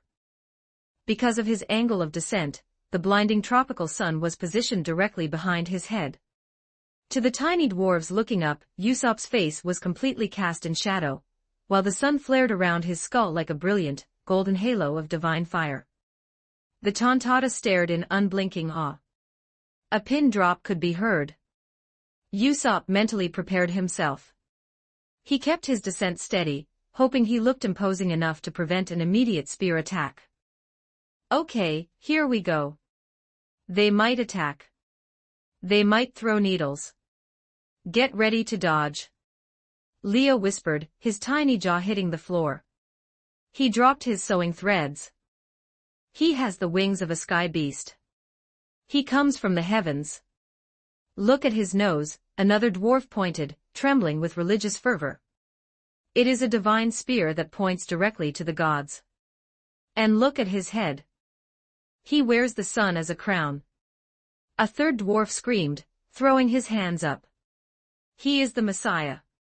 Instantly, relying on a level of gullibility that defied all logic, physics, and basic common sense, the entire village dropped to their knees. Hundreds of dwarves kowtowed simultaneously, slamming their faces into the dirt in reverence. Usopp's boots touched the ground with a soft pat. He blinked behind his goggles. His falcon wings folded neatly against his back, tucking away like a royal cape. Usopp thought, staring at the sea of bowing backs. I didn't even say anything yet. I haven't even told a single lie. Is this what it feels like to be God? Usopp looked at the worshipping dwarves. His fear instantly evaporated, replaced by a massive, arrogant grin. He puffed out his chest, struck a dramatic, wide-stance pose, and crossed his arms. I am a generous god, Usopp declared, quoting a movie Ben showed them on movie night. An elder dwarf, wearing a crown and using a needle as a walking cane, hobbled forward. He looked up with tears streaming down his face. Oh, winged deity, we have waited for your arrival. What is your name? Usopp cleared his throat. He pitched his voice an octave lower to sound booming, ancient, and deeply mysterious. I am the commander of the skies and seas. I have 8 million followers who answer my every call. You may call me God Usopp. All hail God Usopp, the dwarves cheered, throwing wild herbs and flower petals into the air. Please, God Usopp. The elder cried, gripping Usopp's boot. Our beloved Princess Mancheri has been kidnapped by the evil warlord Doflamingo. You must use your divine power to save her. Usopp waved a hand dismissively, acting as if taking down a warlord was the equivalent of taking out the trash. Worry not, my small subjects. My people has already set the plan in motion. Doflamingo will know more after today. Your princess will return before tomorrow's sunrise. The Tontata erupted into chaotic dancing. They hugged each other. They cheered. Usopp shouted, raising a single finger. The village went dead silent. The dancing stopped mid-step. One dwarf froze while holding a grape over his head. Before the rescue can happen, you are all in terrible danger, Usopp warned, his voice turning gravely serious. The elder gasped, clutching his chest. A great catastrophe is coming to this island, Usopp preached, pacing back and forth on a giant pumpkin. The Marines, the warlords, and my friends are going to clash. The earth will split. The sky will rain fire. Giant men will step on this forest. This island is going to become a war zone. You must evacuate your home immediately. Panic exploded. The dwarves lost their minds. They ran in circles, screaming, bumping into each other, and throwing their hands in the air like panicked cartoon characters. "We are too small," Leo cried, shaking another dwarf by the shoulders. "How do we outrun fire? My legs are tiny." "Is this a scam?" a skeptical dwarf yelled from the back of the crowd. "What is your source, God? Did you read this in a prophecy?" Usopp didn't even blink. "My source is that I made it up.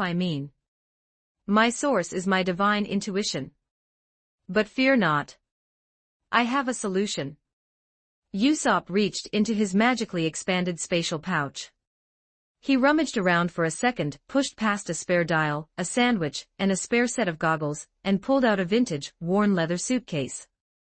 He slammed it onto the ground with a heavy thud. To the dwarves, the suitcase looked like a skyscraper laid on its side. Usopp popped the brass latches. They clicked loudly. He opened the lid. It revealed a pitch-black, seemingly bottomless square of darkness. "Go inside the suitcase," Usopp commanded, pointing into the void. "You will find safety there." The Tontatta stopped panicking. They stared at the dark opening. Then they looked at Usopp. Then back at the opening. "Inside a box?" Leo asked, squinting suspiciously. "But we won't fit. There are thousands of us. This is definitely a scheme. You're trying to traffic us." "He's cheating us just like Doflamingo," another dwarf yelled. "Don't listen to him." Usopp rolled his eyes. "Do you lack faith in your god? This isn't a normal box. It's bigger on the inside. Don't take my word for it. Send a scouting party. A few brave warriors go in, check it out, and report back to the rest of you." The elder nodded slowly. "A fair test. We must verify the divine real estate. Leo, Flapper, Bien. Enter the box of God." The three named dwarves swallowed hard. They looked at each other, nodded, and marched toward the suitcase. They climbed up the leather side, stood on the edge of the rim, and peered into the darkness. "For the kingdom," Leo yelled and jumped in. The other two followed. Inside the suitcase was a massive, magical pocket dimension Ben had crafted using a combination of Dumbledore's undetectable extension charms and Medea's bounded field magic. It wasn't a dark void. Instead, the three dwarves fell through a soft, shimmering portal and landed gently on lush green grass. They looked around in shock. Before them lay a vast, beautiful indoor garden filled with glowing flowers, miniature trees, and a massive, modern wooden building. On a long wooden table outside the building sat stacks of fresh fruit, miniature cakes, tiny pizzas, and barrels of sweet juice. "No way!" Leo gasped, his eyes wide. 10 minutes later, the three dwarves climbed back out of the suitcase. Leo was holding a slice of pizza that was 3 times his size. Flapper was covered in cake frosting. "It's a paradise!" Leo screamed to the crowd, shoving a piece of pepperoni into his mouth. "There is a buffet. There is a huge forest. There are infinite berries. All hail God Usopp," the village roared. Instantly, the panic turned into a massive stampede. Thousands of dwarves ran to their houses, packed up their tiny suitcases, grabbed their pets, and began marching in an organized line straight into the leather suitcase. Usopp stood by the suitcase, hands on his hips, nodding approvingly as an entire civilization willingly packed themselves into his luggage. From the brush, Vivi and Karu watched the entire scene play out. Vivi blinked, completely speechless. Karu, quack quack quack, I don't believe this. Chapter 230, Dressrosa 1800 words. The town square was finally quiet. Buffalo remained unconscious in a smashed fruit cart. Senor Pink floated face down in the central fountain. Baby Five stood completely frozen, staring at the flattened bullets on the ground, her brain entirely unable to process how Ben had stopped her attack without using hockey. Ben stretched his arms and yawned. He turned to Robin.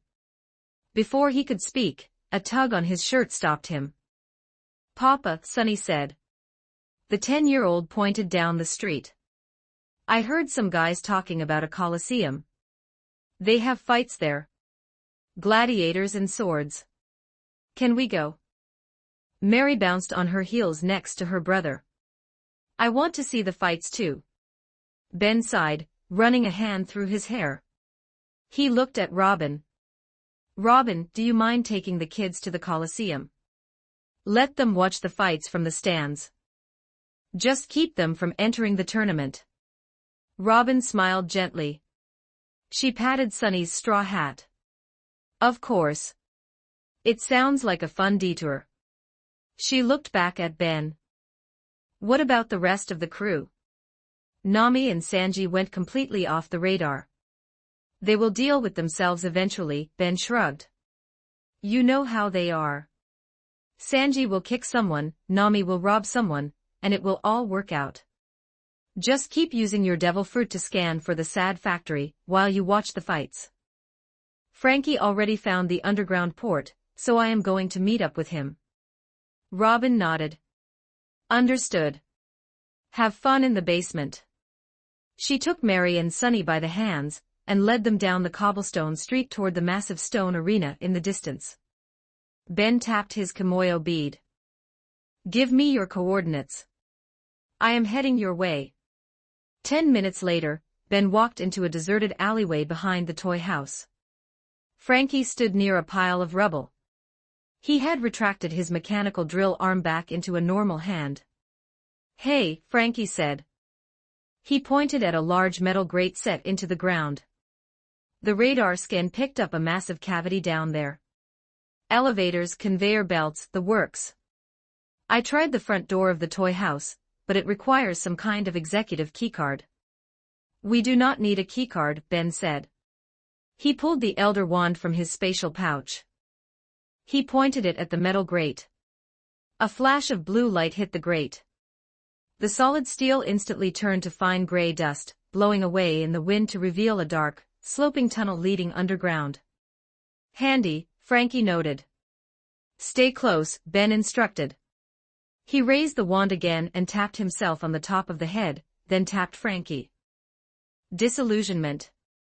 A cold sensation, exactly like a raw egg breaking and sliding down their backs, washed over them. In an instant, their colors faded, shifting to match the exact texture and shade of the brick walls behind them. They became human chameleons, perfectly invisible to the naked eye. "Super," Frankie whispered, looking at his invisible hands. "Keep your voice down," Ben whispered back. "Let's move." They descended the tunnel. The air grew damp and smelled of grease and sea salt. As they reached the bottom, the tunnel opened up into a cavernous, sprawling underground port. Ships were docked at subterranean rivers. Giant metal cranes moved cargo containers. But the workers were not human. Hundreds of toy tin soldiers, stuffed bears, wooden marionettes marched in perfectly straight lines. They carried heavy crates, loaded the ships, and operated the machinery. They worked in absolute, eerie silence. Ben and Frankie walked carefully along the upper catwalks, their invisible forms making no sound. "Ben," Frankie whispered, pointing down at the factory floor. "The toys are carrying goods out to the ships. But where are the toys coming from?" Ben followed the assembly line backward. The toys were marching out of a single, heavily guarded steel door at the far end of the port. "There," Ben said. "Let's check it out." They bypassed the guards with ease, walking right through the double doors when a group of toys marched out. They slipped inside and moved to the corner of the room.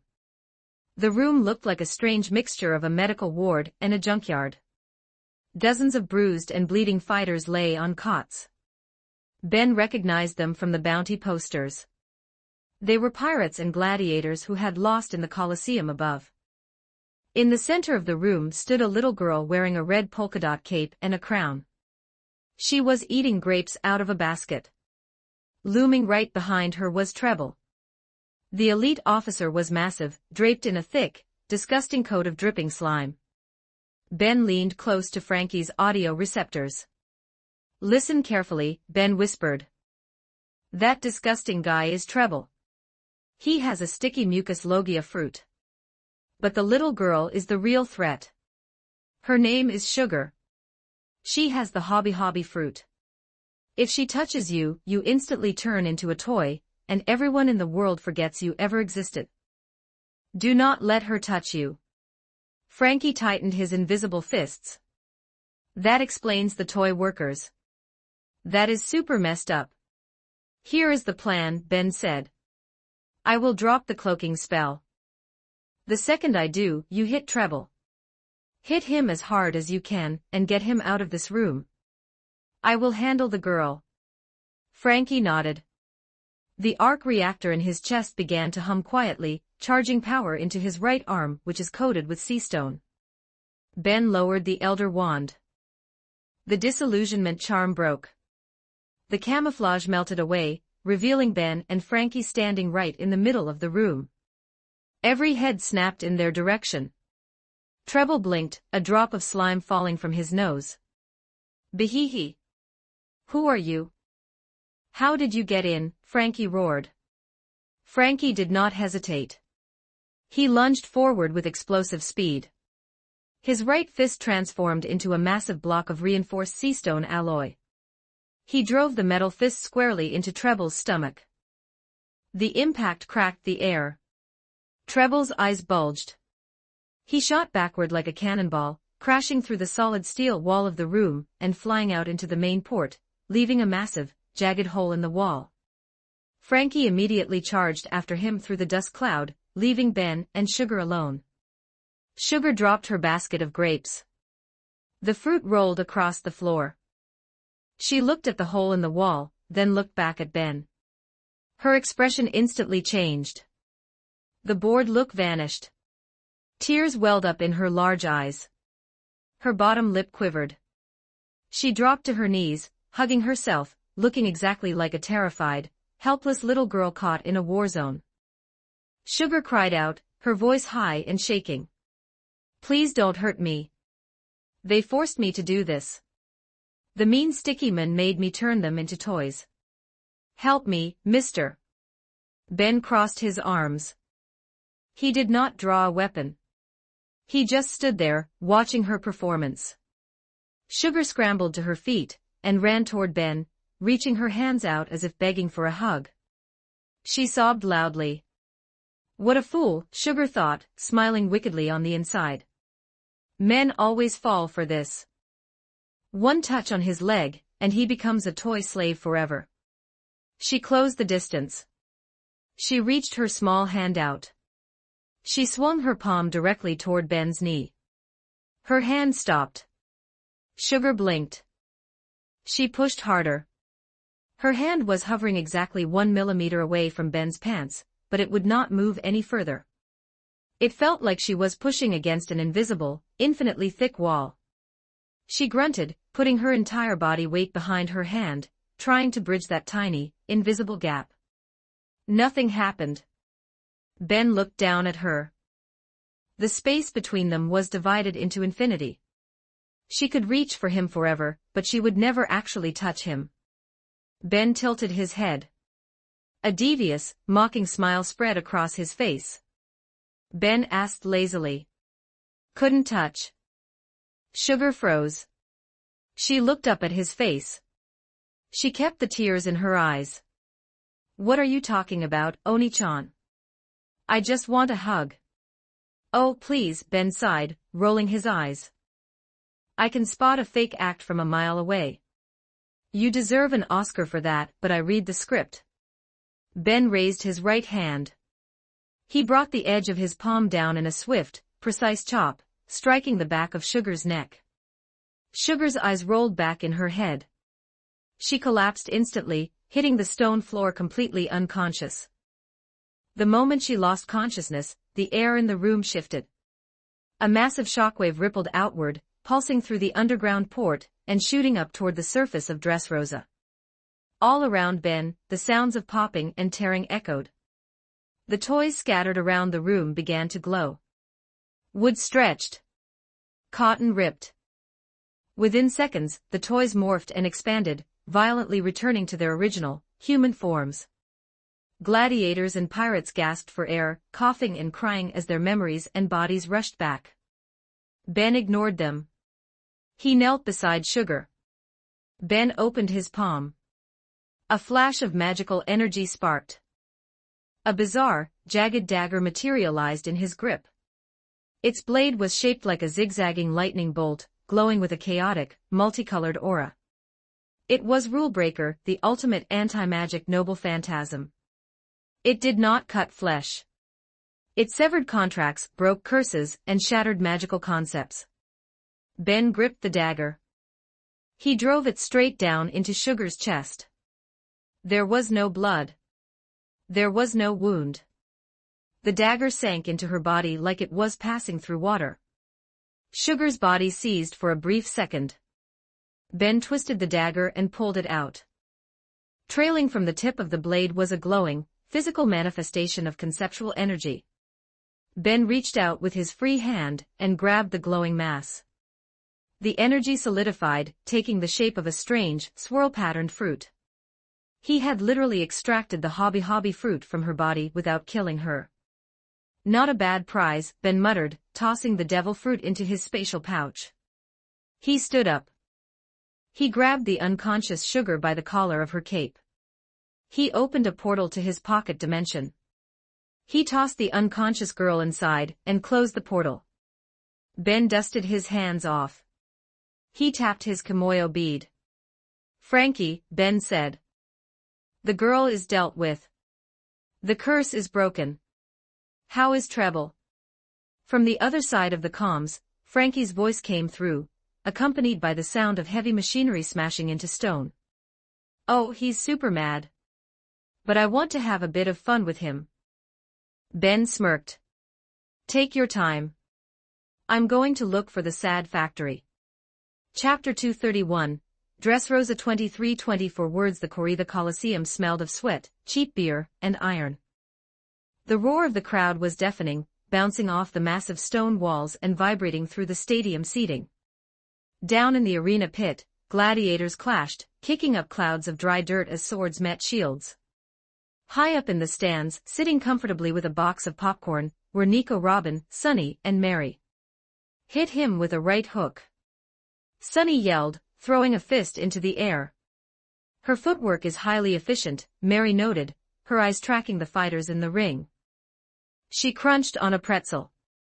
She is conserving stamina by letting the larger opponents tire themselves out.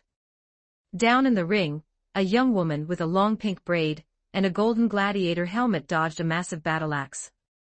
She wore a chainmail bikini and carried a simple sword and shield. She moved like water, sidestepping the brute and tripping him, sending him tumbling out of the ring and into the surrounding water. Pink Lady wins.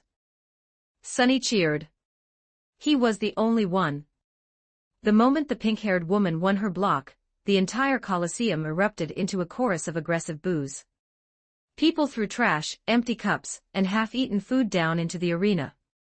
Get out of the ring, a man in the row behind them screamed. We want blood, you coward, a woman next to him yelled. Sunny blinked, lowering his hand. He looked at Mary, who tilted her head in confusion. Robin crossed her legs, resting her chin on her hand. She turned to the angry man sitting to her right. Excuse me, Robin said, her voice polite but cutting clearly through the noise. Why is everyone booing that girl? She won fairly. The man stopped yelling. He looked at Robin, then scoffed. You must be a tourist, lady. That girl is Rebecca. She is the granddaughter of King Riku, the former ruler of Dressrosa. He was a tyrant. He went mad 10 years ago and burned the city down. He killed his own people. I see, Robin murmured. If it wasn't for Lord Doflamingo stepping in, we would all be dead, the man continued, crossing his arms. Doflamingo is our savior. He is the hero of Dressrosa. That girl carries the tyrant's blood. We hate her. Robin stared straight ahead at the arena. She took a slow sip of her drink. She wanted to laugh. It was a cynical urge, but she held it back. Doflamingo and Savior did not belong in the same sentence. She had read the underworld reports. She knew exactly what Doflamingo was. If the citizens here believed a pirate warlord was their hero, the entire history of this country was a fabricated lie. Auntie Robin? Sunny asked quietly. Why are they mean? Because people believe what they are told, Sunny, Robin said gently, patting his straw hat. Just keep watching the fights. High above the stands, in the luxurious VIP monitoring room, Diamante sat with his boots propped up on a table. The elite officer of the Don Quixote family wore a red cape and face paint, looking every bit the flamboyant rock star he believed himself to be. He watched the monitors showing the different camera feeds of the arena. The heavy wooden door to his room burst open. A subordinate ran in, out of breath and sweating through his suit. Lord Diamante. We have a situation. Speak, Diamante said lazily, picking his teeth with a knife. The Straw Hat Pirates have infiltrated the Colosseum. Nico Robin is sitting in Sector C with 2 children. Diamante stopped picking his teeth. He dropped his legs from the table. His eyes narrowed, staring at the wall of monitors. He pressed a button on the console, switching feed after feed until he saw it. There she was. The demon child. Sitting comfortably, eating popcorn, acting like a normal tourist. She has some nerve, Diamante sneered. Walking right into my domain. Doflamingo warned us they may come to the island. Close the gates. The subordinate blinked. Close all the gates of the Colosseum. Diamante shouted, slamming his fist on the table. Lock the exits. Nobody steps out of this building until I give the order. Mobilize the guards. I will handle Nico Robin myself. Yes, sir. The guard saluted, running out of the room. Diamante grabbed his sword. He adjusted his cape. He walked out of the VIP room, making his way down the stone corridors toward the arena floor. This was his stage. He would make a public spectacle of the demon child. Down in the pit, the announcer was busy hyping up the next round. And now for the winner of Block D, the loudspeakers squealed with feedback. The announcer jumped back as Diamante stepped out of the gladiator tunnel. He grabbed a microphone from the staff. He walked to the exact center of the arena. The crowd went wild. They cheered for the Colosseum hero. Listen to me, Dressrosa. Diamante's voice boomed through the speakers. We have a rat in our midst. We have a vile pirate who thinks she can. Diamante stopped talking. A massive, invisible shockwave rippled through the Colosseum. It carried no wind. It made no sound. It was purely conceptual.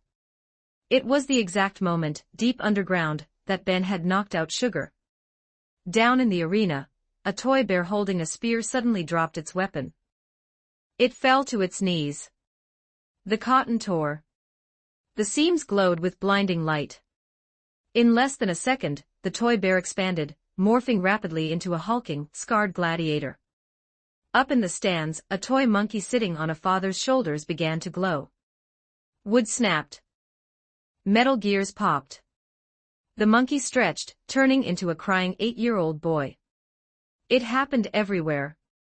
Instantly. Hundreds of toys across the Colosseum shifted back into their true, human forms. For 10 seconds, the stadium was dead silent. The cheers died in the throats of the audience. People stared at the strangers suddenly sitting beside them. Then, the memories hit. The dam broke. The curse of the hobby fruit dissolved. 10 years of stolen memories rushed back into the minds of every citizen in Dressrosa simultaneously. The man sitting next to Robin dropped his beer.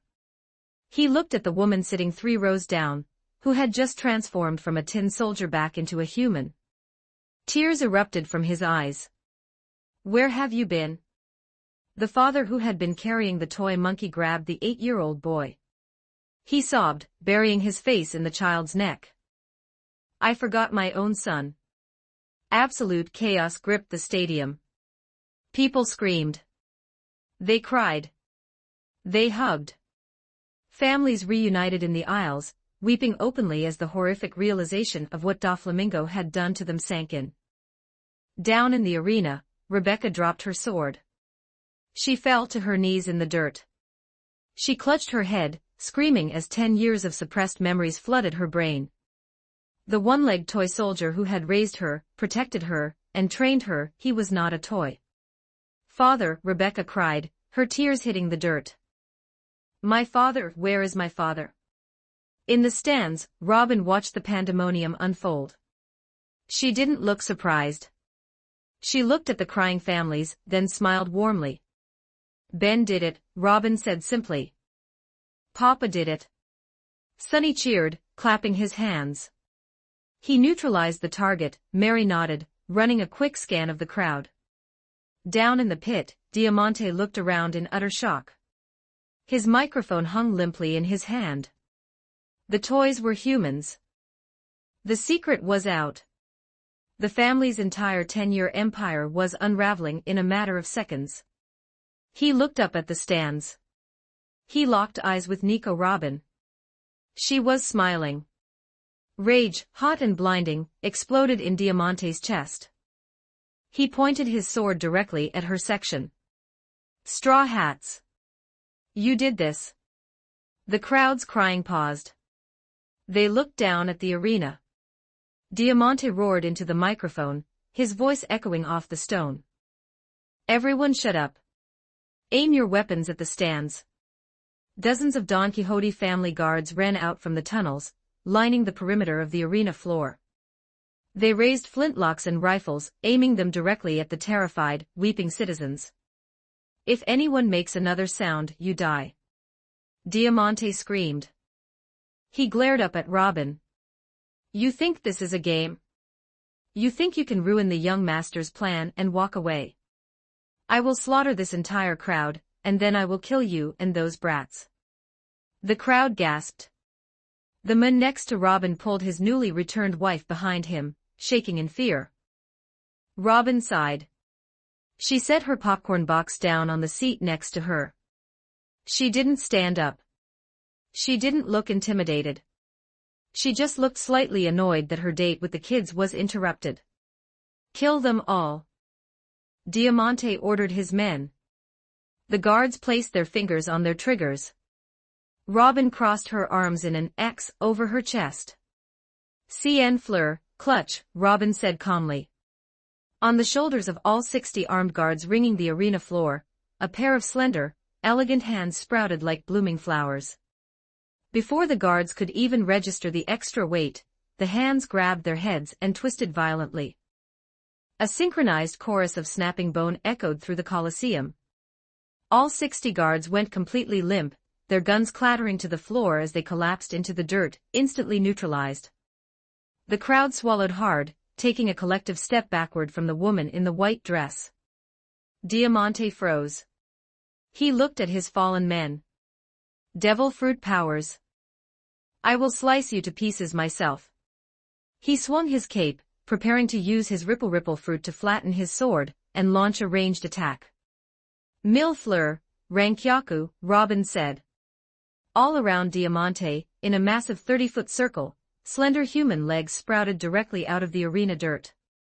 There were dozens of them. Suddenly, in perfect unison, the sprouted legs kicked the air with blinding speed. Dozens of compressed, crescent-shaped air blades shot from the sprouted legs, converging directly on Diamante. Diamante's eyes bulged.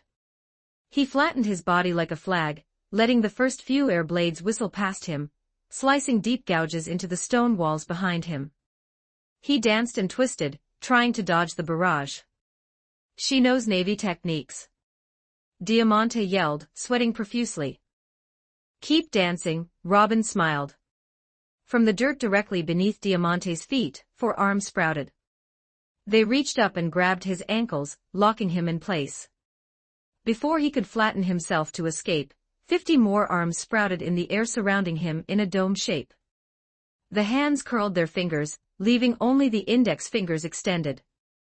They thrust forward with the speed of fired bullets. The finger pistol technique hammered into Diamante from every conceivable angle.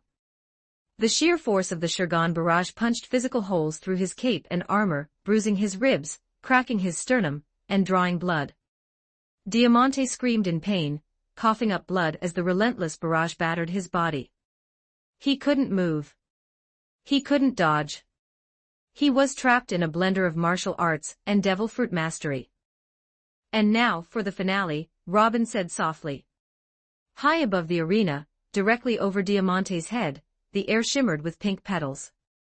A massive, giant-sized leg, as thick as a redwood tree trunk, materialized out of thin air. Gigantesco mano, Robin murmured. The giant leg dropped. But right before it made contact, the pale skin of the giant foot turned completely pitch black, shining with a metallic luster.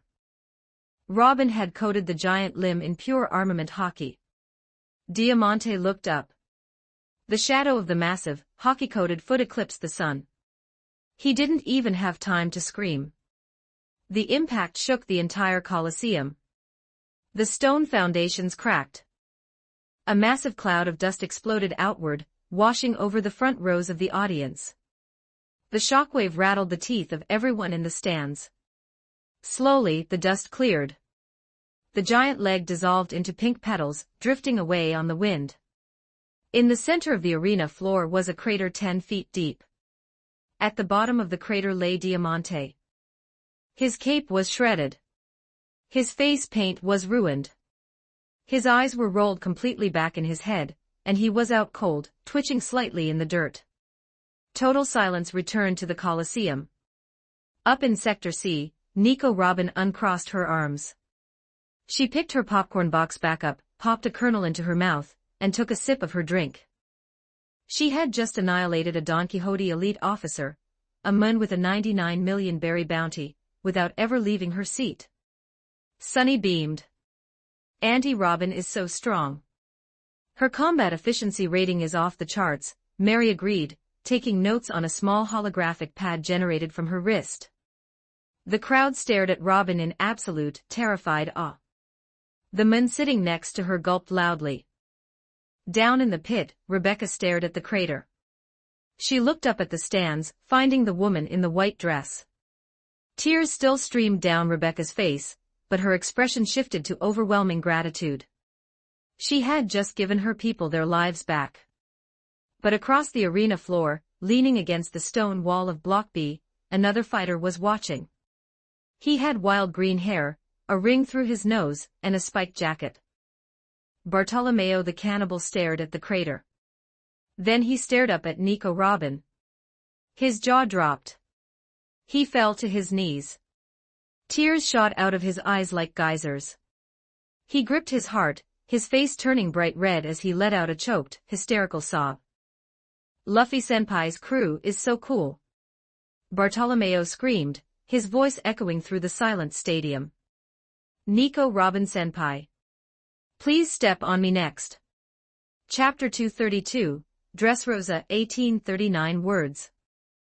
The southeastern beach of Greenbit was quiet. The waves washed against the sand in a slow, rhythmic pattern.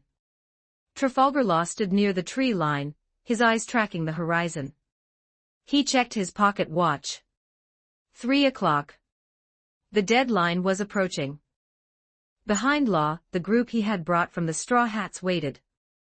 Luffy sat cross-legged on a piece of driftwood, picking his nose. Roronoa Zoro leaned against a giant palm tree, his arms crossed, eyes closed, catching a quick nap. Behind them stood the true deterrent. Dori, Bragi, Oimo, and Kashiai stood looking like burly, heavily armored Vikings. Despite their normal human size and weight, their sheer warrior aura remained entirely intact. Their presence still felt like standing next to a mountain. Is the pink birdman coming? Bragi rumbled. Patience, Law said, not looking back. He will come. We hold Caesar. We hold the cards. The bushes at the edge of the beach rustled. Heavy boots crunched on the sand. Law gripped the hilt of Kikoku. Zorro opened one eye. It was not Doflamingo. Dozens of Marine soldiers marched out of the jungle, led by two stern vice-admirals with their coats billowing in the wind. They formed a perimeter along the shoreline. The soldiers looked at the pirate group, their hands shaking as they gripped their weapons. The ranks parted. A blind man wearing a purple robe and carrying a wooden cane stepped forward. Admiral Fujitora walked with slow, deliberate steps until he stood 10 paces from Law. Law narrowed his eyes. An admiral and 2 vice-admirals. The Navy mobilized quickly. Fujitora stopped. He rested both hands on his cane. Pardon the intrusion. The world has grown quite loud today. The morning paper claimed Don Quixote Doflamingo resigned from the warlords.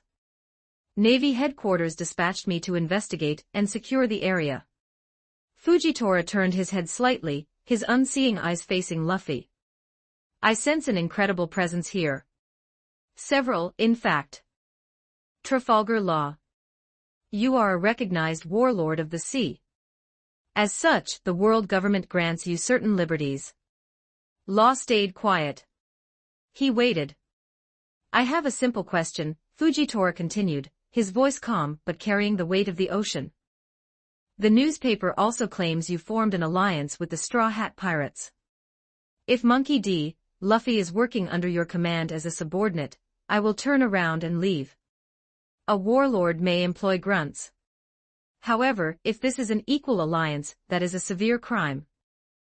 I will revoke your title and arrest you both right here. Law analyzed the situation. It was a clear, massive loophole. Fujitora was offering him a way out. All Law had to do was lie. He just needed to say the word subordinate, and the admiral would leave them to handle Doflamingo. Law opened his mouth to speak. Luffy shouted cheerfully. Law froze. He slowly turned his head. Luffy stood up from his driftwood. He brushed sand off his shorts, grinned widely, and pointed a thumb at his chest. We are friends. Trogai is my buddy. And I am going to be the king of the pirates. Total silence fell over the beach. The vice-admirals clenched their jaws. The marine soldiers dropped theirs. They looked at Luffy as if he had just jumped off a cliff.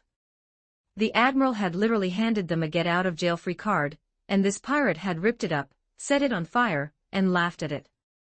Law dragged a hand down his face. A vein throbbed in his forehead. Luffy, I despise you. Gegia Jayagya. Dory laughed, slapping his knee. The captain speaks his mind. He has no filter. Kashiai chuckled. Fujitora tilted his head. A small smile crossed his face. A rare trait in this era. Very well. Before Fujitora could draw his blade, the sky shrieked. A sharp, whistling wind tore through the clouds above. The Marines looked up. Fu-fu-fu-fu. Don Quixote Doflamingo dropped out of the sky. He landed on the sand with a heavy thud, his pink feather coat flaring out behind him. He stood up, adjusting his red sunglasses. A wide, psychotic grin stretched across his face. Law tightened his grip on his sword. Doflamingo ignored Law. He looked at Fujitora. An admiral. How troublesome.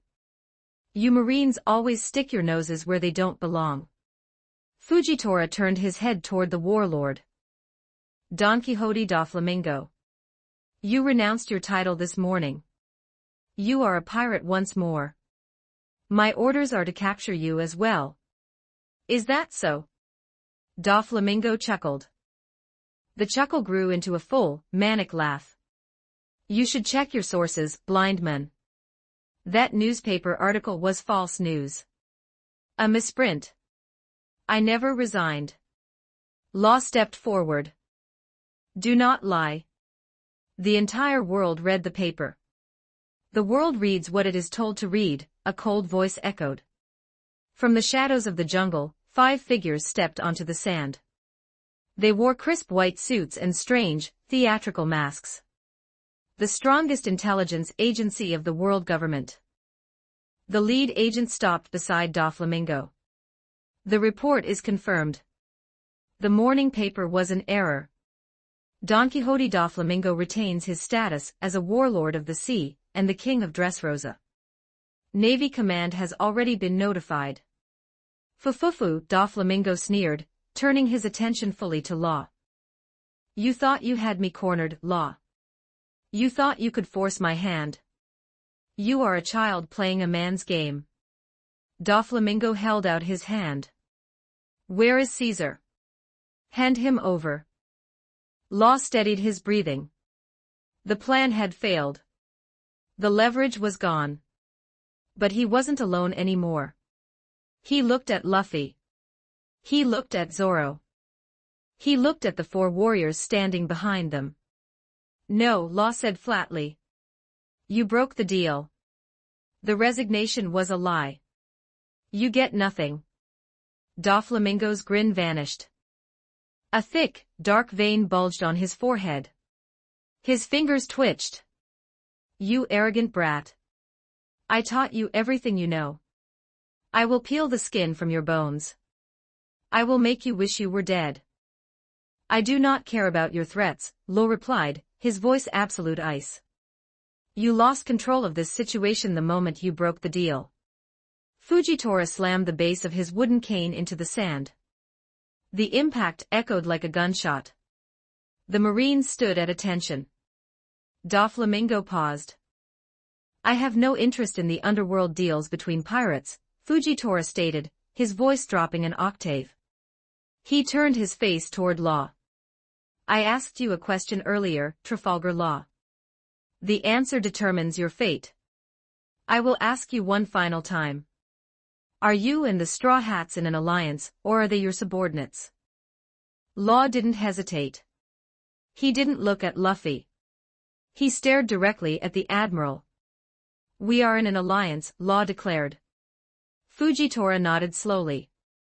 Very well. You leave me no choice. The Admiral gripped the hilt of his sword hidden within his cane. He drew the blade 2 inches. The air pressure plummeted. The gravity on the beach intensified. The Marine soldiers and the 2 vice admirals dropped to their knees, gasping for breath as the invisible weight pushed them into the sand. High above the island, past the clouds, past the atmosphere, in the cold vacuum of space, a massive rock shifted its trajectory. The sky ignited. The clouds above Green Bit tore open. A ring of fire expanded across the sky. The heat instantly evaporated the moisture in the air. A literal, burning asteroid the size of a mountain plummeted directly toward the beach. The friction of its descent screamed in the ears of everyone present. Doflamingo looked up. His glasses reflected the roaring flames. You insane old man. You will kill us all. Luffy looked at the burning sky. That's a big rock. Zoro cracked his neck. He stepped past Luffy. He stepped past Law. He reached to his hip and gripped the hilt of Shusui, the black blade. I've got the middle, Zoro stated calmly. Zoro drew his sword. He bent his knees. He swung his arm upward in a single, fluid motion. Advanced Armament Haki and Supreme King's Haki exploded from his blade in a massive, terrifying arc of black lightning. The flying slash shot into the sky, colliding directly with the falling meteor. The meteor did not resist. The mountain of burning rock cleaved perfectly in two, the sheer force of Zoro's swing pushing the 2 halves apart. Law reacted instantly to the left half falling toward him. He raised his hand. A blue dome of spatial energy expanded, covering his side of the beach. Law swung his finger, pointing directly at the grinning warlord across the beach. The left half of the meteor hit the blue dome, and abruptly reversed its momentum. Law redirected the massive chunk of burning rock, sending it hurtling over the sand straight toward Doflamingo. Doflamingo didn't flinch. His smile widened into a manic, psychotic grin. He swiped his hand through the air, his fingers twitching like a puppeteer. Razor-sharp, nearly invisible strings shot from his fingertips, forming a massive, reinforced net. The burning meteor slammed into the string net. Instead of crushing the warlord, the massive rock was instantly sliced into hundreds of perfectly even, flaming cubes. The cubes rained down around Doflamingo, plunging into the sand and sending plumes of steam into the air, leaving him standing completely unharmed in the center of the fiery debris. On the right side of the beach, the second half of the meteor plummeted toward the pirate group. Bragi didn't step back. He planted his boots firmly in the sand, his massive frame radiating an immense, terrifying aura. He pulled his right arm back, gripping his URU battle axe with both hands. The steel of the axe blade began to hum, glowing with a condensed, swirling mass of armament hockey. Gegia Jayagya. A falling star. Bragi roared. He swung his battle axe forward with bone-shattering force, aiming directly at the burning sky. Hakoku sovereignty. A massive, cylindrical blast of pure, destructive shockwave energy erupted from his axe. The sheer, overwhelming warrior strength of Elbaf tore through the air, colliding head-on with the descending meteor half. Crack! The sound shattered the windows of the marine battleship docked offshore. The Hakoku shockwave completely obliterated the flaming rock, boring a perfect hole right through it before the pressure shattered the rest into dust and harmless pebbles. It rained down over the beach like a heavy, fiery snowfall. The beach fell dead silent again. The heat dissipated. Fujitora stood in the center of the ash. He sheathed his sword. Zoro slid Shusui back into its scabbard with a sharp click. Law lowered his hand. Bragi rested his axe on his shoulder, grinning happily at the warlord and the admiral. Doflamingo stared at the three men. His manic grin was completely gone. His hands hung at his sides. For the first time since he arrived, the king of Dressrosa realized he had severely underestimated the crew he was dealing with. Chapter 233, Dressrosa. 1650 for words. Sanji stood in the plaza. He blew a ring of smoke into the air and sighed. A moment ago, he was admiring the dancer on the stage. Now he looked around and realized he stood alone. Nami, Frankie, Bonnie, and Chopper had vanished into the crowd. Sanji rubbed his temples. Idiots, Sanji muttered. I leave them alone for 2 minutes. He turned to find his group. A hand grabbed his lapel. Someone yanked him into the narrow gap between two stone buildings. Sanji stumbled. Before he could speak, soft lips pressed against his. Sanji's brain completely stopped working. He stared cross-eyed. The dancer from the stage held him against the brick wall. She had a red rose in her hair. She kissed him deeply.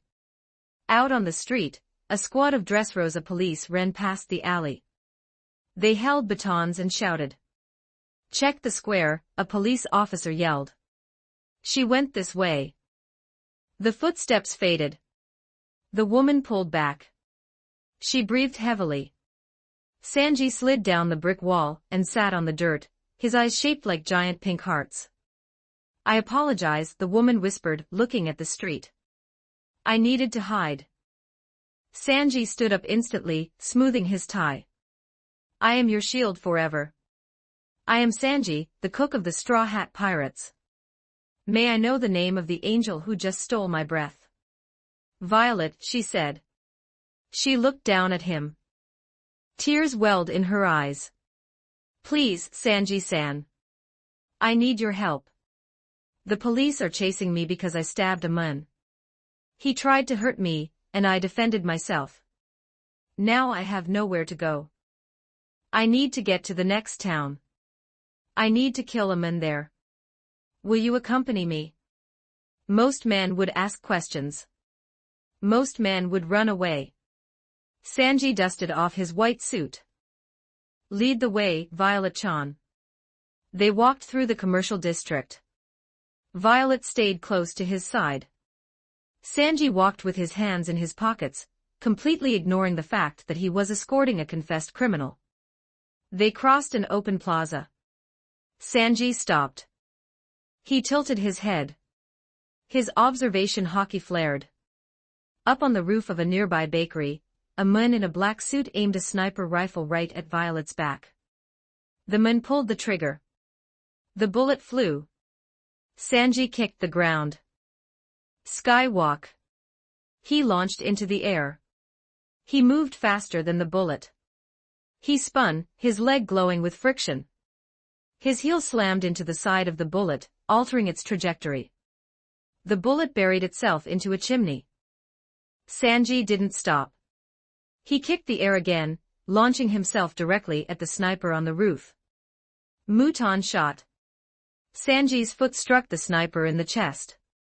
The man coughed blood, flew off the roof, and crashed into a dumpster in the alley below. Sanji landed lightly on the cobblestones next to Violet. Pest control, Sanji said smoothly. Thank you, Violet said. She pointed to a massive warehouse at the end of the street. In there. Sanji followed her inside. The warehouse was dark. Suddenly, the heavy iron doors slammed shut. Floodlights snapped on. Dozens of men armed with swords and guns stepped out from behind wooden crates. They wore the emblem of the Don Quixote family. One of the thugs yelled. He's with the straw hats. The men rushed forward. Sanji lit a cigarette. He didn't even take his hands out of his pockets. He spun on his hands, launching into a breakdance motion. Party table kick course. Sanji's legs became a blur. He swept through the crowd like a hurricane. Thugs flew into the air, crashing through wooden crates and smashing against the steel walls. In less than 10 seconds, 50 armed men lay groaning on the concrete floor. Sanji stood up.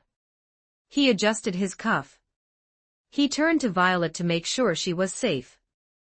A high-heeled shoe slammed directly into Sanji's jaw. Sanji spun through the air and crashed into a pillar. He slid to the floor, bleeding from his lip. He looked up. Violet stood over him, her leg raised from the kick. Her helpless expression vanished, replaced by a cold, calculating stare. You are a fool, Black-Leg Sanji, Violet said. I am an elite officer of the Don Quixote pirates. I used you. She kicked him again, driving her heel into his ribs. Sanji groaned, but he didn't raise his hands to block. He didn't use hockey to harden his skin. He just took the hit. Violet frowned. She grabbed him by the collar and threw him into a heavy metal chair in the center of the room. She bound his wrists with thick steel chains. Sanji sat there. Blood dripped from his nose onto his white suit. He smiled at her. Why aren't you fighting back? Violet demanded. You just wiped out my men in seconds. I am a man, Sanji stated. I do not kick women. I would rather die. Violet scoffed.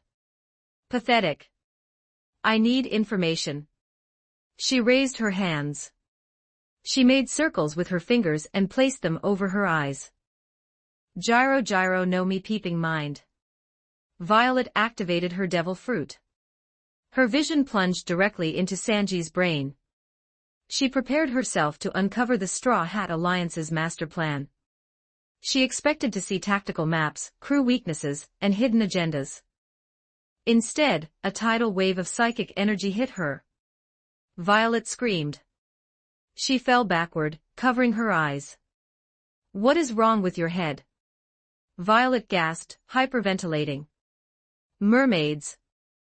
Women in bathing suits. Your navigator. Your sous chef. It's nothing but pure, unadulterated filth. There are no thoughts in your brain. I am a man of culture, Sanji stated proudly. Violet glared at him. You let yourself get captured. You knew my story was a lie from the start. I knew, Sanji said softly. But you were crying. Violet froze. When you asked me to help you kill a man, you meant it, Sanji said. He looked her directly in the eyes. You don't want to be with Doflamingo. You are trapped. And even if 1,000,000 people tell me otherwise, I will never doubt a woman's tears. Violet stared at him. Her hands shook. For 10 years, she had survived by betraying everyone. But this pirate just saw right through her defenses. Hierro terre, Violet whispered. Massive teardrops fell from her eyes. They hardened into solid steel. She swung her arm, using the steel tears as blades to shatter the chains binding Sanji to the chair. Run, Violet urged, her voice shaking. You don't understand Doflamingo's power. He will destroy your crew. Sanji stood up. He brushed the dust off his suit. He smiled confidently. My captain is going to be the king of the pirates, Sanji said. A warlord is like an ant to us. You don't have to worry. Before Violet could respond, the warehouse door kicked open. Nami walked in. She looked at her wrist. The kimoyo bead glowed brightly. She looked up. She saw the unconscious men. She saw Violet. She saw Sanji, covered in bruises and bleeding from his nose. Sanji, Nami sighed, crossing her arms. Why are you bleeding in a warehouse? Nami Swan. Sanji yelled. He completely ignored his injuries and spun toward her like a tornado. Nothing happened. I was just capturing a woman's heart. Nami shook her head. You are hopeless. We need to find the sad factory. Right behind you, Sanji nodded. He turned back to Violet.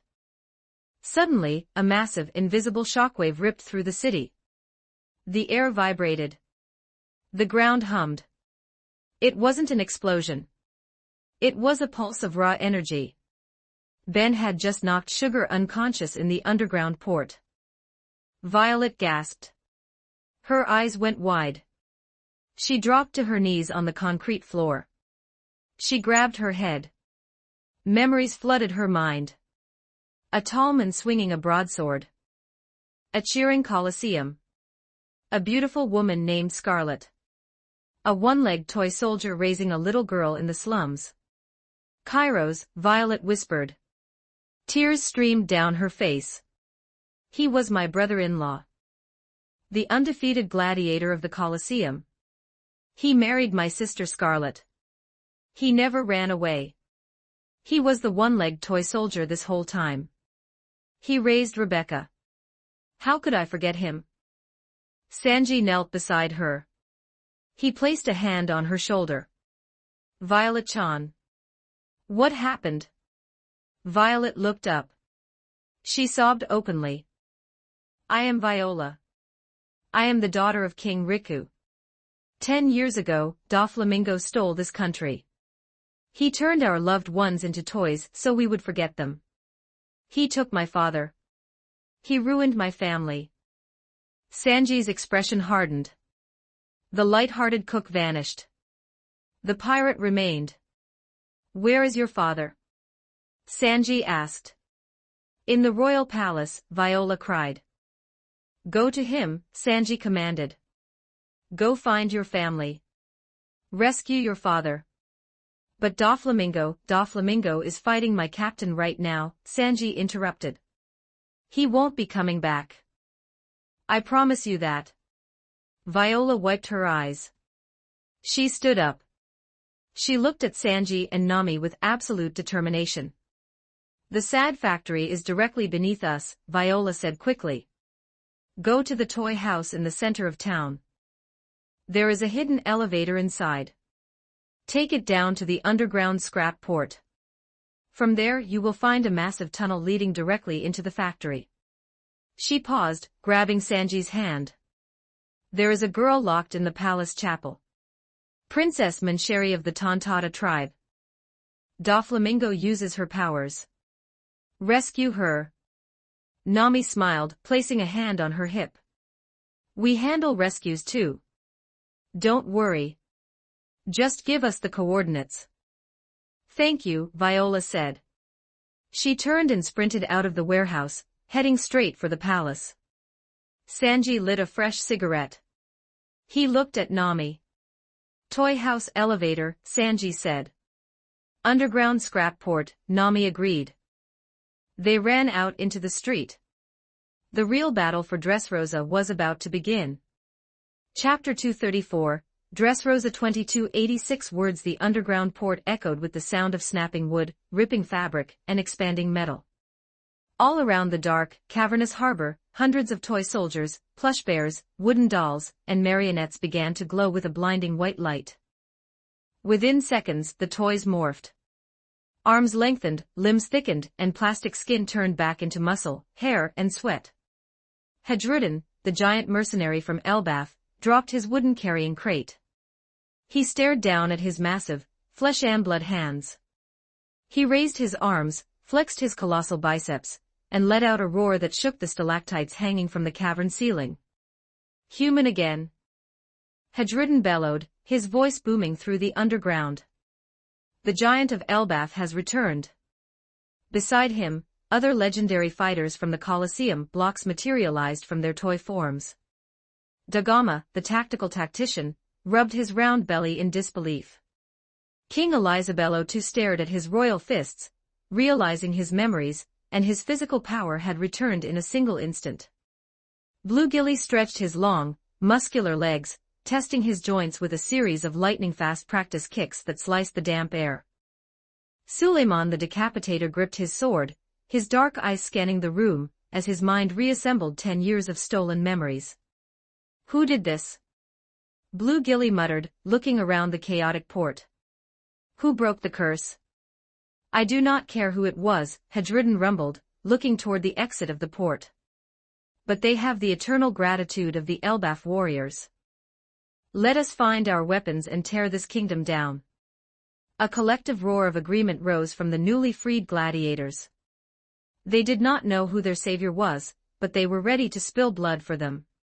100 yards away, inside the control room, the atmosphere was significantly less heroic and significantly more sticky. The wall of the medical ward had a massive, jagged hole in it where Frankie's steel fist had sent Treble flying. Outside in the main corridor, Treble emerged from the rubble, his face twisted in a mixture of rage and confusion. His massive, dripping coat of green, viscous mucus bubbled violently. Behehe! You hit me! Treble shrieked, his voice high-pitched and nasal. He hovered above the ground, his body supported by thick, trunk-like tendrils of snot. You hit an executive. Who are you? How did you get down here? Frankie stepped out of the broken room, his mechanical joints whirring. He looked down at his right hand. During the initial punch, a thick layer of Treble's green mucus had transferred onto Frankie's pristine, metallic knuckles. It was stringy, translucent, and smelled exactly like a wet dumpster behind a fish market. Frankie shook his hand violently. The mucus stretched like warm cheese, refusing to let go of his chrome plating. Oh hell no, Frankie said, his voice flat. He looked up at Treble with disgust. Absolutely not. My paint job is custom. This chrome was polished just yesterday. This is a hygiene violation of the highest order. Behehe. It's sticky, isn't it? Treble laughed, swinging his arms. You can't get rid of it. My beta mucus is inescapable. Once it touches you, you belong to me. Treble whipped his arm forward, launching 3 massive, glowing green spheres of snot directly at Frankie's chest. Beta launcher. Frankie didn't even try to dodge by moving forward. Boogie pack, deploy. The nanites in Frankie's back surged, drawing power directly from the humming arc reactor in his chest.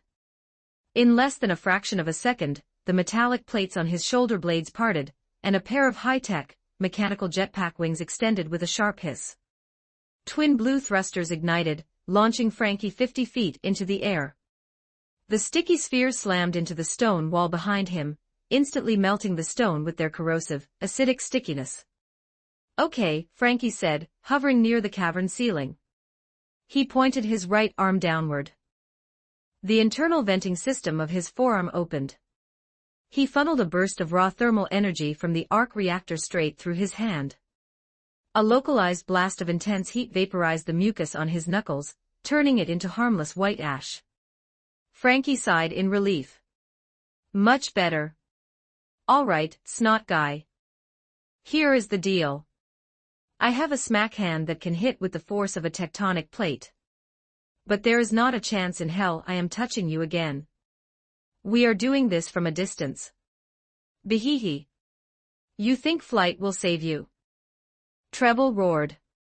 He slammed his hands onto the stone floor. Beta beta chain. Dozens of thick, sticky tendrils erupted from the ground, stretching upward like hungry tentacles, reaching for Frankie's ankles. Frankie's eyes scanned the oncoming tentacles. His HUD highlighted every single projectile in bright red. Sonic cannon, mode active, Frankie announced. His left hand retracted into his forearm. The metal reshaped itself, expanding into a massive, blue-glowing sonic emitter. He aimed it downward. Booyah, Frankie muttered. A concentrated wave of high-frequency white noise erupted from the cannon. The sheer force of the sound wave did not just push the air, it vibrated the molecular structure of the oncoming mucus. The sticky tendrils instantly lost their cohesive surface tension, shattering into liquid mist before they could even get within 10 feet of Frankie. The shockwave hit the stone floor, blowing a massive crater into the ground and sending Treble sliding backward. Treble coughed, his sticky coat rippling violently to absorb the kinetic energy. Sound waves. What kind of cyborg are you? The super kind, Frankie grinned. Hovering in place, Frankie's shoulder plate slid open. Dozens of small, cylindrical hatches popped up, revealing rows of miniature, red and gold smart missiles. Micromissiles, fire. Puff puff puff puff puff. 30 tiny missiles launched from Frankie's shoulders, tracing chaotic, looping smoke trails through the cavern air. They did not fly in a straight line, they moved with intelligent, evasive maneuvers, bypassing the stalactites. Treble panicked. He waved his arms wildly, creating a massive dome of mucus around himself. Beta beta dome. The micromissiles struck the dome simultaneously. A rapid-fire chain of explosions lit up the underground port. The heat from the explosions was intense, evaporating the outer layers of Treble's mucus shield. But the mucus was incredibly thick. As soon as one layer vaporized, Treble secretes more, maintaining his defense. Behehe. Explosions won't work either. Treble yelled from inside the smoke. My mucus is flammable, but I can control the ignition. If you set me on fire, I'll just launch the burning snot at you. I don't need to set you on fire, Frankie said, his flight wings banking him left as he circled the chamber. I just need to find where you're hiding in that oversized blanket. Frankie activated his built-in X-ray and thermal scanner. His vision shifted to a digital blue grid. He scanned the massive, bulbous shape of Treble's snot coat. Sure enough, Frankie's HUD revealed the truth. Treble was not a giant, bulbous snot monster. He was an incredibly skinny, almost skeletal man who walked bent over, suspended inside a massive, hollow shell of mucus to make himself look imposing. Wow, Frankie said, landing on a high crane overlooking the port. His boogie pack folded back into his spine. You are literally just a stick figure wearing a mucus duvet. That is incredibly pathetic. Treble screamed, his secret exposed. He gathered a massive pool of mucus beneath him, forming a colossal wave of green sludge. I will drown you in this.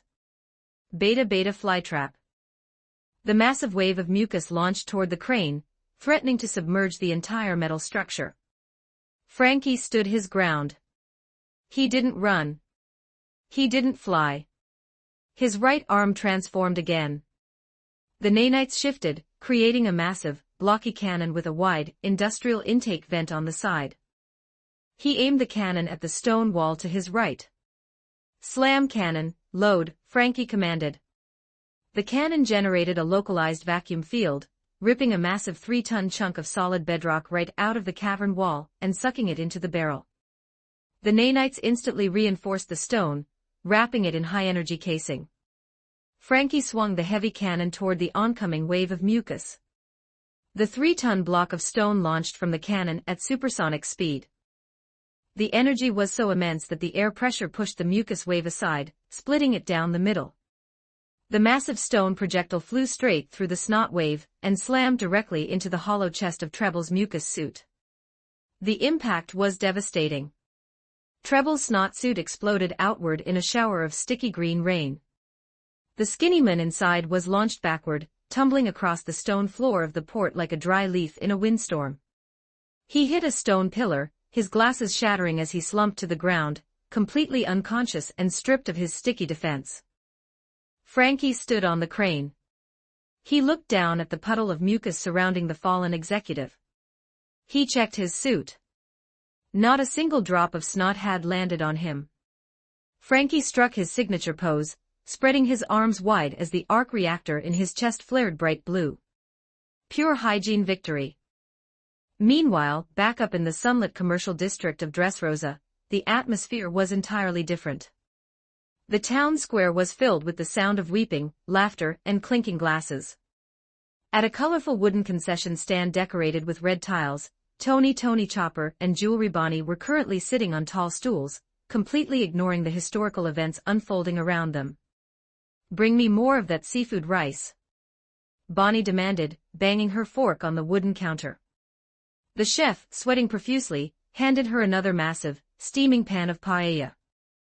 Bonnie grabbed the pan with both hands, ignored the spoon entirely, and began shoveling the rice into her mouth at a speed that defied human anatomy. Beside her, Chopper was holding a stick of blue cotton candy that was literally 4 times his size. He took a massive bite, his face covered in sticky blue sugar. "This is the best island ever. The sugar here is so sweet." "I know, right?"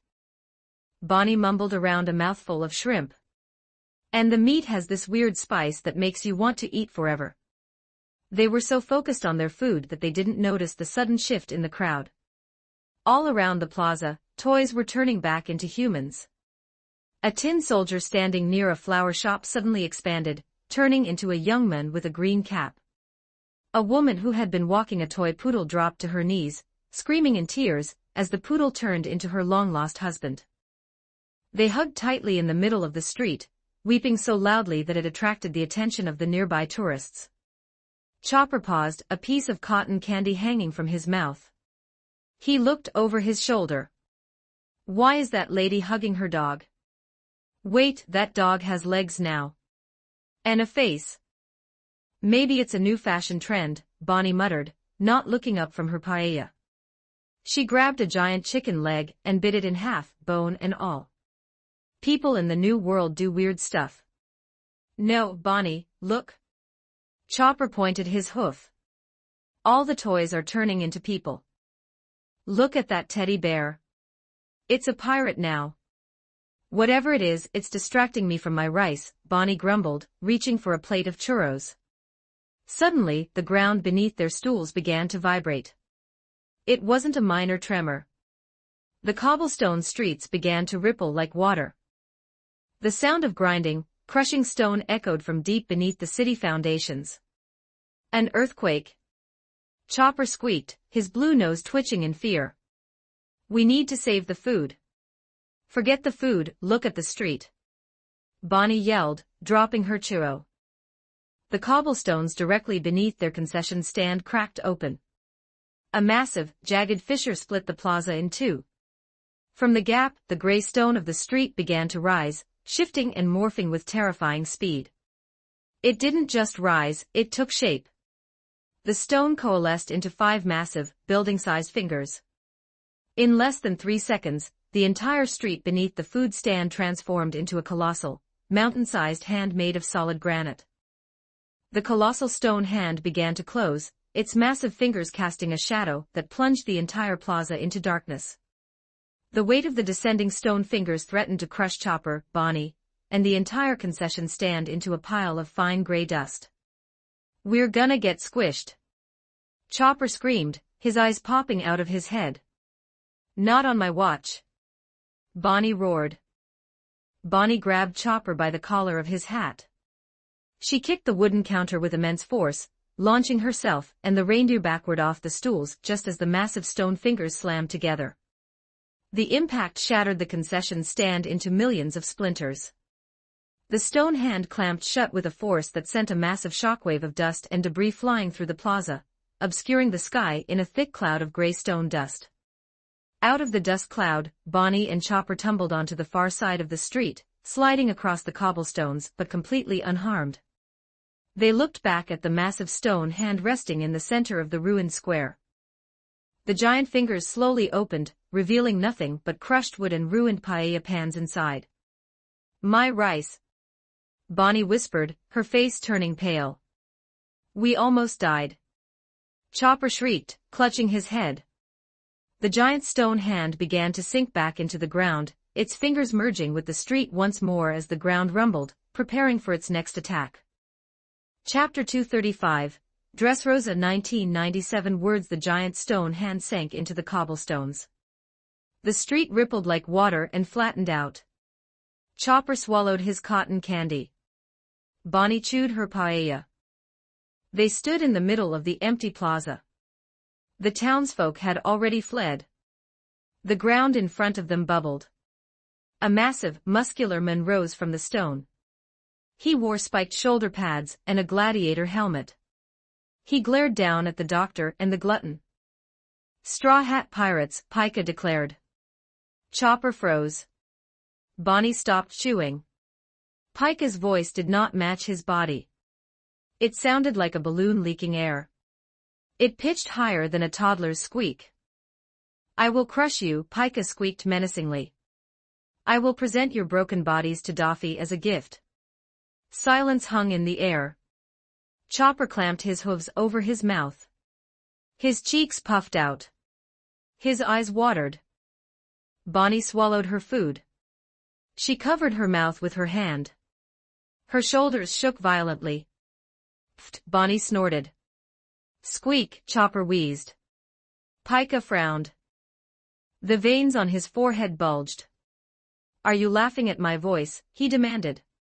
His voice cracked on the last word, hitting an impossible soprano note. That broke them. Bonnie fell backward, clutching her stomach. "Bwahahaha. What is that?" Chopper rolled on the ground, kicking his legs in the air. "It doesn't match. It doesn't match at all. He sounds like a squeaky toy." Pika roared. The plaza erupted. Giant spears of solid rock shot from the ground, aiming directly to impale them. Chopper didn't stop laughing. He casually kicked the ground. Chopper launched into the air, bypassing the stone spears entirely. Bonnie didn't dodge. She wiped a tear from her eye. "Time Alter, Double XL," she whispered. Magic circuits pulsed green beneath her skin.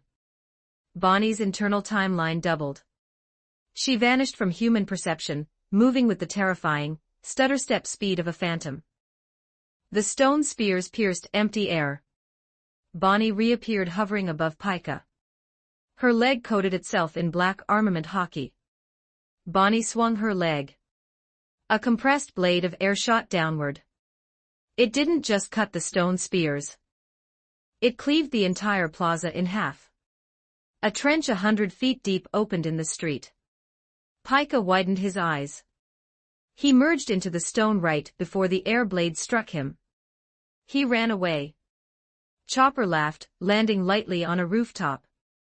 "Did you hear him yell?" He sounded like a whistle. The ground rumbled. The buildings shook. "You insolent brats." Pika's voice echoed from the walls around them. "I am a top executive of the Don Quixote family. Octopus Stone."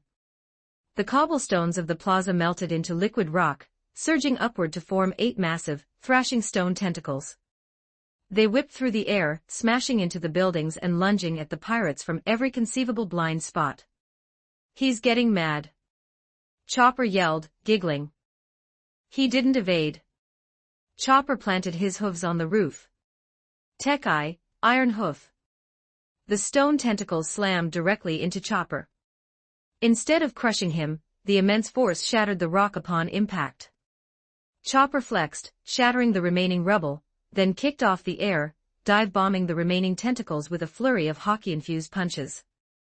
Below, 3 tentacles converged to crush Bonnie simultaneously. Bonnie didn't move. She opened her eyes. They glowed with an eerie, rainbow-colored iridescence.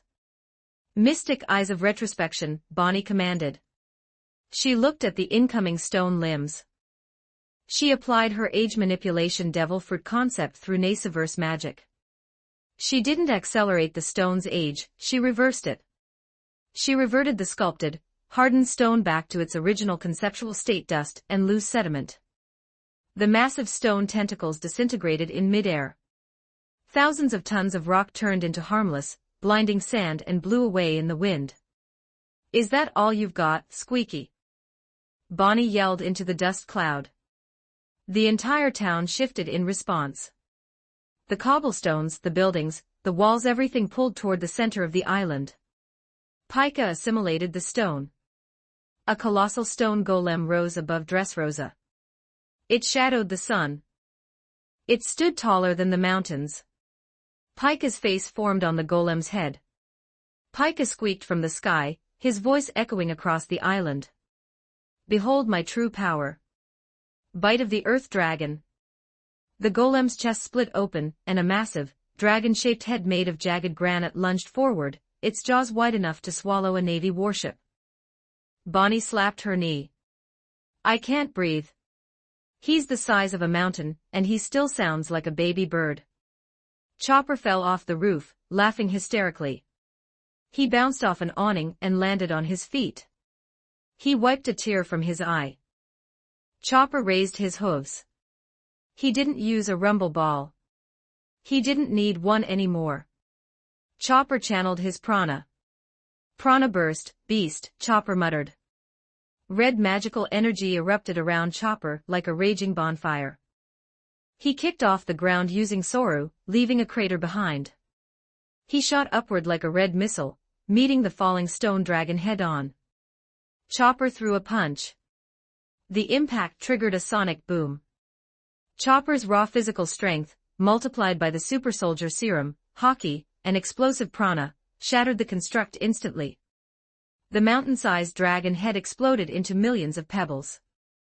The shockwave parted the clouds above Dressrosa. Pika gasped inside the stone. "What are these monsters?" he thought in panic. "They aren't even trying." He frantically shifted through the golem, forming hundreds of stone spikes that rained down like missiles. 2 blue streaks cut across the sky. Twin sonic booms echoed above the plaza. Mary and Sunny descended, hover straps strapped to their boots, and nanite jetpacks bolted to their backs. "Auntie Bonnie." "Uncle Chopper." Sunny cheered. "We saw the giant rockman. Robin let you come here?" Chopper asked, dodging a boulder. "She said to be careful," Mary smiled, adjusting her goggles. "Do you need help?" "Yeah," Bonnie smirked, kicking a stone spike into dust. "This guy is hiding inside his own giant statue. He keeps swimming away before we can hit his real body. Can you track him and keep him in one place?" "Easy," Sunny grinned. The arc reactor in his chest glowed. Sunny tapped his temple. A holographic visor slid over his eyes, activating thermal resonance and seismic tracking. Scanning the golem. Mary pulled a small tablet from her overalls. She linked it to Sunny's feed. Her mechanical eyes whirred. Above them, Pika formed a new head. "More brats. I will crush you all. He's in the left shoulder." Sunny yelled, pointing. Moving down toward the chest. "We won't let him hide," Mary declared. Deploying micromunitions. Dozens of tiny hatches opened on Mary's shoulders. A swarm of miniature, smart missiles launched into the air, drawing white contrails across the sky. They slammed into the golem's chest, detonating in a massive chain of explosions that blew away thousands of tons of rock armor. "He's shifting to the right leg," Sunny shouted. He raised both palms. Repulsor blast. A concentrated beam of blinding blue arc energy melted straight through the golem's right knee, turning the stone into glowing, molten slag. Pika let out a panicked squeak as the intense heat forced him to retreat back upward. Got the trajectory, Mary calculated rapidly. We've destroyed his pathways to the limbs. He's trapped in the central thorax block. He's trying to dive deeper into the island's bedrock. Not today, Squeaky, Bonnie grinned fiercely. Time alter, square Excel. Bonnie's body blurred into a static image. The world around her ground to an absolute halt. She launched herself off the ground, rocketing toward the golem's exposed, blasted chest.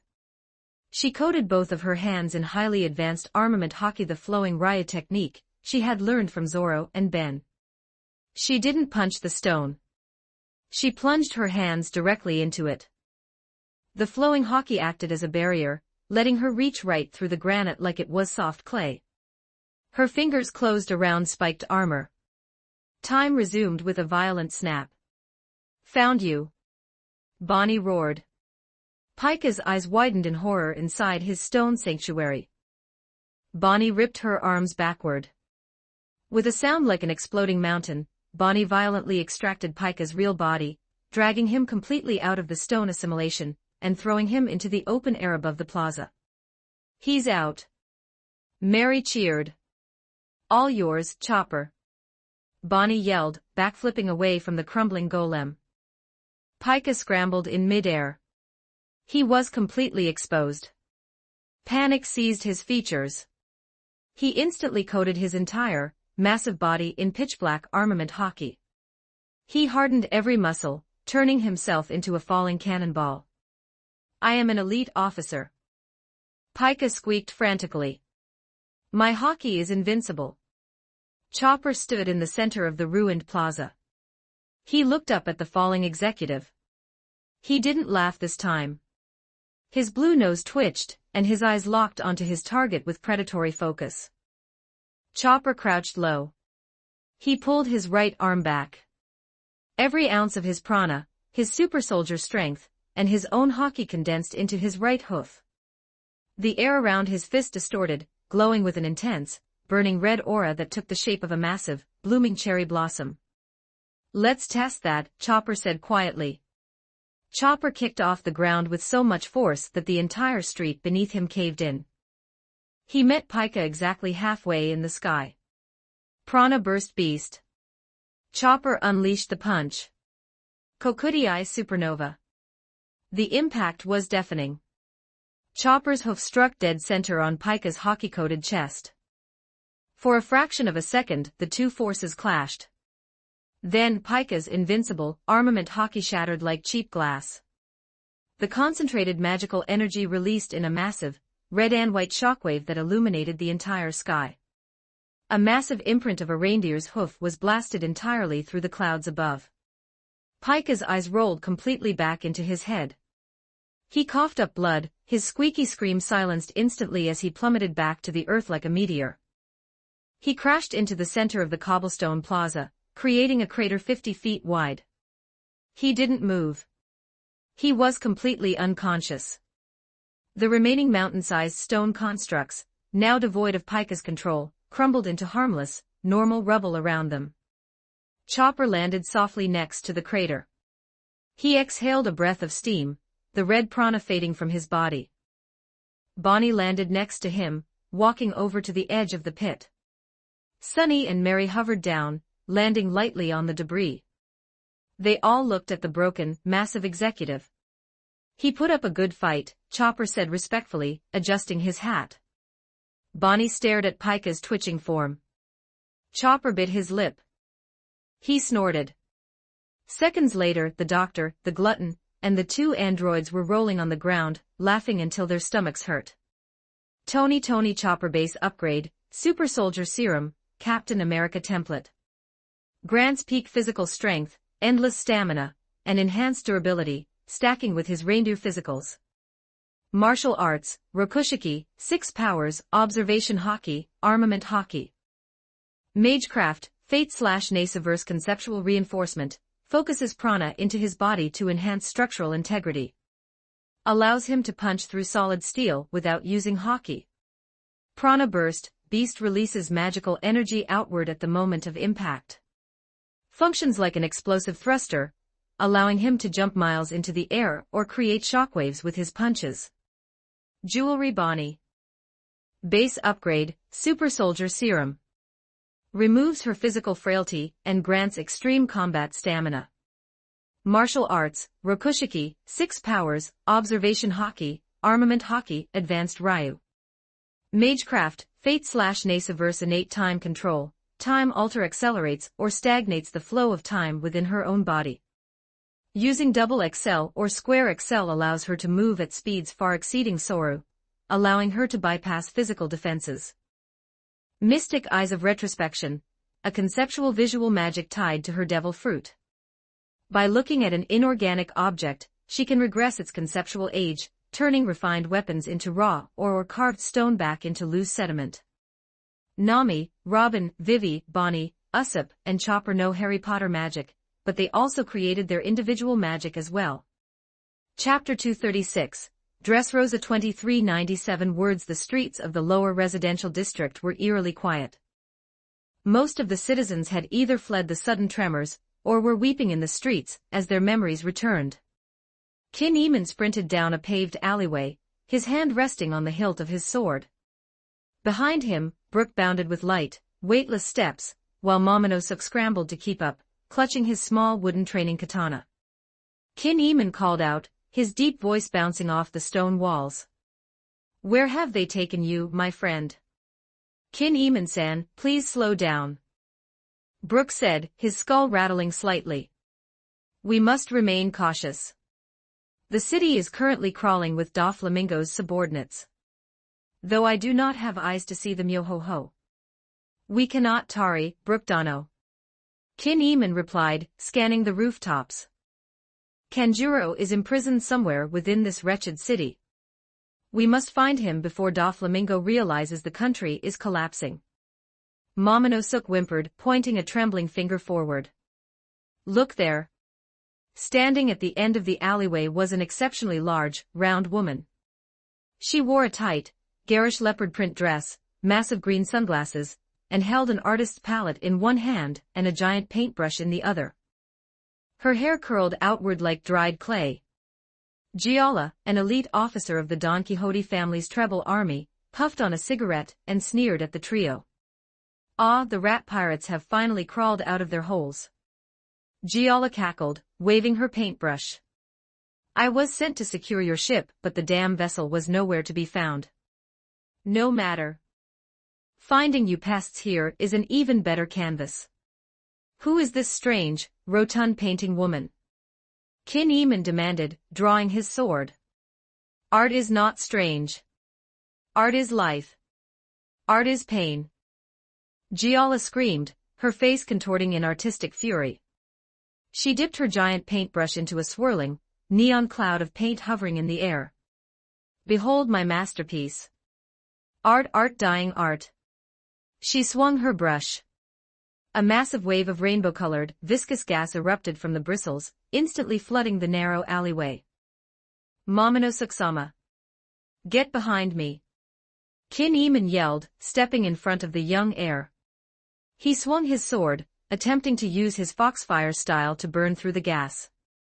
But the gas was not physical fire or smoke. It was a conceptual wave. The moment the colorful mist touched Kin Eamon's sword, the steel warped, flattening into a jagged, abstract piece of cardboard. Kin Eamon's arms stretched and bent, his skin turning into a cubist nightmare of sharp angles and mismatched colors. "What is this?" Kin Eamon gasped. He looked down at his torso. He had been turned into a walking, modern art caricature, his face resembling a painting by Picasso. Beside him, Momonosuke wailed. His small body had morphed into a strange, clay-like sculpture of a deformed dragon, unable to stand on his own feet. "Look at you." Giala laughed hysterically, pointing her brush at them. "You are beautiful. You are abstract. Now stay still while I paint your final." She stopped. Her jaw dropped behind her green sunglasses. Brook stood in the middle of the colorful gas. He was completely unaffected. "My, what a lovely breeze," Brook said, casually dusting off his black gentleman's coat. Giala shrieked, stamping her foot. My art power affects everything it touches. Why aren't you a beautiful watercolor painting? Brooke looked down at his hands. To the naked eye, his bones looked like normal, aged human skeleton bones, dry, white, and brittle. But beneath that illusion lay something entirely different.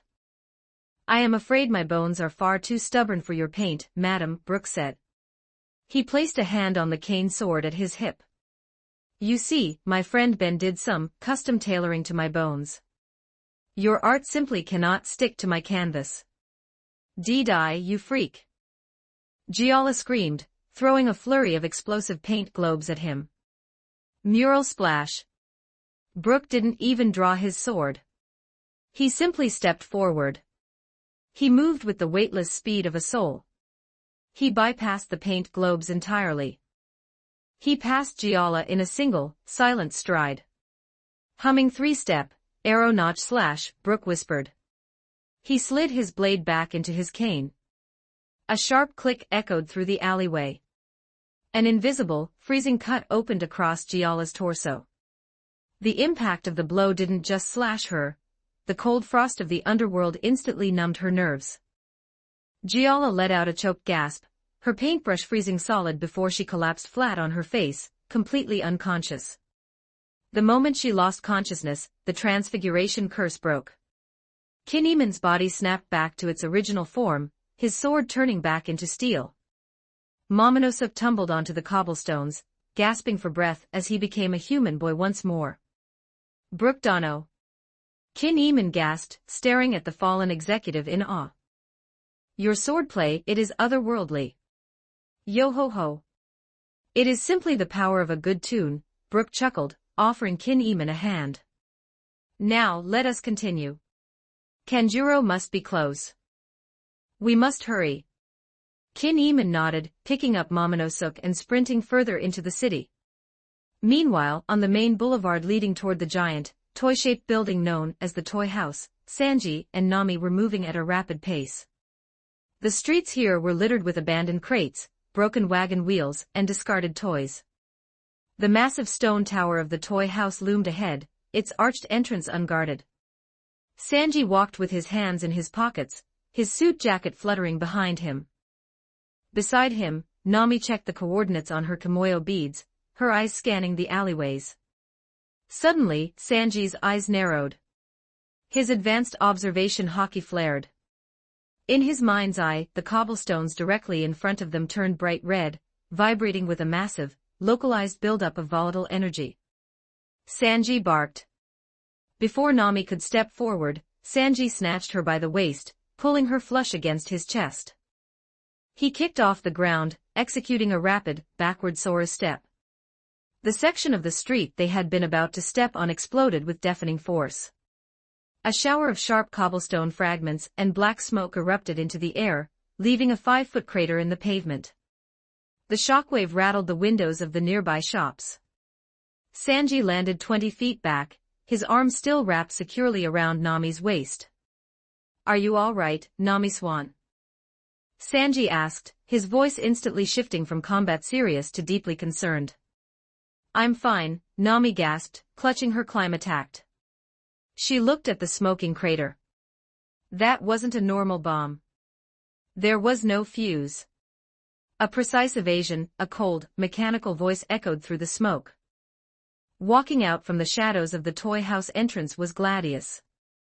The elite officer of the Pika army wore a heavy blue trench coat, a white mask covering his mouth, and a spiked helmet. His hair protruded from the helmet like thick, dark wires. Gladius adjusted his round, yellow-tinted goggles and glared at them. You must be Black-Leg Sanji and the Weather Witch. You pirates are a cancer on this nation. Sanji gently set Nami down on her feet. He stepped in front of her, blocking Gladius' line of sight. Go, Sanji whispered, his eyes locked on the assassin. The toy house entrance is clear. Slide inside while I keep this punk occupied. Find the princess, destroy the smile, and get out. Nami nodded, tightening her grip on her staff. Don't take too long, Sanji. We have a schedule to keep. For you, my beautiful navigator, I will make this quick, Sanji smiled. He took a step forward, his boot clicking against the cobblestones. He reached into his pocket, pulled out a cigarette, and lit it. He exhaled a thin stream of gray smoke into the humid air. Let's see what you've got, Goggles, Sanji said. Gladius sneered. He raised both hands, his fingers twitching. Pop pop fruit. Everything I touch becomes a bomb. Mine block. He slammed his palms against the brick walls of the buildings lining the street. Instantly, the brickwork bubbled and expanded, turning a volatile, glowing yellow. A chain of massive explosions ripped down the alleyway, tearing the walls apart, and sending a hail of razor-sharp stone shrapnel flying toward Sanji. Sanji didn't run. He moved his head in tiny, precise increments. Paper art. His body went completely limp, drifting through the air like a fallen leaf. The explosive shockwaves and flying shrapnel passed within millimeters of his face and suit, never once touching him. He glided through the smoke with terrifying grace. Seeing the distraction, Nami bolted. She hugged the far wall of the alley, her boots silent as she sprinted past the blast zone. Gladius noticed her movement. He turned his head toward her. You aren't going anywhere. His spiked helmet popped off, and his long, wire-like hair stood on end. He snapped his head forward, launching dozens of sharp, needle-like hairs directly at Nami's back. Each needle was coated in his explosive energy, primed to detonate upon impact. I don't think so, Sanji's voice rumbled right next to him. Sanji appeared in Gladius' blind spot. He kicked upward. Rankyaku. A sharp, blue blade of compressed air sliced through the air, intercepting the explosive needles mid-flight. The needles detonated simultaneously in the sky, creating a massive curtain of fire and smoke that completely blocked Gladius' view. Through the smoke, Nami slipped into the dark archway of the toy house and vanished inside. Gladius gritted his teeth, his hair bristling with rage. You troublesome pest. You think you can protect her? Gladius spun, aiming his forearm launcher at Sanji. Catapult stone. He fired several small stone marbles from his wrist. The moment they left his launcher, they expanded into the size of boulders, glowing with explosive light. Sanji executed a quick skywalk, stepping onto the air to lift himself above the trajectory. The stones detonated beneath him, the force blowing the smoke away. Sanji descended rapidly, aiming a heavy heel drop at Gladius' head. Diable jam. Sanji muttered. His right leg ignited, turning a brilliant, burning crimson. The heat was so intense it warped the air around his leg. But as Sanji's heel neared Gladius' shoulder, the assassin smirked beneath his mask. Punked block. Gladius roared. He inflated his own jacket, turning his entire torso into a massive, heavily pressurized bomb. Sanji's observation hockey warned him of the immediate danger. If his foot made contact, the resulting explosion would blast him at point-blank range. Sanji aborted the kick, twisting his body in midair, and using a burst of skywalk to push himself backward. Gladius' armor detonated in a violent, spherical shockwave of fire and steel shrapnel. The blast wave shattered the stone street beneath them, leaving a massive, smoking crater. Gladius stood in the center of the destruction, completely unharmed by his own explosion. Gladius laughed, his voice muffled by his mask.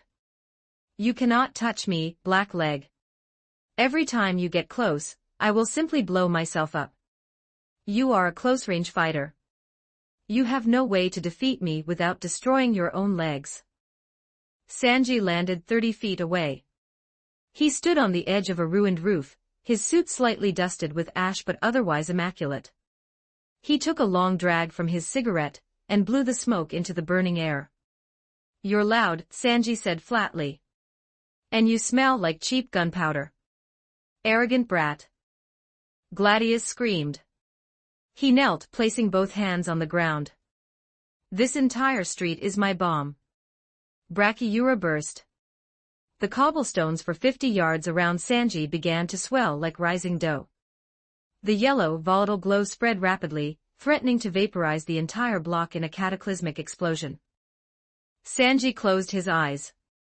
He took a deep breath. He had let this fight drag on because he wanted to analyze Gladius' pattern. He wanted to see if the assassin could detonate his body while moving. The answer was no. Gladius had to plant his feet, build the pressure, and then release it. Which meant if Sanji was fast enough, the explosion wouldn't matter. Time to end this, Sanji said. He opened his eyes. They were completely calm.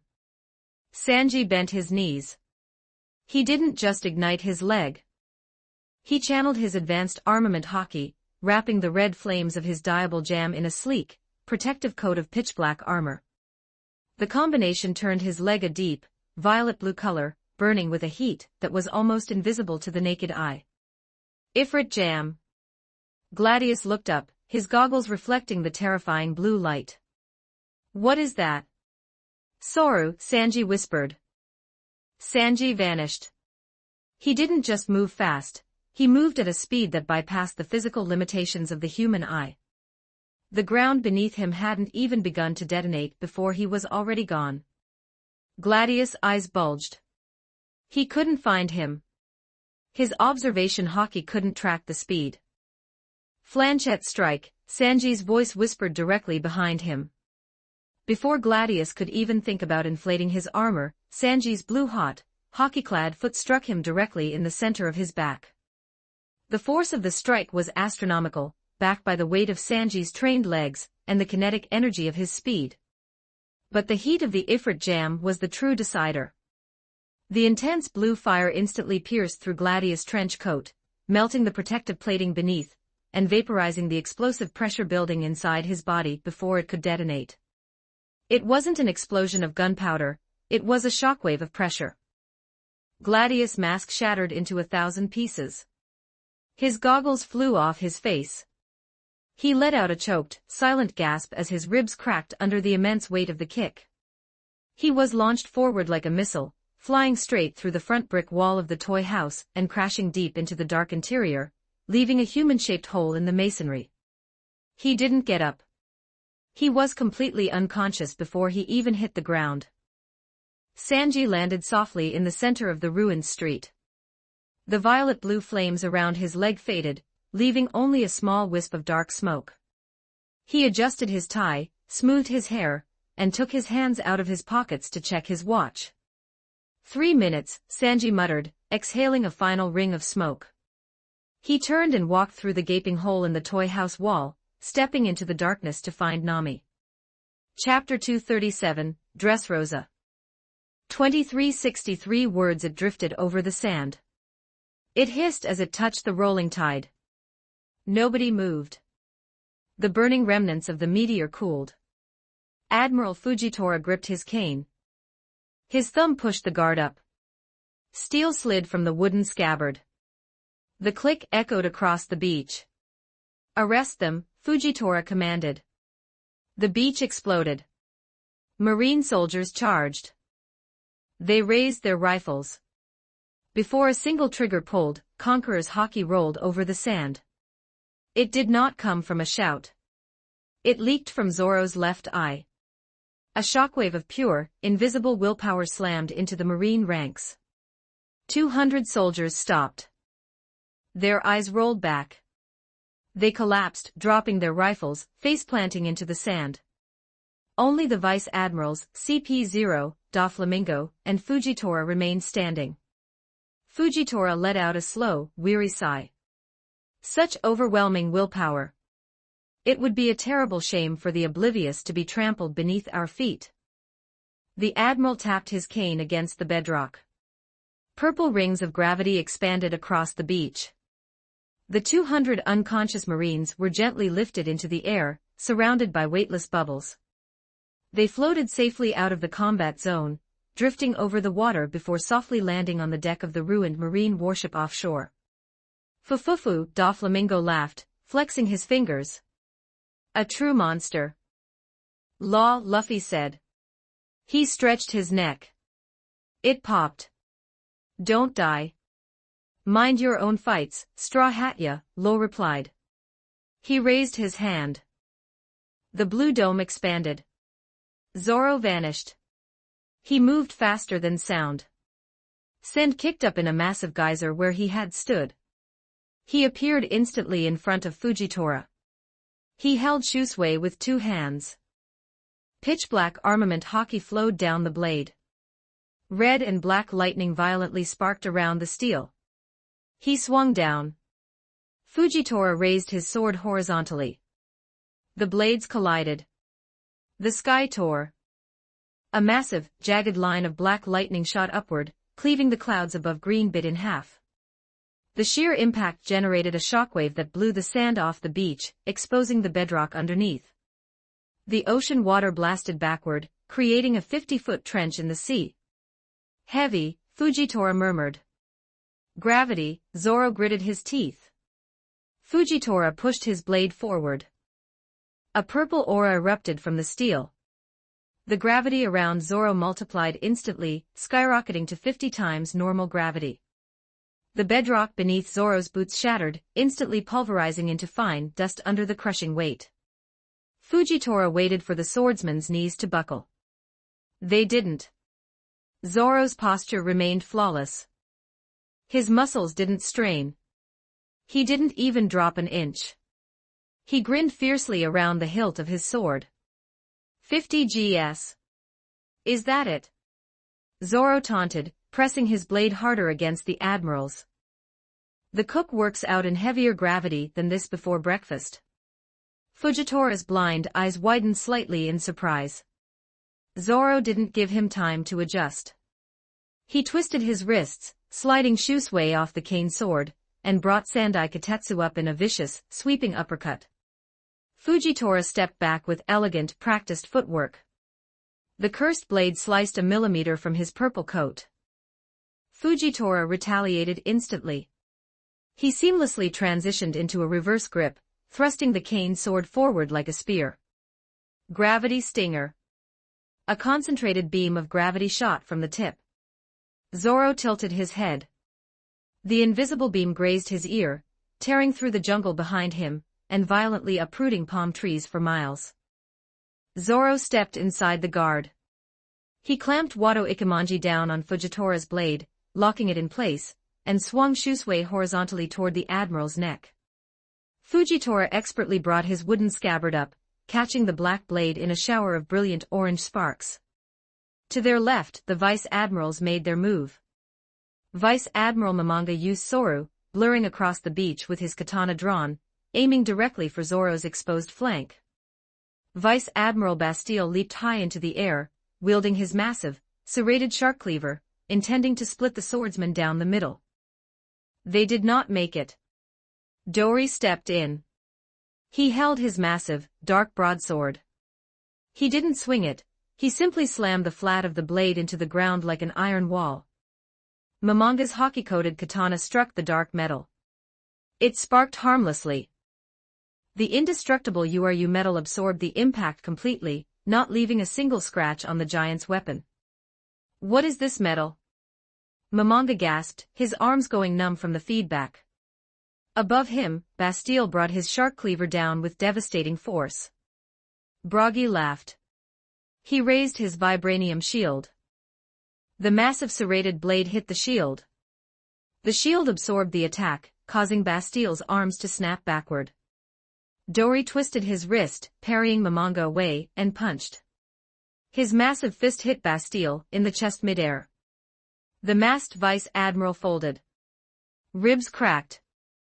He launched backward like a fired cannonball, skipping across the ocean surface until he vanished over the horizon.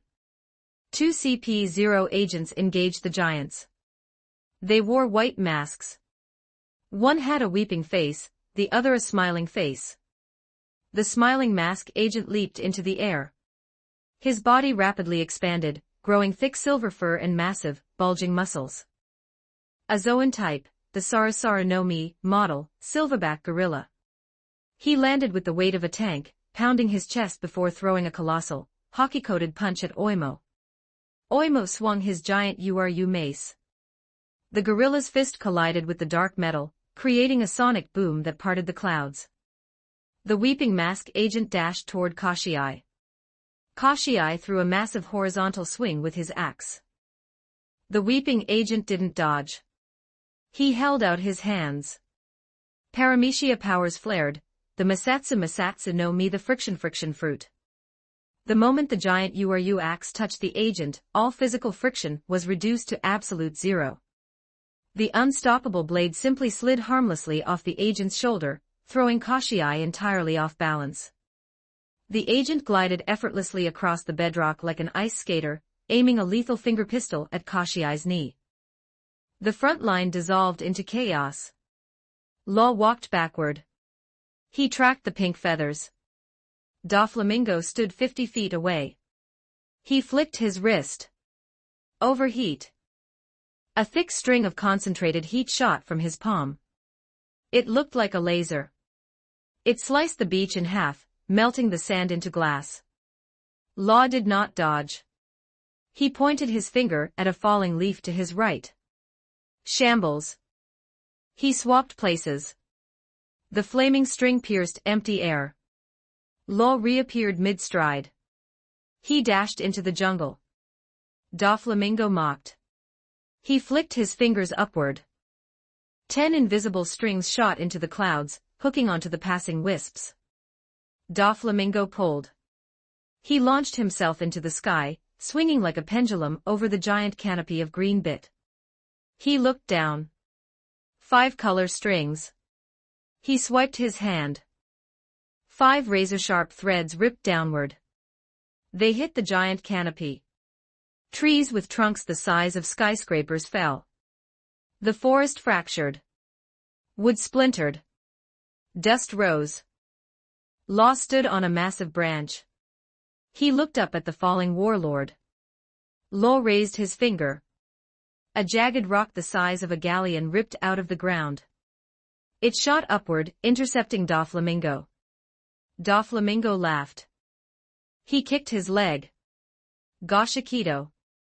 The string tied to his boot sliced the boulder into ribbons.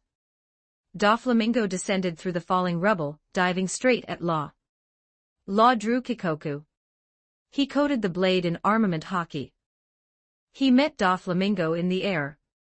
Sword met string. Sparks ignited. The clash shattered the branch beneath them.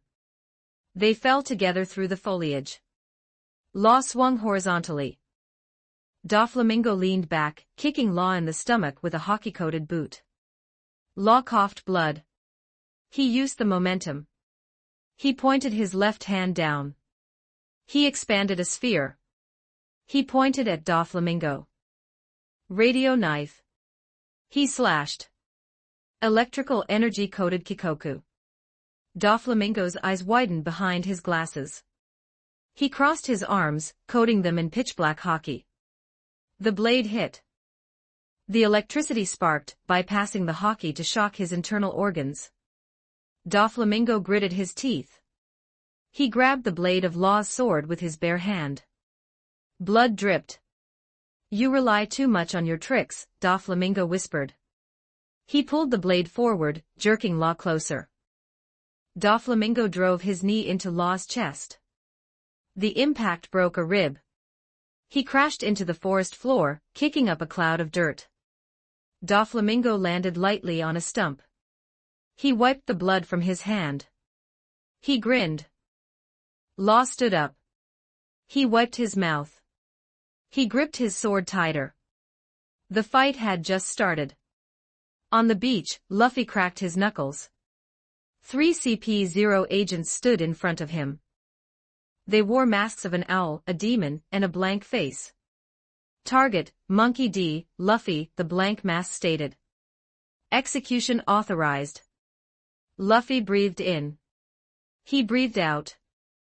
The owl mask agent raised his hands. Paramecia energy pulsed. The Garesa no Mi. The moisture in the air rapidly crystallized, forming a barrage of razor-sharp glass spears. With a flick of his wrist, the agent launched the deadly, invisible projectiles at Luffy. Luffy didn't move. He coated his arms in black hockey and casually swatted the air. The glass spears shattered into harmless glitter against his iron-hard skin. The demon mask agent charged. His body morphed mid-sprint. His jaw elongated, his skin turned into impenetrable, dark green scales, and a massive tail sprouted from his spine. A Zoan, the Wani Wani no Mi model, saltwater crocodile. He lunged, his massive, hockey-coated jaws opening wide enough to snap Luffy in half. Luffy ducked under the bite. He grabbed the crocodile's upper and lower jaws with his bare hands, stopping the 4,000-pound bite force cold. Luffy grinned, pulled the crocodile agent forward, and slammed a hockey-infused forehead directly into the agent's snout. Bone cracked.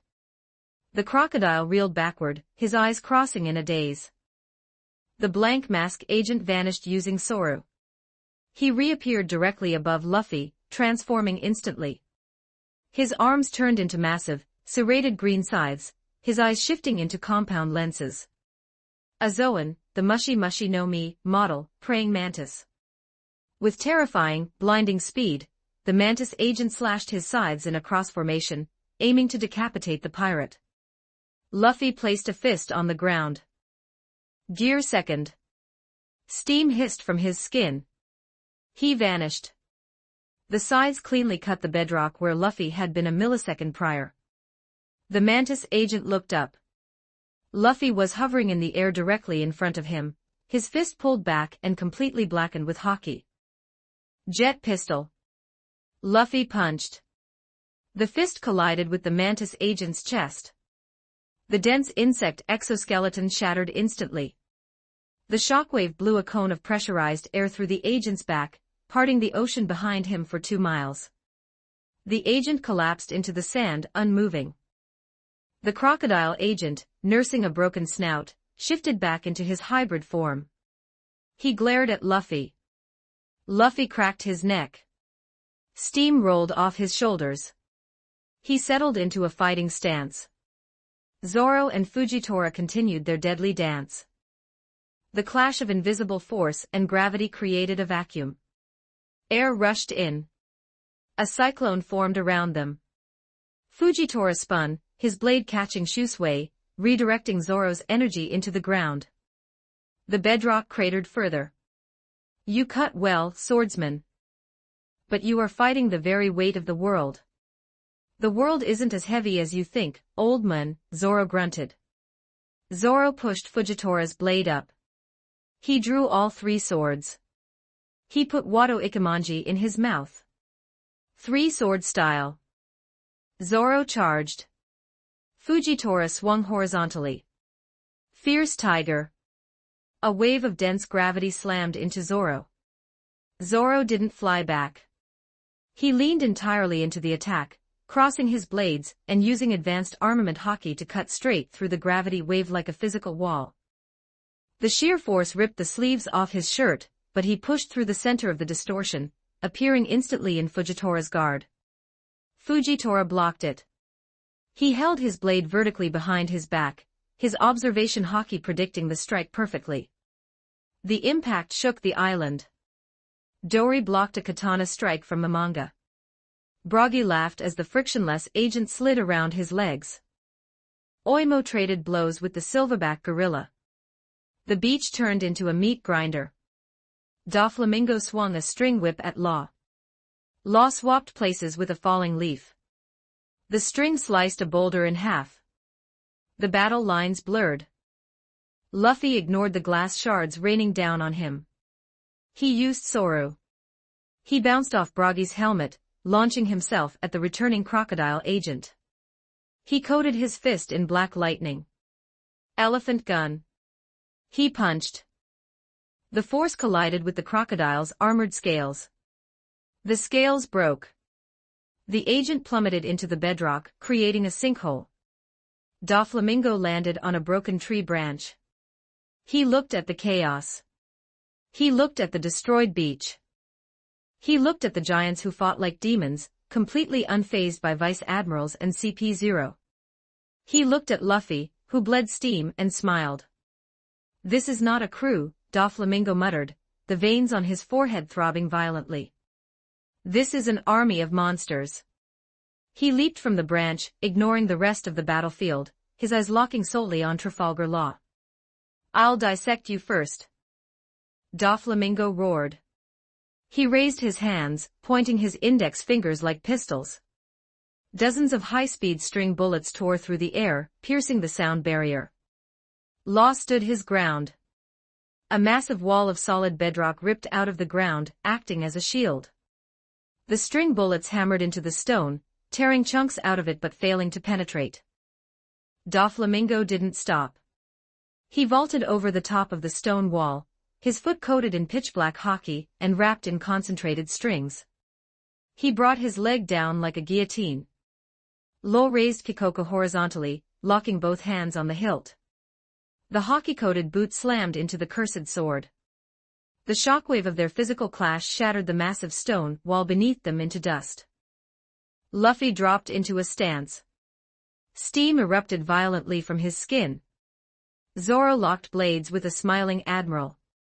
Black lightning tore the ground. Law pushed back against the king of Dressrosa. Dori, Bragi, Oimo, and Kashii raised their weapons, howling a war cry that shook the heavens. The island of Green Bit fractured. The ocean boiled. The sky tore apart. The battle raged on. Chapter 238, Dressrosa 4578 words. The shockwave from the street outside rattled the thick stone foundations of the toy house. Dust drifted down from the cavernous ceiling, dancing in the dim light of the flickering wall sconces. Nami slipped through the massive, jagged hole in the brickwork, her boots stepping lightly over the smoking rubble. She held her climb attack at the ready, her eyes scanning the shadows of the underground facility. She expected an ambush. She expected a squad of Don Quixote enforcers, or perhaps another terrifying elite officer waiting to peel her skin off. What she did not expect was the sound of heavy, choked, violently masculine sobbing. Nami lowered her staff slightly, her brow furrowing in confusion. She crept down a wide, arched corridor, following the sound of the weeping. She rounded a corner, stepping into a large loading bay filled with crates of scrap metal and mechanical parts. There, sitting on the floor amidst the debris, were two massive men. One was Frankie, the crew's towering, robotic shipwright. He was sitting cross-legged, his massive metallic shoulders shaking as tears the size of dinner plates cascaded down his face, completely ruining his sunglasses. Sitting directly across from him was quite possibly the most bizarre human being Nami had ever seen in her life. He was a large, heavily muscled man wearing a pink baby bonnet, a pair of dark sunglasses, a pacifier around his neck, and a diaper. He, too, was sobbing openly, taking deep, shuddering pulls from a bottle of whiskey before passing it back to Frankie.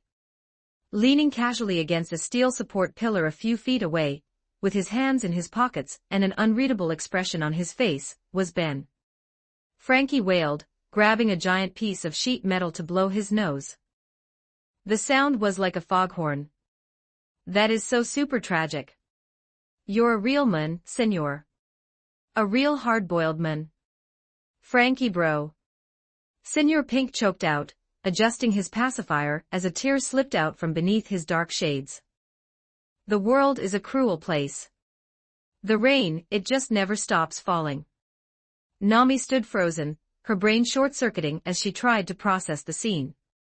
She blinked rapidly. She looked at Frankie. She looked at the man in the diaper. She looked at Ben.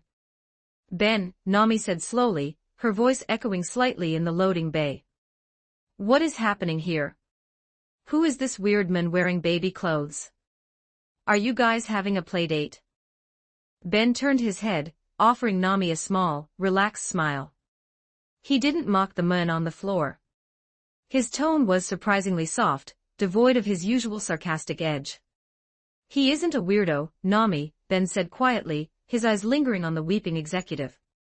"He is just a man who is grieving. A man who lost his child to a fever, and his wife to a tragic accident. He wears those clothes because, well, it was the only thing that ever made his comatose wife smile again. It's a heavy burden." Nami's expression instantly softened. The judgment vanished from her eyes, replaced by a sudden wave of empathy. She looked at Senor Pink, really looked at him this time.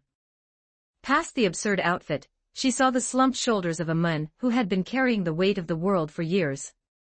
"Oh," Nami whispered, lowering her staff completely. "I'm sorry." "Don't be," Ben said, stepping away from the pillar. "But we are on the clock. Nami, I need you to keep moving. Head deeper into the facility. Find the Smile Factory core and the SAD production line. Destroy it all. I will handle things here." Nami nodded, her professional thief demeanor returning in a flash. She gave Frankie a brief pat on his metallic shoulder, offered Senor Pink a respectful nod, and bolted down the adjacent corridor, disappearing into the depths of the toy house. Once Nami's footsteps faded away, the loading bay descended into a heavy, emotionally charged silence. The only sound was the distant hum of machinery and the rhythmic dripping of a leaky pipe. Ben walked slowly toward the center of the room. He stopped in front of Senor Pink. The executive didn't look up, his eyes fixed firmly on the concrete floor, lost in the crushing memories of Russian and Gimlet. "Senor Pink," Ben said, his voice cutting through the gloom. The hard-boiled man slowly raised his head, his dark glasses reflecting the dim light. "What is it, straw hat magician? Have you come to mock a broken man? Or are you here to finish the fight?" "Neither," Ben replied simply. He crossed his arms over his chest. "I have a question for you. A hypothetical. What would you say, what would you do, if I told you I could cure her? What if I could wake Russian up right now, completely heal her brain, and give you your wife back?" Senor Pink froze. The bottle of whiskey slipped from his fingers. It hit the concrete floor and shattered, amber liquid pooling around his boots. He didn't even notice. The air in his lungs vanished. His heart, which had beaten with a slow, agonizing rhythm for years, suddenly hammered violently against his ribs. He stared at Ben. He looked for a lie. He looked for a cruel trick. But Ben's eyes were completely level, radiating an absolute, terrifying certainty. Senor Pink's voice broke. He swallowed hard, his throat dry. "You are lying." The greatest doctors in the world looked at her. They said her neural pathways were irreversibly damaged. They said she would never wake up. "It's impossible." "I don't care about the greatest doctors in the world," Ben said flatly. "I am not a doctor. I am someone who breaks the rules of reality for breakfast. I have magic that can reverse death, bend space, and rewrite the laws of biology. Curing a coma is a Tuesday for me. So, I will ask you again." Ben leaned down slightly, locking eyes with the man in the diaper. "If I give you your family back, will you give up everything else?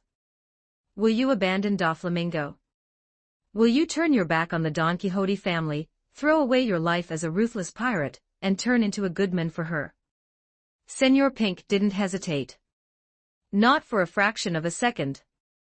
He moved with a speed that defied his bulky frame. He shifted onto his knees, bowing his head forward until his forehead touched the cold, dusty concrete. It was a gesture of submission. The ultimate sacrifice of a pirate's pride. "I will serve you for eternity," Senor Pink swore, his voice trembling with a raw intensity that shook the room. "If you give her back to me, my life is yours. I will be your shield, your sword, your slave. I will abandon my title, my crew, my very name. Just please, please, save my Russian."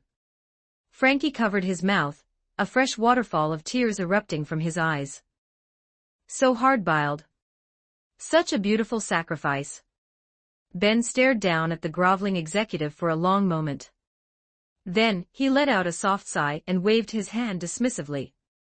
"Get up, senor," Ben said. "I don't want your servitude. I don't need a slave, and I certainly don't need another fighter. Our crew is already a nightmare." Senor Pink slowly raised his head, confusion warring with the desperate hope on his face. "What do you want? What is the price?" "Nothing," Ben smiled. "I am doing this simply because I like you. I respect your character. You are a villain, yes, but you are a man driven by love, not malice. You took on the ridicule of the entire world, dressed like a fool for years, just on the off chance it might reach your comatose wife. That kind of devotion is rare. I think you've suffered enough. Senor Pink stared at Ben in stunned silence. The kindness of the act from an enemy, no less, was too much to process. Slowly, deeply, he nodded. A silent vow that transcended words. Ben turned his attention to the crying cyborg. Frankie, go inside. Nami might need backup if she runs into any heavy machinery or stragglers around the sad tanks. I will take care of our hard-boiled friend here. Frankie sniffled, wiping his metal nose. He stood up, he looked down at Senor Pink, offering a sharp, deeply respectful salute. Goodbye, Senor Pink, Frankie said, his voice thick with emotion. May the rest of your days be super. Farewell, cyborg, Senor Pink nodded back, matching the respect. Frankie turned and sprinted down the corridor, his heavy footsteps echoing into the distance. Once they were alone, Senor Pink stood up. He dusted off his baby clothes, his hands shaking slightly. He looked at Ben. Now what? The Don Quixote Medical Ward is located high up in the King's Plateau. It is heavily guarded. If we fight our way there, Doflamingo will be alerted. We aren't walking, Ben said. I need you to close your eyes. Picture the room where your wife is kept. Don't just think about the location, visualize it. The smell of the room, the sound of the machines, the exact layout of her bed.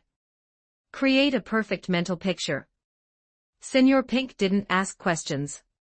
He closed his eyes. Instantly, the image flooded his mind. He had spent thousands of hours sitting in that chair, holding her cold hand. He knew every tile on the floor. He knew the rhythmic beep of the heart monitor. He knew the exact angle of the sunlight that filtered through the barred windows in the afternoon. I have it, Senor Pink whispered. Ben stepped forward and placed a firm hand on Senor Pink's massive shoulder. Hold your breath, Ben advised. The sound was like a whip breaking the sound barrier. The air in the toy house violently displaced, rushing inward to fill the vacuum where the two men had just been standing. For Senor Pink, the sensation was horrifying. It felt as though he were being forced through a very tight rubber tube. The air was squeezed from his lungs, his vision went entirely black, and his internal organs felt as though they were doing cartwheels. A split second later, the pressure vanished. Senor Pink stumbled forward, gasping for air as his boots hit a pristine, white linoleum floor. He caught his balance, clutching his chest. He looked around. He was completely shocked. The dusty, dim walls of the underground port were gone. They were standing in a sterile, brightly lit hospital corridor.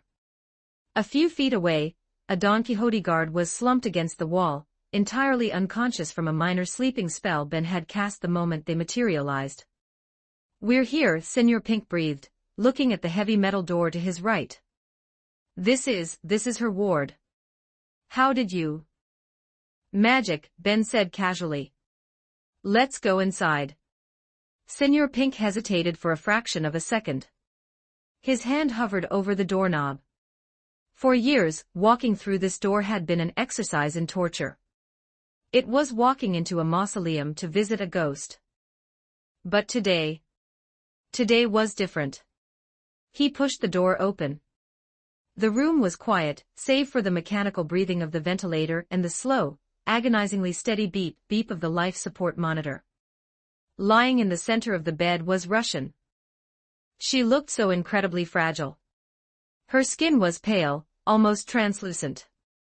Her hair was neatly brushed, fanned out across the white pillow. Her eyes were closed, her face completely slack, devoid of the radiant, beautiful smile that had once captured Senor Pink's heart. Senor Pink walked slowly to the edge of the bed. He reached out with a trembling hand and gently brushed a stray lock of hair from her forehead. Ben stood by the door, analyzing the situation. He crossed his arms and looked at the grieving man. Before we do this, Senor, there is something we need to address, Ben said, his voice gentle but serious. The trauma of the landslide caused her brain damage. But the psychological trauma of losing Gimlet is what broke her spirit. That kind of grief. It destroys the soul. Senor Pink kept his hand on Russian's hair, not looking back. Using my magic, I can modify memories, Ben continued, stepping further into the room. He thought of Dumbledore's obliviate charm. If you wish it, before I wake her up, I can carefully remove the memory of Gimlet's death. In fact, I can erase Gimlet from her mind. She would wake up thinking she had simply been asleep. She would carry no grief. She would experience no pain. It would be a clean slate. Ben paused, letting the weight of the offer hang in the sterile air. Should I remove the memories of the baby? Senor Pink went perfectly still. The only sound in the room was the mechanical breathing of the machines. He looked down at Russian's peaceful, comatose face. He thought of Gimlet. He thought of the tiny, perfect hands that had gripped his finger. He thought of the laughter that used to fill their small home.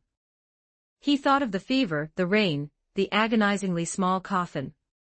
The pain was a physical weight in his chest. It was a jagged piece of glass embedded in his heart that bled every single day. To erase it would be a mercy. It would spare Russian the agony of waking up to a world without her son. But as he stared at his wife, Senor Pink's jaw tightened. No, Senor Pink said. His voice was a harsh, gravelly whisper, thick with tears but absolute in its conviction. He turned to look at Ben, his dark glasses sliding down the bridge of his nose to reveal eyes red with sorrow. No, Senor Pink repeated, louder this time. Do not touch her memories. Do not erase my son. Gimlet was real. He existed. He was the culmination of our love. To erase him, to pretend he never happened just to spare ourselves the pain, that would be an insult to the time he spent on this earth. That would be cowardice. Senor Pink reached down and gripped Russian's cold, fragile hand in both of his own. The pain of losing him is terrible. But it is our pain. We will carry it together. Because even in the agony of his absence, I would rather remember my son than live a lie where he never existed. Ben stared at the man in the diaper. A wave of respect washed over him. This was exactly why he liked Senor Pink. The man was a gangster, a criminal, a brute, but his heart was forged from pure, unbreakable iron. A hard-boiled answer, Ben nodded softly. I understand. I won't touch her mind. I will only heal her body. Ben walked over to the opposite side of the bed. Ben raised his right hand, extending his index and middle fingers. He held them inches above Russian's forehead. Reverse curse technique, Ben murmured. A brilliant, soothing white light erupted from Ben's fingertips. He pressed his fingers gently against Russian's temple. The positive energy flooded into her system like a tidal wave of life.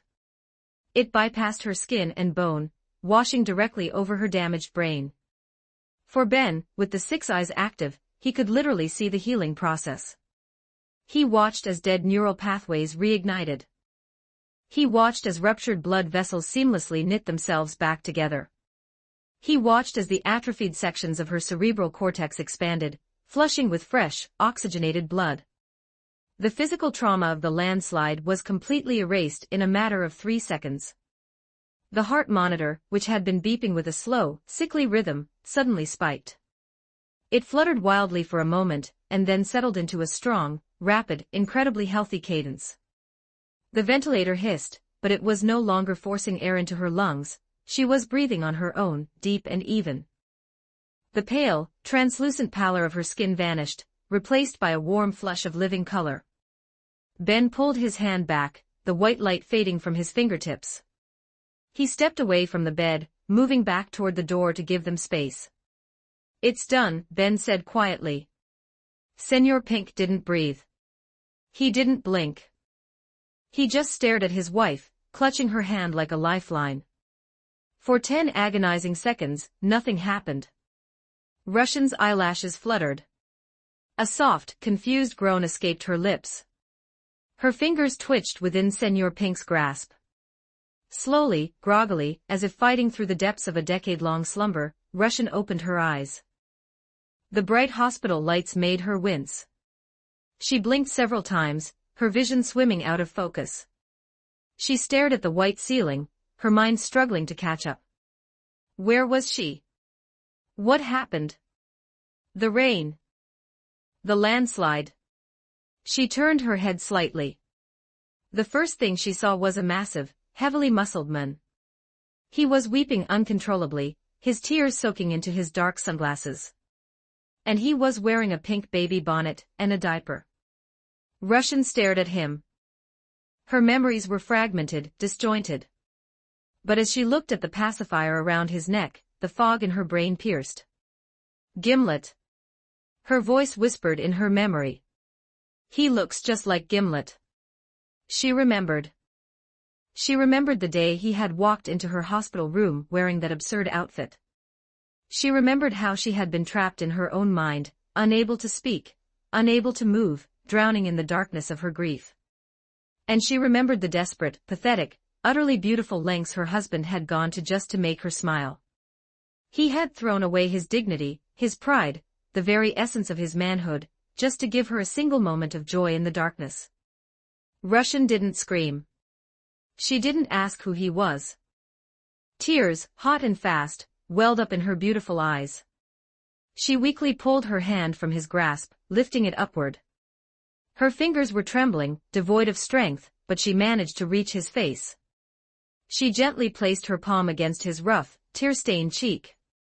She pushed the dark sunglasses up, revealing his crying eyes. "You idiot," Russian whispered, her voice incredibly weak, hoarse from years of disuse, but filled with an overwhelming, crushing amount of love. "You look so ridiculous." Senor Pink broke. The dam shattered completely. The hardened executive of the Don Quixote family, the man who had fought giants and cyborgs without flinching, buried his face in the blankets of the hospital bed, and wailed like a child. His massive shoulders shook with the force of a decade of repressed agony finally leaving his body. Senor Pink sobbed, his voice raw and broken. "You're awake. You're really awake. I'm sorry. I'm so sorry. I lied to you. I'm a pirate. I'm a monster. I wasn't at a bank. I wasn't. I'm so sorry." He confessed everything in a torrent of tears. He poured his sins out onto her bed, terrified that now that she was awake, she would look at him with the same disgust she had shown the day she ran out into the storm. But Russian didn't pull away. With whatever meager strength she had left in her atrophied muscles, she shifted on the bed. She wrapped her frail arms around his massive, shaking head, pulling him tightly against her chest. She buried her face in his pink bonnet, her own tears soaking into the fabric. "I know," Russian cried, stroking his back. "I know who you are. And I know what you gave up for me. We lost him, we lost our little Gimlet. But I am not losing you too. I'm right here." They held each other in the sterile hospital room, two broken people finally finding the pieces they needed to survive. They wept for their son. They wept for the years they had lost to the darkness. And they wept in gratitude that they had found each other again. Standing quietly by the door, Ben watched the scene unfold. He didn't say a word. He didn't make a sound. He simply leaned against the wall, allowing them the sanctuary of their reunion. In the brutal, chaotic world of pirates and warlords, genuine, unfiltered moments of redemption were exceedingly rare. Ben wasn't going to ruin this one. 10 minutes passed. The violent sobbing slowly faded into quiet sniffles, and the soft murmurs of reassurance between husband and wife. Senor Pink slowly sat up, wiping his face. He kept one hand firmly intertwined with Russian's. He turned to look at Ben, his expression one of reverence. "I don't know how to repay you," Senor Pink whispered. "There are no words in this world for what you have just given me." "I told you there is no debt," Ben said gently. He walked forward, reaching into his spatial pouch. He pulled out a small, crystal vial filled with a shimmering, vibrant red liquid. Her brain is completely healed, Ben explained, uncorking the vial. But she has been bedridden for years. Her muscles have atrophied, and her internal organs are weak. This is a restorative draft. It's alchemical magic. It will instantly restore her physical body to its peak health. Senor Pink took the vial with trembling hands. He looked at Russian, who nodded weakly. He brought the vial to her lips, and she drank the red liquid. The effects were instantaneous. A sudden rush of warmth flooded Russian's body. The terrifying frailty that clung to her bones vanished. Her muscles expanded, regenerating the mass she had lost to the coma. The heavy lethargy in her limbs evaporated, replaced by a surge of vibrant, youthful energy. She gasped, sitting up completely under her own power. She looked at her hands, flexing her fingers without a hint of weakness or tremor. "I feel perfect," Russian breathed, touching her own face in wonder.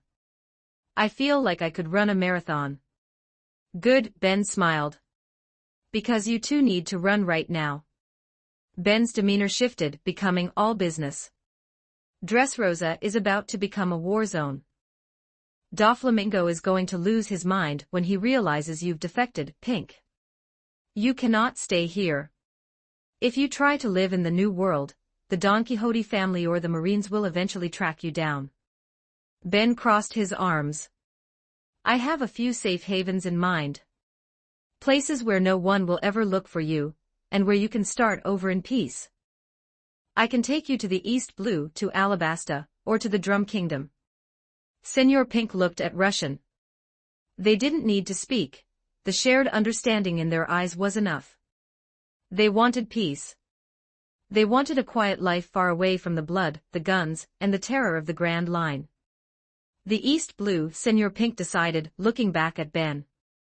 It is the weakest sea. The quietest sea. No warlords or emperors would care to look for us there.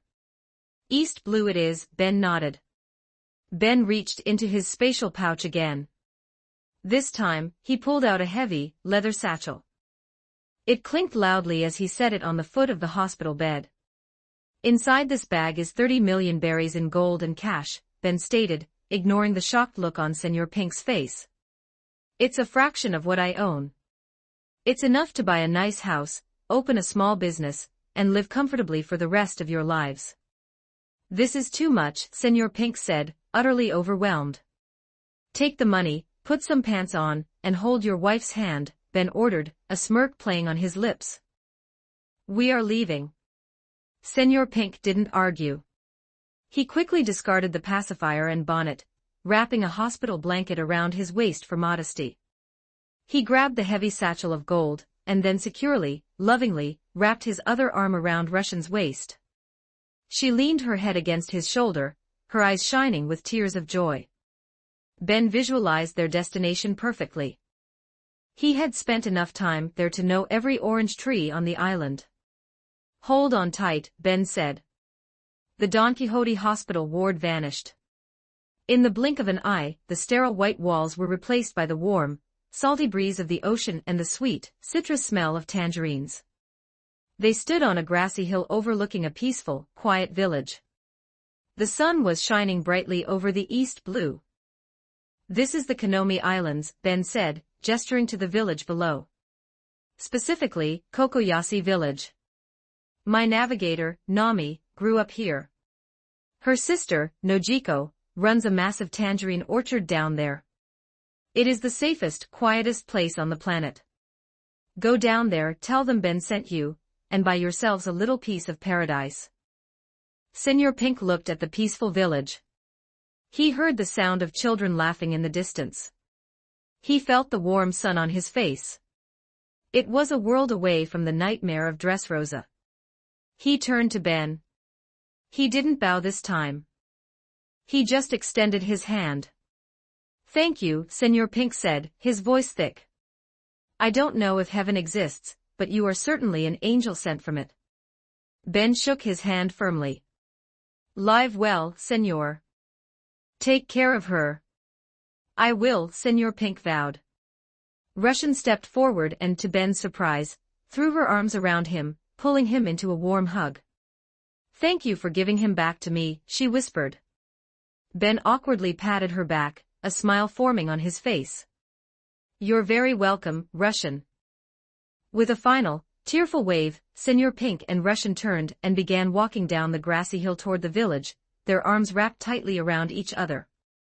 They were walking into a new life. A quiet life. Ben stood on the hill, watching them go until they were just specks near the orange orchards. Slowly, Ben let out a long, heavy sigh. He ran a hand through his hair, looking up at the bright blue sky of the east blue. "This is all Oda's fault," Ben muttered to himself, his voice laced with exhaustion. "Why does he have to make every single backstory so incredibly emotional? Can't he just write a flashback where the characters are irredeemably evil? Just one guy who was born a jerk and stayed a jerk. Everyone has to be a victim of circumstance, or tragedy, or disease." Ben shook his head, rubbing his temples as he thought about the overarching plot of the world. "If it goes on like this," Ben groaned to the empty wind, "I swear to God, by the time we reach the end of the Grand Line, Emu is going to be the most tragic character of them all. I'm going to have to listen to an 8-hour flashback about how the king of the world just wanted to paint watercolors or something, and I'm going to feel bad for punching him." Ben sighed again, accepting the reality of the universe he was living in. Back to work. With a sharp displacement of air, Ben vanished from the peaceful hills of the Konomi Islands, teleporting straight back to the dark, chaotic underground port of Dressrosa to find Nami and Frankie. There was still a warlord to dethrone. Chapter 239, Dressrosa 2260 words. Robin walked out of the Colosseum's shadow. The afternoon sun beat down on the cobblestone streets. Princess Rebecca followed closely behind her, clutching her unsharpened sword. Bartolomeo brought up the rear. He walked exactly 20 paces behind them, biting his fingernails down to the quick. His face flushed a deep, violent crimson. He crossed his fingers, maintaining a transparent, invisible soundproof barrier around himself so his manic squeals would not disturb his idols. Nico Robin, Bartolomeo thought, his heart hammering against his ribs. The light of the revolution. The sole survivor of O'Hara. She walks with such elegance. Such poise. I am unworthy to step on the same cobblestones. A piece of debris fell from a burning building above them. Bartolomeo panicked. He instantly cast a curved barrier above Robin's head. The debris bounced off harmlessly. Robin did not even break her stride. She simply smiled a little. Bartolomeo fell to his knees, tears cascading down his face. She noticed. She smiled. "I can die today. I have peaked." The streets of Dressrosa spiraled into chaos. Citizens ran. Fire and smoke plumed from the commercial district. This was the effect of Pika fight with Chooper and Bonnie. Robin stopped at a wide intersection. She checked the mental map she had memorized from the city's layout. King Riku is held at the Old King's Plateau. We need to cross the main bridge. Footsteps hammered against the stone. Heavy, rhythmic, and incredibly fast. A massive man rounded the corner. He wore a gladiator's cape. He carried a heavy, oversized broadsword. He moved with explosive speed, hopping entirely on a single leg. Rebecca froze. Her breath hitched in her throat. Her hands trembled. Her unsharpened sword slipped from her grip and clattered against the stone street. The massive man stopped. He looked at the group. His eyes swept past Robin and Bartolomeo. He locked onto the pink-haired princess. "Rebecca," Kairos whispered. Rebecca screamed. She sprinted forward. She ignored the burning buildings. She ignored the screams of the rioting citizens. She slammed into his broad chest, wrapping her arms around his thick neck. Tears streamed down her face, soaking into his red cape. Kairos dropped his broadsword. The heavy steel cracked the pavement. He wrapped his massive, muscular arms around her, burying his face in her pink hair. He cried openly. He did not try to hide it. I am sorry, Rebecca sobbed, her fingers digging into his back. I forgot you. I forgot my own father. I fought in that ring for years, and I didn't even know who I was fighting for. No, Kairos said, his voice cracking violently. He pulled back just enough to look at her face. He wiped her tears with his calloused thumb. Do not apologize. Never apologize for surviving. But I forgot your face. Rebecca cried, grabbing his hand. Doflamingo stole my existence, Kairos said, his tears falling onto her armor. For 10 years, I was made of tin. I stood beside you in the rain, and I could not feel the water. You cried, and I could not wipe your tears because my hands were made of cold metal. I watched you grow from the corner of my eye. I taught you to fight because I could not hold you. Rebecca buried her face in his chest again. You protected me. I failed to protect your mother, Kairos choked. I failed to protect my king. But I watched you live. You grew strong. You kept your kindness in a city of lies. That is my greatest victory, Rebecca. You are my greatest victory. Robin looked away, giving them their moment. She crossed her arms, a soft, melancholy smile playing on her lips. She remembered Saul. She remembered the feeling of losing everything, and the miracle of getting it back. Bartolomeo, however, completely lost his composure. He lay flat on the ground, pounding the pavement with his fists, crying waterfalls of tears. So beautiful.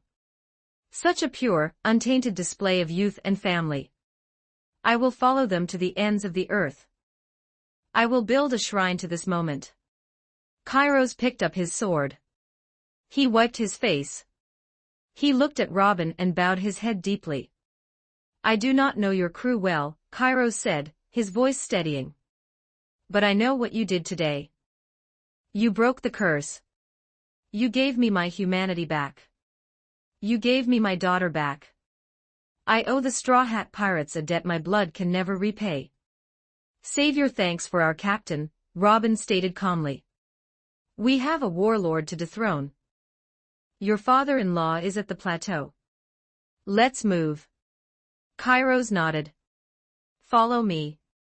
I know the shortcuts. They ran through the winding alleys. They bypassed the main riots, slipping through narrow passages between the stone houses. They reached the base of the plateau. A long, winding stone staircase led up to the top. A shadow dropped from the sky. The figure landed in the center of the path. Dust kicked up from the impact. An elderly man stood before them. He wore a blue, skin-tight martial arts uniform. He hunched over, his hands resting on his knees, as if he could barely support his own weight. He breathed heavily. You broke the young master's toys, the old man rasped. He suddenly straightened his back. His joints popped loudly. He threw his arms up, forming his hands into a distinct, curved letter shape above his head. There's the G. Lao Ji shouted. Kairos stepped forward. He gripped his broadsword with both hands. A top executive. You are not going any further, Lao Ji stated. He dropped his arms and shifted into a low martial arts stance. Earth fist. I will shatter your bones and bury you in this dirt. Kairos looked back at Robin and Rebecca. Take the side path up the cliff. I will handle him. Father, no. Rebecca argued, grabbing his cape. He's an executive. You only have one leg. You can't fight him alone. Kairos smiled over his shoulder. He patted her hand. I won 3,000 matches in the Colosseum with 2 legs. I only need one to kill a Don Quixote officer. Robin didn't hesitate. Move, she ordered Bartolomeo. Robin crossed her arms. CN Fleur, wing. Hundreds of hands sprouted from her back, forming massive wings. She grabbed Rebecca by the waist and took to the sky, bypassing the stairs entirely. Bartolomeo cast a barrier stairwell. He ran up the invisible steps into the air, shouting, "Leave him to his glorious duel. We must not interrupt a man's resolve." Lao Ji blurred forward. He didn't run, he glided across the stone. He aimed a palm strike directly at Rebecca's retreating form in the sky. Kairos intercepted. He swung his broadsword down, catching Lao Ji's palm on the flat of the heavy blade. The impact cracked the stone beneath Kairos's single foot. "Your fight is with me," Kairos growled. "Fool," Lao Ji scoffed. Lao Ji spun. He kicked Kairos in the chest. Kairos slid back, his heel carving a trench in the dirt. He didn't fall. He used the momentum of the slide to spin his entire body like a top. The heavy broadsword carried his weight, acting as a pendulum. He slashed horizontally. Lao Ji leaned back. The blade cut a few white hairs from his beard. He stepped inside Kairos's guard. He unleashed a barrage of rapid-fire punches. Lao Ji struck Kairos's ribs, chest, and shoulder. He didn't punch to break skin, he punched to shatter organs. He aimed for nerve clusters. Kairos roared. He ignored the pain. He dropped his shoulder and rammed it into Lao Ji's chest like a battering ram. The martial artist flew backward, skidding across the dirt path. Kairos hopped forward, covering ground instantly. His single leg possessed the strength of a hydraulic press. He raised the sword high. He brought it down like a guillotine. Lao Ji shifted his stance. He brought both palms together, catching the edge of the broadsword between his hands. The air cracked. The sheer force of Kairos's swing buckled Lao Ji's knees, driving the old man's feet into the ground. "You have raw strength, gladiator," Lao Ji grunted, veins popping on his forehead. "But you lack discipline." Jioken, back pain stance. Lao Ji twisted his waist. He redirected the sword's downward energy into the ground. He swept his leg, aiming directly for Kairos's only foot. Kairos jumped. He used the flat of his own sword as a vaulting pole, pushing off the ground. He kicked Lao Ji in the jaw with his single foot, flipping backward in the air, and landing perfectly balanced. Lao Ji spit a tooth. He wiped blood from his chin. He stopped hunching over. He stood completely straight. "You survived the toy transformation," Lao Ji said. "You kept your muscles. But 10 years of rust still coats your bones. You fight with desperation. I fight with decades of refined technique. I will show you true martial arts." Lao Ji inhaled. He didn't stop inhaling. His chest expanded. His muscles swelled beneath his uniform. The wrinkles on his skin stretched out and vanished. He grew taller, broader, and infinitely more menacing. His blue uniform tightened against a physique that looked chiseled from solid granite. "Battle preservation fist," Lao Ji boomed. His voice sounded decades younger, vibrating with raw power. "I have stored my youth and strength for emergencies. You face me at my prime." Lao Ji vanished. Kairos widened his eyes. He raised his sword on pure gladiator instinct. Lao Ji appeared directly in front of him. He punched the center of the broadsword. The heavy steel blade bent backward. The shockwave traveled up Kairos's arms, dislocating his left shoulder instantly. Kairos launched backward, flying through the air. He crashed through a stone wall and rolled violently into the ruins of an old courtyard. Kairos coughed blood. He forced himself up onto his knee. He grabbed his left arm. He popped his shoulder back into its socket with a sickening crunch. He didn't scream. Lao Ji walked slowly through the hole in the wall. "Stay down. You are crippled." Kairos tightened his grip on the hilt. He thought about Scarlet. He thought about the rain. He thought about his wife bleeding out in the flower fields while he stood there, trapped in a toy body, unable to apply pressure to her wounds. "I am not crippled," Kairos spat blood onto the stones. He stood up on his one leg. I am unburdened. Lao Ji rushed forward. He threw a right hook aimed at Kairos' skull. It carried the force of a cannonball. Kairos didn't block. He pivoted on his heel, dodging the punch by a single millimeter. The wind from the punch cut his cheek. Kairos swung his sword in a tight, upward arc, aiming to disembowel the martial artist. Lao Ji twisted his torso in midair, dodging the blade. He brought his elbow down like an anvil, aiming for Kairos' neck. Kairos dropped. He let gravity pull him down. He fell backward, planting his hands on the ground. He kicked his one leg straight up, planting his foot squarely in Lao Ji's stomach. Using the martial artist's own downward momentum, Kairos pushed. He flipped Lao Ji over his head, sending the executive crashing into a marble pillar. The pillar collapsed. Tons of stone buried Lao Ji in rubble. Kairos didn't stop. He hopped forward, bringing his sword back for a finishing strike. The rubble exploded outward. Lao Ji leaped out, furious. His aura flared, visibly distorting the air around him. He channeled all his preserved youth and energy into his right fist. Jino Ken, Supreme Earth Shatter. Lao Ji screamed. He dove toward Kairos from the sky like a meteor. Kairos closed his eyes. He exhaled. He found his center. He stopped hopping. He stood perfectly still on his single leg. He let his gladiator instincts take over entirely. He didn't see an executive, he saw an opponent in the ring. He analyzed the trajectory, the speed, and the weight of the incoming attack. Kairos opened his eyes. He swung his broadsword. He didn't aim for the incoming fist. He aimed for the man behind it. Trueno Bastardo. The attacks collided. Lao Ji's fist struck Kairos squarely in the chest. Ribs shattered. Internal organs ruptured.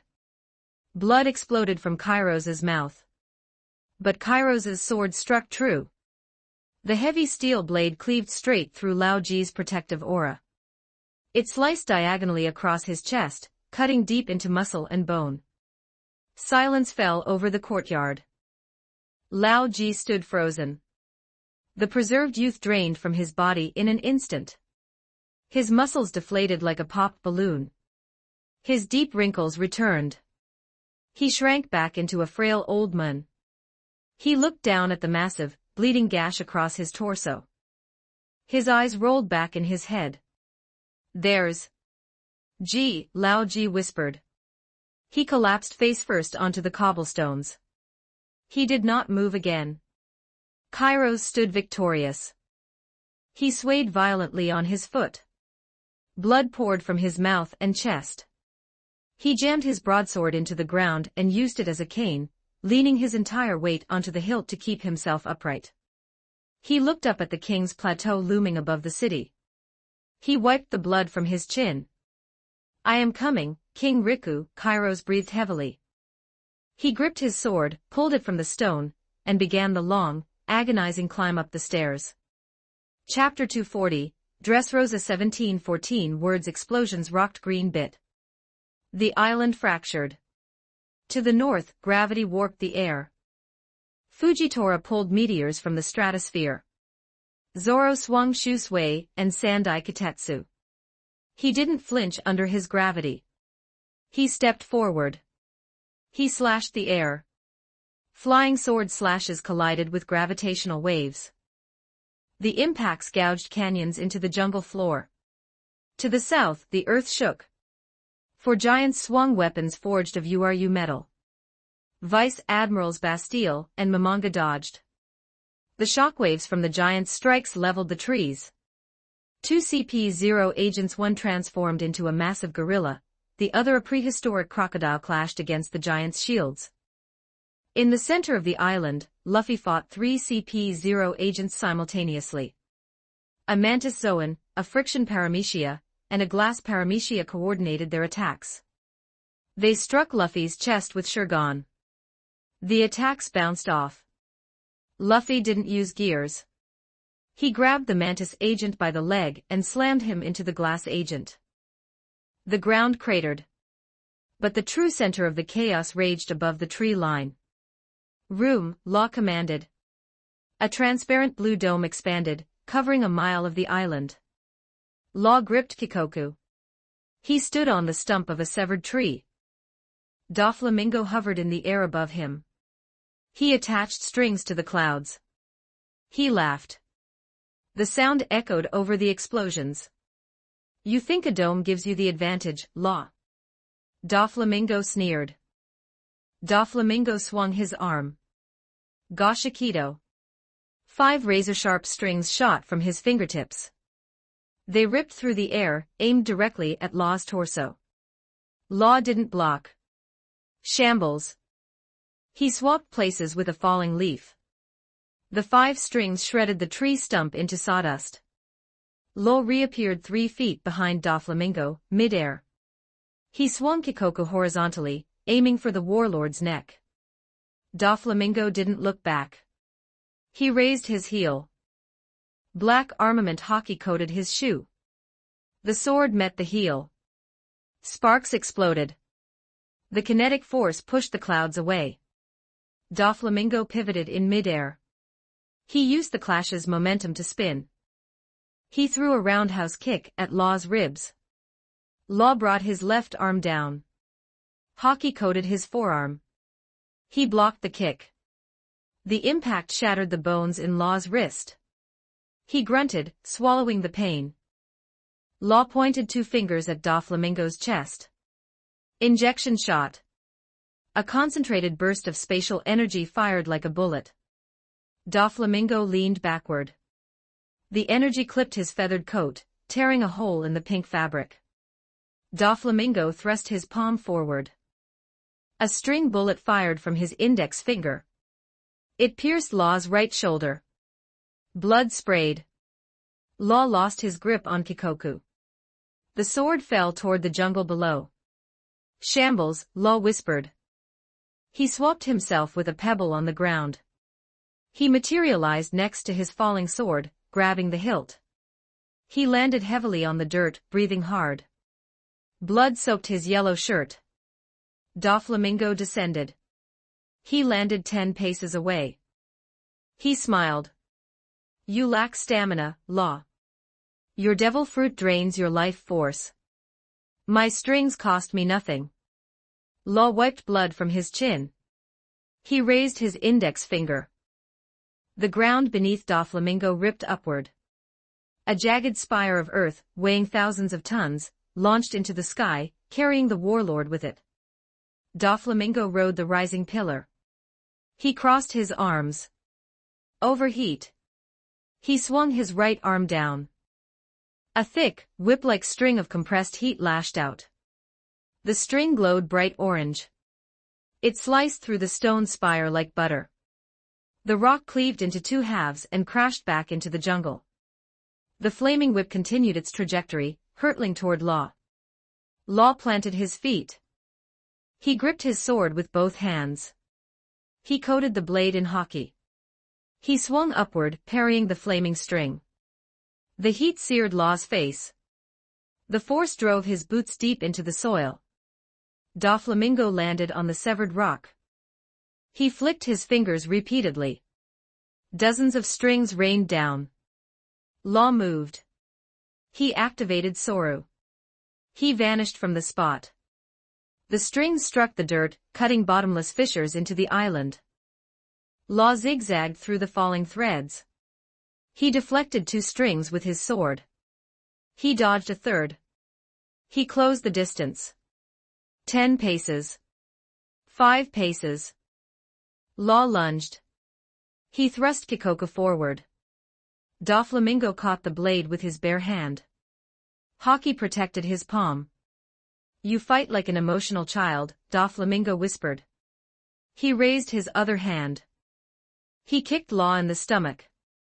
The hockey-infused blow shattered 2 of Law's ribs. Law coughed blood. He flew backward, crashing through 3 massive tree trunks before slamming into a limestone boulder. The boulder cracked. Law fell to his knees. He gasped for air. His vision blurred. Doflamingo walked forward. He didn't rush. He dragged his fingers along a tree trunk. The wood unraveled into strings. I taught you how to fight, Law. I taught you tactics. I taught you cruelty. Corazon made you soft. Law's eyes snapped open. He tightened his grip on his sword. Do not say his name. Law forced himself up. He raised his hand. The blue dome expanded again, straining Law's heart.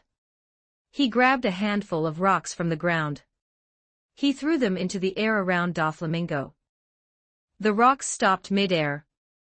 They turned into projectiles. Hundreds of stones shot at Doflamingo from every direction. Doflamingo spun. He unleashed a dome of strings around his body. Spider's web. The rocks struck the web and disintegrated. While Doflamingo defended, Law vanished. Shambles. Law swapped places with a rock directly above Doflamingo's head. He fell, pointing his blade downward. Energy crackled along the steel. Radio knife. Law slashed downward. He didn't aim to cut the flesh, he aimed to sever the spatial connection of the cells. Doflamingo sensed the danger. He deactivated the web. He twisted his body. The blade missed his spine, but it sliced across his right arm. Doflamingo grunted. His arm went numb.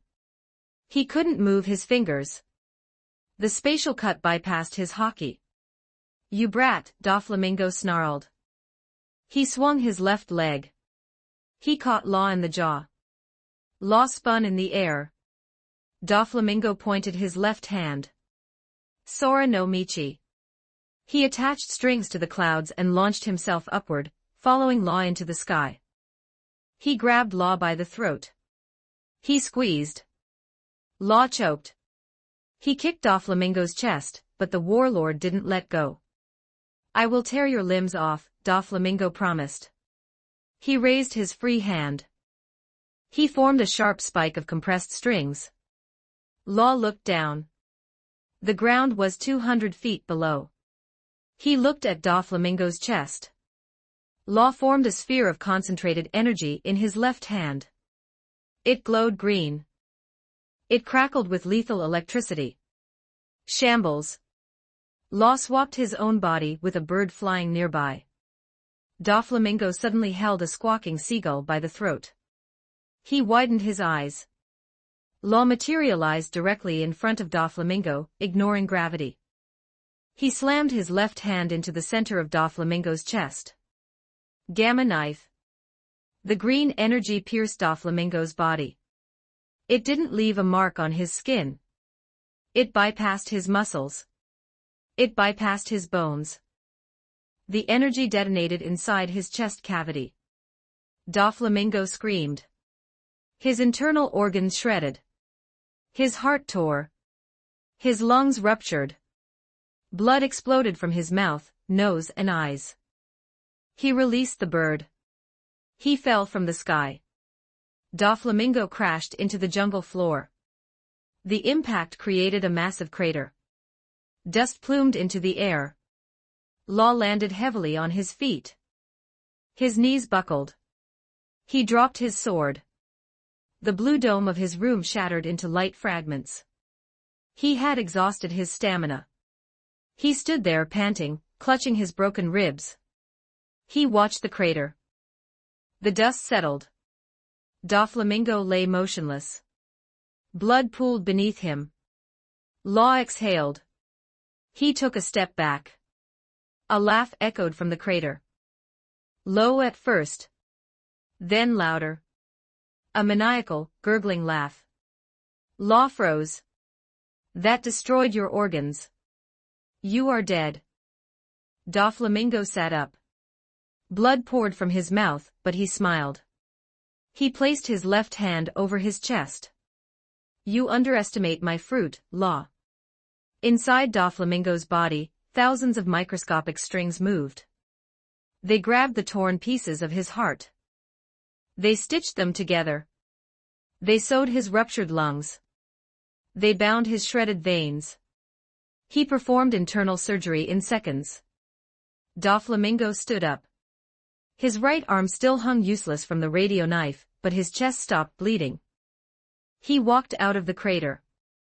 Law tried to lift his hands. His fingers trembled. He had no energy left. He couldn't manifest a room. Doflamingo stopped in front of him. He looked down at the surgeon. A brilliant attack, Doflamingo praised.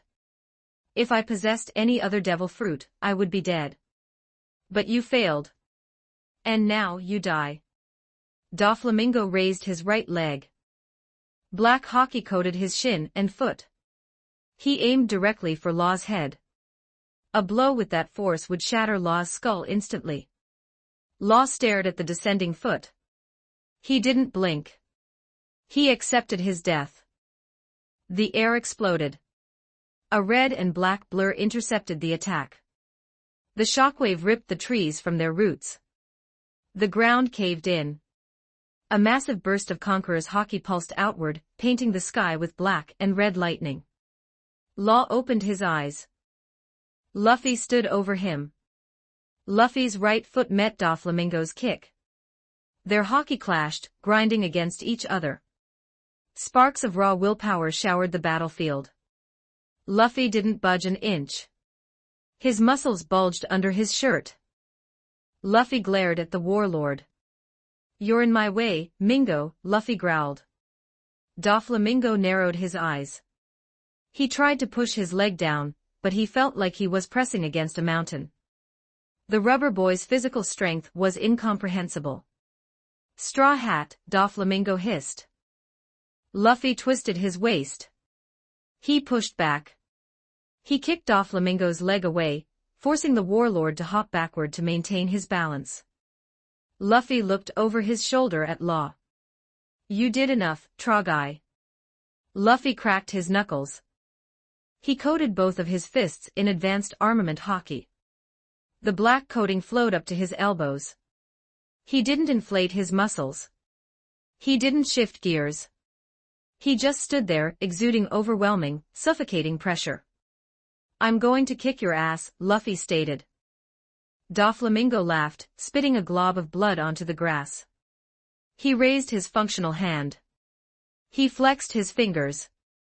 The real battle for Dressrosa had just begun. Chapter 241, Dressrosa 2029 words. Dust choked the air over Green Bit. 5 minutes ago, the center of the island had been a jungle. Now, it was a wasteland.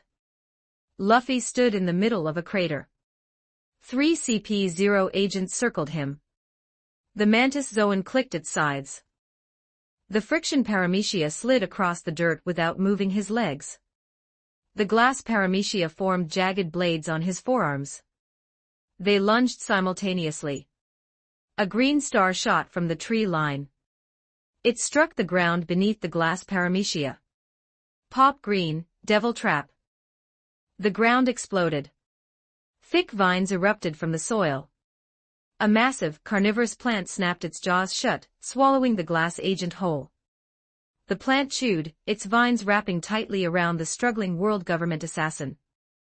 The Mantis Zoan spun around. A blur of blue and gold dropped from the canopy.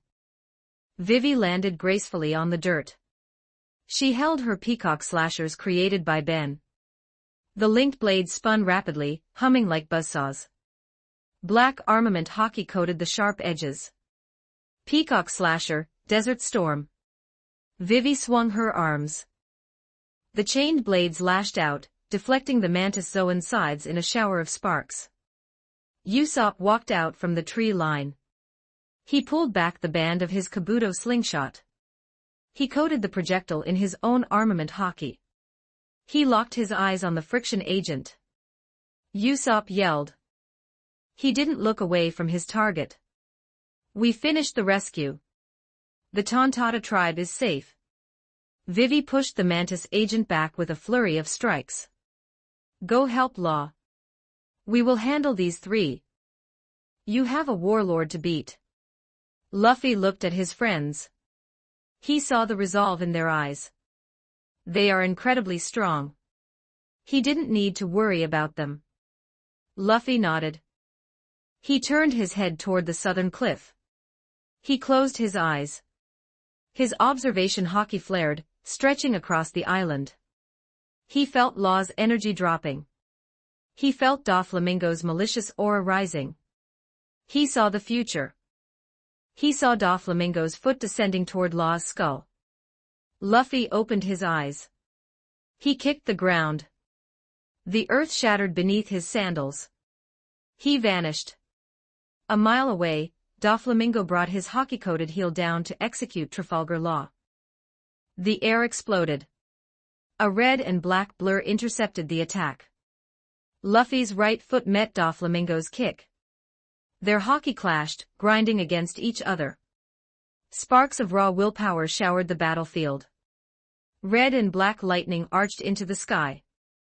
Luffy stood over Law. He didn't budge an inch under the warlord's weight. "You're in my way, Mingo," Luffy growled. Doflamingo narrowed his eyes behind his sunglasses. He pushed down with all his might. The rubber boy felt like a mountain of solid iron. Luffy twisted his waist. He pushed back. He kicked Doflamingo's leg away, forcing the warlord to hop backward. Luffy looked over his shoulder.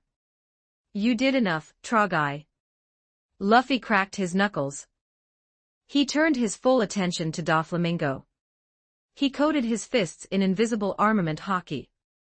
Then, he pushed deeper. He drew upon the spirit of the Supreme King. Black lightning crackled around his knuckles. It trailed from his arms like dark smoke. "I'm going to kick your ass," Luffy stated. Doflamingo laughed. He spat blood onto the crushed grass. He raised his right hand. He flexed his fingers. "You talk too much, Straw Hat." Gashikito. Doflamingo swung his arm. 5 razor-sharp strings shot from his fingertips. They ripped through the air, aimed directly at Luffy's chest. Luffy didn't blink. His eyes glowed slightly. Future sight activated. He saw the trajectory of the strings seconds before they arrived. He tilted his head to the left. He shifted his left shoulder back. He stepped his right foot forward. The 5 strings passed through the empty spaces around his body. They missed him entirely. They struck the cliff wall behind him, slicing the solid rock into ribbons. Doflamingo frowned. He raised his left hand. He fired a rapid barrage of string bullets from his index finger. Dozens of projectiles tore across the distance. Luffy walked forward. He didn't run. He just walked. He swayed his torso. He bobbed his head. He sidestepped. The string bullets grazed his shirt, cutting the fabric, but they never touched his skin. His future sight mapped every projectile. He moved with absolute, terrifying efficiency. He closed the distance. 10 paces. 5 paces. Doflamingo gritted his teeth. He swung his leg horizontally, aiming for Luffy's neck. Luffy ducked under the kick. He planted his left foot. He pulled his right fist back. He didn't stretch his arm backward. "Gomu Gomu no." Luffy muttered. He threw the punch. Meteor strike. Luffy's fist shot forward. He didn't aim for Doflamingo's face. He aimed for the warlord's chest. Doflamingo reacted purely on instinct. He crossed his arms over his chest. He coated both of his forearms in the thickest, blackest armament haki he could muster. Luffy's fist met Doflamingo's crossed arms. They did not touch. An inch of empty space remained between Luffy's knuckles and Doflamingo's forearms. The advanced Conqueror's haki bridged the gap. The impact sounded like a cannon firing inside a cavern. The shockwave erupted. The ground beneath them disintegrated, forming a crater 50 feet deep. The sheer force bypassed Doflamingo's exterior haki defense. The internal destruction ripped through his forearms and slammed directly into his ribs. Doflamingo coughed a massive mouthful of blood. His sunglasses cracked. He flew backward. He broke the sound barrier. He crashed through a limestone hill. He skipped across the ground like a skipped stone. He smashed into the base of a massive tree, snapping the trunk in half. Luffy lowered his fist. The black lightning danced around his knuckles. 2 miles away, Doflamingo lay in the rubble. He gasped for air. His arms felt numb. His ribs throbbed. He forced his internal strings to stitch the microfractures in his bones. He stood up. Veins bulged on his forehead. His pink feather coat was covered in dust. Advanced conquerors, Doflamingo hissed, wiping blood from his chin. You mastered it. You actually mastered it. Doflamingo raised both hands. He pointed them at the sky. Sora no Michi.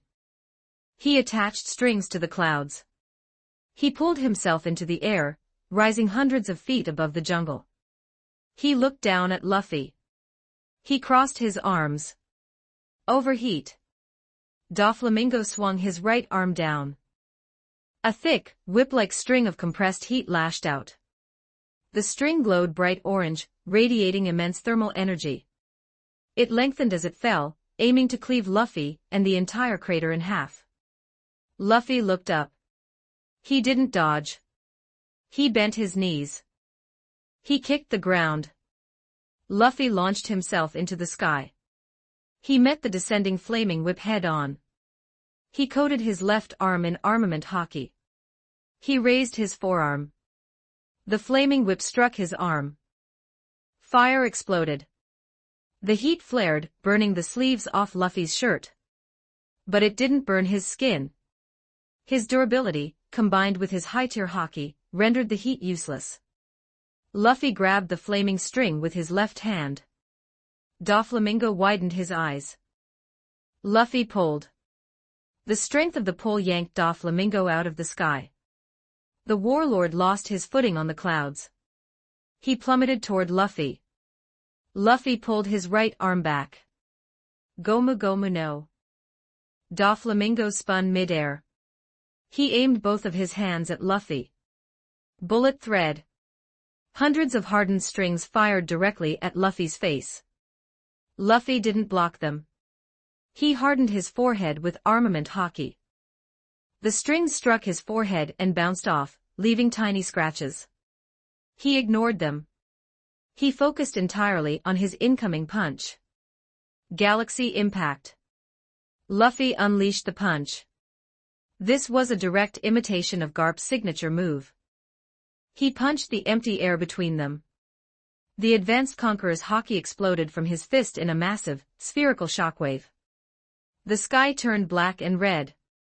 The shockwave expanded instantly, covering a radius of 100 yards. The blast hit Doflamingo point blank. The air pressure alone crushed Doflamingo's ribs.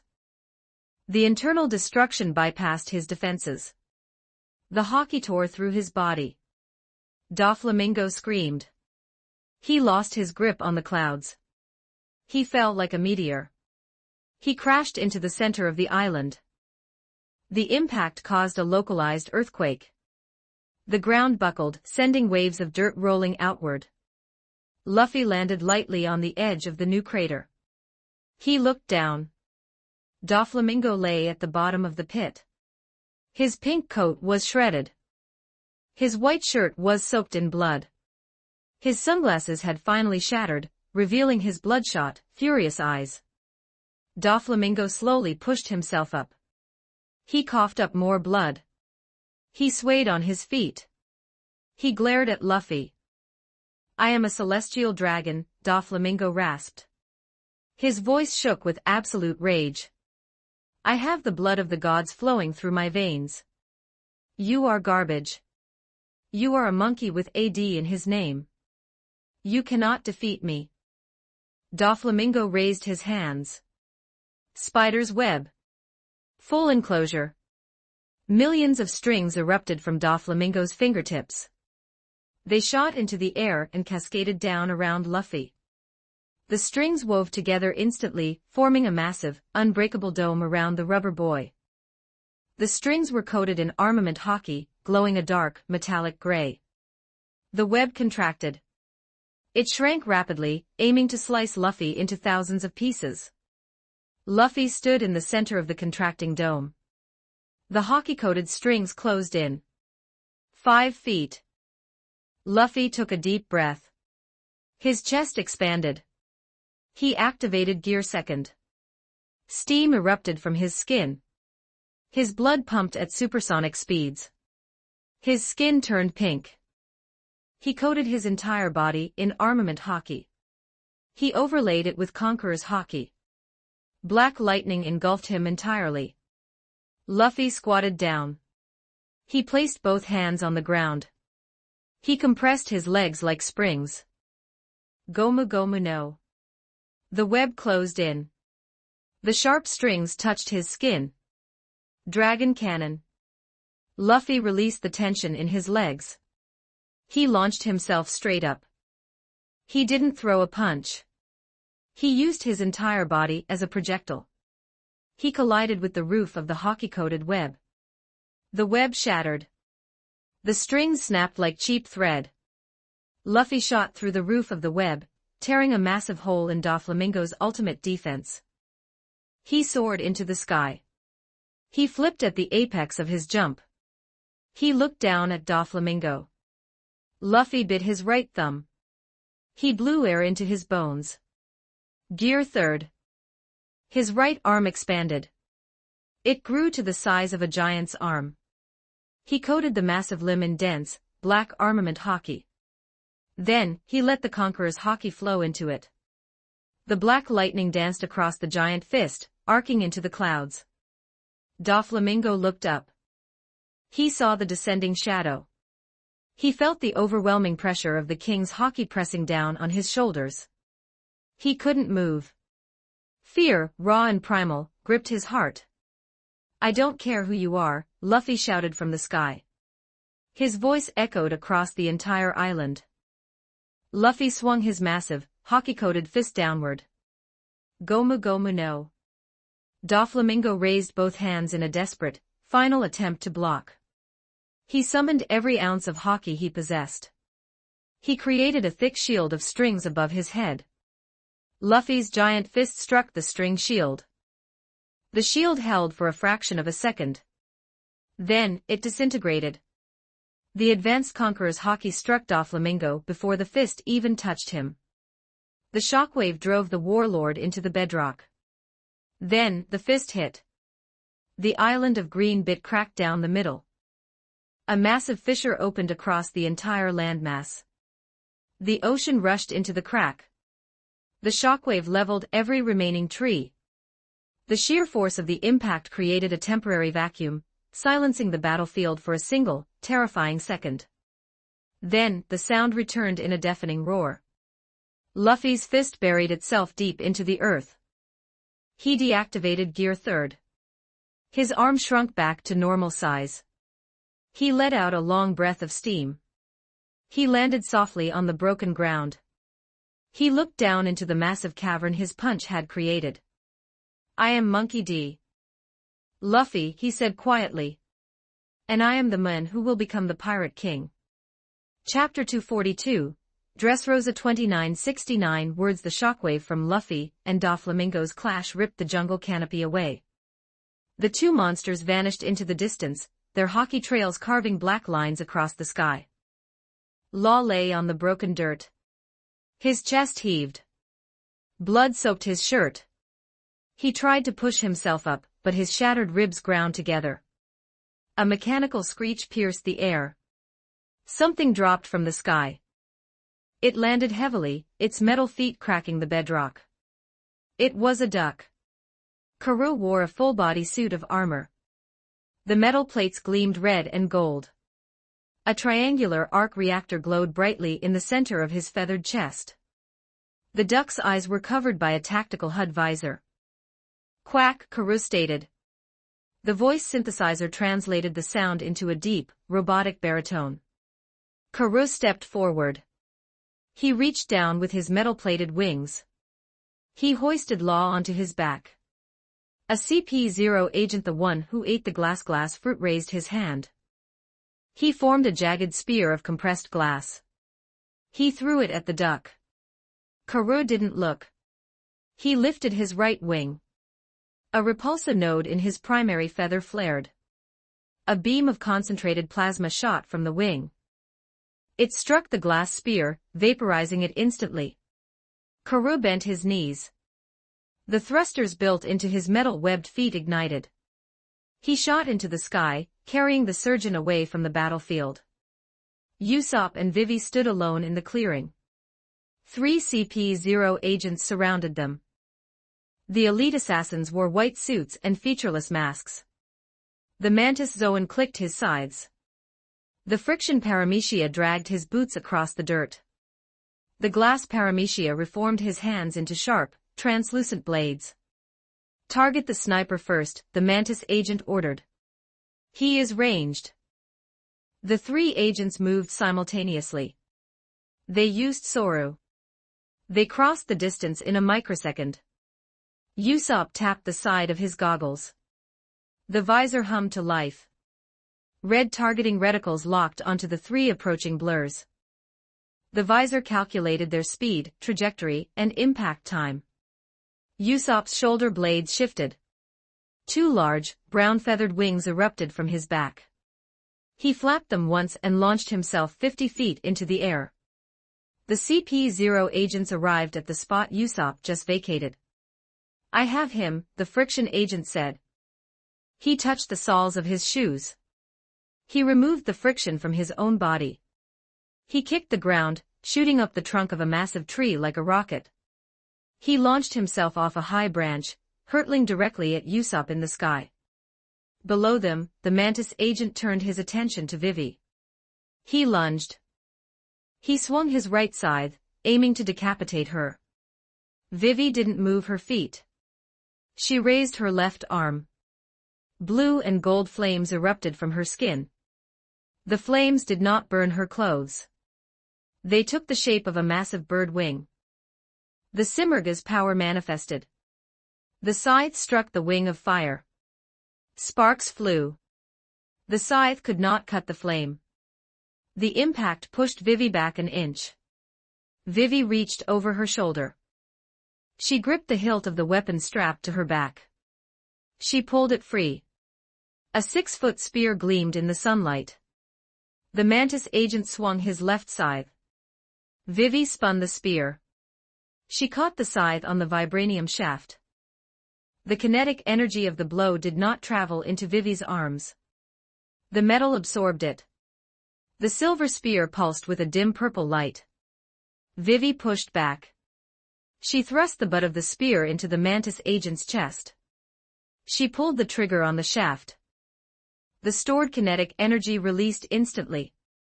A concussive blast erupted from the spear. The shockwave threw the mantis agent backward. He crashed through a tree and tumbled across the dirt. Vivi spun the spear and settled into a combat stance. In the sky, the friction agent reached Usopp. He thrust his finger forward. Usopp relaxed his muscles. He used Kami. His body went limp, swaying like a sheet of paper. The Shurgon strike pierced the empty air next to his ribs. Usopp raised his right hand. A rectangular block of black nanometal rested on his forearm. He flexed his wrist. The nanometal flowed. It rippled like water. In a fraction of a second, the metal reshaped itself. It locked into place, forming a high-tech compound bow. Usopp pulled the laser string back. A solid light arrow materialized. He aimed point-blank at the friction agent. He let go. The energy arrow struck the agent in the chest. It exploded. The friction agent flew backward. He twisted in the air, landing on his feet. He touched his boots again, turning himself into a frictionless projectile. He slid backward across the jungle floor, bleeding but conscious. Usopp hovered in the air. He flapped his falcon wings. Suddenly, a barrage of sharp glass daggers shot upward. The glass agent stood below, firing projectiles from his palms. Usopp dove. He folded his wings. He plummeted toward the ground, dodging the glass daggers. He flexed his wrist again. The nanometal bow shifted. The limbs retracted. The grip changed. It transformed into dual automatic pistols. Usopp pointed the pistols down. He pulled the triggers. Red energy blasts rained from the sky. The glass agent raised his hands. He generated a thick dome of reinforced glass over his head. The energy blast struck the dome, scorching the surface but failing to penetrate. Usopp spread his wings at the last second, pulling out of the dive. He glided over the glass dome. The Mantis agent recovered. He kicked the ground. He jumped into the air, intercepting Usopp's glide path. He swung both sides in a cross-slash. Rankyaku, X. Two compressed air blades shot from the sides. Usopp tapped his belt again. He channeled the chameleon powers. His skin, his clothes, and his wings shifted color. He bent the light around his body. He turned completely invisible. The air blades missed. They cut the clouds. The Mantis agent stopped mid-air. He looked around. Where did he go? A hand grabbed the Mantis agent's ankle. Usopp had dropped beneath him. Usopp pulled. He threw the Mantis agent straight down. The agent crashed into the dirt. Usopp reappeared. He landed on a high branch. He flexed his wrist. The dual pistols merged. The barrel lengthened. A scope formed. It became a heavy sniper rifle. Usopp looked through the scope. The falcon visor linked with the crosshairs. He targeted the friction agent, who was sliding rapidly across the ground to flank Vivi. Usopp loaded a capsule into the chamber. He pulled the trigger. The capsule shot across the clearing. It struck the ground directly in front of the sliding friction agent. The capsule shattered. A massive blob of hyperadhesive Stark Tech putty expanded instantly. The friction agent slid right into it. The zero friction aura failed against the chemical adhesive. The putty hardened in seconds, trapping the agent up to his waist. "What is this?" the friction agent yelled, struggling to move his legs. Vivi didn't hesitate. She saw the opening. She kicked the ground. She vanished and reappeared directly in front of the trapped agent. She swung her vibranium spear horizontally. The glass agent intervened. He materialized out of the reflections in the jungle canopy. He stepped between Vivi and the friction agent. He formed a thick glass shield on his forearm. The spear struck the glass shield. The glass shattered. The spear continued its arc, striking the glass agent in the ribs. The purple light on the spear flared. Vivi absorbed the impact. She didn't release the kinetic blast. She stored it. The Mantis agent attacked her from behind. He swung his scythe at her neck. Vivi ducked. The scythe missed. She spun around, sweeping the Mantis agent's legs with the shaft of her spear. The Mantis agent jumped over the sweep. He landed and unleashed a flurry of rapid-fire strikes. Vivi blocked every strike. She moved with fluid grace. Her simmered flames flared around her shoulders, healing the minor cuts the air pressure caused.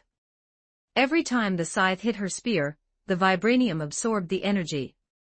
The purple glow grew brighter. It hummed with contained power.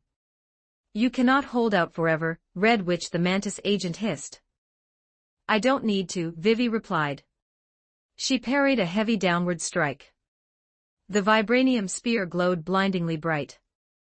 It had reached maximum kinetic capacity. Vivi pointed the tip of the spear directly at the Mantis agent's chest. She pressed the release trigger. A massive, continuous beam of concentrated kinetic energy fired from the spear point. It looked like a purple laser. The beam struck the Mantis agent. It blew entirely through his armament hockey. It launched him backward with the force of a freight train. He tore through the jungle, carving a trench hundreds of yards long before slamming into a cliff wall. The cliff collapsed on top of him. The glass agent reformed his shattered shield. He created a long glass sword. He slashed at Vivi's back. A white string shot from the trees. It hit the glass agent's sword. It wasn't Doflamingo's string. It was a thick, sticky spider web. Usopp pulled the web. He ripped the glass sword out of the agent's hand. Usopp dropped from the canopy. His nano-weapon shifted back into a bow. He drew the string. He loaded 3 distinct trick arrows simultaneously. The first arrow struck the ground beneath the glass agent. It released a blast of liquid nitrogen. The temperature dropped to absolute zero. The agent's legs froze to the dirt. The second arrow struck the agent's chest. An electrified net deployed, wrapping tightly around the frozen man. Thousands of volts shocked his nervous system. The third arrow was a green star. It struck the agent's helmet. Pop green, impact wolf. The seed sprouted instantly. A massive wolf made of compressed plant matter formed. The grass wolf unleashed a devastating shockwave directly into the agent's face. The glass agent's mask shattered. His eyes rolled back. He collapsed, completely unconscious. Usopp landed next to Vivi. He folded his falcon wings. He kept his bow drawn, scanning the area. Vivi twirled her spear. The purple glow faded. She breathed steadily. A loud cracking sound echoed across the clearing. The putty hardened around the friction agent splintered. The agent pushed his way out. His suit was torn. He bled from multiple cuts. He breathed heavily. He didn't look angry. He looked desperate. "You push us too far," the friction agent whispered. He placed both hands on the ground.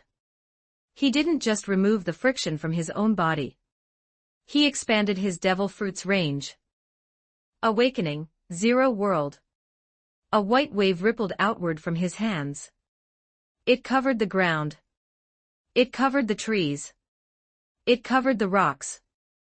Instantly, the entire clearing lost all kinetic resistance. Usopp slipped. He couldn't find purchase. He fell backward. He tried to stand, but his boots slid uncontrollably across the dirt. Vivi fell to one knee. She tried to plant her spear into the ground to anchor herself, but the sharp vibranium tip simply slid across the dirt without piercing it. "Without friction, you have no leverage," the agent stated. "You cannot run. You cannot jump. You cannot fight." The agent didn't walk. He glided perfectly across the frictionless terrain. He held a combat knife. He coated the blade in armament hockey. He moved toward Vivi. "You die first." Usopp tried to flap his wings, but he couldn't get the footing to launch himself. He tapped his belt. He extended his hand. He shot a web line into the canopy above. The web bypassed the frictionless ground. Usopp pulled. He hoisted himself into the air, hanging upside down by the web. He flexed his wrist. The nano-weapon shifted. It transformed into a massive, heavy railgun. Usopp aimed at the sliding agent. The friction agent looked up. He scoffed. "Energy blasts have no physical weight. They cannot stop my momentum." Usopp didn't pull the trigger. He closed his eyes. He tapped into the magical circuits Ben had forcefully opened in his soul. Usopp channeled prana. Blue magical energy flared around his body. It traveled down his arm and into the nanorailgun. He didn't generate an energy blast. He utilized the concept of projection. Usopp analyzed the structural composition of his strongest pop green seed. He pulled the concept into his mind. He materialized it through prana. A massive, glowing green arrow formed in the railgun's chamber. It thrummed with raw, volatile magic. Usopp opened his eyes. They glowed with blue magical energy. Broken phantasm, Usopp whispered. He overloaded the projected arrow with excess prana, turning a stable construct into a lethal explosive. The magical arrow tore through the air. It bypassed the laws of physics. The friction agent tried to slide out of the way. The arrow tracked him. The arrow struck the ground directly in front of the sliding agent. It detonated. The magical explosion did not produce fire. It produced a massive, violent eruption of demonic plant life. Giant, thorny vines whipped outward, covered in magical blue flames. The vines ignored the frictionless ground. They lashed onto the agent, piercing his hockey coating with magical thorns. The explosion threw the agent into the air, completely negating his sliding momentum. Vivi saw her opening. She didn't try to stand on the frictionless ground. She channeled her prana. Gold and blue flames engulfed her entirely. She didn't just manifest wings. She tapped into the deepest conceptual root of the Simurgh. She tapped into her divine magic. Vivi floated into the air. The flames condensed around her vibranium spear. The silver metal turned a blinding, radiant gold. She looked at the friction agent suspended in the air. You deal in the physics of this world, Vivi's voice echoed with unnatural resonance. I deal in the divine. Vivi pulled her arm back. She channeled all her magical energy into the spear point. Spear of the divine bird. She threw the spear. Spentamanu. The vibranium spear shot forward. It did not fly like a physical object. It traveled as a beam of pure, conceptual light. It trailed golden fire across the clearing. The spear struck the friction agent in the chest. It did not pierce his flesh. It exploded into a pillar of divine, purifying flame. The magical fire burned away his hockey. It burned away his devil fruit aura. It struck his soul directly, overloading his nervous system with concentrated energy. The agent screamed. The pillar of light vanished. The friction agent fell from the sky. He crashed onto the frictionless ground. He slid for a few feet before coming to a complete stop. His white suit was scorched. His mask was gone. He lay completely unconscious. The frictionless aura covering the clearing instantly faded. Normal physics returned to the jungle. Usopp cut his web. He dropped to the ground. He landed softly on his boots. The nano railgun shifted back into a black bracelet on his wrist. The falcon wings retracted into his back. The blue prana faded from his eyes. He exhaled a long breath. He wiped sweat from his forehead. Vivi floated down. The Simurgh flames dissipated. She extended her hand. The vibranium spear flew back through the air, returning to her grip like a magnet. She strapped the weapon back onto her shoulder. They stood in the ruined clearing. The three elite CP-0 assassins lay defeated around them. Usopp looked at the destruction. He looked at the giant plant wolf, the frozen ground, the shattered glass, and the scorch marks. We won, Usopp said. He sounded slightly surprised. Vivi smiled. She walked over and patted his shoulder. We are Straw Hats, Usopp. We always win. Usopp grinned. He adjusted his goggles. You're right. I am the great warrior of the sea, after all. These government lapdogs didn't stand a chance against my 8,000 followers. Vivi laughed. They turned toward the center of the island. Black lightning still painted the sky in the distance. The ground continued to rumble from Luffy's battle. Come on, Vivi said, her expression turning serious. Luffy might still need us. They ran into the jungle, leaving the defeated agents behind. Vivi Nefertari base upgrade, Mythical Zoan, Tori Tori no Mi, model, Simurgh. Grants flight, enhanced durability, and blue/gold flames that heal allies and burn enemies. Weapon, Wakandan Vibranium Spear. Absorbs kinetic energy from impacts. Releases stored energy as concussive blasts or sustained laser beams. Martial Arts, Rokushiki, 6 powers, Observation Haki, Armament Haki, Conqueror's Haki.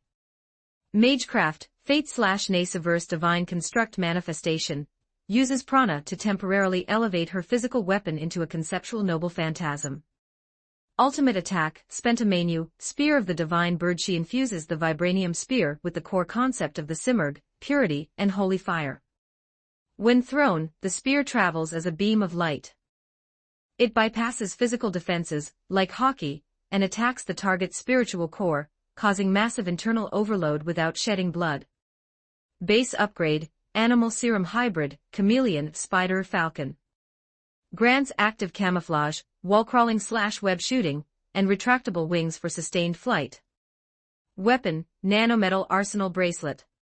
A fluid metal construct that transforms into any ranged weapon he visualizes, bow, dual pistols, sniper rifle, railgun. Fires solid light/energy constructs or specialized trick capsules. Martial Arts, Rokushiki, 6 powers, Observation Haki, Armament Haki. Magecraft, Fate/Naciverse Tracing/Projection, Gradation. Air analyzes the structural concept of an item, like his pop greens, and reproduces it entirely out of magical prana.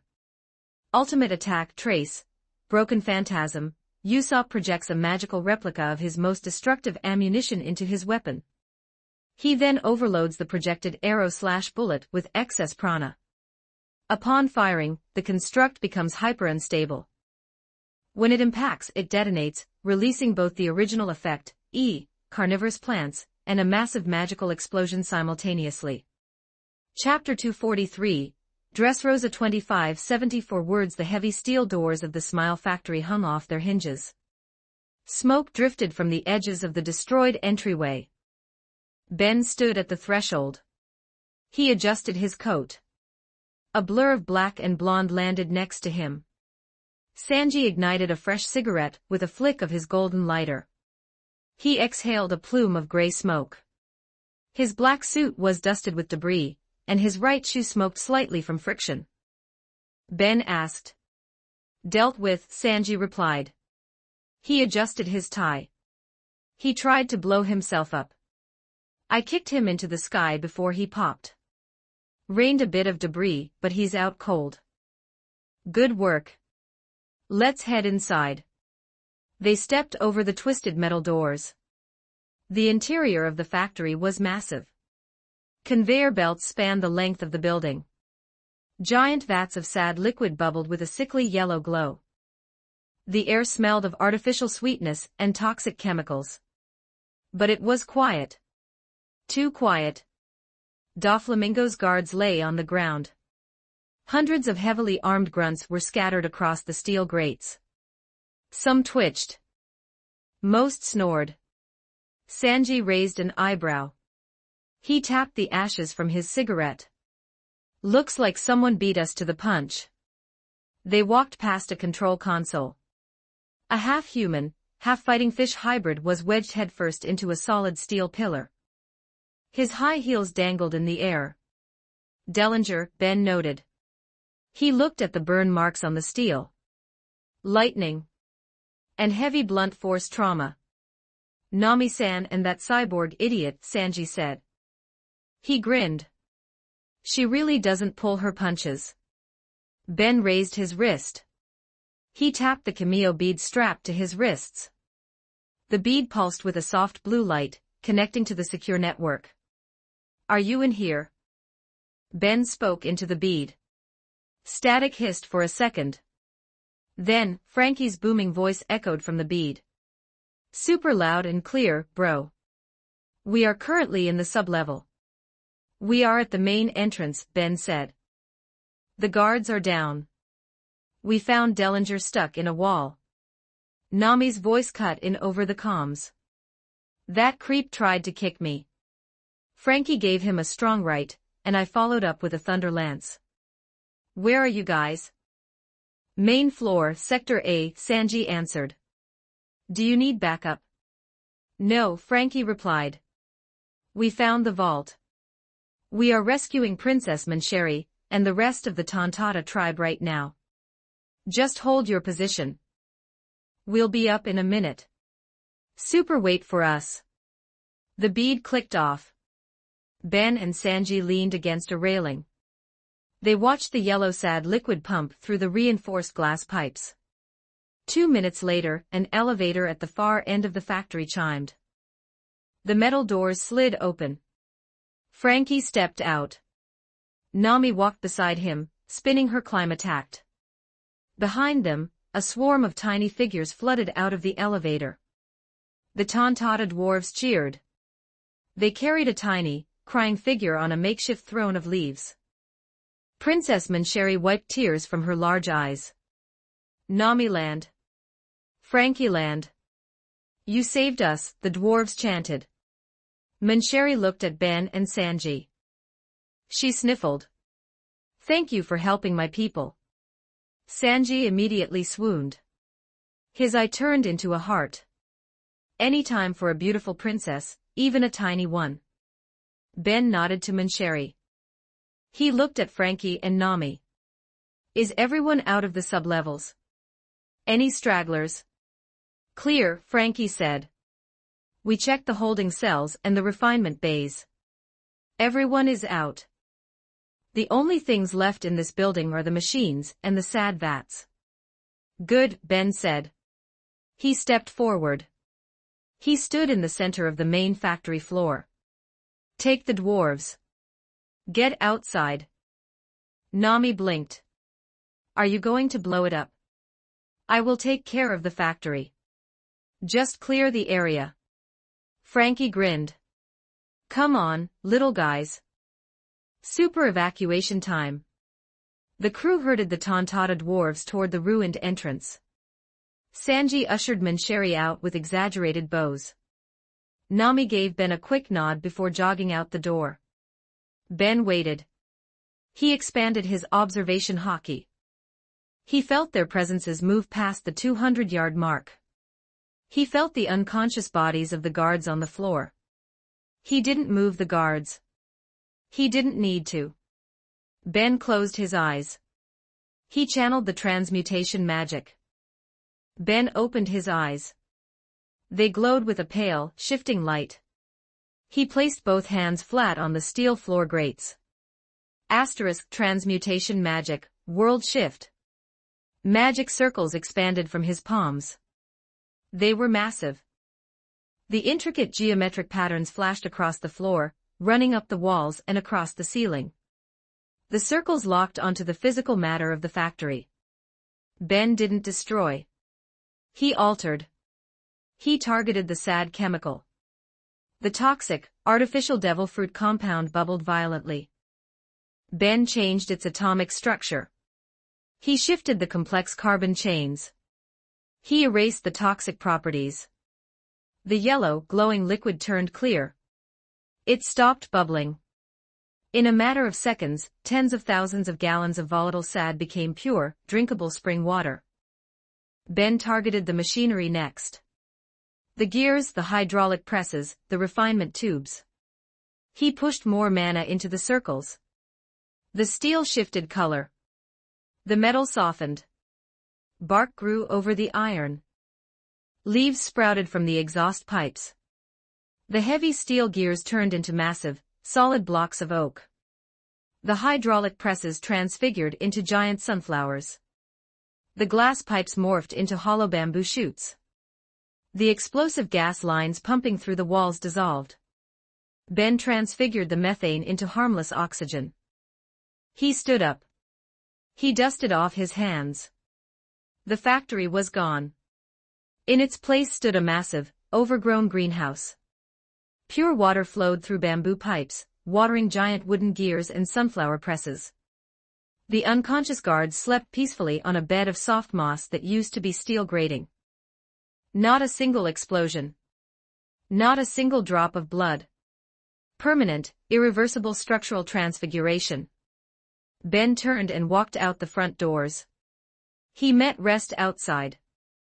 They stood on a small hill overlooking the factory. Sanji lit another cigarette. Nami held her staff. Frankie had his hands on his hips, waiting for the fireworks. Ben stopped in front of them. It's done. Let's move. Frankie blinked. He looked at the factory. He looked back at Ben. He tapped the side of his head. Bro, Frankie said. Did I miss a step? The building is still there. It's not a factory anymore, Ben said. Frankie looked at the building. He zoomed in through the broken doors using the lens installed in his eyes. He saw the bamboo. He saw the sunflowers. He saw the moss. Frankie's jaw physically unhinged, dropping to his chest. Did you destroy the sad? Sanji asked, narrowing his eyes. I did, Ben said. I used transmutation magic. I changed the sad into pure water. I changed the steel machines into wood and plant matter. The factory is entirely neutralized. It is permanently useless. Dead silence fell over the group. Frankie's robotic eyes filled with digital tears. He fell to his knees. He slammed his metal fists into the dirt. Frankie wailed. He looked up at the sky. Where is the boom? Where is the fire? Where is the shockwave? Ben looked down at the weeping cyborg. Why would there be explosions? I changed the environment to harmless materials. It's safer. Nobody gets caught in the blast radius. It requires zero cleanup. Frankie grabbed Ben's coat collar. He shook him back and forth. Because explosions are a man's romance. Frankie roared, tears streaming down his face. You don't just turn an evil villain's weapons factory into a botanical garden. You blow it up. You walk away in slow motion while the fireball reflects in your sunglasses. That is the rule. That is the law of the sea. Sanji exhaled a cloud of smoke. He nodded solemnly. I hate to agree with the tin can, but he has a point. A little fire adds flair to the victory. Nami face-bombed. She shook her head violently. Black lines of frustration appeared over her forehead. You are all idiots. Nami yelled, punching Frankie in the back of his metal head. Ben did the smart thing. We don't want to draw every enemy on the island to our location with a massive fireball. Thank you, Ben, for being the only sane person in this crew. Frankie sniffled, rubbing the dent in his head. It's still anticlimactic. Get over it, Nami sighed. She looked at Ben. The factory is down. We should check in with the others. Ben nodded. He raised his wrist. He tapped the cameo bead. He tuned the frequency to Robin's channel. The bead hummed. Audio fed through. Ben heard yelling. He heard the sound of hundreds of panicked citizens screaming. Ben, Robin's calm, measured voice cut through the noise. Ben asked. We are at the King's Plateau, Robin reported. We have successfully rescued former King Riku.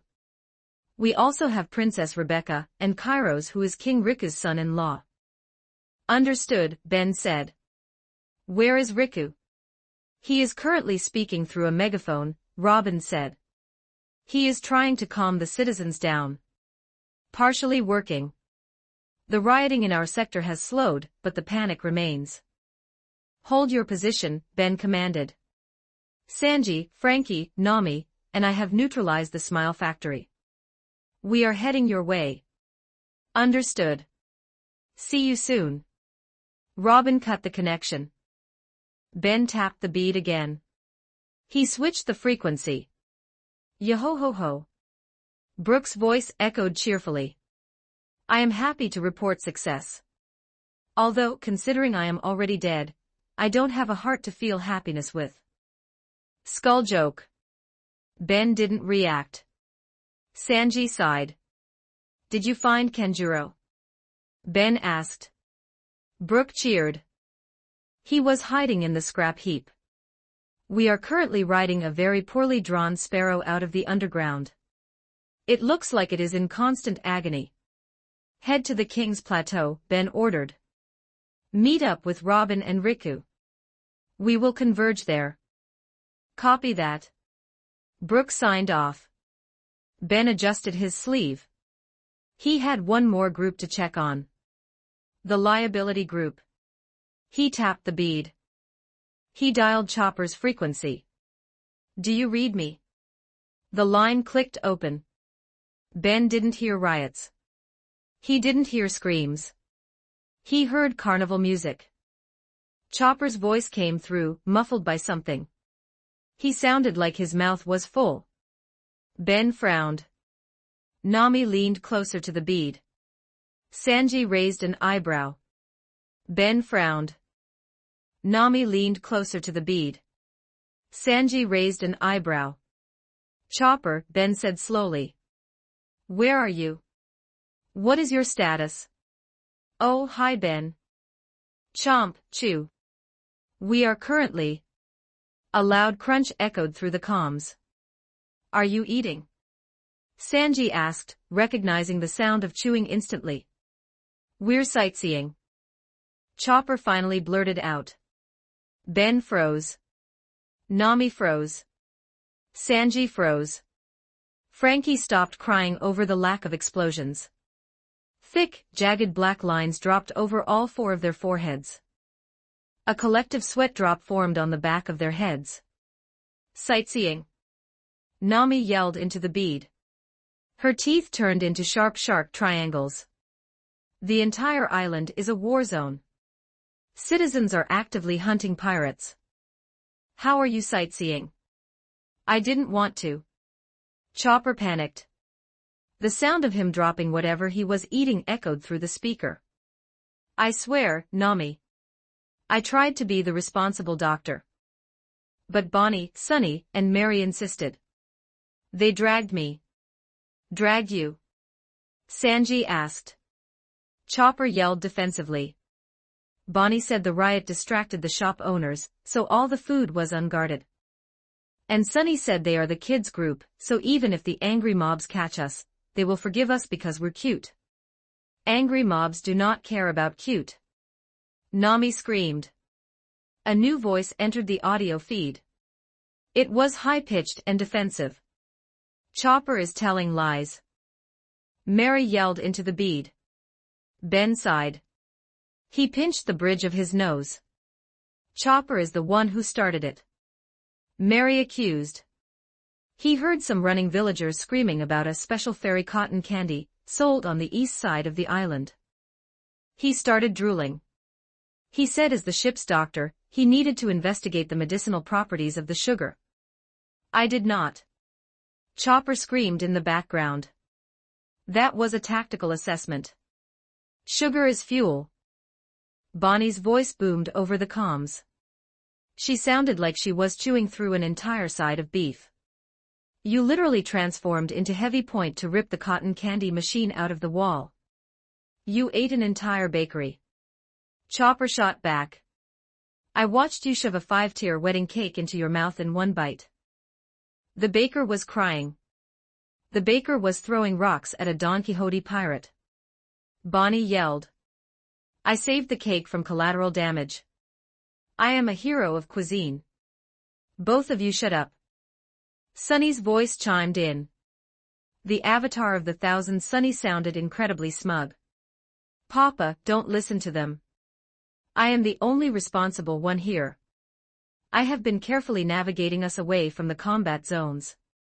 You shot a laser beam at a toy poodle because it looked at you funny. Mary yelled. It was a preemptive strike. Sunny defended. You never know who is an enemy. It growled. It was a regular dog. Chopper cried. I had to bandage its tail. Ben listened to the chaos. The audio feed devolved into a 4-way screaming match. Bonnie accused Chopper of hoarding sweets. Chopper accused Bonnie of eating their map. Mary accused Sunny of trying to adopt a stray fighting fish. Sunny accused Mary of using the ship's emergency funds to buy a souvenir snow globe while a building burned down next to her. Sanji covered his face with his hand. We leave them alone for 2 hours. Frankie laughed. Super kids. Let them have fun. Nami gripped her staff tightly. Lightning sparked from the tip. I am going to murder all of them when we get back to the ship. I am going to charge them 100,000 berries per calorie they consumed. Ben let the argument rage for another 30 seconds. Enough, Ben said quietly. His voice didn't boom, but it carried absolute authority over the comms. The shouting on the other end ceased instantly. Chopper, Ben said. Why yes, Ben. Yes, Papa, the avatars answered in unison. Enjoy your cotton candy, Ben said flatly. Stay out of the central blast zones. Let the citizens handle their revolution. Do not engage any executives. Nami stared at Ben in disbelief. You're letting them sightsee. Ben looked at Nami. They are eating. They are not in immediate danger. Forcing them to navigate a city filled with lynch mobs to reach us puts them at higher risk. Let them wander the safe zones. He brought the bead back to his mouth. Have fun on the island. But listen. Ben's eyes narrowed slightly. If anyone touches you, if any pirate, marine, or rioter gives you trouble, call me immediately. Understood. Understood, the 4 voices chorused. He tapped the bead. The connection severed. Ben looked at the overgrown, wooden greenhouse that used to be a weapons factory. He looked at the smoke rising from the King's Plateau in the distance. All right, Ben said, stepping forward. The kids are fine. The factory is gone. Let's go help King Riku calm down his country. Chapter 244, Dressrosa. 2461 words. The center of Green Bit had collapsed. Ocean water rushed into the fissure left by Luffy and Doflamingo. On the northern edge of the island, the jungle remained standing. But it burned. 4 men stood in a line. They stood 6 feet tall. They wore iron helmets and heavy leather pelts. They carried weapons forged of dark gray URU metal. They held round shields forged of vibranium. Opposite them stood the world government. Vice Admiral Momonga drew his katana. Vice Admiral Bastille gripped the hilt of his shark cleaver. 2 CP-0 agents flanked them. One agent's skin shifted into thick, prehistoric green scales. His jaw elongated into a Sarcosuchus snout. The other agent expanded. Black fur erupted from his skin. His muscles tore his white suit as he transformed into a silverback gorilla Zoan. Do not underestimate them, Momonga ordered. He kept his eyes locked on Dory. They shrunk but they block like mountains. I will cleave them, Bastille grunted. The gorilla agent pounded his chest. The crocodile agent hissed, dropping to all fours. Momonga kicked the ground. He vanished. He reappeared directly above Dory. He swung his katana downward, coating the steel in black armament hockey. He aimed to split Dory's skull. Dory did not look up. His observation hockey tracked the movement. Dory raised his left arm. He angled the vibranium shield.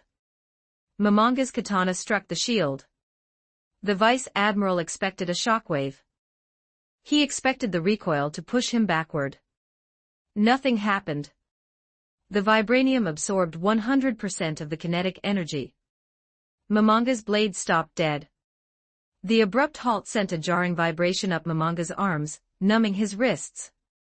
A faint purple light rippled across the surface of Dory's shield. Dory pivoted on his right foot. He thrust his URU broadsword forward. Momonga kicked the air. He launched himself backward, narrowly avoiding the thrust. The URU blade pierced the air, creating a vacuum that ripped the leaves off the surrounding trees. Bastille charged Bragi. The masked Vice Admiral swung the shark cleaver horizontally. The massive sword carried enough force to cut a galleon in half. Bragi stepped into the swing. He didn't block with his shield. He swung his Uru axe. The weapons collided. Steel met Uru. The shark cleaver chipped. Sparks exploded into the jungle. Bragi's raw giant strength, condensed into a human frame, overwhelmed Bastile's footing. Bastile's boots slid through the dirt. Bragi twisted his wrists. He hooked the beard of his axe over the edge of Bastile's sword. He pulled down. Bastile lost his balance. He stumbled forward. Bragi slammed his vibranium shield into Bastile's face. The stored kinetic energy from previous clashes released. A concussive blast of purple light erupted from the shield's center. The shockwave hit Bastile point blank. His iron mask cracked. He flew backward, crashing through a thick mahogany tree. Oimo and Kashii engaged the CP-0 agents. The crocodile Zoan lunged at Oimo. The agent did not use weapons. He used his jaws. He snapped his teeth, aiming for Oimo's waist. Oimo swung his Uru mace. He brought the heavy spiked head down on the crocodile's snout. The crocodile agent hardened his scales with Tekai and armament hockey. The mace struck the snout. The hockey clashed. The Uru metal did not bend.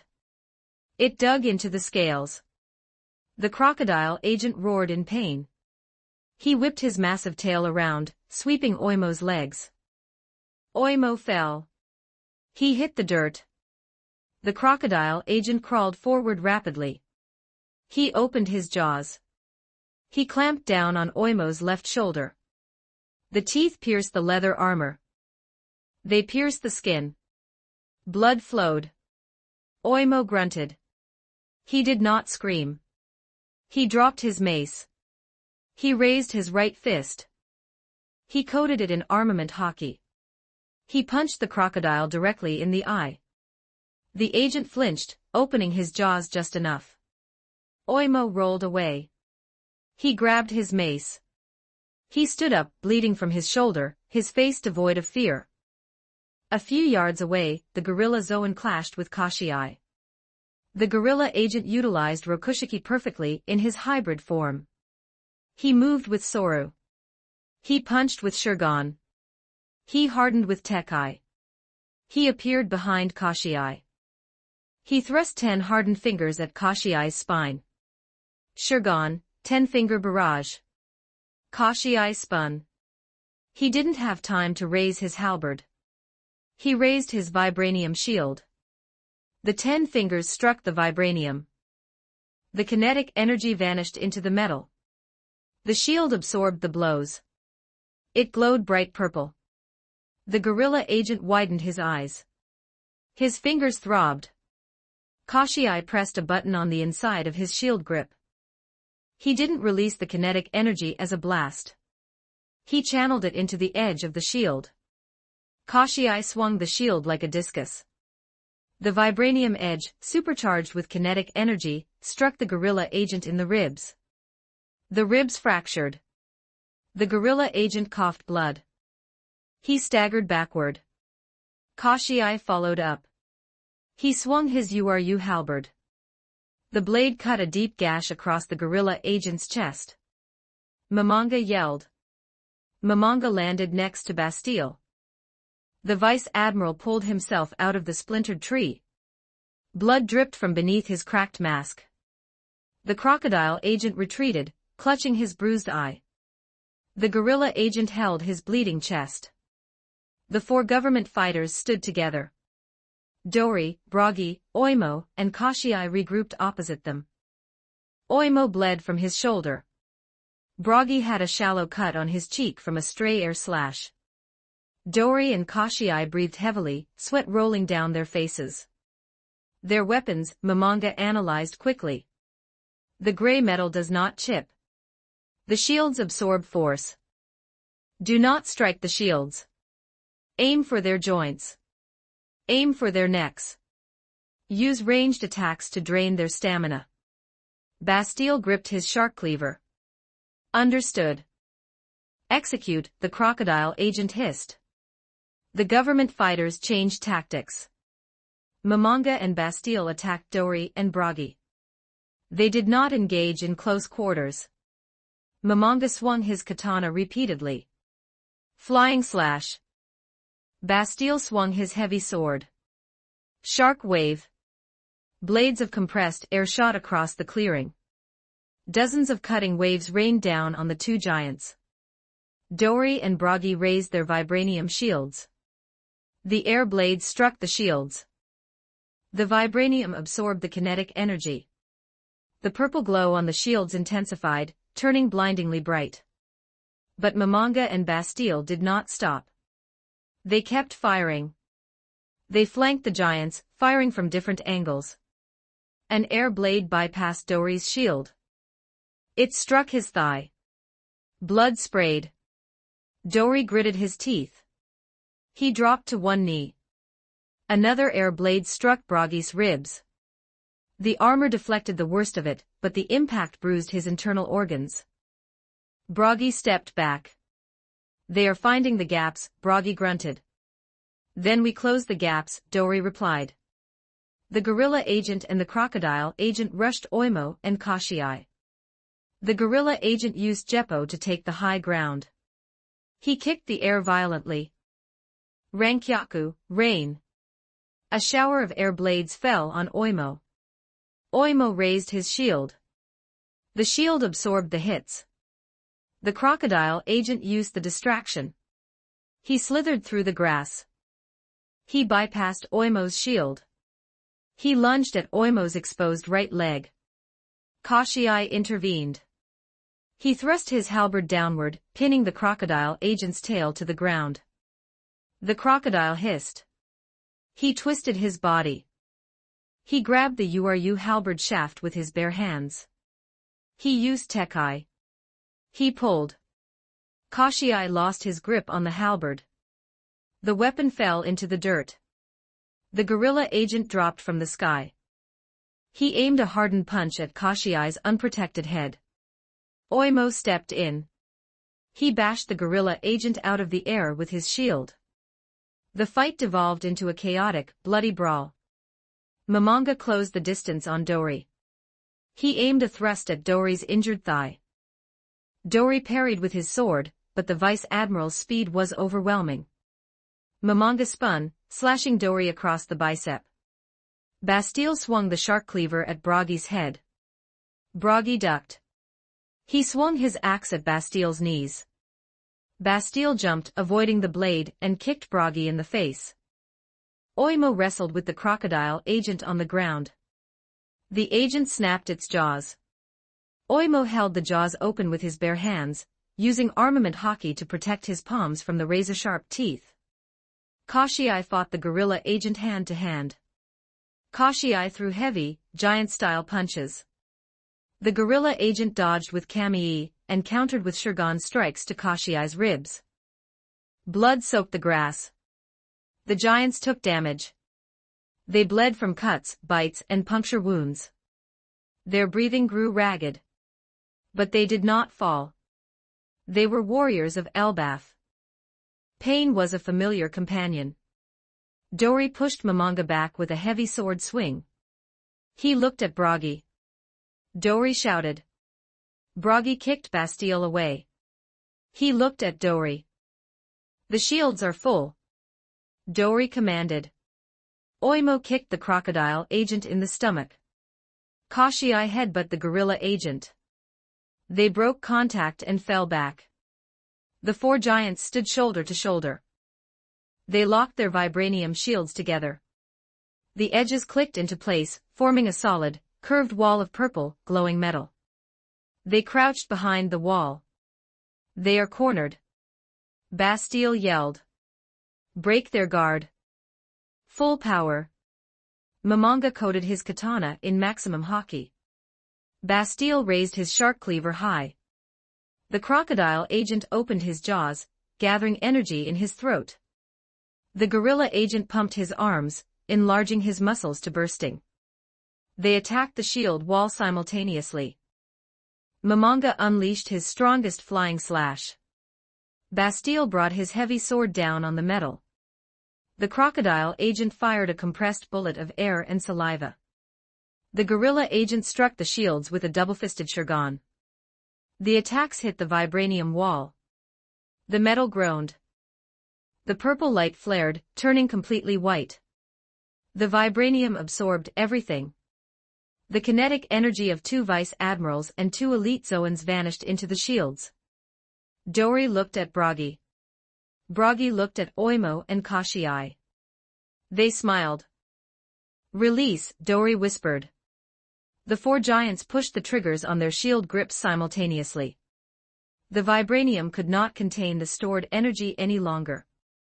It released every ounce of kinetic force it had absorbed over the entire battle in a single, unidirectional blast. The shockwave erupted from the shield wall.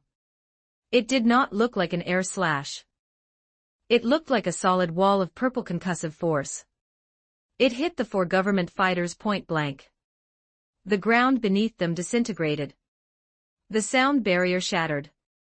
Bastille's iron mask exploded into shrapnel. Mamanga's katana flew out of his hand. The crocodile agent's scales cracked and bled. The gorilla agent's bones snapped. The 4 men flew backward. They tore through the jungle, snapping ancient trees like twigs. They crashed into the limestone cliff at the edge of the island. The cliff face collapsed, burying them in tons of rubble. The shockwave continued out to sea, parting the ocean waters for a mile. Dori, Bragi, Oimo, and Kashiai lowered their shields. The purple glow faded. The metal returned to its normal silver color. They stood up. They did not relax. They gripped their URU weapons tightly. The rubble at the base of the cliff shifted. Mamanga dragged himself out of the rocks. His coat was gone. His uniform was in tatters. Blood poured from a deep gash on his forehead. His left arm hung uselessly at his side. Bastille pushed a boulder off his chest. He lacked his mask, revealing a bruised and bloodied face. He used his shark cleaver as a crutch to stand. The 2 CP-0 agents did not rise. The kinetic blast had knocked them completely unconscious, reverting them back to their human forms. They lay buried under the stones. Mamanga spat blood. He looked at the 4 giants. He reached down and picked up his fallen katana with his right hand. "For justice," Mamanga rasped. Bastille gritted his teeth. He lifted the shark cleaver. Dori looked at Mamanga. He felt respect for the Marine. The moon was broken, but his spirit remained intact. "A warrior's resolve," Dori said. Bragi nodded. "We will answer it." Oimo and Kashiai stepped back. They raised their shields, guarding the flanks. Dori and Bragi stepped forward. They raised their URU weapons. Dori held his broadsword. Bragi held his axe. They pointed the tips at the sky. They coated the indestructible gray metal in dense, black armament hockey. They stood shoulder to shoulder. They synchronized their breathing. They adopted a stance that had leveled monsters on Little Garden for a century. Mamanga charged. Bastille charged. They moved slowly. Their injuries slowed their sorrow. But they pushed forward, pouring every last drop of their hockey into their final strikes. Dori and Bragi swung their weapons forward. They did not clash with the Marines. They swung at the air between them. Hakoku. The URU metal tore the air apart. The armament hockey compressed the atmosphere. Sovereignty. The dual shockwave erupted from their weapons. It was a scaled-down version of their giant attack, but the URU metal and advanced hockey multiplied the density of the force. A cylinder of concentrated destruction shot across the clearing. It enveloped Mamanga and Bastille completely. The attack did not cut them. It battered them. It overwhelmed their hockey defenses instantly. The sheer pressure drove the air from their lungs and the consciousness from their minds. The Hakoka's sovereignty blew past them, carving a perfect circular tunnel through the remains of the cliff face before dissipating over the ocean. Mamanga and Bastille collapsed. Their weapons clattered against the stones. They lay motionless on the ruined earth. Silence descended on the northern edge of Green Bit. Dori lowered his sword. Bragi lowered his axe. They stood among the destruction. Oimo walked forward. He checked his bitten shoulder. The bleeding had slowed, but the pain remained. Kashii rolled his shoulders, wincing at his bruised ribs. Dori leaned heavily on his Uru sword. He breathed in the smell of burning wood and salt water. Bragi sat down heavily on a broken log. He wiped blood from his cheek. They fought well, Bragi rumbled. Dori nodded. He looked at the unconscious vice admirals and CP0 agents. They fought with honor. They did not run. Oimo sat down next to Bragi. He pulled a roll of bandages from his leather pouch. He began wrapping his shoulder. The shield held, Oimo said. The magic metal held.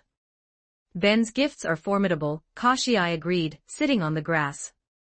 Dori looked up at the sky. The black lightning from Luffy's battle had stopped. The distant rumbling had ceased. It is quiet, Dori noted. Bragi grinned, showing his teeth. The captain won. Dori smiled. He sheathed his Uru sword. The 4 warriors of Elbaf sat in the ruins of the jungle. They were bleeding. They were exhausted. Their armor was cracked and their muscles ached. But they were victorious. They rested on the battlefield, waiting for their captain's next order. Chapter 245, Dressrosa 20 for 32 words, I am Monkey D, Luffy, he said quietly. And I am the man who will become the Pirate King. Water rushed into the deep fissure. The ocean poured over the cracked bedrock. Dust settled over the ruined landscape. Luffy watched the dark water churn. A sound broke the silence. It started low. A vibrating, wet chuckle. It echoed against the rock walls of the crater. The chuckle escalated. It grew louder. It turned into a deranged, hysterical laugh. Fa-fa-few-few. Fa-fa-few-few. The water at the bottom of the pit displaced.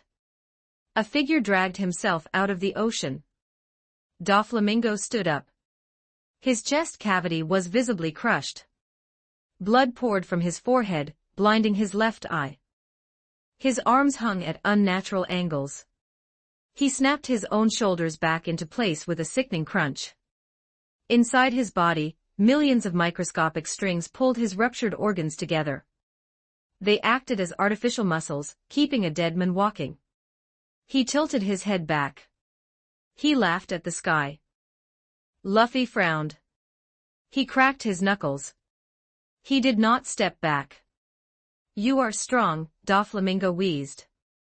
Blood sprayed from his lips with every word. You possess the haki of the Supreme King. You possess a body forged in hell. I acknowledge your strength, Straw Hat. Doflamingo took a step forward. He dragged his right foot. But you are still a novice in this world, Doflamingo hissed. He raised his right hand.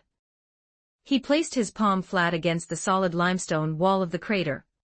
Tell me, Monkey D. Do you know what awakening is? Luffy tilted his head. He blinked. Nope, Luffy said sincerely. Doflamingo grinned. His teeth were stained entirely red. You will see it now. Doflamingo tapped the stone. A white ripple expanded from his palm. It moved instantaneously. It covered the crater wall. It hit the ground beneath Luffy's feet. It spread to the remaining trees on the cliff edges. It rushed into the ocean water filling the fissure. The physical matter of the island destabilized. The limestone rock unraveled. The dirt dissolved. The tree trunks shredded. Everything turned into string. Trillions of white, razor-sharp threads replaced the solid earth. The crater ceased to exist. A sea of shifting, writhing strings took its place.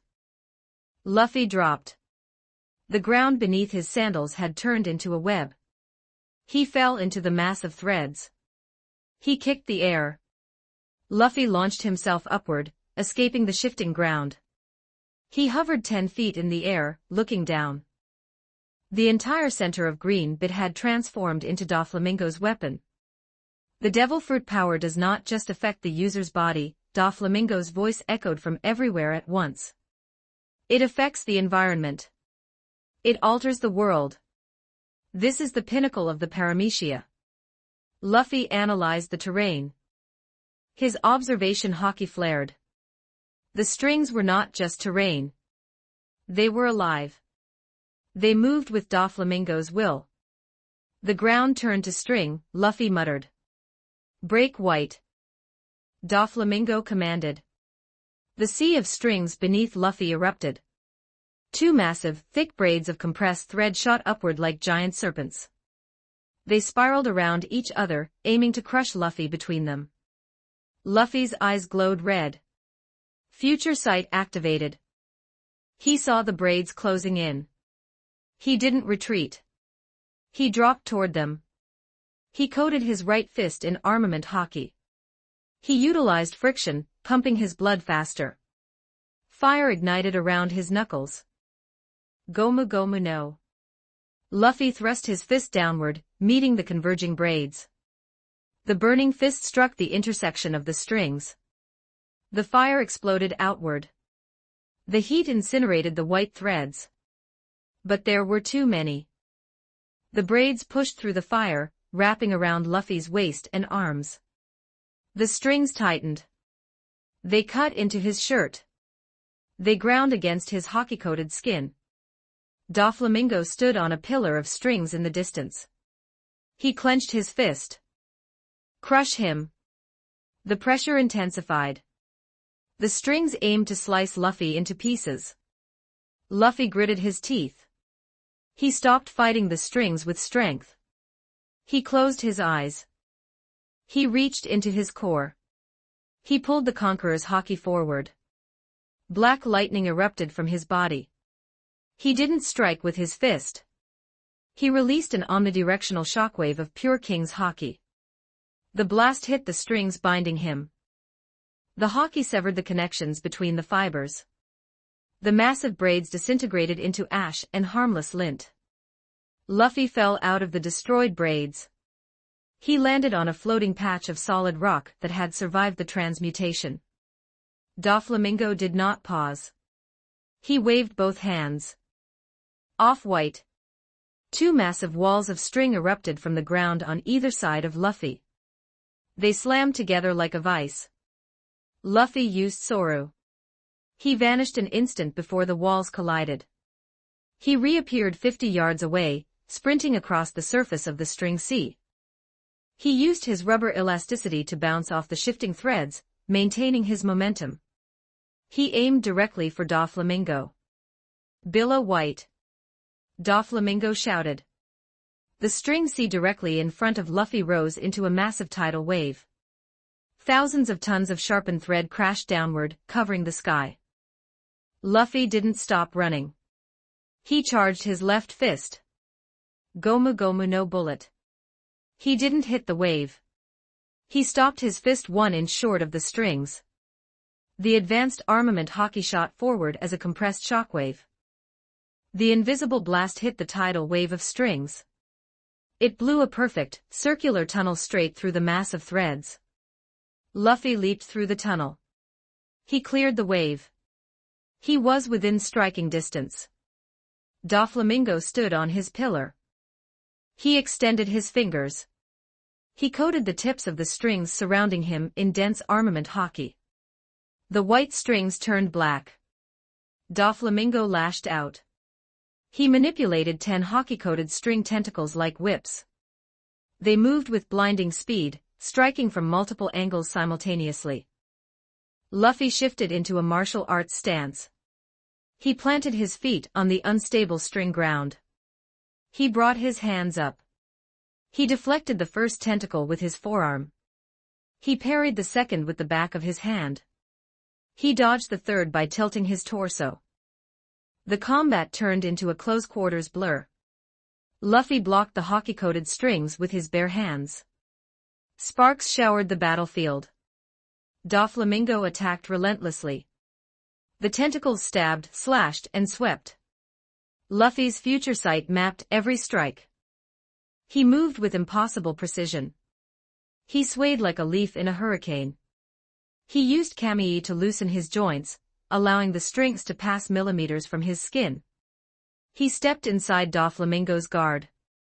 Luffy chambered his right fist at his hip.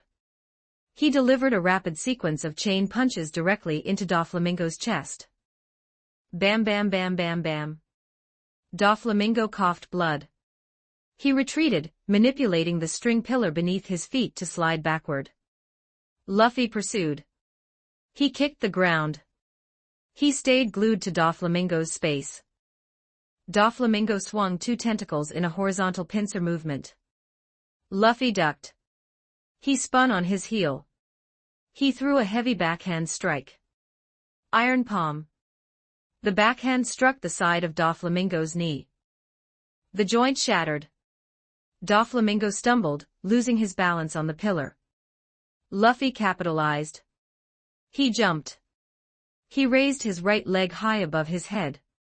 He coated it in armament hockey. Luffy brought his heel down.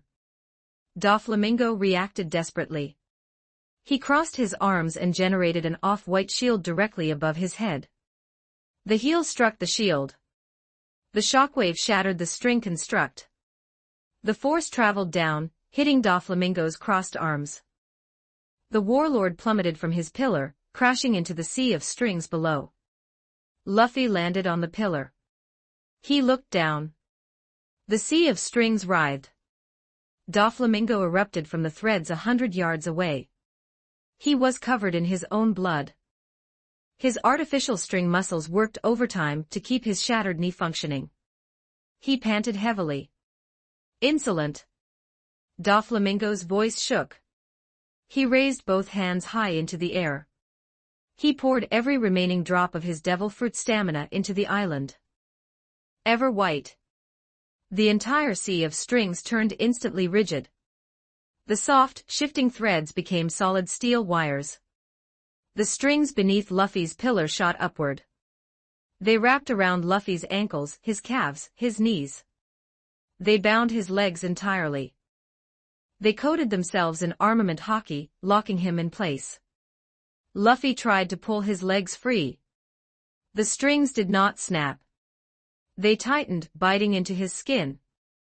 You cannot escape this, Doflamingo declared. He lowered his hands, pointing them at Luffy. Flap thread. Two massive wings formed from the string sea behind Doflamingo. They spanned hundreds of feet. The wings consisted of tens of thousands of individual strings, all coated in black armament hockey. Doflamingo swept his arms forward. The wings fired. Thousands of hockey-coated string arrows rained across the battlefield, converging directly on the immobilized Luffy. The barrage darkened the sky. Luffy looked at the incoming arrows. He looked at his bound legs. He breathed in. He activated Gear Second. Steam rolled off his body. His skin flushed pink. He bit his left thumb. He blew air into his bones. He didn't inflate his arm. He routed the air into his bound legs. Gear Third. His legs expanded instantly. They grew to the size of a giant's pillars. The sudden, massive expansion of bone and muscle shattered the hockey-coated strings binding him. The thread snapped loudly, freeing him. Luffy deactivated Gear Third immediately. His legs shrank back to normal size. He stood free on the collapsing pillar. The flap thread barrage arrived. Thousands of lethal arrows struck. Luffy did not block. He evaded. He pushed his future sight to its limit. Time slowed to a crawl in his perception. He saw the path of every single arrow. He twisted his torso. An arrow passed his chest. He bent his knees. 3 arrows sailed over his head. He arched his back. A dozen arrows missed his face.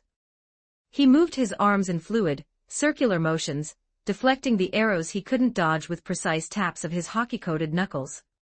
He flowed through the lethal rain like water. The arrows struck the ground behind him, obliterating the remaining bedrock and churning the ocean below. The sound was deafening. The destruction was absolute. But Luffy remained untouched. He stood in the center of the storm, steam rising from his pink skin. His eyes glowed red. Doflamingo watched in horror. The warlord's ultimate barrage missed. The rubber boy danced through a rain of death. The flap thread ceased. Doflamingo dropped to one knee. He grasped his chest. His heart fluttered erratically. His internal strings were failing. He had seconds left before his body shut down entirely. Doflamingo looked at Luffy. He felt fear. True primal fear. I will not lose to AD, Doflamingo whispered. He stood up. He summoned every ounce of his remaining willpower. He gathered the surrounding awakened strings. He pulled them into the air above him. The strings compressed. They twisted. They hardened. They formed 16 massive, braided columns of pure white thread. Doflamingo coated all 16 columns in the densest, darkest armament hockey he possessed. The tips sharpened into lethal points. 16 holy bullets. Doflamingo roared. Blood poured from his eyes. God thread. He thrust both hands forward. The 16 massive hockey lances shot across the battlefield. They tore the air apart. They generated sonic booms. They aimed to completely annihilate Luffy and the space he occupied. Luffy stood his ground. He did not dodge. He maintained gear second. He bit his right thumb. He blew air into his bones. He activated gear third in his right arm. The arm expanded into a giant's limb. Luffy did not stop there. He coated the giant arm in armament hockey. The skin turned black and metallic. Then, he reached deeper. He pulled the Supreme King's hockey from the depths of his soul. He poured it all into the giant fist. Black and red lightning erupted from his arm. The lightning was so thick it looked like liquid energy. It coiled around the giant limb, tearing the clouds above them. Luffy pulled the giant arm back. He compressed the muscles in his shoulder. He anchored his feet deep into the string sea. He focused his eyes on Doflamingo. He saw the 16 lances approaching. Luffy inhaled. Gomu Gomu no. He thrust the giant fist forward. He threw his entire body weight behind the punch. He unleashed every drop of his hockey provided. Supreme rock impact. The giant fist met the 16 god threads in the center of the battlefield. The collision defied physics. For a moment, there was no sound. All light in the area inverted. The black lightning swallowed the sun. The air pressure dropped to 0. Then, the shockwave released. The sound shattered eardrums miles away. The blast eradicated the awakened strings. Millions of threads vaporized instantly into fine dust.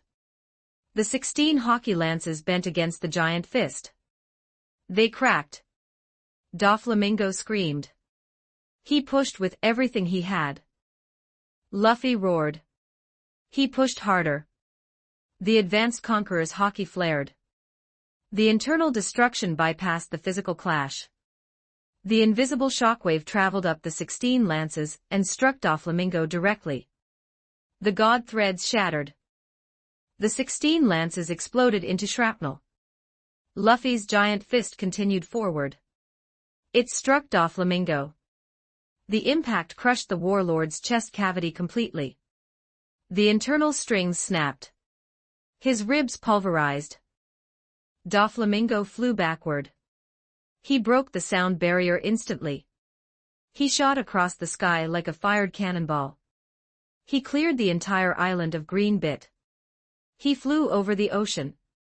He crashed into the side of the massive steel bridge connecting Green Bit to Dressrosa. The impact buckled the bridge. The steel girders twisted. Doflamingo's body buried itself deep into the metal structure. He hung there, pinned inside the crater of twisted steel. His eyes were entirely white. His jaw hung open. Blood dripped from his fingertips. He did not move. He did not heal. He did not breathe. Don Quixote Doflamingo was defeated. Luffy stood amidst the settling dust. The white strings covering the island lost their form. They dissolved back into dirt, shattered limestone, and broken trees. The awakening ended. The natural world returned. Luffy deactivated Gear 2nd and Gear 3rd simultaneously. Steam poured from his shrinking body. He fell to his knees, panting violently. His right arm was bruised purple. His chest heaved. Sweat poured down his face. He looked across the ocean toward the ruined bridge. He saw the broken figure of the warlord. Luffy reached up with a trembling hand. He adjusted his straw hat. He closed his eyes, let out a long breath, and finally allowed himself to rest. Chapter 246, Dressrosa 29:11 Words Gravity crushed the northern shore of Green Bit. The air distorted. A crater formed. Inside the crater, Roronoa Zoro pushed upward. He held Shursui, and Sandai Katetsu crossed above his head. He held Wado Ikemanji in his teeth. Above him, Admiral Fujitora pressed his cane sword downward. Purple gravitational rings pulsed from the blade. "You hold your ground well, pirate hunter," Fujitora stated. "You talk too much, old man," Zoro grunted. He pushed his arms up. He forced the gravity wave back. He swung his swords. A flying slash tore through the purple rings. It flew toward the admiral. Fujitora deflected it with a flick of his wrist. The slash hit the ocean behind him, parting the waves for a mile. 200 yards away, the rest of the Straw Hat Alliance sat on the grass. They watched the duel. Dori, Bragi, Oimo, and Kashii sat in a circle. They held massive wooden barrels of ale. Bragi laughed, slamming his tankard against Dori's. They drank deeply, entirely ignoring the shockwaves rattling their teeth. Luffy sat cross-legged on a broken log.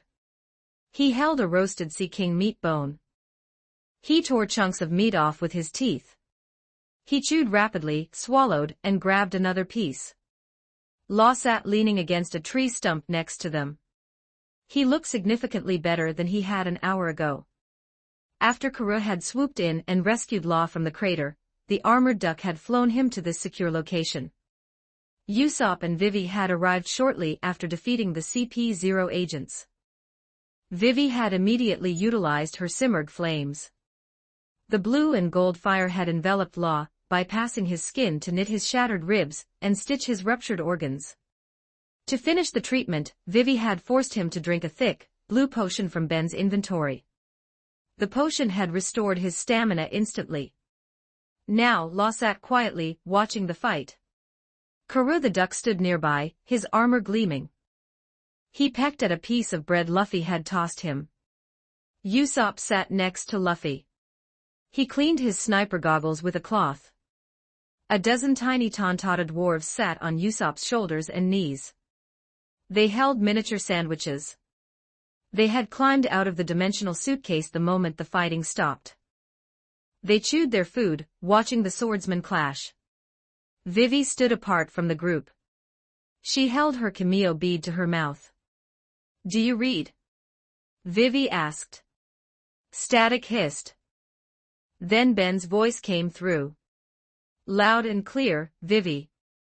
"The island is secure," Vivi reported. She looked at the crater where Doflamingo lay defeated. She looked at the unconscious vice admirals and CP0 agents buried in the rubble. Luffy defeated Doflamingo. The CP0 agents are down. The Marines are incapacitated. Zoro is currently fighting Admiral Fujitora. Vivi paused as a meteor fell from the sky. Zoro swung Kitsui, slicing the meteor into 6 neat pieces. The flaming rocks splashed into the ocean. The fight might take a while, Vivi added. Understood, Ben said over the comms. The situation in Dressrosa is also under control. We destroyed the Smile Factory. We helped former King Riku take back the plateau. Brook and Kin Eamon found Kanjuro. Vivi nodded, though Ben couldn't see her. What now? Wait for me, Ben instructed. I am coming. The comms clicked off. Vivi lowered her wrist. A distortion appeared in the air next to her. The space folded inward, forming a swirling vortex of blue energy. Ben stepped out of the portal. He adjusted his coat collar. The portal snapped shut behind him. Ben looked around the ruined island. He saw the shattered trees, the massive fissure splitting the bedrock, and the unconscious bodies. He walked over to the group sitting on the grass. Luffy cheered, waving a bone. You missed it. I punched Mingo really hard. I saw the shockwaves from the city, Ben said. He looked at the dwarves sitting on Usopp. Your princess is safe. Frankie and Nami rescued Mancheri. She is currently at the palace with King Riku. The dwarves stopped eating. They blinked their large eyes. Then they erupted. They cheered. They jumped up and down on Usopp's arms. They threw their tiny sandwiches into the air. Princess Mancheri is safe, a dwarf named Leo yelled. He turned and pointed directly at Usopp. You did it. You kept your promise. Praise God, Usopp. The other dwarves joined the chant. Praise God, Usopp. Praise the great warrior. Usopp did not correct them. He did not point out that Frankie and Nami did the actual rescuing. He crossed his arms. He puffed his chest out. He closed his eyes and nodded sagely. Of course, Usopp declared. He pointed a thumb at Ben. Good work, Ben. You executed my orders perfectly. I command you to rest now. Ben stared at Usopp. He slowly shook his head. Black lines of exasperation appeared over his forehead. Ben turned his back on the sniper. He closed his eyes. He expanded his observation haki. Ben located the heartbeats. He found Vice Admiral Mamanga. He found Vice Admiral Bastille. He located all 5 CP-0 agents. He found dozens of Marine infantrymen scattered and unconscious in the jungle. Ben raised his right hand. He snapped his fingers. Space warped around every single unconscious enemy on the island. Portals opened beneath them. They dropped through the portals. Ben opened a larger portal in front of himself. It led to his spatial dimension pocket. He channeled a specific sleep enchantment into the pocket. That will keep them out for 3 days, Ben stated. He closed the dimension. The air sealed itself.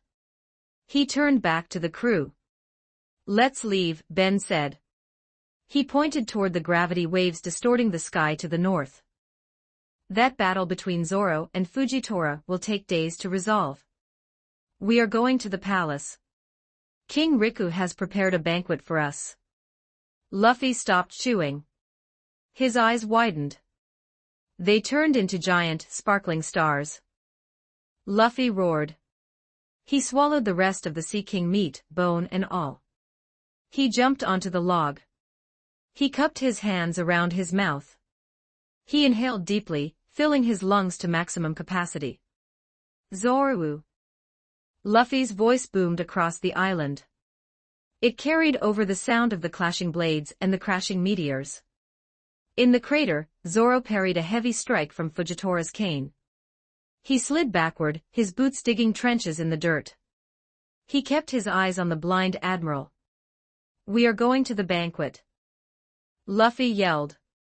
After you finish your fight, come join us at the palace. Zoro gritted his teeth. He swung Shursway, sending a compressed air blade at Fujitora. He didn't look back at Luffy. He shouted over his shoulder. "Make sure my booze is kept aside. If you drink it all, I am cutting you." Luffy shouted back. Fujitora lowered his blade slightly. He tilted his head. He listened to the exchange. A small smile crossed the Admiral's scarred face. "Your captain prioritizes food over your safety, Roronoa," Fujitora noted. Zoro smirked. He tightened his grip on his swords. "He knows you can't kill me, old man. Now stop talking and swing." Fujitora chuckled. "Very well." Gravity intensified, crushing the ground beneath them. Ben raised his hand. A massive portal opened on the grass behind the crew. "Everyone in," Ben ordered. The giants stood up. They carried their ale barrels through the portal. Vivi walked through. The dwarves rode on Usopp's shoulders as he marched through. Law stood up and stepped through the portal, followed closely by the Karoo. Luffy sprinted into the portal, drooling at the thought of the feast. Ben stepped through last and closed the gateway. King Riku's palace stood at the highest point of Dressrosa.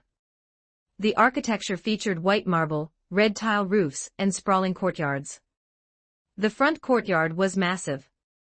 It spanned the size of 3 football fields. Right now, it was packed. Thousands of people filled the courtyard. Royal guards stood at the perimeter. Citizens from the town below had climbed the plateau. But the majority of the crowd consisted of heavily armed fighters. The Colosseum gladiators. Hedrudin the giant stood near the fountain. Cavendish groomed his white horse. Don Chinjo rubbed his head. Blue Gilly stretched his long legs. Idio shadowboxed. Orlumbus organized his men. These were the pirates, mercenaries, and warriors who had been turned into toys. When the curse broke, they regained their bodies. They remembered their imprisonment. They remembered the humiliation. They took to the streets. They fought Doflamingo's remaining forces. They protected the citizens. They secured the city while the Straw Hats fought the executives. Now they waited in the courtyard. They waited for the ones who saved them. A blue portal opened in the center of the courtyard. The chatter stopped. The warriors turned. The royal guards readied their spears. Ben stepped out. Luffy followed. Then Usopp, Vivi, and the Elbaf giants. The courtyard remained dead silent for 3 seconds. Then, Hedrudin dropped to his knees. The ground shook. The giant warrior of Elbaf pressed his forehead against the cobblestones. He stretched his massive arms out in front of him in a posture of submission and reverence. Cavendish dropped to one knee. He bowed his head, letting his blonde hair cover his face. Don Chinjo knelt. Idio knelt. Blue Gilly knelt. Orlumbus commanded his entire fleet to kneel. Within 10 seconds, 3,000 hardened pirates, murderers, and gladiators knelt on the marble stones. They faced the Straw Hat crew. Luffy tilted his head. He picked his nose. Ben stood perfectly still, his expression unreadable. Usopp blinked. He looked behind him to see if King Riku had walked out. No one was there. He looked back at the kneeling crowd. "Thank you," Hedrudin's voice boomed across the courtyard. "Thank you for our lives." The crowd echoed the sentiment. "Thank you." Then, Cavendish raised his head. He looked directly at the sniper. "Praise the great warrior." Cavendish shouted. "Praise God Usopp." Orlumbus roared. "God Usopp. God Usopp. God Usopp." The chant erupted from 3,000 throats. It echoed off the palace walls. It rolled down the plateau and across the city of Dressrosa. Usopp froze. His jaw dropped. His eyes bugged out of his skull. The Tontata dwarves sitting on his shoulders puffed their tiny chests out. Leo shouted to the crowd. "He is a god." The crowd cheered louder. Some pirates began openly weeping, raising their hands toward Usopp as if seeking a blessing. Usopp leaned sideways. He hid his mouth behind his hand and whispered to Ben. "Ben," Usopp hissed, sweating profusely. "What happened? Why are they praising me? I didn't even fight in the city. I was on Green Bit." Ben looked at the cheering crowd. He looked at Usopp. "What do I know?" Ben said flatly. "Did you do something for them?" Usopp panicked. "I just shot some government guys in the jungle." Ben turned away. He walked toward the palace doors. He did not smile. But internally, Ben was satisfied. He knew exactly what happened. He orchestrated it. An hour ago, Ben had infiltrated the underground port. He found Sugar. He knocked her unconscious. The moment she fell, the toy curse broke. Ben knew the toys would transform back. He knew they would be confused. He knew they would want a savior. So Ben used illusion magic. He projected a massive, holographic image over the underground port and the Colosseum, just as the transformation occurred. He projected Usopp. He gave the illusion giant glowing falcon wings. He placed a radiant, golden halo above Usopp's head. He amplified a pre-recorded audio clip of Usopp laughing triumphantly. The illusion bathed the newly freed humans in holy, golden light. Every gladiator, every pirate, and every citizen trapped as a toy saw that image the exact second they regained their humanity. They associated their freedom entirely with the winged sniper. Ben did it entirely for his own amusement. He wanted to see how high the world government would raise Usopp's bounty based on the sheer number of false testimonies. Usopp did not know this. Usopp looked back at the crowd. Hadrudan looked at him with tears in his eyes. Cavendish looked at him with absolute respect. Usopp swallowed hard. His knees knocked together. Then, his survival instinct kicked in. The instinct of a pathological liar. Usopp closed his eyes. He stopped shaking. He stood up straight. He crossed his arms over his chest. He opened his eyes and looked down at the masses. "Rise, my followers," Usopp declared. His voice carried across the courtyard. The pirates stood up. They looked at him in awe. "It was a difficult battle," Usopp began, raising one hand toward the sky. "The heavenly demon possessed strength beyond your comprehension. He summoned a dragon made of pure fire. He tried to burn the very concept of freedom." The crowd gasped. Luffy sat on the ground and pulled a piece of jerky from his pocket. He chewed, watching Usopp intently. "A fire dragon? When did that happen?" "I stood alone," Usopp shouted, getting into the rhythm. "I drew my mighty weapon. I fired a single shot. My arrow pierced the heavens. It shattered the sun. It struck the demon directly in his black heart. And as he fell, I shattered the curse binding the kingdom." "Incredible!" Idio yelled, punching the air. "A true deity." Blue Gilly wept. The dwarves on Usopp's shoulders nodded furiously, validating every word. "But heed my words," Usopp lowered his voice, making it sound ominous. "The world government fears this power. They will come for me. They will try to silence the truth. But as long as you carry my name in your hearts, you will never be toys again." The courtyard erupted into absolute pandemonium. Pirates screamed his name. Gladiators swore eternal loyalty. King Riku stepped out of the palace doors. The old king wore a simple robe. Kairos stood to his right. Rebecca stood to his left. Viola walked behind them. Sanji, Nami, Frankie, Robin, and Brook followed the royal family. King Riku looked at the cheering crowd. He looked at the Straw Hat Pirates. He walked to the edge of the palace steps. He raised his hands. The crowd fell silent. They respected the true king of Dressrosa. Citizens. Friends, King Riku spoke. His voice carried the weight of 10 years of suffering. Today, a nightmare ends. Today, the Don Quixote family falls. We have our memories back. We have our country back.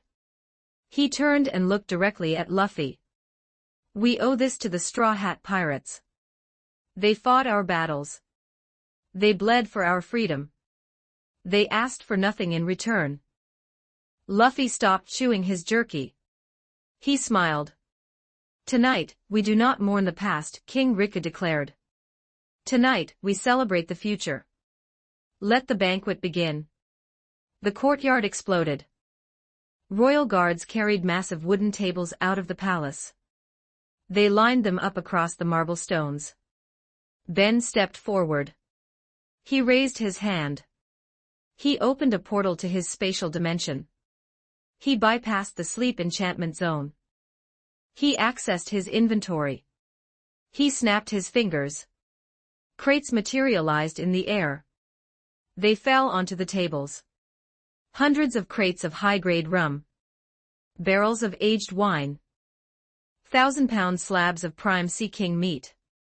Sacks of rice. Crates of fresh vegetables. Ben provided enough raw ingredients to feed an army for a month. Sanji stepped forward. He took off his suit jacket. He rolled up his sleeves. He pulled a pack of knives from his pockets. Vivi tied her hair back. She summoned a small cluster of simmered flames. She didn't use them to heal. She used them to ignite the massive stone fire pits in the center of the courtyard. The blue and gold flames burned perfectly clean, providing optimal cooking heat. Sanji moved like a blur. He kicked frying pans into the air. He sliced vegetables mid-flight. He landed on the tables, seasoning massive steaks with rapid flicks of his wrists. Vivi worked beside him, managing the flames, searing the meat perfectly. The smell of roasting meat, spices, and garlic filled the night air. Luffy sat at the head of the largest table. He held a fork in each hand. He banged the hilts against the wood. Frankie pulled a guitar from his chest compartment. He stood on a fountain and started playing a fast-paced, upbeat rock song. Brook pulled out his violin, seamlessly matching Frankie's rhythm. The cyborg and the skeleton turned the courtyard into a concert. Nami sat at a table with Robin. She counted a massive sack of gold coins she had liberated from the Smile Factory vault. Robin drank a cup of coffee, smiling as she watched the chaos. Chopper, Bonnie, Sunny, and Mary arrived. They carried massive sticks of pink cotton candy. They sat next to Luffy, immediately demanding real food. Usopp sat on a makeshift throne the dwarves had built for him out of crates. He held a massive mug of ale. Pirates lined up to bring him food, asking him to bless their weapons. Usopp obliged, tapping their swords with his slingshot, and telling them stories of how he wrestled a kraken with his bare hands. Luffy choked on a piece of meat. Chopper panicked. Sanji kicked Luffy in the back, dislodging the meat. Luffy immediately started eating again. Ben sighed. He took another sip of wine. Chapter 247, Dressrosa. 2720 for words A/N. I forgot Law and Karoo in the last chapter, I added them. Smoke drifted over the king's plateau. Meat roasted over open fire pits. Thousands of pirates, gladiators, and citizens packed the royal courtyard. They drank. They celebrated the fall of Don Quixote da Flamingo. Bartolomeo stood near the central fountain. He did not eat. He did not drink. He stared. He looked to his left. He saw Monkey D. Luffy swallowing entire sides of beef in single bites. He looked to his right. He saw Nico Robin sipping coffee, laughing at something a dwarf said. He looked forward. He saw Sanji flipping flaming pans of seafood. He saw Nami counting gold. He saw Frankie shooting sparks from his hand. Bartolomeo's brain stalled. The sensory input overwhelmed his nervous system. He stood in the epicenter of the Straw Hat Pirates. He breathed the same air. His eyes rolled completely back into his skull. Foam erupted from the corners of his mouth. He convulsed. His knees buckled. He hit the cobblestones hard, his body seizing violently. Chopper dropped his stick of cotton candy. Chopper screamed. "We need a doctor." Chopper stopped. He realized he was the doctor. He panicked harder. Chopper transformed. Heavy point. He shifted into his massive, muscular reindeer form. He rushed toward Bartolomeo. He slid on his knees, tearing the cobblestones up. Chopper grabbed Bartolomeo's shoulders. He pinned the shivering pirate to the ground. "Stay with me," Chopper yelled. He checked Bartolomeo's pulse. It raced at 200 beats per minute. He checked his pupils. They were dilated to the edges. Chopper opened his medical bag. He pulled out a syringe of mild sedative. He injected it directly into Bartolomeo's arm. He pressed both hooves against Bartolomeo's chest and applied rapid compressions. Bartolomeo gasped. His eyes snapped open. He stopped seizing. He looked up. He saw Tony Chopper, the pet of the Straw Hat Pirates, leaning over him. Chopper's face was inches away. "Are you okay?" Chopper asked, sweating profusely. Bartolomeo stared. Tears welled in his eyes. "Chopper-senpai touched me," Bartolomeo whispered. His eyes rolled back again. He let out a high-pitched squeal. He fainted instantly, completely unconscious this time. Chopper threw his hooves in the air. "He's getting worse. I need a defibrillator. Sanji, get me a battery." 10 yards away, Don Chinjo sat at a massive wooden table. He ignored the medical emergency. He reached up. He tapped the top of his head. His head was perfectly pointed. The drill had returned. Ben had punched the dent out during their initial clash on the island. Chinjo tapped the point against a marble pillar. The pillar shattered into dust. The drill remained flawless. Chinjo roared. He grabbed a barrel of ale and poured it down his throat.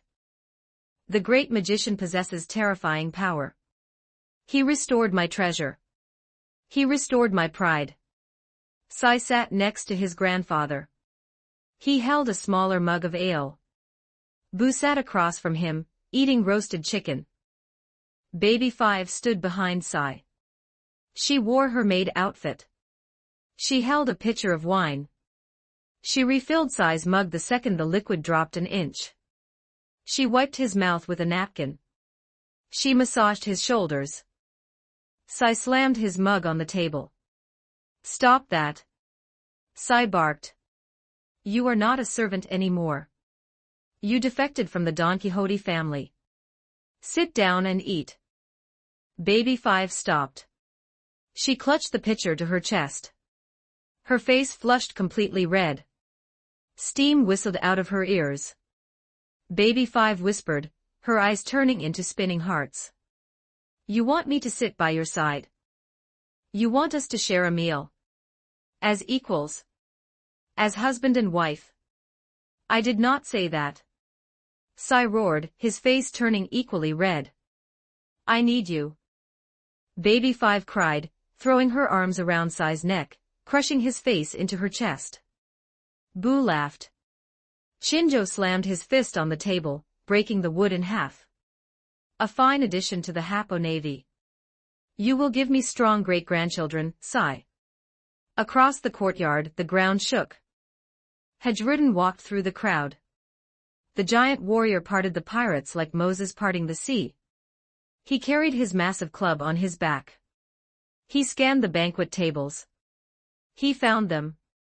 4 men sat on the grass near the edge of the plateau. They wore Elbaf armor. They drank from barrels. They were 10 feet tall. Hedrudin approached them. He towered over them. He stood 60 feet tall. They barely reached his ankle. Hedrudin did not laugh. He did not question. He dropped to his knees. The impact cracked the bedrock.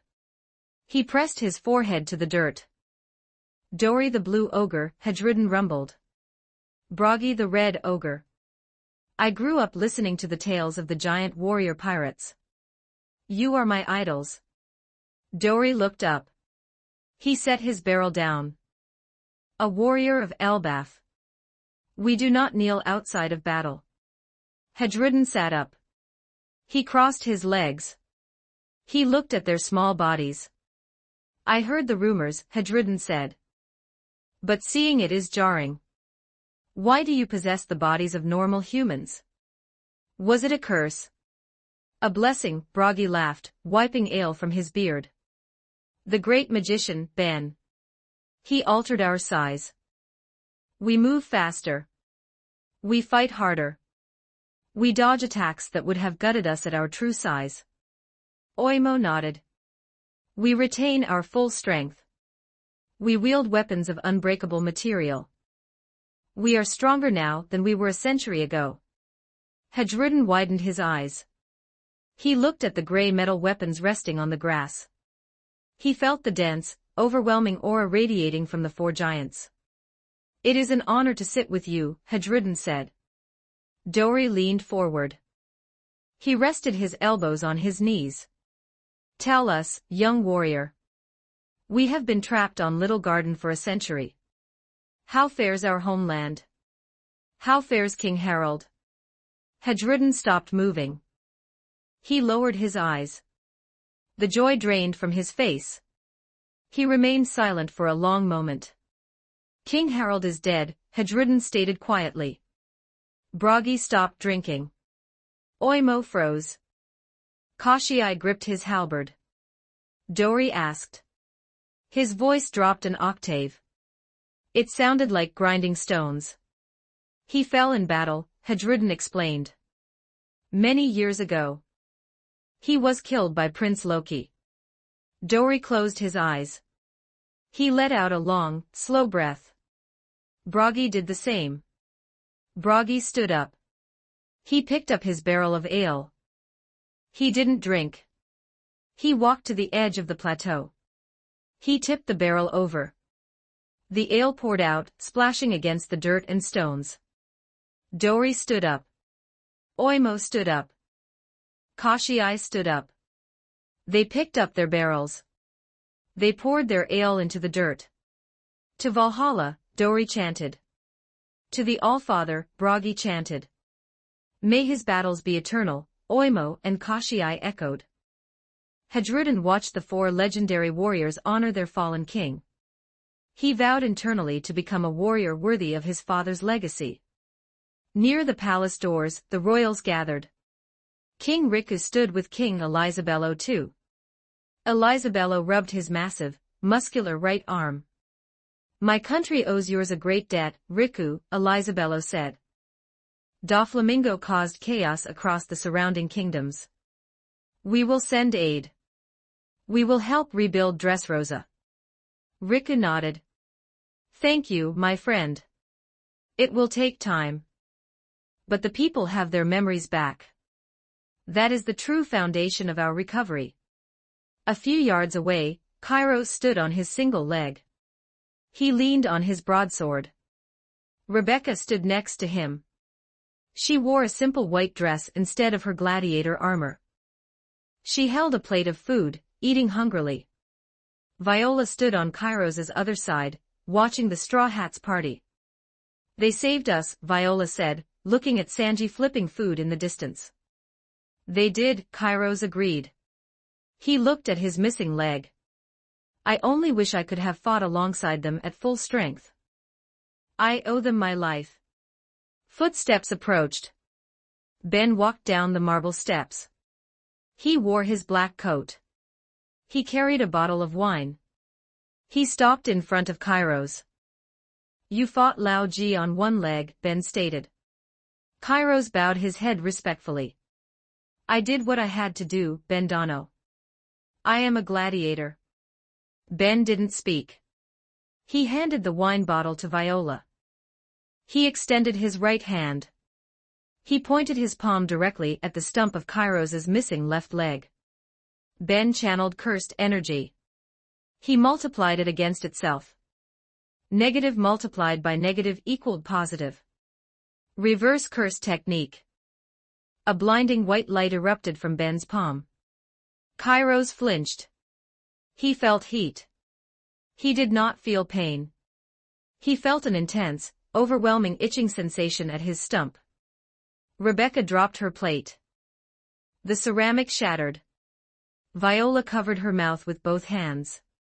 The white light surrounded Kairos's leg. Flesh bubbled outward. Bone extended. Arteries wove themselves together like thread on a loom. Muscle fibers wrapped around the bone. Skin grew over the muscle.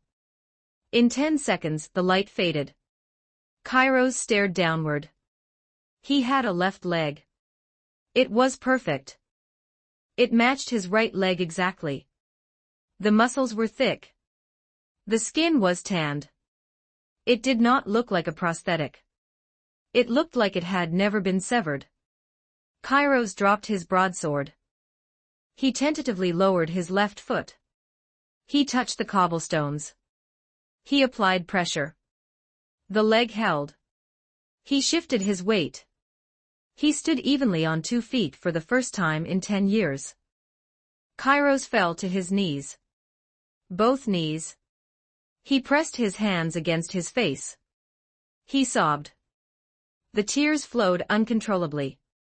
He grabbed his new leg, feeling the muscle, feeling the pulse of his own blood pumping through the veins. Rebecca dropped to the ground next to him. She threw her arms around his neck, crying into his shoulder. Viola knelt and hugged them both. A miracle, King Riku whispered, stepping forward. He looked at Ben. You are a god among men. Ben lowered his hand. He put his hands in his pockets. Don't think about it, Ben said flatly. He turned around and walked away, heading toward the wine crates. Luffy swallowed a giant skewer of meat. He stood up on the central table. Luffy roared. We need music. Brook stood atop the stone fountain in the center of the courtyard. He held his violin. Frankie sat on the edge of the fountain, using his metallic stomach plates as a drum kit. Yo-ho-ho-ho. Brook laughed, tapping his bow against the violin strings. Right away, Captain. A song of liberation. A song of the sea. Brook drew the bow across the strings. Frankie hit a deep, heavy beat on his stomach. Brook leaned into the microphone Ben had materialized on the fountain. A/N, Freedom by Pharrell Williams, la la la la la la, la la la la, la la la la la, la la la la, la la la la la, la la la la, la la la la la, la la la. Brook's voice carried a strange, soulful rhythm. The pirates in the courtyard started clapping. They matched Frankie's drum beat.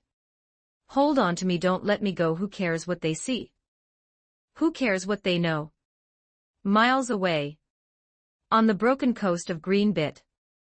Gravity crushed the earth. Zoro bent his knees. The bedrock beneath his boots shattered into dust. He held Shusui and Sandai Katetsu. Wado Ikimonji rested between his teeth. Fujitora stepped forward. He pressed his cane sword down.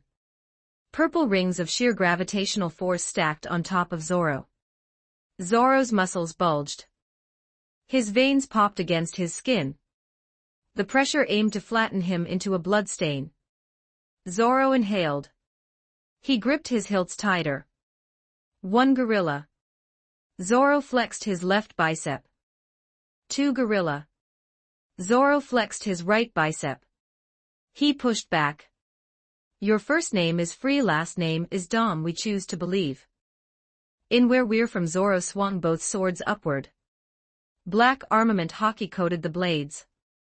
The force of his swing met the gravitational wave. The air shattered like glass. The purple rings broke.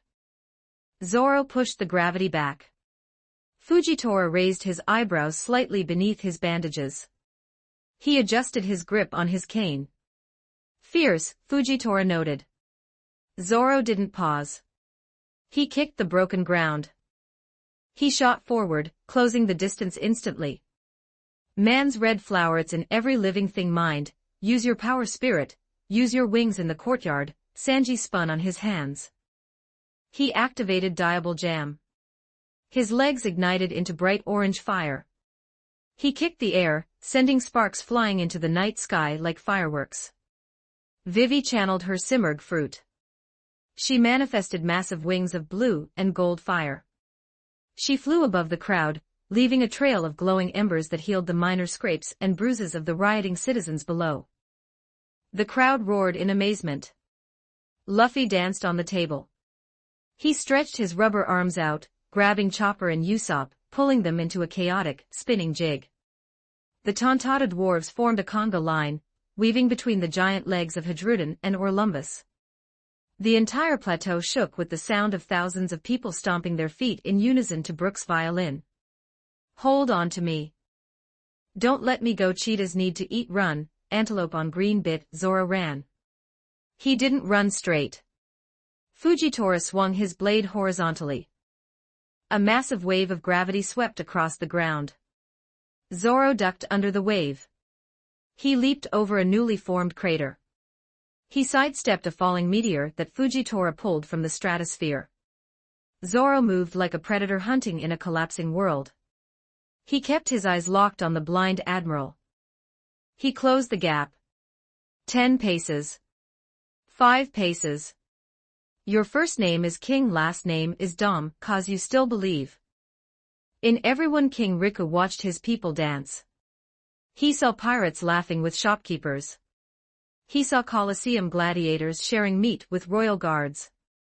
He saw his daughter, Viola, crying tears of joy. He saw his granddaughter, Rebecca, dancing with her father, Kairos, who stood flawlessly on 2 strong legs. King Riku closed his eyes. He believed in his country again. When a baby first breathes, when night sees sunrise, when the whale hunts the sea, when man recognizes. Fujitora closed his unseeing eyes. He extended his observation haki. He didn't focus on Zoro. He cast his senses across the ocean. He reached Dressrosa. He reached the king's plateau. He felt the auras of the citizens. For the first time since he arrived on this island, he did not feel anger.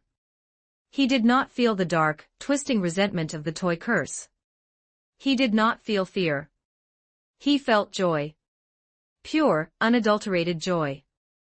He heard the music vibrating through the earth. He heard the word freedom. A genuine, warm smile spread across Fujitora's scarred face. Zoro reached Fujitora. He crossed his swords. Purgatory Onigiri. Zoro swung all 3 blades simultaneously.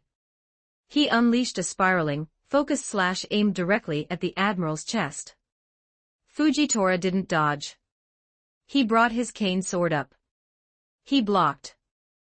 The clash created a shockwave that tore the remaining jungle apart. The ocean around Green Bit receded violently. Purple gravity fought against black haki. Sparks rained down around them like a meteor shower. Breathe in, we are from heat, the electric one. Does it shock you to see he left us the sun? Zoro exhaled a breath of pure steam. He pushed his muscles past their limit. He forced more haki into Shusui. The cursed sword drained his spirit, turning it into raw destructive power.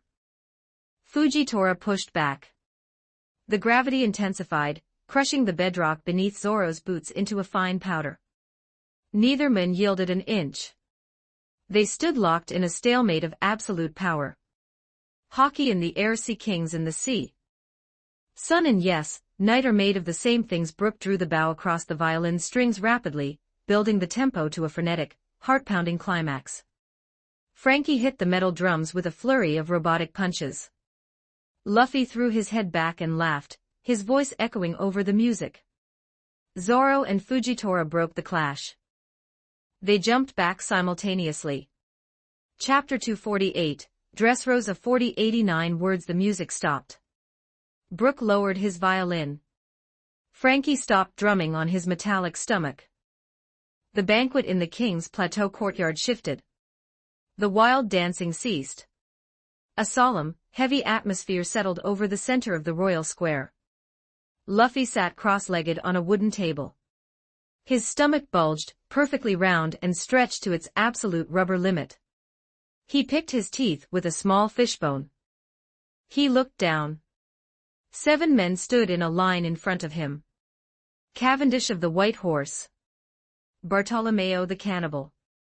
Sai of the Hapo Navy. Idio the Destruction Cannon. Leo of the Tontata. Hadrudin of Elbaf. Orlumbus of the Yanta Maria Grand Fleet. Behind them, 3,000 pirates, gladiators, and mercenaries stood in silence. Orlumbus stepped forward. He carried a massive ceramic bowl. He set it down on the cobblestones in front of Luffy. Hadrudin stepped forward next. He carried a giant barrel of sake. He pulled the cork. He poured the clear liquid into the massive bowl. He then poured sake into 7 smaller cups, handing one to each of the commanders.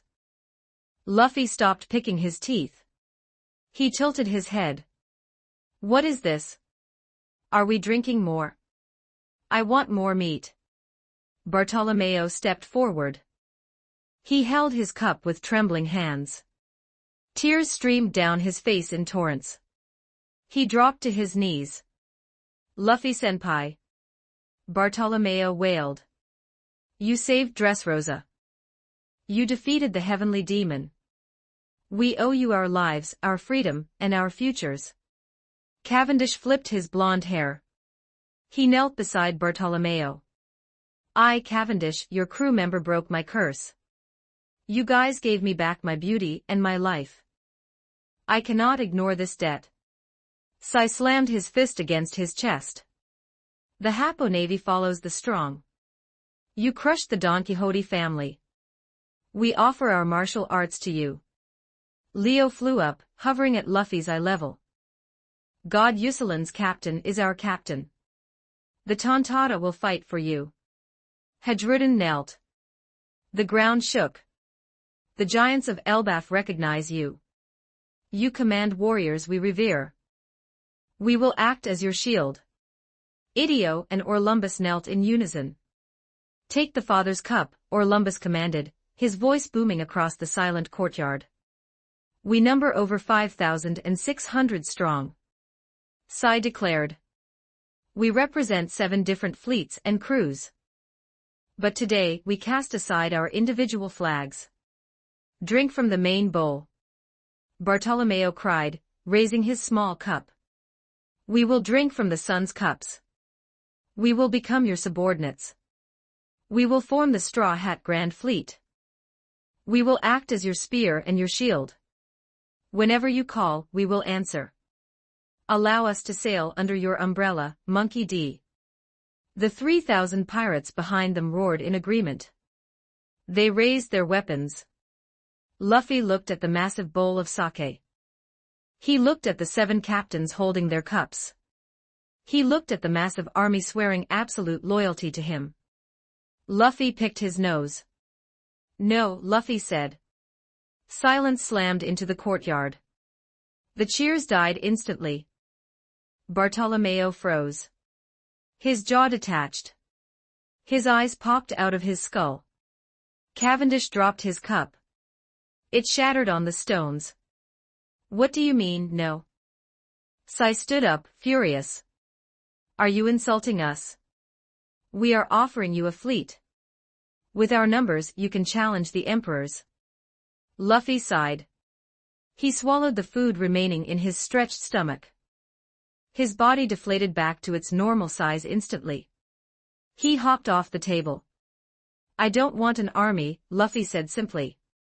I don't want to be a big boss. I don't want to command thousands of people. That sounds cramped. Cramped. Hadrudin boomed, thoroughly confused. Yeah, Luffy nodded. He crossed his arms. I want to be the Pirate King. And the Pirate King isn't the most important guy on the sea. He's the man with the most freedom. The 7 commanders stared at him. They didn't understand. In the New World, power meant numbers. Power meant territory. Power meant alliances. This boy stood in front of a massive fleet and rejected it because it felt cramped. Bartolomeo sobbed louder. Luffy-senpai. You are so pure. So untainted by the greed of this world. I love you even more. Sai gritted his teeth. You can't just refuse. We already decided we are serving you. It is our honor on the line. And I said no. Luffy shouted back. If you guys get in trouble, call me. I'll come help. If I get in trouble, I'll call you. We don't need a father-son cup. We can just be friends. Luffy turned his back on them. He walked back toward the meat table.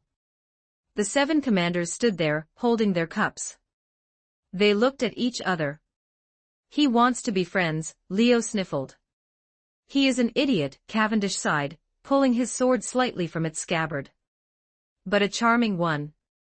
Frankie stepped forward and walked up to the giant bowl of sake. Super, listen up. Frankie announced. Dory, Bragi, Oimo, and Kashiai stepped up behind Frankie. The 4 compressed giants folded their arms. Our captain made his choice, Frankie said. He doesn't want to be a boss. But we know how the new world works. You guys want to swear loyalty. But the captain won't drink. Then the ceremony is void. Sai argued. Not quite, a voice said. Ben walked over. He carried a crate of small, round objects. He set the crate down on the table. Ben gestured to Frankie and the giants. Frankie grabbed the massive bowl. He didn't use a cup. He lifted the giant ceramic basin. Dory, Bragi, Oimo, and Kashiai placed their hands on the rim of the bowl. The cyborg and the 4 giants tilted the bowl. They drank the sake simultaneously, draining the massive basin in seconds. The 7 commanders smiled. They raised their small cups to their lips. They drank. Luffy, seeing this, protests. Hey, what are you guys doing? I said no exchange of sake. But no one seems to listen to him. The ceremony finalized. The Straw Hat Grand Fleet was born, completely against the captain's explicit wishes. The courtyard erupted into cheers again. Ben reached into the crate. He pulled out 7 bracelets. Each bracelet consisted of a black strap and a single, glowing blue bead. Listen up, Ben commanded. His voice carried no anger, but it commanded attention. The courtyard fell silent. Ben tossed a bracelet to each of the 7 commanders. These are Kameo beads, Ben explained. They act as secure communication devices. They do not rely on transponder snails. They cannot be intercepted by the world government. Wear them on your wrists at all times. Bartolomeo caught his bead. He held it up to the light. He treated it like a holy relic. A direct line to the gods. He whispered, strapping it to his wrist tightly. If you need us, tap the bead twice and speak, Ben instructed. If we need you, the bead will glow red and emit a tone. When you hear that tone, drop whatever you are doing and mobilize your fleets. Understood. Understood. The 7 commanders barked in unison. Good, Ben said. He narrowed his eyes. The temperature in the courtyard dropped a few degrees. One more rule. You fly under the Straw Hat umbrella now. Your actions reflect on us. You do not attack civilians. You do not deal in slaves. And most importantly, Ben paused. He let the silence hang. You do not engage the Red Hair Pirates. You do not touch Shank's territory. He is someone our captain respects deeply.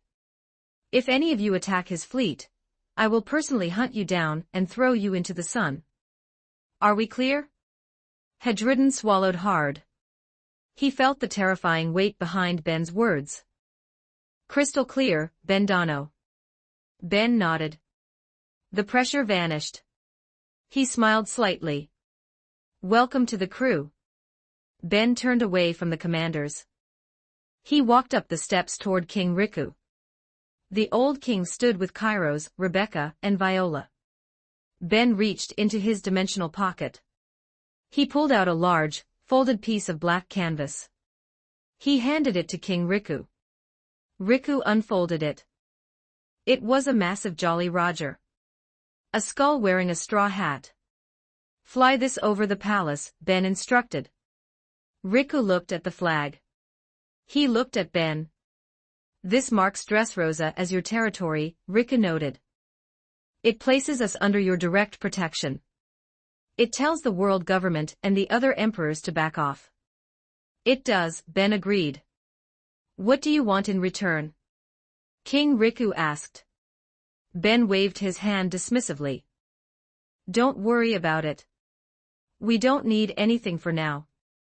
Just feed Luffy if he ever wanders back this way. Keep the citizens safe. And don't let the Marines build a base here. Kairos stepped forward. He stood firmly on his two legs. We will defend this flag with our lives, Bendano. Ben nodded. See that you do. Ben turned around. He looked across the courtyard. The party was winding down. The sky in the east began to lighten. Dawn approached. Hey, Luffy, Ben called out. Luffy lay on his back, his stomach round again. He snored loudly. A bubble expanded from his nose. Ben snapped his fingers. A small spark of electricity shocked Luffy's nose. The bubble popped. Luffy shot upright, grabbing his face. Luffy yelled. The banquet is over, Ben said. It's time to get out of here. We have our next destination. Luffy blinked. He looked around. He saw the empty plates. He saw the sleeping pirates. He smiled broadly. Luffy cheered, jumping to his feet. He grabbed his straw hat and jammed it on his head. Let's go to the sea. The Straw Hat crew gathered. Sanji packed the remaining spices into a bag. Nami hoisted her sack of gold over her shoulder. Usopp waved goodbye to his crying Tontatta followers. Chopper marched beside Robin. Brook hummed a tune. Frankie struck a pose. The four giants picked up their weapons. Law, Kinemon, Kanjuro, and Momonosuke joined the group. Vivi, Karoo, Bonnie, Sunny, and Mary formed the rear. They walked down the plateau. They moved through the quiet, recovering streets of Dressrosa. The citizens slept. The fires were out. They reached the harbor. The docks were empty. The Don Quixote ships were either sunk or captured by the citizens. Ben stood at the edge of the stone pier. He raised his hand. He opened a massive portal over the water.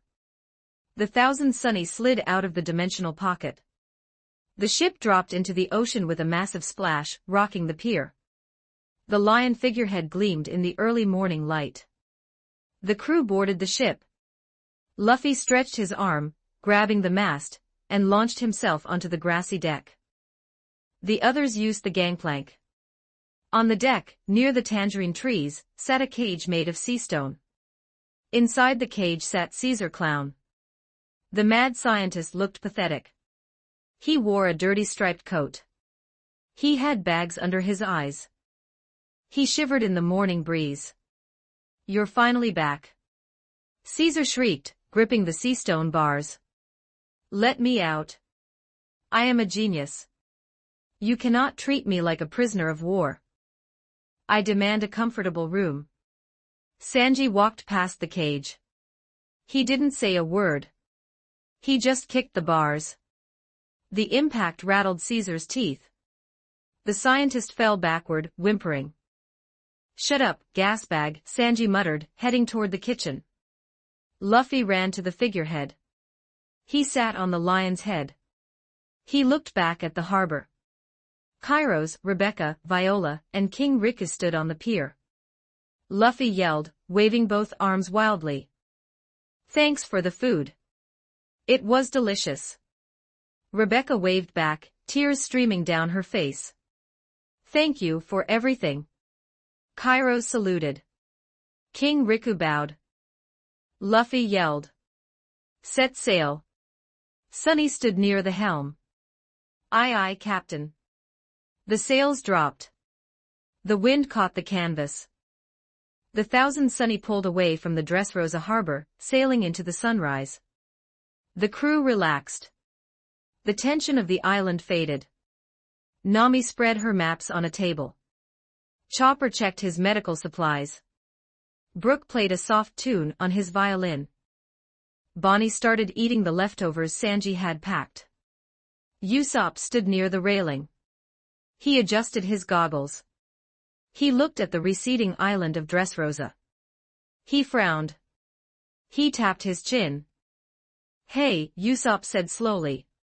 Sanji walked out of the kitchen holding a tray of coffee. What is it, Long Nose? Aren't we forgetting something? Usopp asked. He scratched his head. I feel like we're forgetting something important. A piece of luggage. Or a weapon. Chopper trotted over in his brainpoint form. He tilted his head. I also felt something is missing. But I checked the medical supplies and everything is there. Sanji set the tray down. He lit a cigarette. He exhaled a plume of smoke over the railing. If we forgot it, Sanji said smoothly, it probably wasn't worth remembering.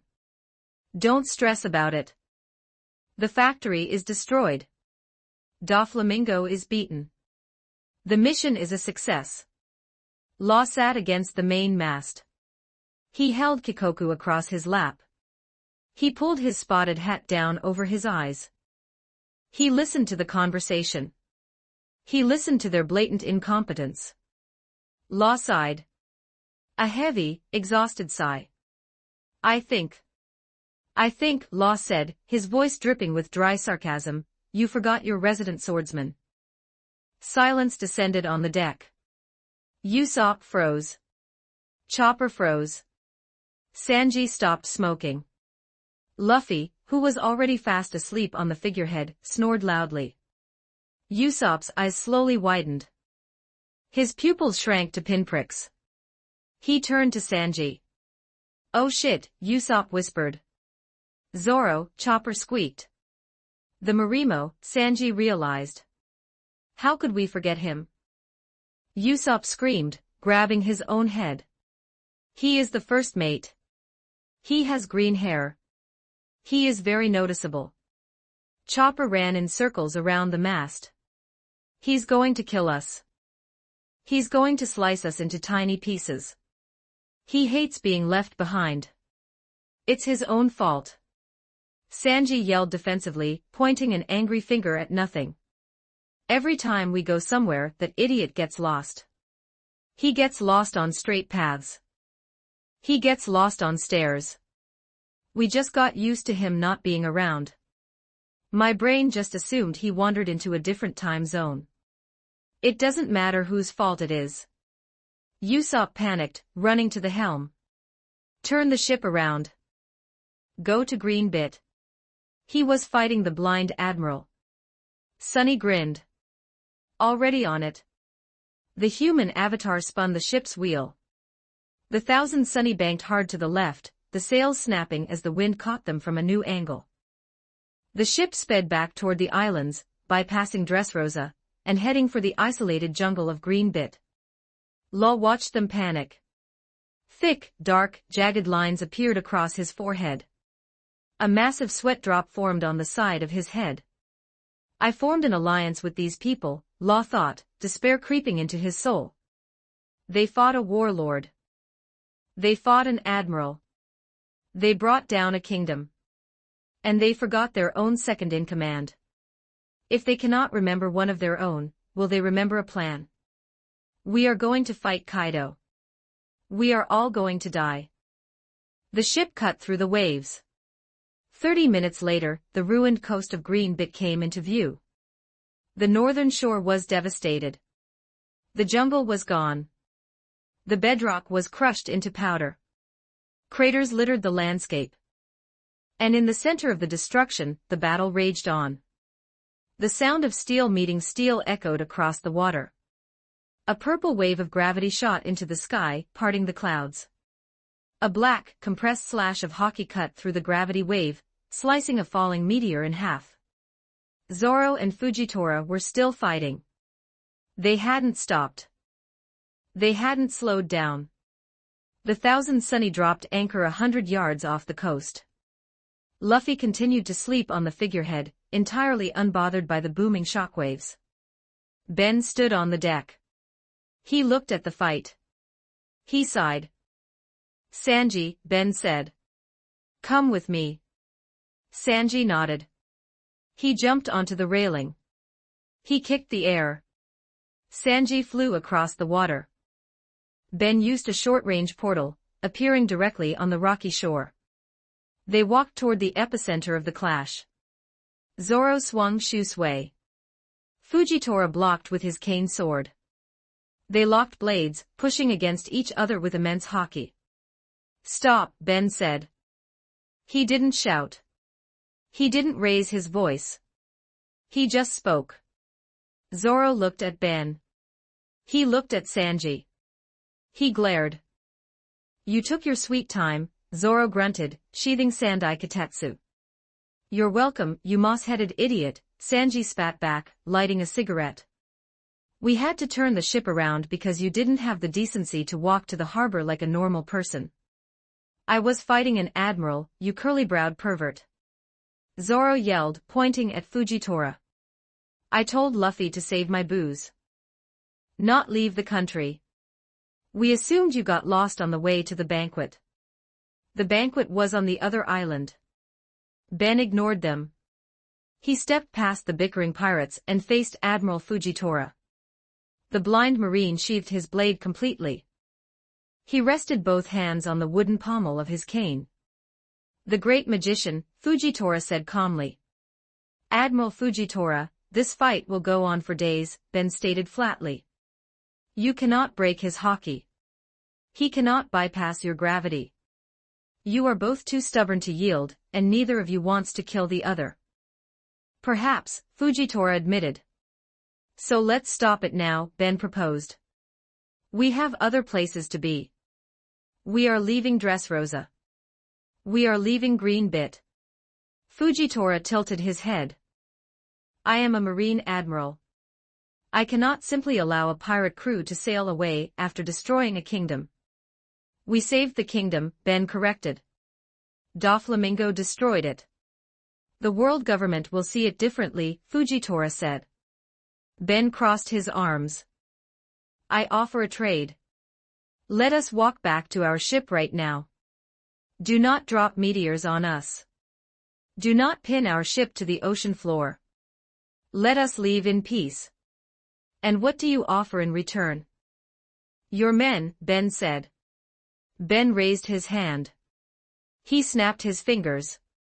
A massive portal opened above the crushed bedrock. Bodies fell out of the portal. They hit the dirt softly.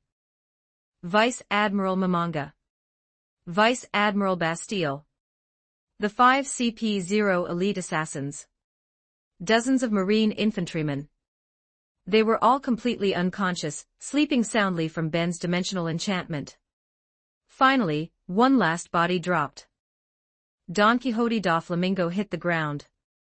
He was bound head to toe in thick chains of pure sea stone. He was bruised, broken, and barely breathing. Fujitora extended his observation haki.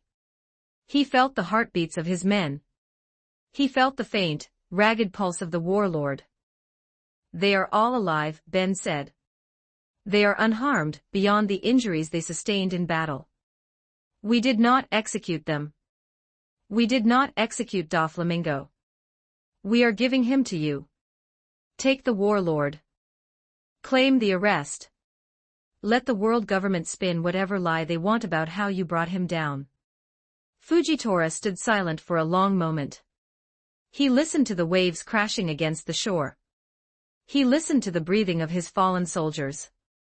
He knew he could not stop the Straw Hats without causing massive casualties. He knew Doflamingo was the true evil here. And he knew Ben was offering him a clean way out. Fujitora nodded slowly. The dice have fallen, Fujitora said. He turned his back on Ben. I see no pirates here. I only see my wounded men. I must tend to them. It will take me several hours to arrange a medical transport. Ben smiled slightly. Thank you, Admiral. Do not thank me, Fujitora said, walking toward Momonga's unconscious body. The next time we cross paths, the dice may fall differently. Ben turned around. Zoro sheathed Wado Ikemanji and Shusui. He adjusted his haramaki. He walked toward the shoreline. Sanji followed, blowing smoke into the air. Ben walked behind them. He looked at the devastated landscape of Greenbit. The jungle was gone. The ground was crushed. He remembered the Tontada dwarves. This was their home. They had lived under this jungle.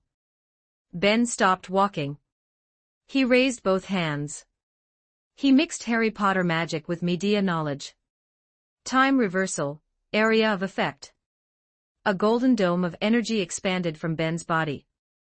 It washed over the northern shore of Greenbit. It stopped at the edge of the Tontada underground kingdom. The destruction reversed. The crushed bedrock reassembled itself. The massive craters filled in. The shattered tree trunks stood upright. Branches grew backward out of the splinters. Leaves reattached themselves to the twigs. The white string residue from Doflamingo's awakening dissolved back into rich, brown soil. In 10 seconds, the northern shore of Greenbit looked exactly as it had before the battle began. A lush, ancient, untouched jungle.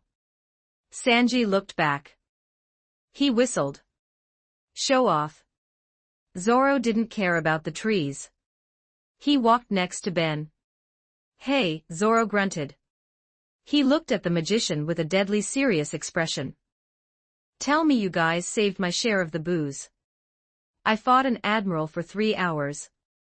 If Luffy drank it all, I am sinking the ship. Ben didn't miss a beat. Yeah.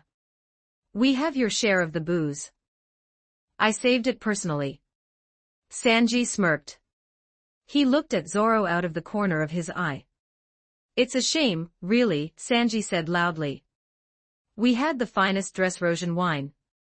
We had 100-year-old rum. But you were too busy playing with gravity to attend the actual party. I guess you'll just have to settle for the cheap stuff we keep in the hold. Zoro stopped walking. A vein bulged on his forehead. He slowly turned his head toward the cook. What did you say, curly brows? Zoro growled, resting his hand on Sandai Katetsu's hilt. Sanji stopped. He turned to face the swordsman. He kept his hands in his pockets. I said you missed out, Marimo, Sanji taunted. While you were out here getting your ass kicked by an old blind man, I was cooking a feast for kings. You don't deserve the good booze. You lack refinement. Zoro drew 2 inches of steel from the scabbard. I'll refine your face into the dirt, cook. Sanji raised his leg, his shoe glowing slightly. Try it, moss head. I'll kick you so hard you'll end up in the East Blue. Bring it on, dartboard brow. Come at me, algae. They clashed. They didn't use hockey. They didn't use named attacks. They just started brawling on the shoreline. Zoro threw a punch. Sanji dodged and kicked Zoro in the ribs. Zoro grabbed Sanji's leg and threw him into a tree. Sanji rebounded off the trunk and tackled Zoro into the sand. Ben sighed. He kept walking toward the ship, leaving them to fight in the dirt. They fought the entire way back. They brawled across the beach. They brawled while swimming to the ship. They brawled while climbing the rope ladder. They finally tumbled over the railing of the Thousand Sunny, covered in sand, seawater, and bruises. I won, Zoro panted, sitting on the deck. In your dreams, you lost, Sanji spat, straightening his ruined tie. Ben walked past them. He stood in the center of the grassy deck. He raised his hand. He snapped his fingers. Space warped. 5 massive, oak barrels materialized on the deck. They were stamped with the royal seal of Dressrosa. 100-year-old rum, Ben stated. As promised. Drink up, Zoro. Zoro's eyes lit up. He ignored Sanji entirely. He crawled over to the barrels. He didn't bother with a cup. He punched the lid off the first barrel, lifted the massive cask with one hand, and poured the dark, rich rum directly down his throat. He drank for a solid minute before slamming the barrel down. He wiped his mouth with the back of his hand. He sighed, a look of contentment on his face. Now, Zoro said, leaning back against the mast. Where are we going? Luffy snored loudly on the figurehead. Sunny walked to the helm. The Avatar gripped the ship's wheel. Next stop. Sunny cheered. The Thousand Sunny caught the morning wind. The ship turned away from Green Bit, sailing into the open ocean. The battle for Dressrosa was finally over. The new world awaited. Chapter 249, World Reacts 4129 words. The sun rose over Green Bit. Vice Admiral Mamanga groaned. He opened his eyes. He stared at a canopy of green leaves. He sat up quickly, gripping his head. His uniform was torn, but his bones felt intact. He looked around. Vice Admiral Bastille lay nearby, snoring softly. The CP-0 agents rested in the grass. And right in the center of the clearing, Don Quixote Doflamingo lay bound in heavy seastone chains. Mamanga stood up. He walked toward the edge of the island. He remembered the battle. He remembered the destruction. He remembered the giants. But the jungle around him stood perfectly whole. The trees were tall. The ground lacked craters. Admiral Fujitora sat on a fallen log near the shore. He held a bowl of noodles. He ate quietly. Admiral, Mamanga called out, walking forward. The Straw Hats. They escaped. They did, Fujitora replied. He swallowed his noodles. He set the bowl down. They left the warlord for us. The island, Mamanga said, gesturing around him. The damage is gone. The magician, Fujitora stated. He snapped his fingers. The land repaired itself. Do not ask me how. I cannot see it, and I do not understand it. It happened, and then they left. Mamanga gritted his teeth. We must pursue them. No, Fujitora said. He stood up. He grabbed his cane. We have a different duty today. Secure the warlord. Wake the men. We are going to Dressrosa. We need to hear the truth from the citizens. 2 hours later, the Marines crossed the iron bridge into Dressrosa. The city was a ruin, but the people were awake. Citizens cleared rubble. Families hugged, crying over reunions 10 years in the making. Fujitora walked through the streets. He listened. He heard a mother weeping, holding a daughter she had forgotten for a decade. He heard men cursing the Don Quixote family for turning them into tin soldiers. He heard the horror stories of the underground port, the slave labor, and the stolen memories. Fujitora's grip on his cane tightened. He walked to the king's plateau. King Riku sat on a stone bench in the courtyard. Kairos stood beside him.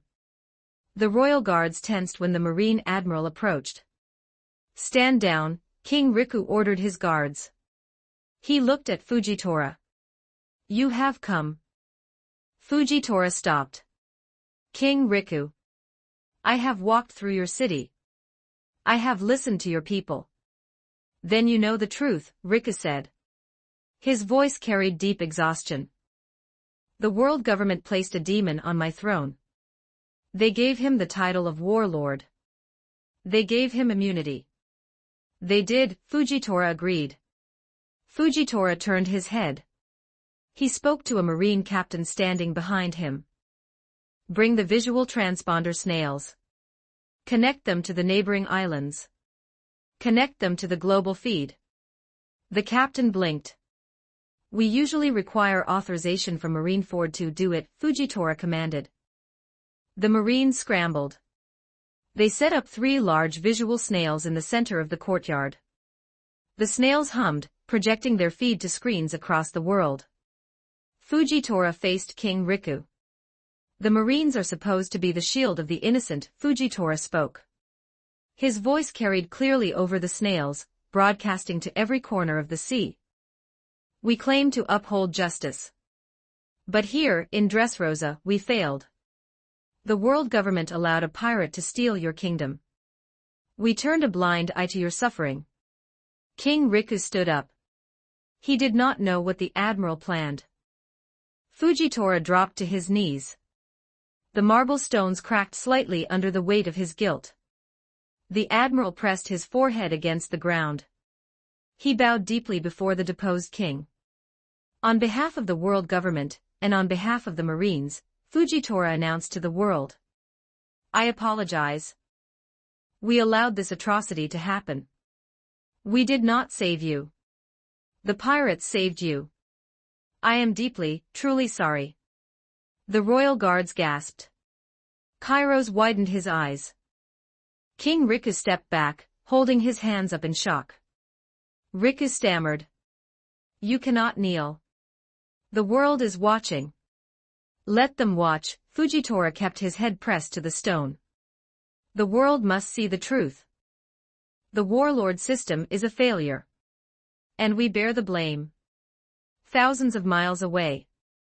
Marineford. The fleet admiral's office smelled of burning sulfur. Sakazuki sat behind his desk. He stared at a visual transponder snail. The snail displayed the image of Admiral Fujitora kneeling in the dirt before King Riku. Sakazuki's face twisted into a mask of pure rage. The desk beneath his hands began to melt. Lava dripped from his knuckles, burning holes into the thick rug. Sakazuki roared. He grabbed the communication snail on his desk. He yelled into the receiver. What do you think you are doing? Sakazuki screamed. The snail trembled in his grip. You are an admiral of the Marine headquarters. You represent the absolute justice of the world government. You do not kneel to a fallen king. You do not apologize on live broadcast. Fujitora's calm voice answered through the snail. I spoke the truth, Fleet Admiral. We failed them. We cover our failures. Sakazuki shouted. We dictate the truth. You have shamed the Marines. You have shattered our authority. I cannot blind myself to the suffering of these people, Fujitora replied. Even if I lack eyes. And the Straw Hat Pirates? Sakazuki demanded, smoke pouring from his mouth. Why are they not in chains? Why did you not arrest them? They escaped, Fujitora said simply. You let them go. Sakazuki slammed his fist on the desk. The wood caught fire. You let the son of Dragon walk away.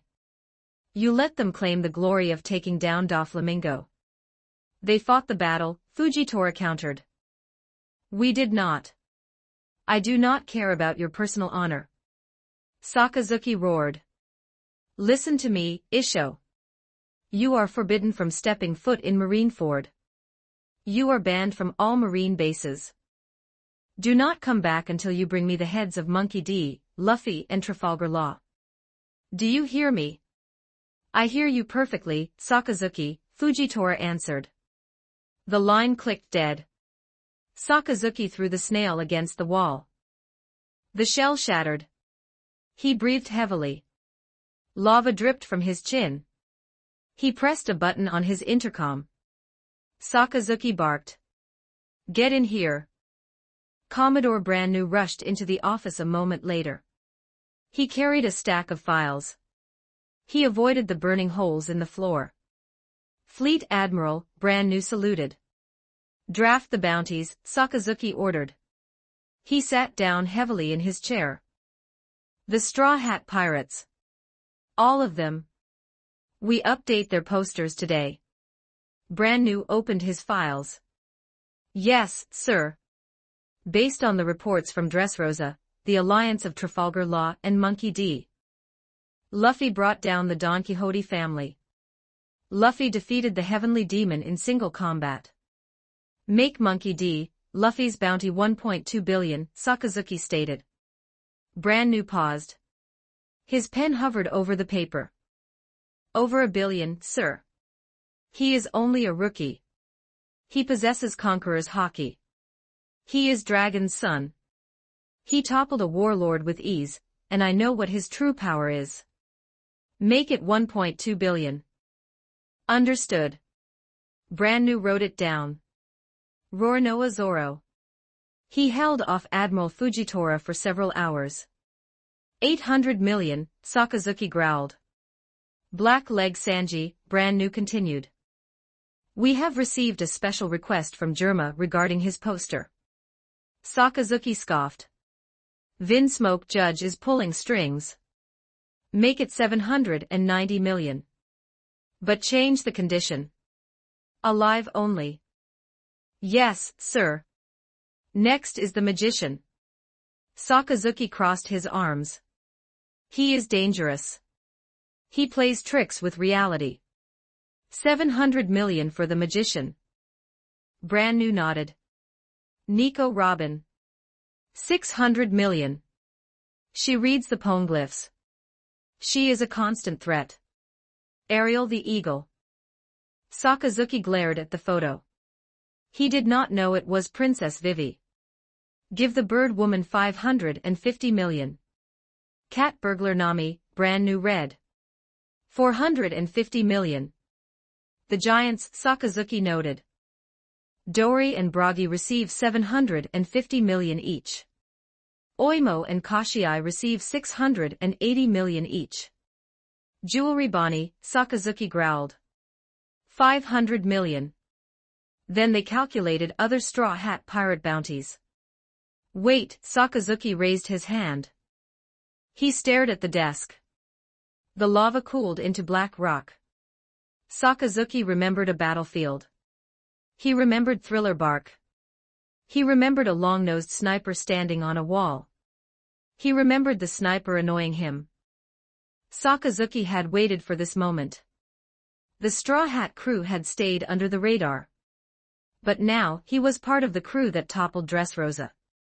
God Usopp, Sakazuki whispered. Brand-New checked his notes. The sniper. Our reports indicate a massive uprising in Dressrosa attributed to him. Thousands of pirates and gladiators swear loyalty to him. They call him a deity. He appears to be the central charismatic figure behind their grand fleet. 1 billion, Sakazuki said. Brand-New dropped his pen. 1 billion. For the sniper. 1 billion, Sakazuki repeated, his voice dropping into a lethal register. And set the condition to alive only. Brand-New blinked. Alive only. Sir, he is a pirate commander. Why capture him alive? Because, Sakazuki growled, squeezing his molten fist. I want him brought to me. I want to execute my absolute justice personally. I will punch a hole straight through his chest. I will make an example out of that lying, disrespectful brat. Issue the bounty. Brand-New swallowed hard. He picked his pen up. Yes, Fleet Admiral. I will send the posters to the printers immediately. The news coup birds flew across the world. They carried newspapers and bounty posters. They dropped them on islands, ships, and naval bases. East Blue. Dawn Island. Fusha Village. The party's bar overflowed with people. Mayor Whoop Slap stood on a table. He held a newspaper in his hand. His face turned completely red. 1.2 billion, the mayor yelled. He hit his cane against the floor. That idiot boy. He defeated a warlord. He is bringing shame to our peaceful village. The Marines will target us. Makino stood behind the bar. She wiped a glass with a towel. She looked at the poster pinned to the wall. Luffy's face grinned back at her, showing all his teeth. Makino smiled softly. He looks happy. He looks free. In the mountains behind the village, a bandit hideout echoed with loud wailing. Curly Dayton sat on the wooden floor. She held the bounty poster in her massive hands. She wore a pink handkerchief over her face. She sobbed uncontrollably. Dogra and Magra stood nearby, cheering and drinking ale. He did it. Dogra laughed. Our boys are big shots in the new world. I'm not crying. Dayton screamed, tears soaking the handkerchief. I hope the Marines catch those little brats. I hope they throw him in jail. Why did they have to get so famous? She hugged the posters of Luffy and Ace tightly to her chest, sobbing harder. East Blue. Shimatsuki Village. Inside the Ishin dojo, the sound of wooden swords clashing filled the air. Young students practiced their swings. Kushiro stood on the wooden veranda. He wore his glasses and his simple kimono. He held a freshly delivered newspaper. He flipped past the headline. He pulled out the bounty posters. He found Roronoa Zoro. 800 million belly. The picture showed Zoro biting down on Shursui, his single eye glaring forward. He looked hardened. He looked like a master of his craft. Kushiro smiled softly. His eyes formed gentle crescents. You walk a difficult path, Zoro, Kushiro whispered to the wind. You carry the weight of two ambitions. Do not lose your way. He folded the paper. He turned back to his students. Straighten your backs. Kushiro called out. Put your spirit into the blade. East Blue. Syrup Village. A large mansion sat on a hill. Inside a quiet study, Kaya sat at a desk. She read a thick medical textbook. She wore a simple white dress. She looked healthy. The door burst open. Mary ran into the room. The butler held a stack of bounty posters. He panted, out of breath. Miss Kaya. Mary gasped. The paper. You must see the paper. Kaya closed her book. She took the posters. She sifted through them. She saw Luffy. She saw Zoro. Then, she stopped. She stared at a poster. It showed Usopp. He wore his goggles. He had his chest puffed out. He stood in front of a massive crowd of cheering pirates. The name read, God Usopp. The bounty read, 1 billion belly. Below the bounty, the text read, alive only. Kaya covered her mouth with her hand. Her eyes widened. Outside the window, loud shouting echoed across the lawn. Ninjin, Paimon, and Tamaniji ran across the grass. The three teenagers carried wooden swords and wore Usopp pirate armbands. He is a god. Ninjin yelled, waving the newspaper above his head. Captain Usopp commands thousands. Paimon cheered. He is worth 1 billion belly. Tamaniji cried, tears of joy streaming down his face. He was never lying. All his stories were true. Kaya looked back at the poster. She traced Usopp's face with her finger. She smiled, a deep, genuine smile of pride. You really became a brave warrior of the sea, Usopp, Kaya whispered. East Blue. Kokoyashi Village. Genzo marched down the dirt road. The pinwheel on his hat spun furiously. He held a crumpled bounty poster in his fist. He kicked open the door to Belmir's old house. Look at this. Genzo roared. Nojiko sat at the kitchen table. She peeled an orange.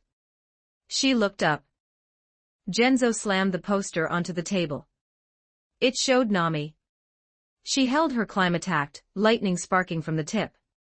She looked confident. She looked dangerous. 450 million belly. Genzo yelled, his face turning purple. The Marines are putting a target on her back. Every bounty hunter in the world will chase my daughter. I will write a letter to the Navy headquarters. I will demand they retract this. Nojiko picked up the poster. She examined the picture. Nami wore a new outfit. She looked strong. She didn't look like a scared girl drawing maps in a dark room. Nojiko laughed. She handed the poster back to Genzo. She looks happy, Genzo, Nojiko said. She's traveling the world. She's fighting for her friends. Don't write a letter. Frame the poster. Genzo huffed. He crossed his arms. He looked away, trying to hide the proud tears forming in his eyes. East blue. The Baratai. The ocean-going restaurant rocked gently on the waves. The dining room bustled with customers. In the kitchen, chaos reigned. Patty and Carne stood over a boiling pot. They stared at a bounty poster pinned to the wooden cabinet. 790 million, Patty grunted. He chopped a carrot violently. That little eggplant. He thinks he's so tough. Carne crossed his arms. Did you read the condition? Alive only. What does that mean? Did he piss off some noble? Probably hit on a princess and got caught, Patty laughed. Zeph stood at the pass. The old chef folded his arms. He wore his tall chef's hat. He looked at the poster. He looked at the drawn picture of Sanji, kicking fire into the air. Zeph didn't smile. He didn't laugh. He simply nodded once. Keep cooking, Zeph ordered gruffly. The customers are waiting. But internally, Zeph felt a swell of pride. The boy he raised was surviving the new world. Grand Line. Alabasta Kingdom. The royal gardens of Alyabarna bloomed. Palm trees provided shade. Fountains flowed with clear water. King Nefertari Cobra walked briskly along the stone path. He stood tall, his muscles dense and his lungs clear.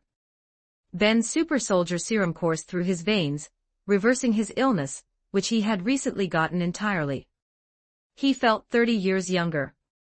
A young woman walked beside him. She had long, light blue hair. She wore a royal gown. She moved with perfect, calculated grace. The android duplicate Ben had forged. She served as the public face of the princess while the real Vivi sailed the seas. Footsteps pounded on the stone behind them. Your Majesty. Igaram sprinted down the path. The royal guard captain carried a newspaper. He breathed heavily. His signature curls bounced with every step. Igaram, Cobra stopped. What is it? Igaram held up a bounty poster. The news from Dressrosa. The Straw Hats defeated Doflamingo. And Princess Vivi's alias bounty. Cobra took the poster. Ariel the Eagle. 550 million belly. The picture showed a red-haired woman holding a silver spear, blue flames erupting from her shoulders. Cobra stared at the picture. He touched the paper. 550 million, Cobra murmured. He threw his head back and laughed. His healthy lungs projected the sound across the garden. My daughter. A notorious pirate. The Marines tremble before her. Igaram pulled at his hair. This is a disaster. If the world government connects Ariel to Alabasta, we will face severe consequences. They won't, Cobra dismissed the concern. He looked at the android beside him. Vivi is right here. Neo Vivi turned her head. Her optical sensors scanned the bounty poster. Her internal processors analyzed the data instantly. Subject Ariel identified, Neo Vivi spoke. Her voice sounded exactly like the real princess. Bounty assessment, high. Threat level, escalating. Probability of survival alongside Monkey D. Luffy and Ben, 99.9%. Cobra smiled. He patted the android's shoulder. She is safe, Igaram, Cobra said, handing the poster back. Ben is looking after her. Luffy is looking after her. Let her fly. Grand Line. Sakura Kingdom, formerly Drum Island. Snow fell constantly. The massive drum-shaped mountains pierced the clouds. Inside the castle at the highest peak, Dalton sat at a desk. He wore his heavy fur coat. He signed paperwork. The door opened. Kureha walked in. The elderly doctor wore her sunglasses and a tight crop top despite the freezing temperature. She carried a bottle of plum wine in one hand and a newspaper in the other. Hey, King, Kureha cackled. Want to know the secret to my youth?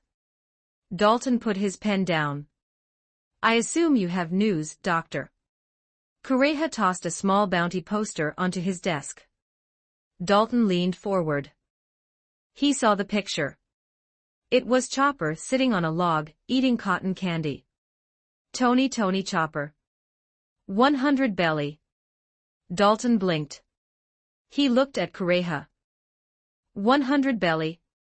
Did they miss some zeros? Kureha took a swig of plum wine. She wiped her mouth. The world government is full of idiots, Kureha laughed loudly. They still think my son is a pet. Let them underestimate him. He is a doctor.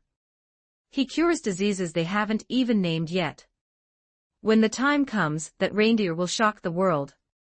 She turned and walked out of the office, laughing into the snowy wind. Grand Line. G5 Marine Base. Thick cigar smoke filled the commanding officer's room.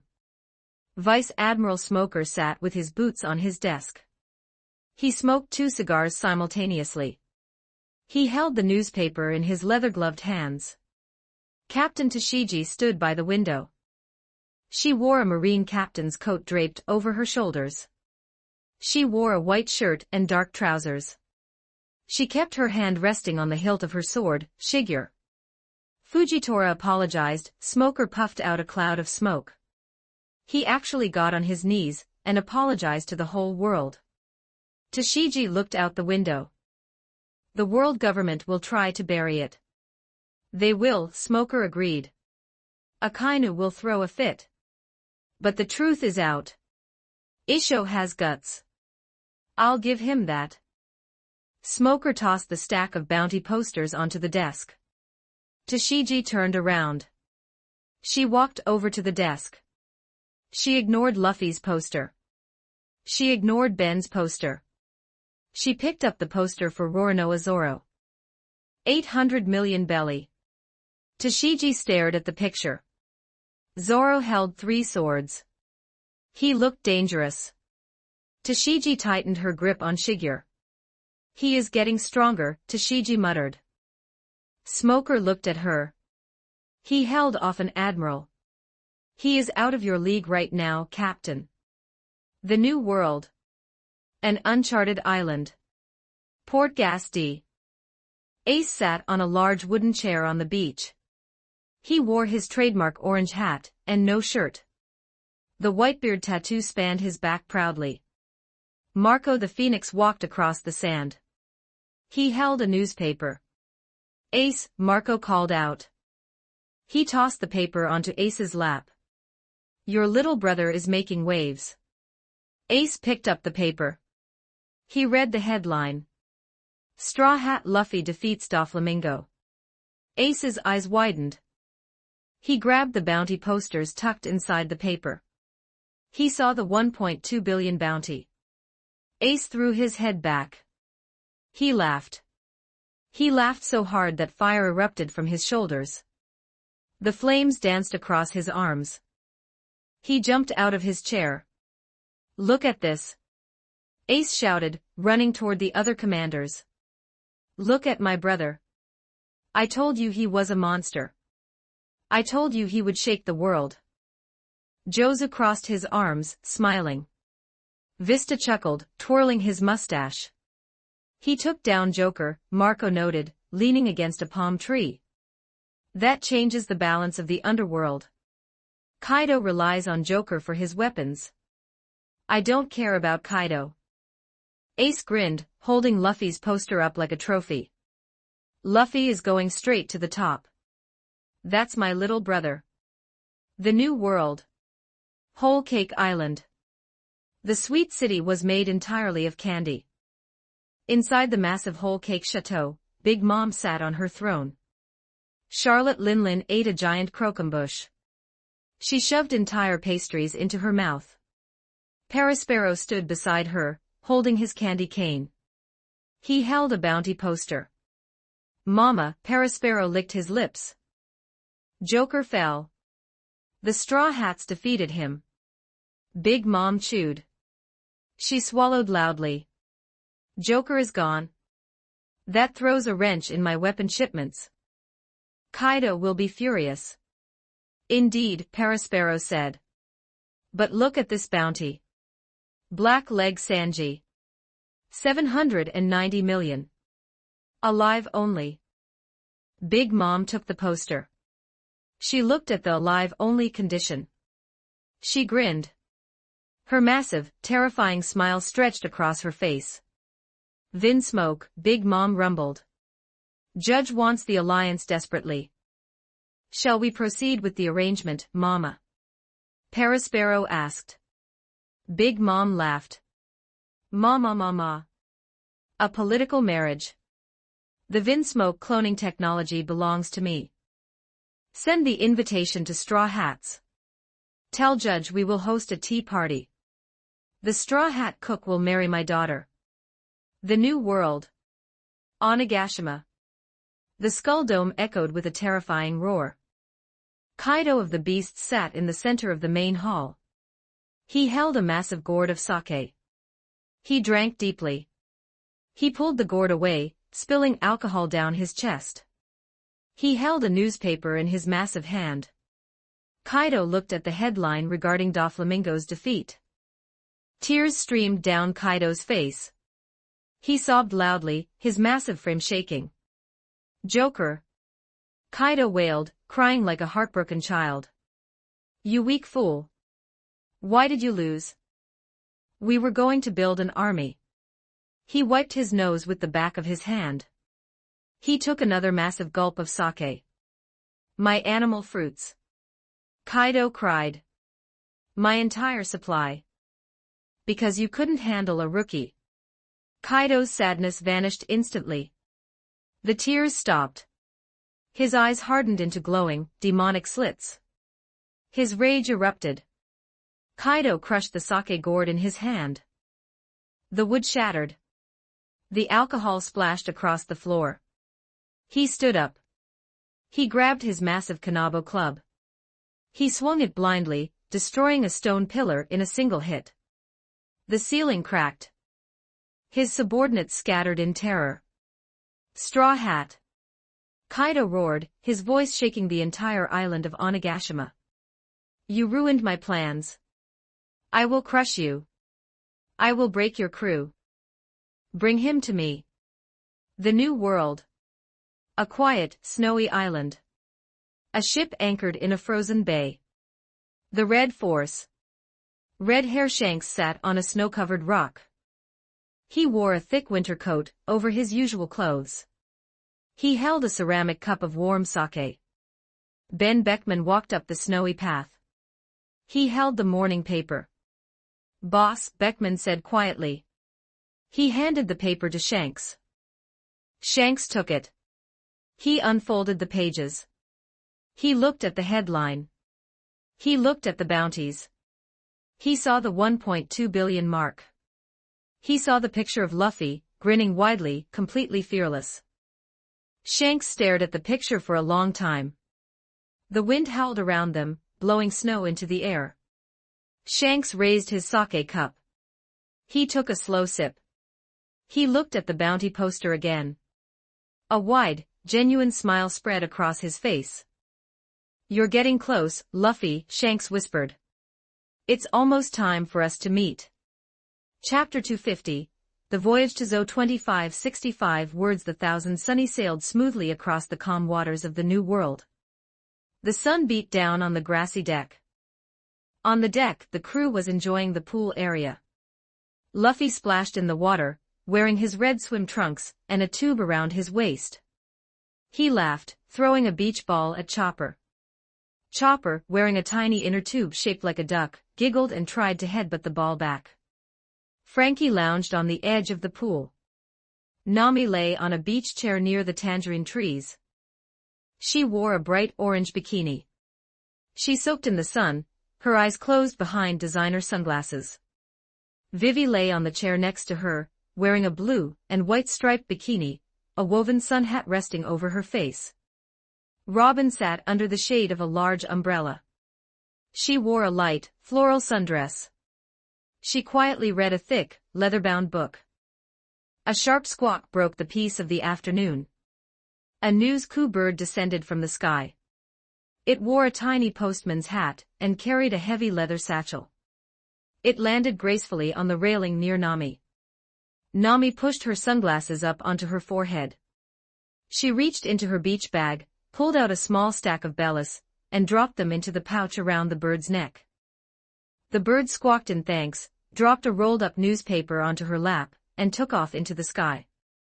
Nami unrolled the paper. She scanned the front page. Her eyes widened slightly. "Hey, guys," Nami called out, sitting up on her beach chair. "The news is out. We made the front page."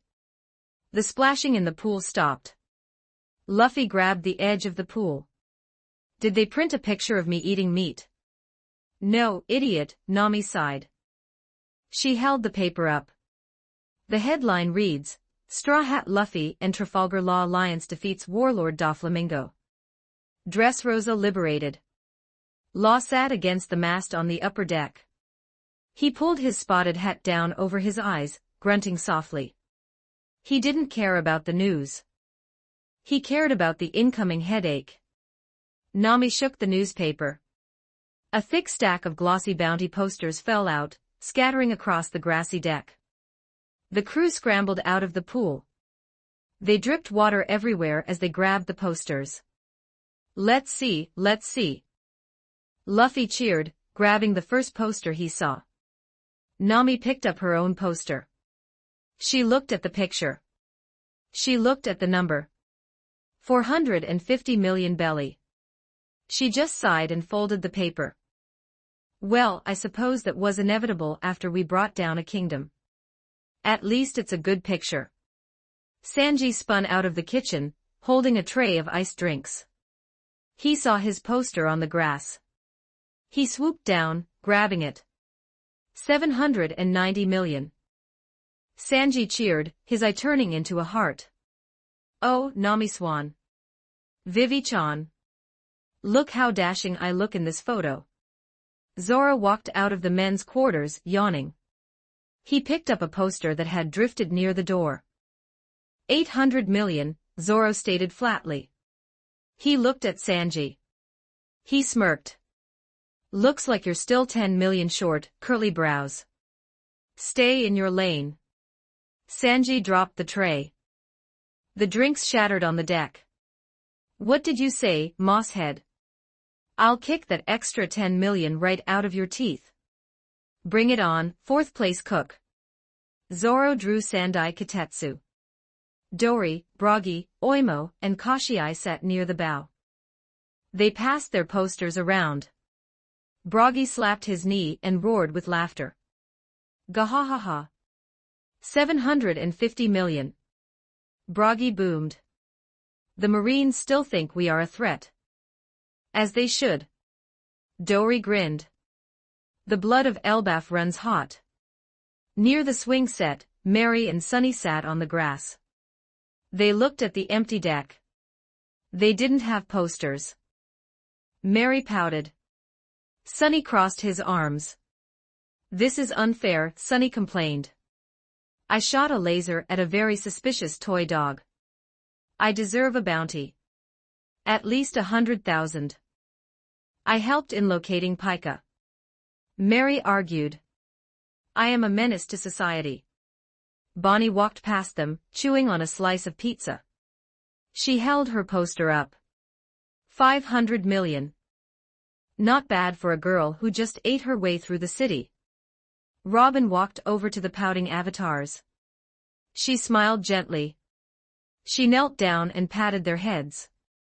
Do not worry, Robin consoled them softly. The Marines simply do not understand your true potential yet. Someday they will fear you. But for now, how about I ask Sanji to prepare a massive chocolate fondue pot just for you two? Mary and Sunny's eyes instantly turned into sparkling stars. Chocolate fondue, they cheered in unison, completely forgetting their lack of criminal notoriety. Frankie struck a pose. Super 480 million. The Iron Pirate rises. Brooke hummed a happy tune. 300 million. Law glanced at his own poster that blew past him. 900 million. He ignored it and went back to sleep. Suddenly, a loud wail echoed across the deck. Luffy sat on the grass, holding his poster. Tears streamed down his face. He sobbed uncontrollably. A few feet away, Usopp was doing a happy jig. He held his poster up, dancing a fast-paced tap dance with his hands on his hips. I'm free. Usopp sang joyfully. Chopper walked over, looking completely dejected. He held his poster up. They only increased it by 50 belly. I am worth 100 belly. Sanji stopped fighting Zoro. He looked at Luffy and Usopp. What is wrong with you two? Sanji asked. Luffy, why are you crying? Usopp, why are you celebrating? Luffy sniffled, wiping his nose with the back of his hand. My bounty, it went down. It decreased. Usopp spun in a circle, laughing. And mine decreased too. The Marines finally realized I was just a harmless, weak bystander. My 450 million bounty is gone. I can live a peaceful life. Nami frowned. She put her hands on her hips. Why would your bounties go down? We just defeated a warlord. That doesn't make any sense. Did you guys do something bad? Bonnie asked, tilting her head. If they did something bad, their bounties would increase, Robin pointed out logically. Did you do something good? Frankie asked. Luffy cried harder. I don't know. I never shared my meat with anyone. Why did they lower my bounty? Not sharing meat is a bad thing, right? I'm a pirate. I'm supposed to be bad.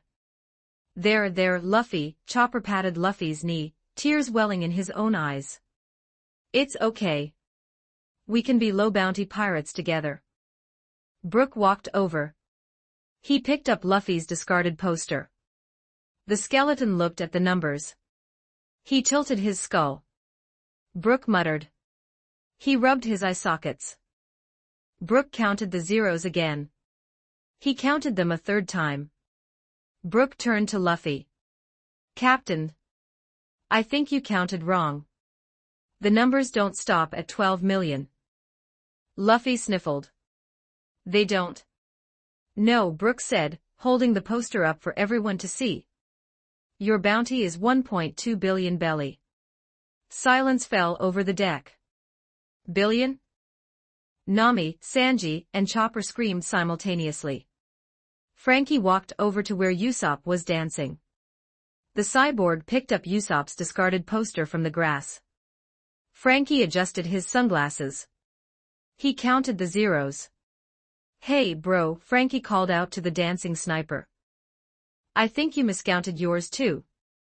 Your bounty is 1 billion belly. Usopp froze mid-jig. He had one foot in the air and his hands on his hips. He did not move. He did not blink. His skin turned completely gray, taking on the texture of solid stone.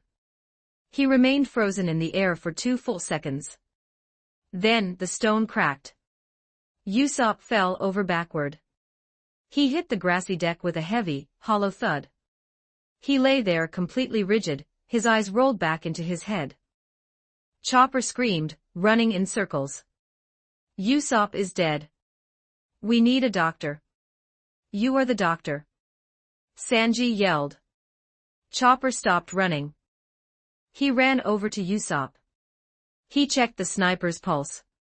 He shined a tiny flashlight into Usopp's unblinking eyes. He's in a state of psychological shock, Chopper diagnosed rapidly. His brain simply rejected reality and shut down. Zoro walked over. He looked down at the petrified sniper. He smirked. I bet he stays like that for 10 minutes, Zoro said. Sanji scoffed. That coward. I give him 20 minutes minimum. I bet 30. Frankie boomed. Mary and Sunny instantly appeared next to the frozen sniper. They wore tiny visors and held small notebooks. Place your bets, folks. Sunny announced, his voice taking on a rapid, auctioneer-style cadence. We got 20 minutes from the cook. 30 from the cyborg. Any other takers? Do I hear 40? The house takes a 10% cut of all winnings. I'll put 5,000 belly on an hour, Nami said casually, filing her nails. I'll take 45 minutes. Brooke chimed in, handing a few coins to Mary. The crew gathered around, tossing coins and bills onto a small pile next to the frozen sniper. They waited. They waited. And they waited. Exactly 1 hour later, Usopp gasped. The gray color vanished from his skin. He sat bolt upright, his chest heaving as if he had just run a marathon. He looked at his hands. He looked at the sky. Nami cheered, scooping all the money off the grass. Usopp grabbed his head. He screamed.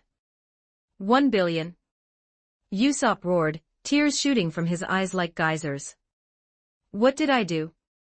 I shot a guy with a plant. That doesn't cost 1 billion belly. Maybe, Zoro said, leaning against the rail, you shouldn't stand in front of 3,000 pirates, call yourself a god, and tell them to worship you. Yeah, Sanji added, lighting a cigarette. Or maybe you shouldn't have messed with the fleet admiral. Do you really think Akainu was just going to forget that? A dark, heavy raincloud materialized directly over Usopp's head. It began to rain exclusively on the sniper. He hates me, Usopp sobbed, hugging his knees. The fleet admiral of the Marines hates me personally. I am going to die. Robin picked up Usopp's poster. She looked at the text at the bottom.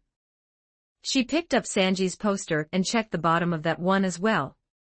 Interesting, Robin murmured. What is it, Robin-chan? Sanji asked, instantly appearing beside her. Look at the condition, Robin pointed a slender finger at the text. On Sanji's poster, it says alive only. Ah, Sanji preened. They want to capture my beauty intact. And look at Usopp's poster, Robin continued. Usopp looked up, hope flashing in his eyes. Does it say just kidding? No, Robin smiled pleasantly. It also says alive only. Usopp stopped crying. He blinked. Why would they want me alive? Robin put a hand on her cheek, looking thoughtful.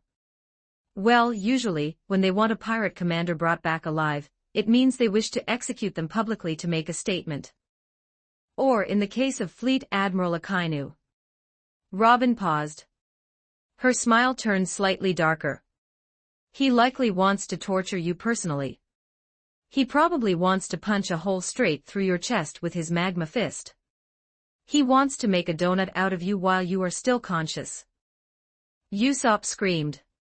It was a high, piercing shriek. He scrambled away from Robin, hiding behind the main mast. Don't say that. Usopp wailed. Don't put that image in my head. I'm too young to be a pastry.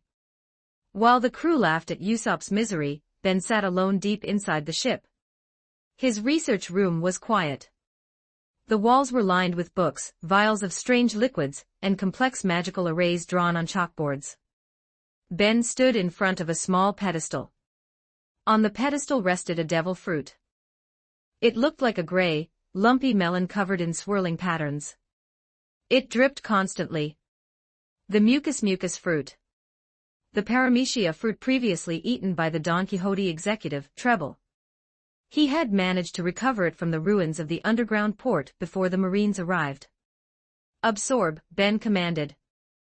The blue light from the interface washed over the devil fruit. The gray melon dissolved into digital particles. The particles flowed up and vanished into his system. The system chimed in his mind. Paramecia-type devil fruit. Initiating template roll. A digital roulette wheel appeared in Ben's vision. Templates flashed past his eyes. Shinigami. Stand users. The wheel slowed down. It stopped. Template acquired, Park Ilpio, the god of high school. Condition, base form only. Key and Chariok, Ninetails, restricted. Ben lowered his hand. The interface vanished. He let out a long breath. He was slightly annoyed. The Ninetails' power from the god of high school was a devastatingly powerful Chariok. It would have granted him immense fire manipulation and physical enhancement. The system locking it behind a restriction was frustrating. But Ben was pragmatic. He closed his eyes. The knowledge of the template flooded his brain. He didn't gain raw power. He gained technique. Park Ilpio was a martial arts prodigy. He had read the secret manual for renewal taekwondo, learning all its concepts and counters without ever formally practicing the style. He created his own martial art to counter it, Samsatakeon. Ben's muscles twitched as the muscle memory ingrained itself into his nervous system. He now possessed flawless mastery over Samsatakeon, a fluid, devastatingly fast-kicking art designed for rapid strikes and flawless defense. Practical Takeon, traditional Korean martial arts focused on sweeping kicks and joint manipulation. Renewal Taekwondo knowledge, the theoretical understanding of the ultimate striking art, allowing him to anticipate and counter almost any linear attack. Acupressure and pressure point combat, the ability to strike specific nerve clusters to paralyze, blind, or disorient opponents. Ben opened his eyes. He executed a flawless, blindingly fast spinning hook kick in the tight space of the research room.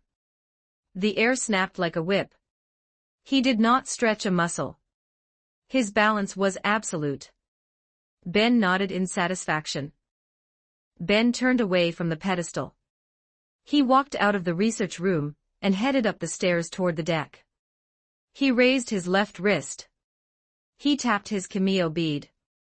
The bead hummed for a long time. Then, a deep, gruff voice answered. Dragon-san, Ben said, walking out into the sunlight.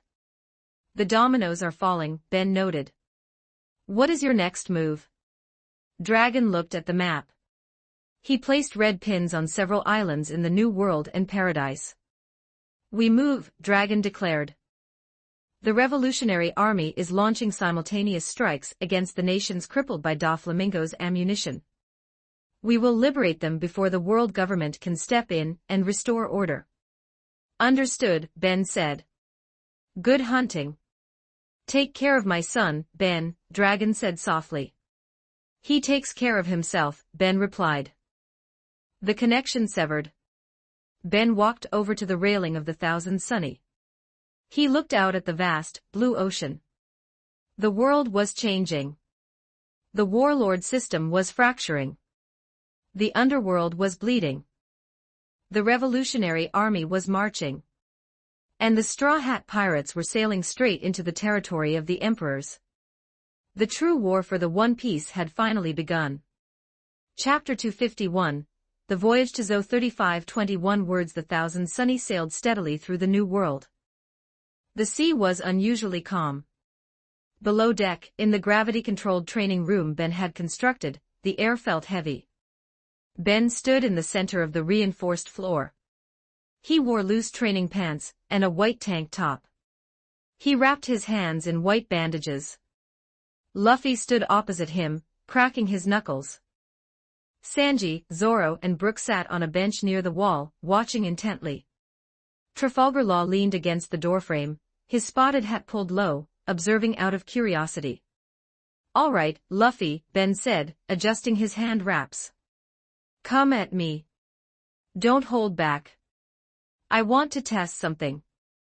Luffy grinned. He didn't ask questions. He loved fighting. "You got it, Ben." Luffy cheered. Luffy kicked the steel floor. He vanished. He reappeared instantly in front of Ben, throwing a heavy, hockey-coated right hook aimed directly at Ben's jaw. Ben shifted his weight. He slid his left foot back a fraction of an inch. He tilted his head. The punch missed his jaw by a millimeter. The wind from the strike ruffled his hair. As Luffy's momentum carried him forward, Ben pivoted on his right heel. He brought his left leg up in a tight, fluid arc Samsatakeon, low sweep. Ben's shin struck the back of Luffy's knee. It wasn't a powerful strike, but the precision was absolute. It hit the exact nerve cluster at the exact moment Luffy's weight shifted. Luffy's leg buckled. He stumbled forward, losing his balance entirely. Luffy caught himself on his hands. He spun, launching a barrage of rapid kicks from the floor. Gomu Gomu no. Stamp Gatling. Hundreds of rubber feet flew at Ben. Ben remained perfectly calm. He did not retreat. He stepped into the barrage. He moved his hands and feet in a rhythmic, swaying motion. He looked like he was dancing. He parried the heavy rubber kicks with open palms, redirecting the force rather than absorbing it. Every time a foot came close, Ben stepped slightly to the side, allowing the attack to glance off him. Samsatakeon, flowing water defense. Luffy grew frustrated. He stopped kicking and sprang back to his feet. He pulled both arms back, inflating his muscles. Gomu Gomu no. Grizzly Magnum. Luffy threw two giant, hockey-coated fists forward. Ben didn't dodge this time. He stepped forward again. He raised his right leg high above his head, keeping it perfectly straight. As the giant fists closed in, Ben brought his heel down like an axe. Samsatakeon, Baekdu. Ben's heel struck the space between Luffy's incoming fists. The downward force of the kick, combined with flawless leverage, forced Luffy's arms apart. The giant fist sailed past Ben on either side, slamming into the steel wall behind him with a deafening crash. With Luffy's chest wide open, Ben didn't pause. He planted his right foot, spun 360 degrees, and delivered a devastating back kick directly to Luffy's sternum. Samsatakeon, boomerang kick. The kick sent Luffy flying backward. He bounced off the far wall and landed on his feet, skidding across the steel floor. Luffy panted. He looked at Ben with wide eyes. On the bench, Zoro sat up straighter. Sanji took the cigarette out of his mouth. "What was that?" Sanji muttered, staring at Ben's legs. "His balance. It's perfect." "He didn't use magic," Zoro noted, his eye narrowing. "He just deflected everything through positioning." Law watched silently from the door. He analyzed Ben's movements. The strikes were not designed for brute force, they were designed for anatomical disruption. Luffy stood up. He grinned wider. "That's cool, Ben." Luffy laughed. He bit his thumb. "My turn to go all out. Gear forth." Luffy blew air into his muscles. He coated his arms and legs in dense armament hockey. He bounced on the steel floor, the steam rolling off his massive, inflated torso. "Boundman," Luffy declared. He kicked the air. He shot toward Ben like a cannonball. He pulled his fist into his arm, compressing it like a spring. Kong gun. Luffy threw the punch. The sheer air pressure preceding the strike cracked the steel floor. Ben exhaled. He lowered his stance. He didn't try to parry the Kong gun. He knew the force would shatter his arms. Instead, Ben used Samsatakion, seamless evasion. He dropped entirely to the floor, sliding under the massive hockey-coated fist. As the Kong gun sailed over him, Ben planted his hands on the steel. He kicked both feet straight up, striking the underside of Luffy's extended arm. The double kick didn't damage the hockey, but it altered the trajectory of the punch just enough. Luffy's momentum carried him over Ben. Ben sprang to his feet instantly. He spun, chambering his leg. Luffy turned midair, preparing another strike. Ben unleashed a barrage. He didn't aim for the heavily armored chest or arms. He aimed for the joints.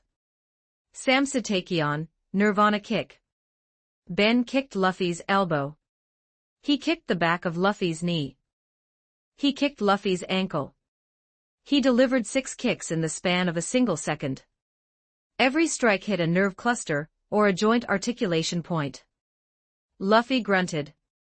His boundman form wavered slightly as his nerves misfired.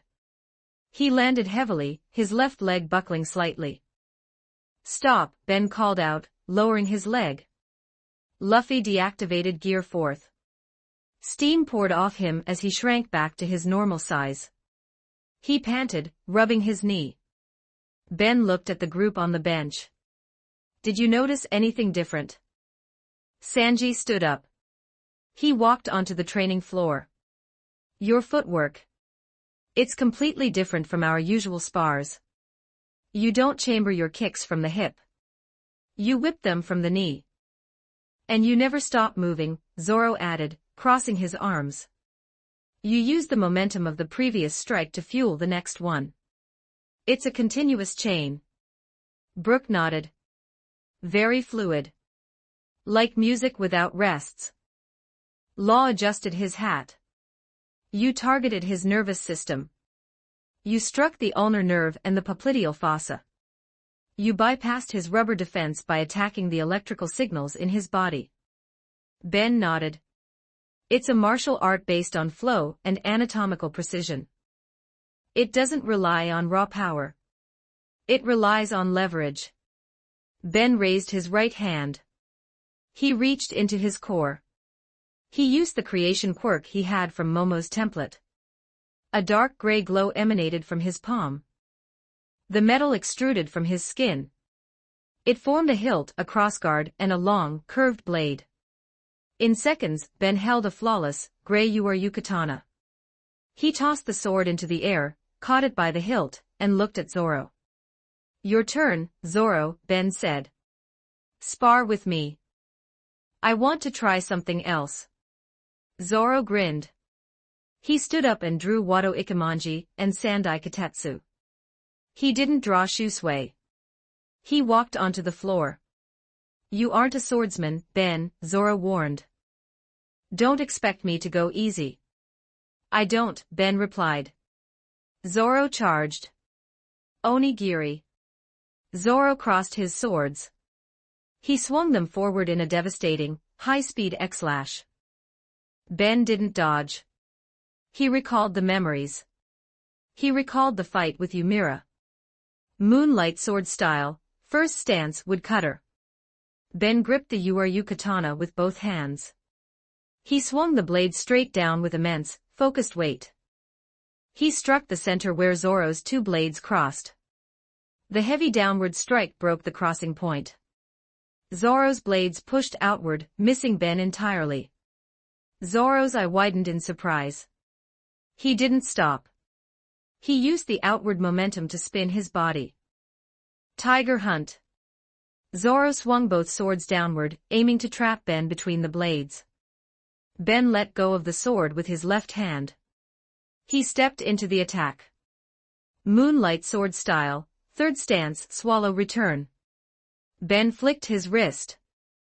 He brought his sword up in a blindingly fast, ascending slice. He struck the flat side of Sandai Katetsu, knocking it upward. He ducked under Wado Ikemanji.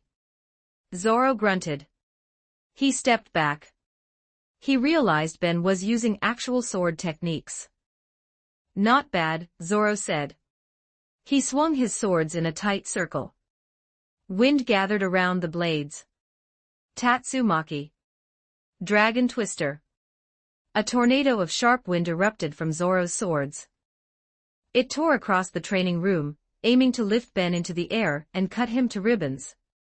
Ben did not try to cut the wind. He merged the sword style with his martial arts footwork.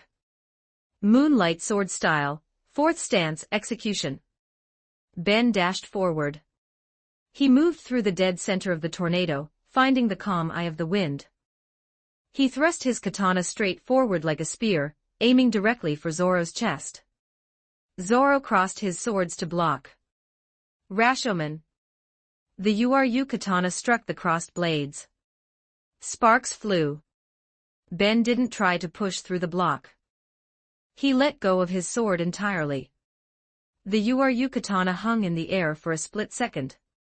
He used Samsatakian. He kicked the hilt of his own hanging sword. The kick drove the Uryu katana forward with sudden, explosive speed. The blade pushed Zoro's crossed swords back, throwing Zoro off balance. Ben caught his sword as it bounced back. He landed on his feet. Zoro recovered instantly. He glared at Ben. He raised his swords over his shoulder. 108-pound Phoenix. Zoro swung. A massive, compressed flying slash shot across the room. Ben took a deep breath. He held his katana loosely by his side. He visualized the counter. He visualized the exact flaw in a heavy, committed swing. Ben stepped forward. He did not swing his blade at the flying slash. He dodged it by a hair, stepping perfectly to the side. He closed the distance to Zoro in a single heartbeat. Zoro brought his swords back for a defensive block. Moonlight sword style counter, formless draw. Ben didn't swing the sharp edge of his sword. He stepped past Zoro's guard. He thrust the blunt pommel of his katana forward. He struck Zoro's right wrist. The strike hit the nerve. Zoro's hand went numb. Sandai Katetsu wavered in his grip. In the same fluid motion, Ben spun his katana. He brought the flat side of the Uryu blade down hard on the back of Wado Ikemanji. The strike forced Zoro's left arm down. Ben stepped behind Zoro. He rested the edge of the Uryu katana lightly against the back of Zoro's neck. The room fell dead silent. Zoro stood perfectly still. The cold metal touched his skin. Ben lowered the sword.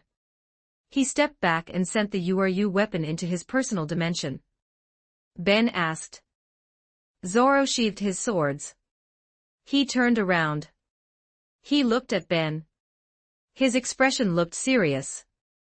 The technique is good, Zoro said slowly. He rubbed his numb right wrist. It is very good. It focuses entirely on breaking the opponent's rhythm. It disarms and disrupts. The stances are solid. The counter you used at the end is dangerous. Zoro crossed his arms. But Zoro continued, his eye narrowing. You cannot replicate it properly. Ben nodded. Tell me why. Because you are not a swordsman, Zoro stated bluntly. Your body does not understand the blade. Your grip is too loose when you strike. Your footwork is a brawler's footwork, not a fencer's. You move like a martial artist holding a sharp stick. You lack the intent of a swordsman. A sword is a partner. To you, it is just a tool performing a memorized trick. If I had expected that pummel strike, I would have cut your arm off. Ben smiled. Then where did you read about that technique? Zoro asked. I have never seen a style that flows like that in our previous spars. Sanji lit a cigarette. The way you mix the kicks with the swordplay. It looks different from your usual style. It is, Ben said calmly. He decided to use his standard excuse. I was able to look into the past a bit. I saw a few fights. These are the techniques used by warriors long before the Void Century. One style is called the Moon Light Sword style. The other is its direct counter. The crew stared at him. Law stood frozen near the door. His eyes widened. He gripped the hilt of his nodachi tightly. "What do you mean?" Law demanded. His voice sounded tight. "You can look into the past." Ben turned to look at the surgeon. "Didn't I tell you already? I am a seer. I can see into past and future events. Not all of them. Just a glimpse here and there." Law felt a cold sweat break out on his neck. He thought about Flevance. He thought about the white lead disease. He thought about Corazon smiling at him in the snow. If Ben could see the past, he could see the world government's true history. He could see the truth. Law remained silent, but his mind raced. Zoro drew Wado Ikimonji again. "Spar with me again," Zoro commanded. He pointed the white blade at Ben. "I want to get a feel for that technique. I want to see the stances again.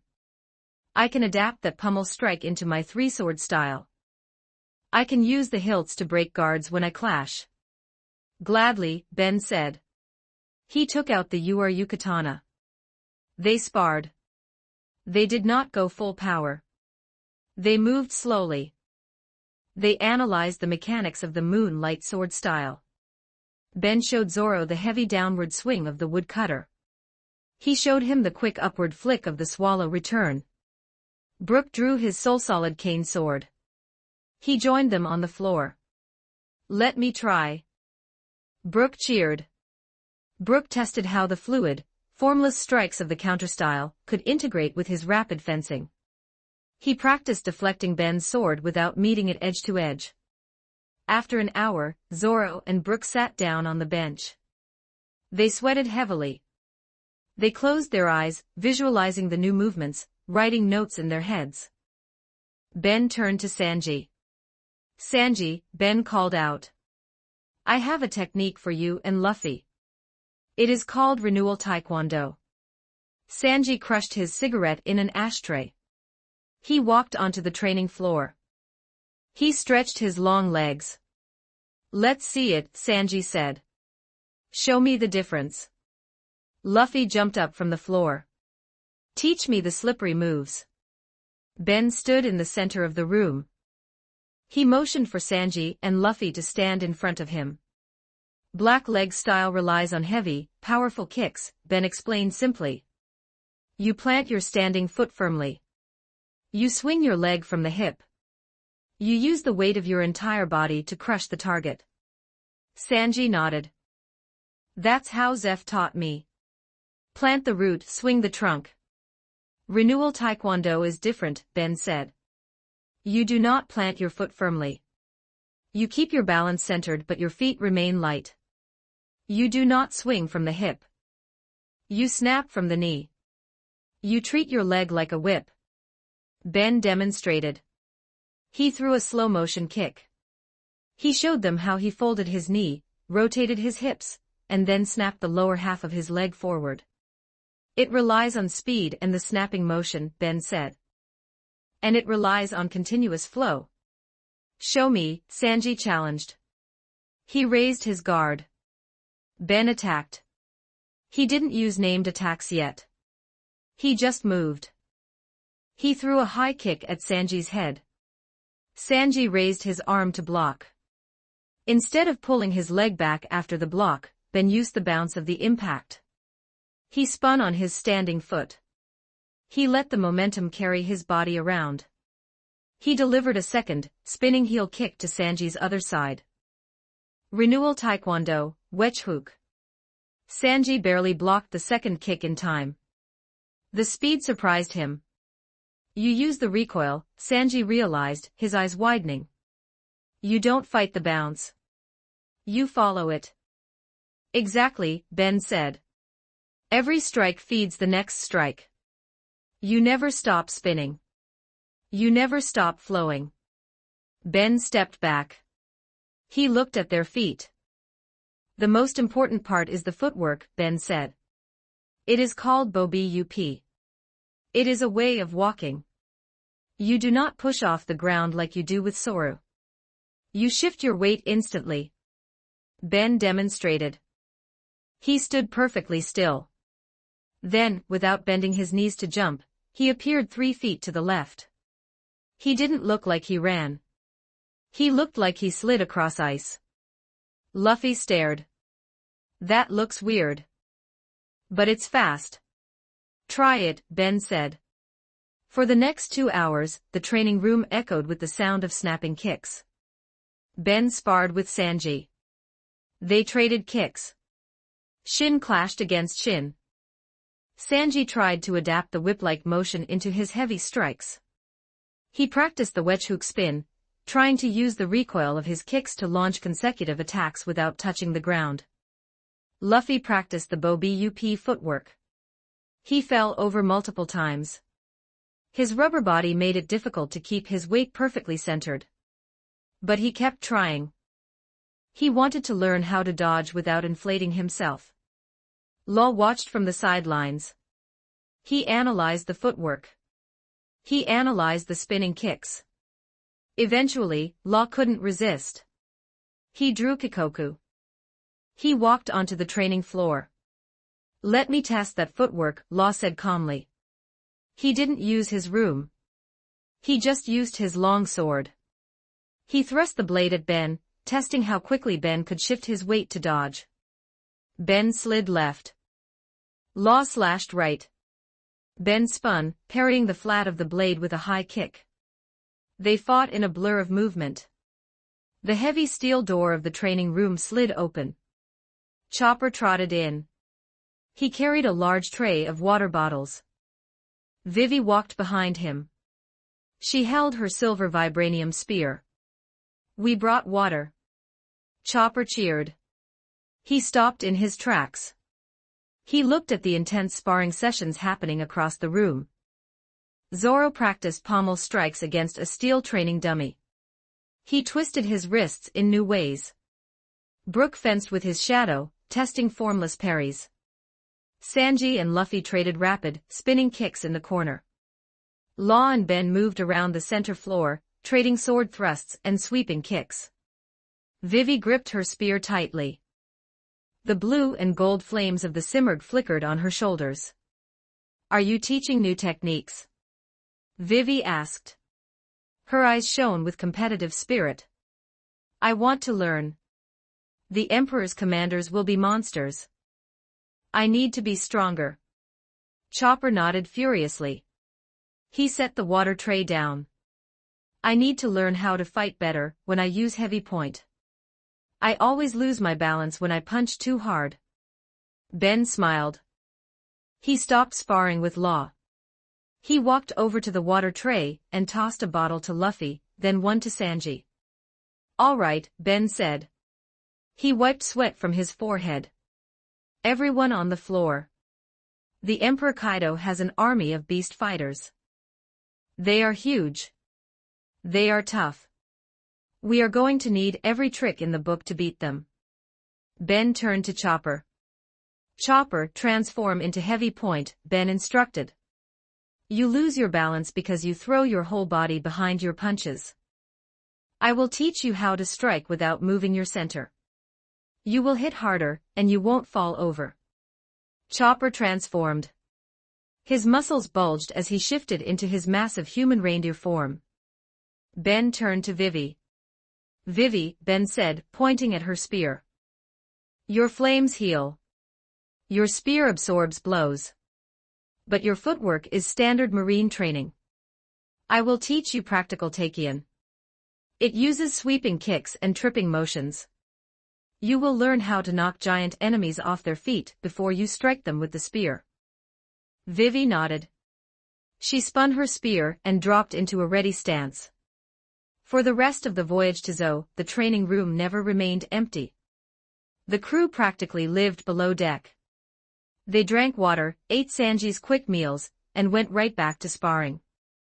Zoro integrated the formless disarming techniques into his three-sword style. He learned how to use the hilts of his swords to break guards. Sanji refined the wedge hook. He learned how to throw 3 kicks in the air before gravity pulled him back down. Luffy mastered the bob footwork.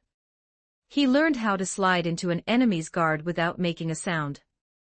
Chopper learned to throw heavy punches while keeping his feet rooted to the floor.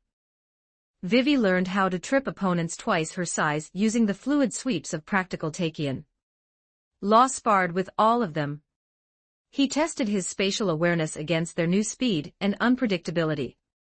They bled on the steel floor. They sweat through their clothes. They pushed their bodies to the absolute limit. The Thousand Sunny sailed ever closer to the giant elephant. Above deck, the sun shone on the calm ocean. Below deck, the Straw Hat Pirates forged themselves into a crew ready to challenge the rulers of the sea. Chapter 252, Zo 3273 words. The sea rumbled. It did not wave. It vibrated. The Thousand Sunny sailed through a thick bank of white fog.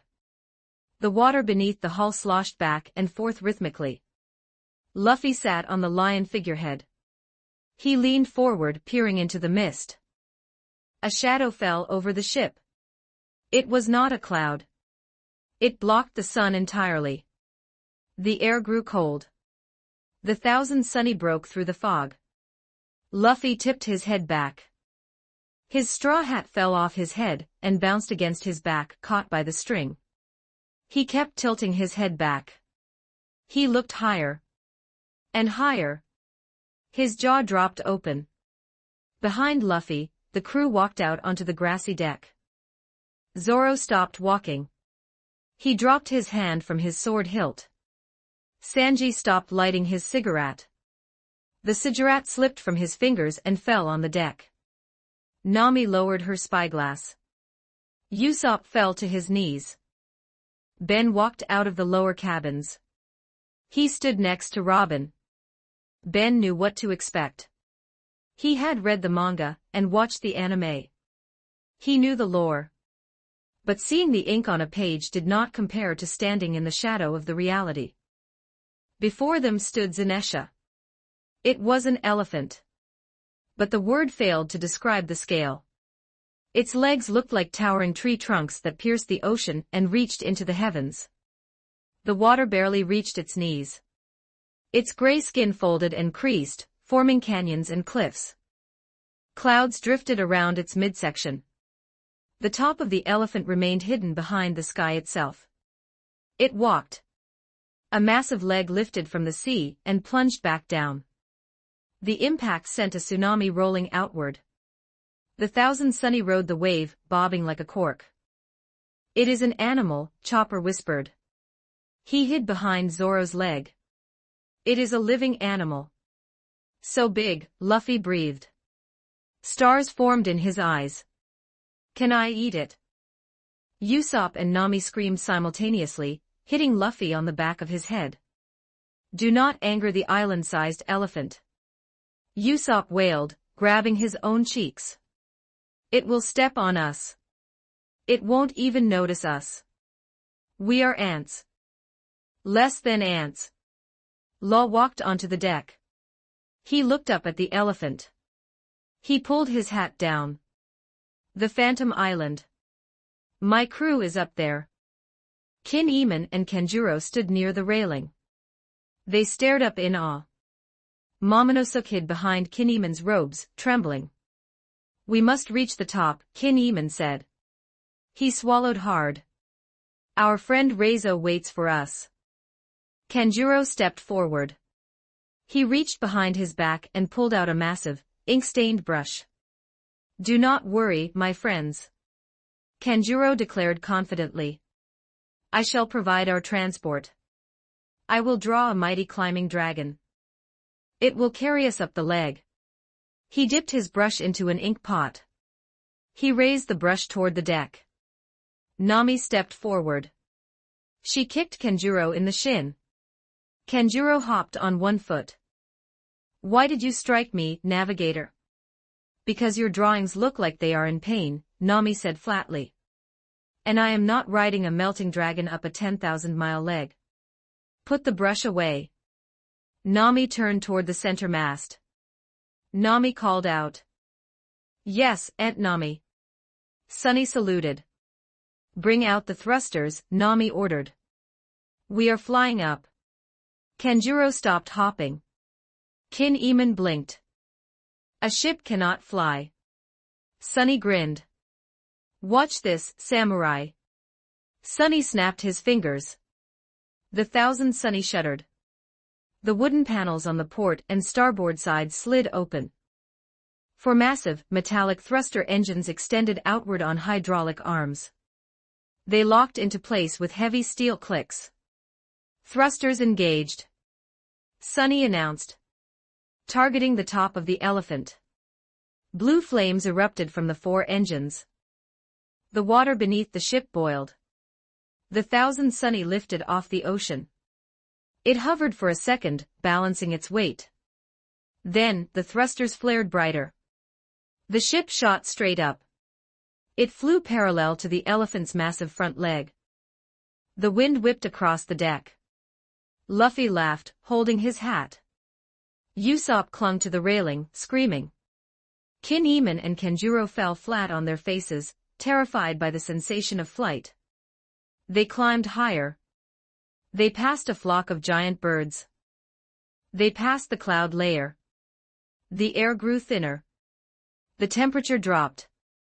They flew for several minutes. The sheer height defied reason. Finally, the ship cleared the Elephant's massive back. The deck leveled out. The thrusters rotated, pushing the ship forward instead of upward. Approaching the island. Sunny called out. The crew rushed to the bow. They leaned over the railing. They expected to see a vibrant, thriving civilization. They expected lush forests, ancient cities, and animal people. They saw ruin. The thousand Sunny glided over the edge of the Elephant's back. A thick, heavy cloud of purple and green gas covered the entire landscape. The ancient stone buildings lay in piles of rubble. Massive claw marks gouged the stone walls. The giant trees were snapped in half. The rivers ran black with sludge. Silence hung over the island. It was the heavy, suffocating silence of a graveyard. What happened here? Robin whispered. She gripped the wooden railing tightly. Poison, Ben stated. He stood next to her.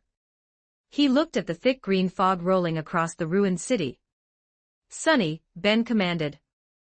Activate the shield. Close all external vents. On it, Papa. Sunny shouted. A shimmering, transparent blue dome erupted from the center mast. It expanded instantly, enclosing the entire ship in an energy shield. The air filters inside the ship kicked into overdrive, humming loudly to scrub any gas that had already leaked inside. The crew coughed slightly as the filters worked. The air inside the dome quickly turned crisp and clean. They looked out through the blue energy shield. The poison gas pressed against the outside of the dome, hissing as it touched the energy field. Kin-Eman grabbed his sword hilt. The city, the Makomo dukedom. It is destroyed. Where is Reizo? Law gripped the railing. His knuckles turned white. He stared into the green fog. His eyes darted back and forth, searching the ruins. Bepo, Law muttered. Near the tangerine trees, the heavy sea stone cage rattled. Caesar Clown pressed his face against the bars. He looked out through the blue shield. He saw the green gas. He saw the destruction. A wide, twisted smile spread across his pale face. Shurororo. Caesar laughed. The sound cut through the silence on the deck. Caesar rubbed his hands together. Magnificent. It worked perfectly. The spread, the density, the lethality. It seems Jack actually used my masterpiece. The ultimate poison gas weapon. I am a genius. The entire crew stopped moving. They slowly turned their heads. They looked at the cage. Luffy's face lost all its joy. His eyes shadowed over. Zoro rested his hand on Sandai Katetsu. Sanji pulled his cigarette from his mouth and crushed it under his heel. Frankie's robotic eyes glowed an angry red. Caesar stopped laughing. He noticed the silence. He noticed the stares. He realized his mistake. He had slipped his tongue. He had boasted about mass murder in front of the people who hated him most. Wait, Caesar stammered. He backed away from the bars. I just meant. Sanji blurred. He appeared in front of the cage. He kicked the sea stone bars with a flaming foot.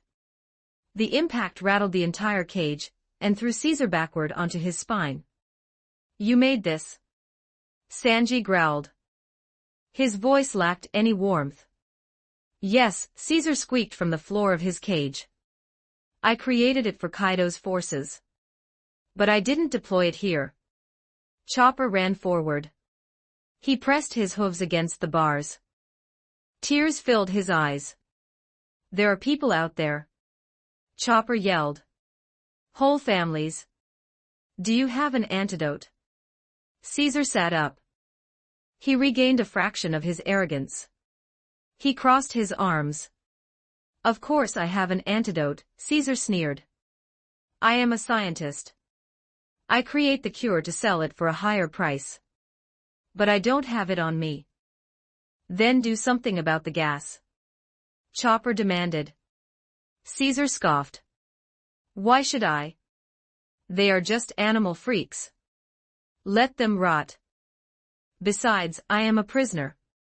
I don't take orders from pets. Law walked forward.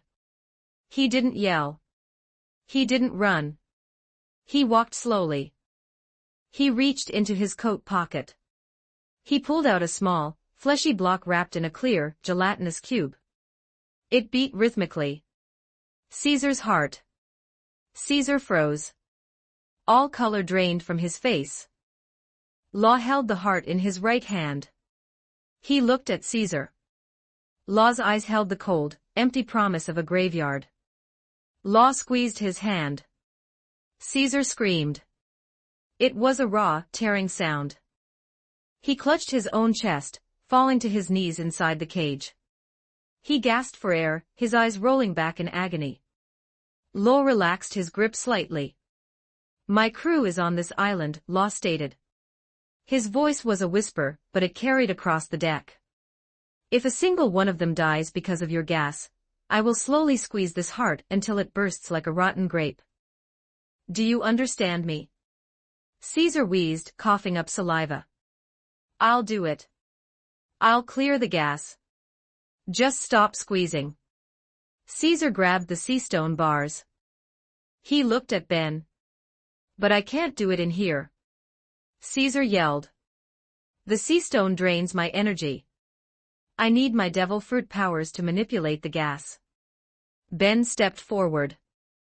Ben could analyze the gas. He could formulate an antidote. But all of that took time. Caesar was the fastest option. Ben raised his hand. He waved it casually. The heavy sea stone lock on the cage clicked open. The heavy chains binding Caesar's wrists snapped open and fell to the floor. Caesar rubbed his wrists. He stood up. Gas began to leak from his coat as his Logia powers returned. You better not try to run, Zoro warned, drawing 2 inches of steel. I can't fly faster than you can cut, Caesar grumbled.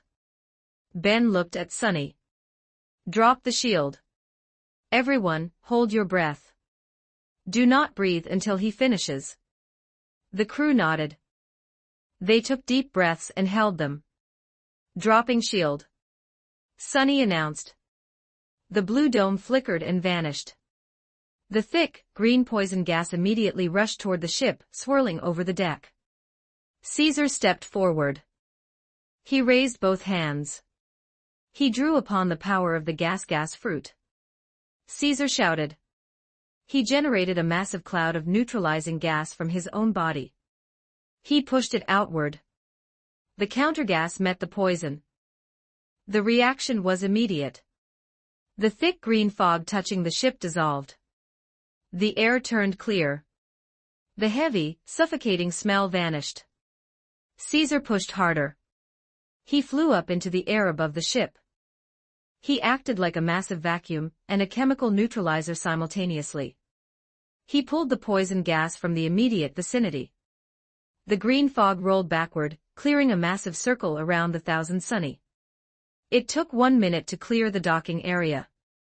"You can breathe here," Caesar called down. The crew exhaled and gasped for fresh air. "Keep going," Ben ordered. "Clear the whole island." Caesar grumbled.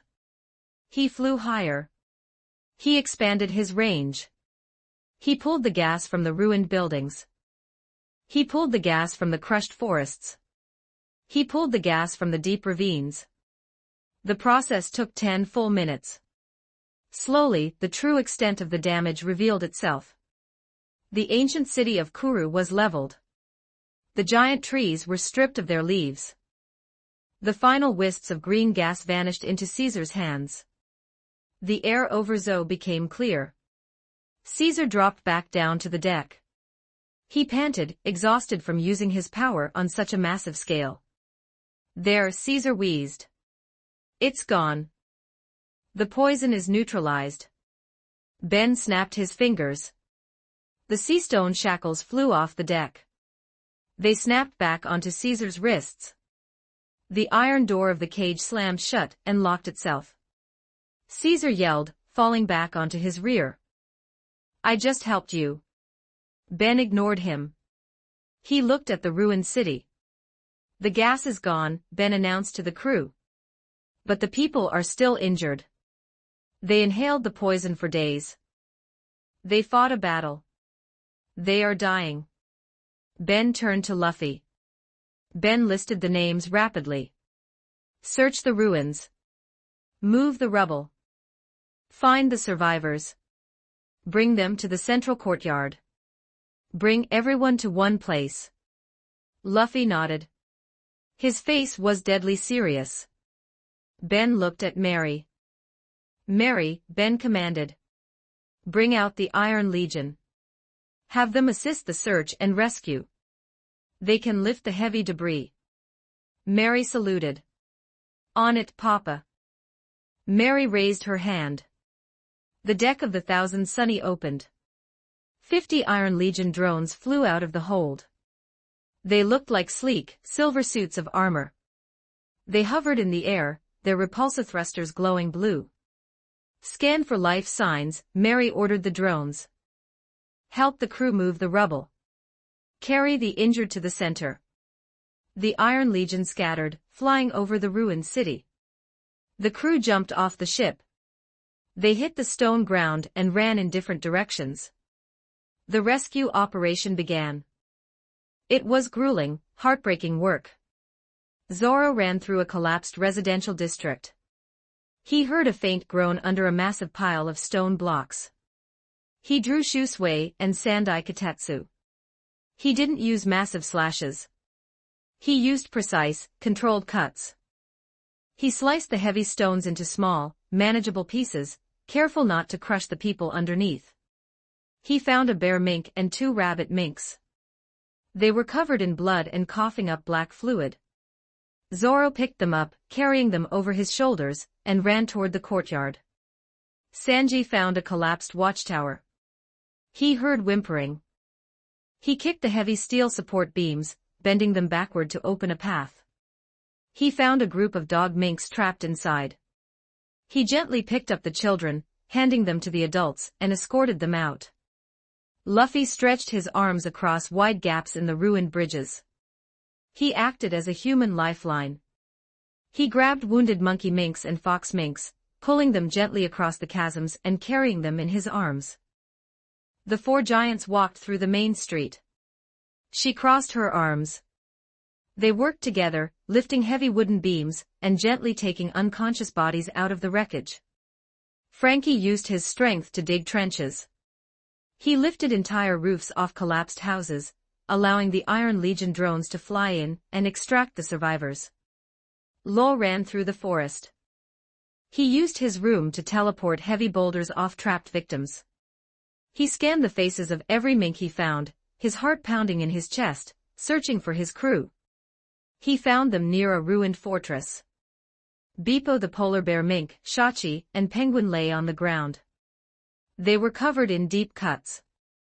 Their breathing was shallow. "Captain," Beepo whispered, barely opening his eyes. Law dropped to his knees. He checked Beepo's pulse. "Don't talk. I've got you." Law created a room. He teleported all three of them directly to the central courtyard. The rescue took 3 hours. The central courtyard of the city filled rapidly. Hundreds of minks lay on the stone ground. They were dog minks, cat minks, lion minks, and deer minks. They wore torn clothes. They bled from sword cuts and spear thrusts. Their skin was pale from the poison gas.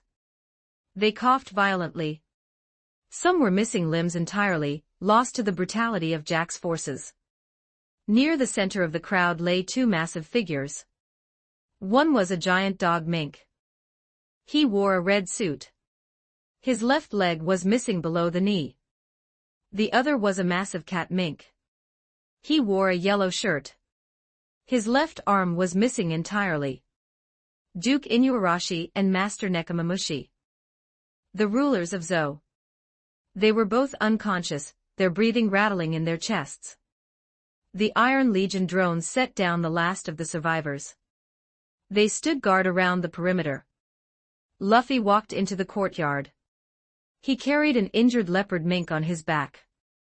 He set him down gently next to the others. Luffy wiped sweat from his forehead.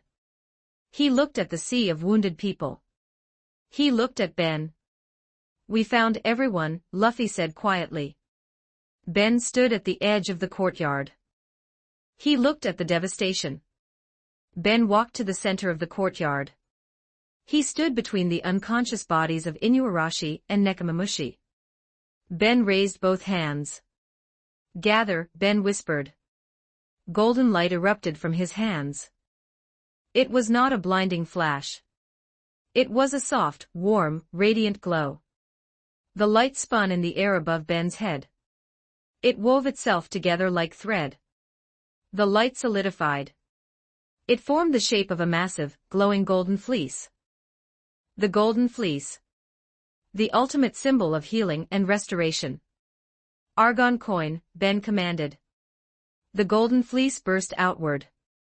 A wave of pure, golden magic washed across the courtyard. It did not act like a shockwave. It acted like a gentle tide. It rolled over the stones. It washed over the hundreds of wounded minks. The effect was instantaneous. The magic did not stitch wounds. It rewrote the physical state of the bodies. A bear mink with a deep sword gash across his chest gasped. The flesh pulled itself together. The muscle reattached. The skin sealed perfectly, leaving no scar. A rabbit mink coughing up black poison suddenly took a deep, clear breath. The magic eradicated the toxins from her bloodstream completely. Her pale skin returned to its natural color. Beepo, lying near Law, opened his eyes. The deep cuts on his arms vanished. He sat up, completely energized. Law stared at the golden light. He knew medical science. He knew devil fruit powers. This was neither. This was a miracle. The magic reached the center of the courtyard. It washed over Duke Inuarashi and Master Nekomamushi. The golden light pooled at the stumps of their missing limbs. Bone extended from the severed joints. Muscle wrapped around the bone. Fur sprouted from the muscle. In seconds, Inuarashi had a new, perfect left leg. Nekomamushi had a new, flawless left arm. The golden wave reached the edge of the courtyard and dissipated into the air. The golden fleece above Ben's head vanished into sparkling dust. Ben lowered his hands. He took a slow breath. He felt a slight drain on his mana, but it was manageable. The courtyard was silent. Nobody coughed. Nobody groaned in pain. Slowly, the minks began to sit up. They looked at their hands. They touched their chests. They looked at their friends. The wounds were gone. The poison was gone. The missing limbs were back. Luffy grinned. He laughed loudly. You fixed them. Zoro sheathed his swords. He smiled slightly. Sanji lit a fresh cigarette, shaking his head in amazement. In the center of the courtyard, the two massive rulers stirred. Duke Inuarashi opened his eyes. He sat up. He looked down. He saw his left leg. He moved his toes. Master Nekomamushi groaned. He rolled over. He looked at his left arm. He flexed his claws. The dog and the cat looked at each other. They looked at the golden dust fading in the air. They looked at the man in the black coat standing between them. The rulers of Zou were awake. A/N, check put my new fanfic multiverse, Essence of Gotcha. Don't forget to like and subscribe to Novels Wonderland.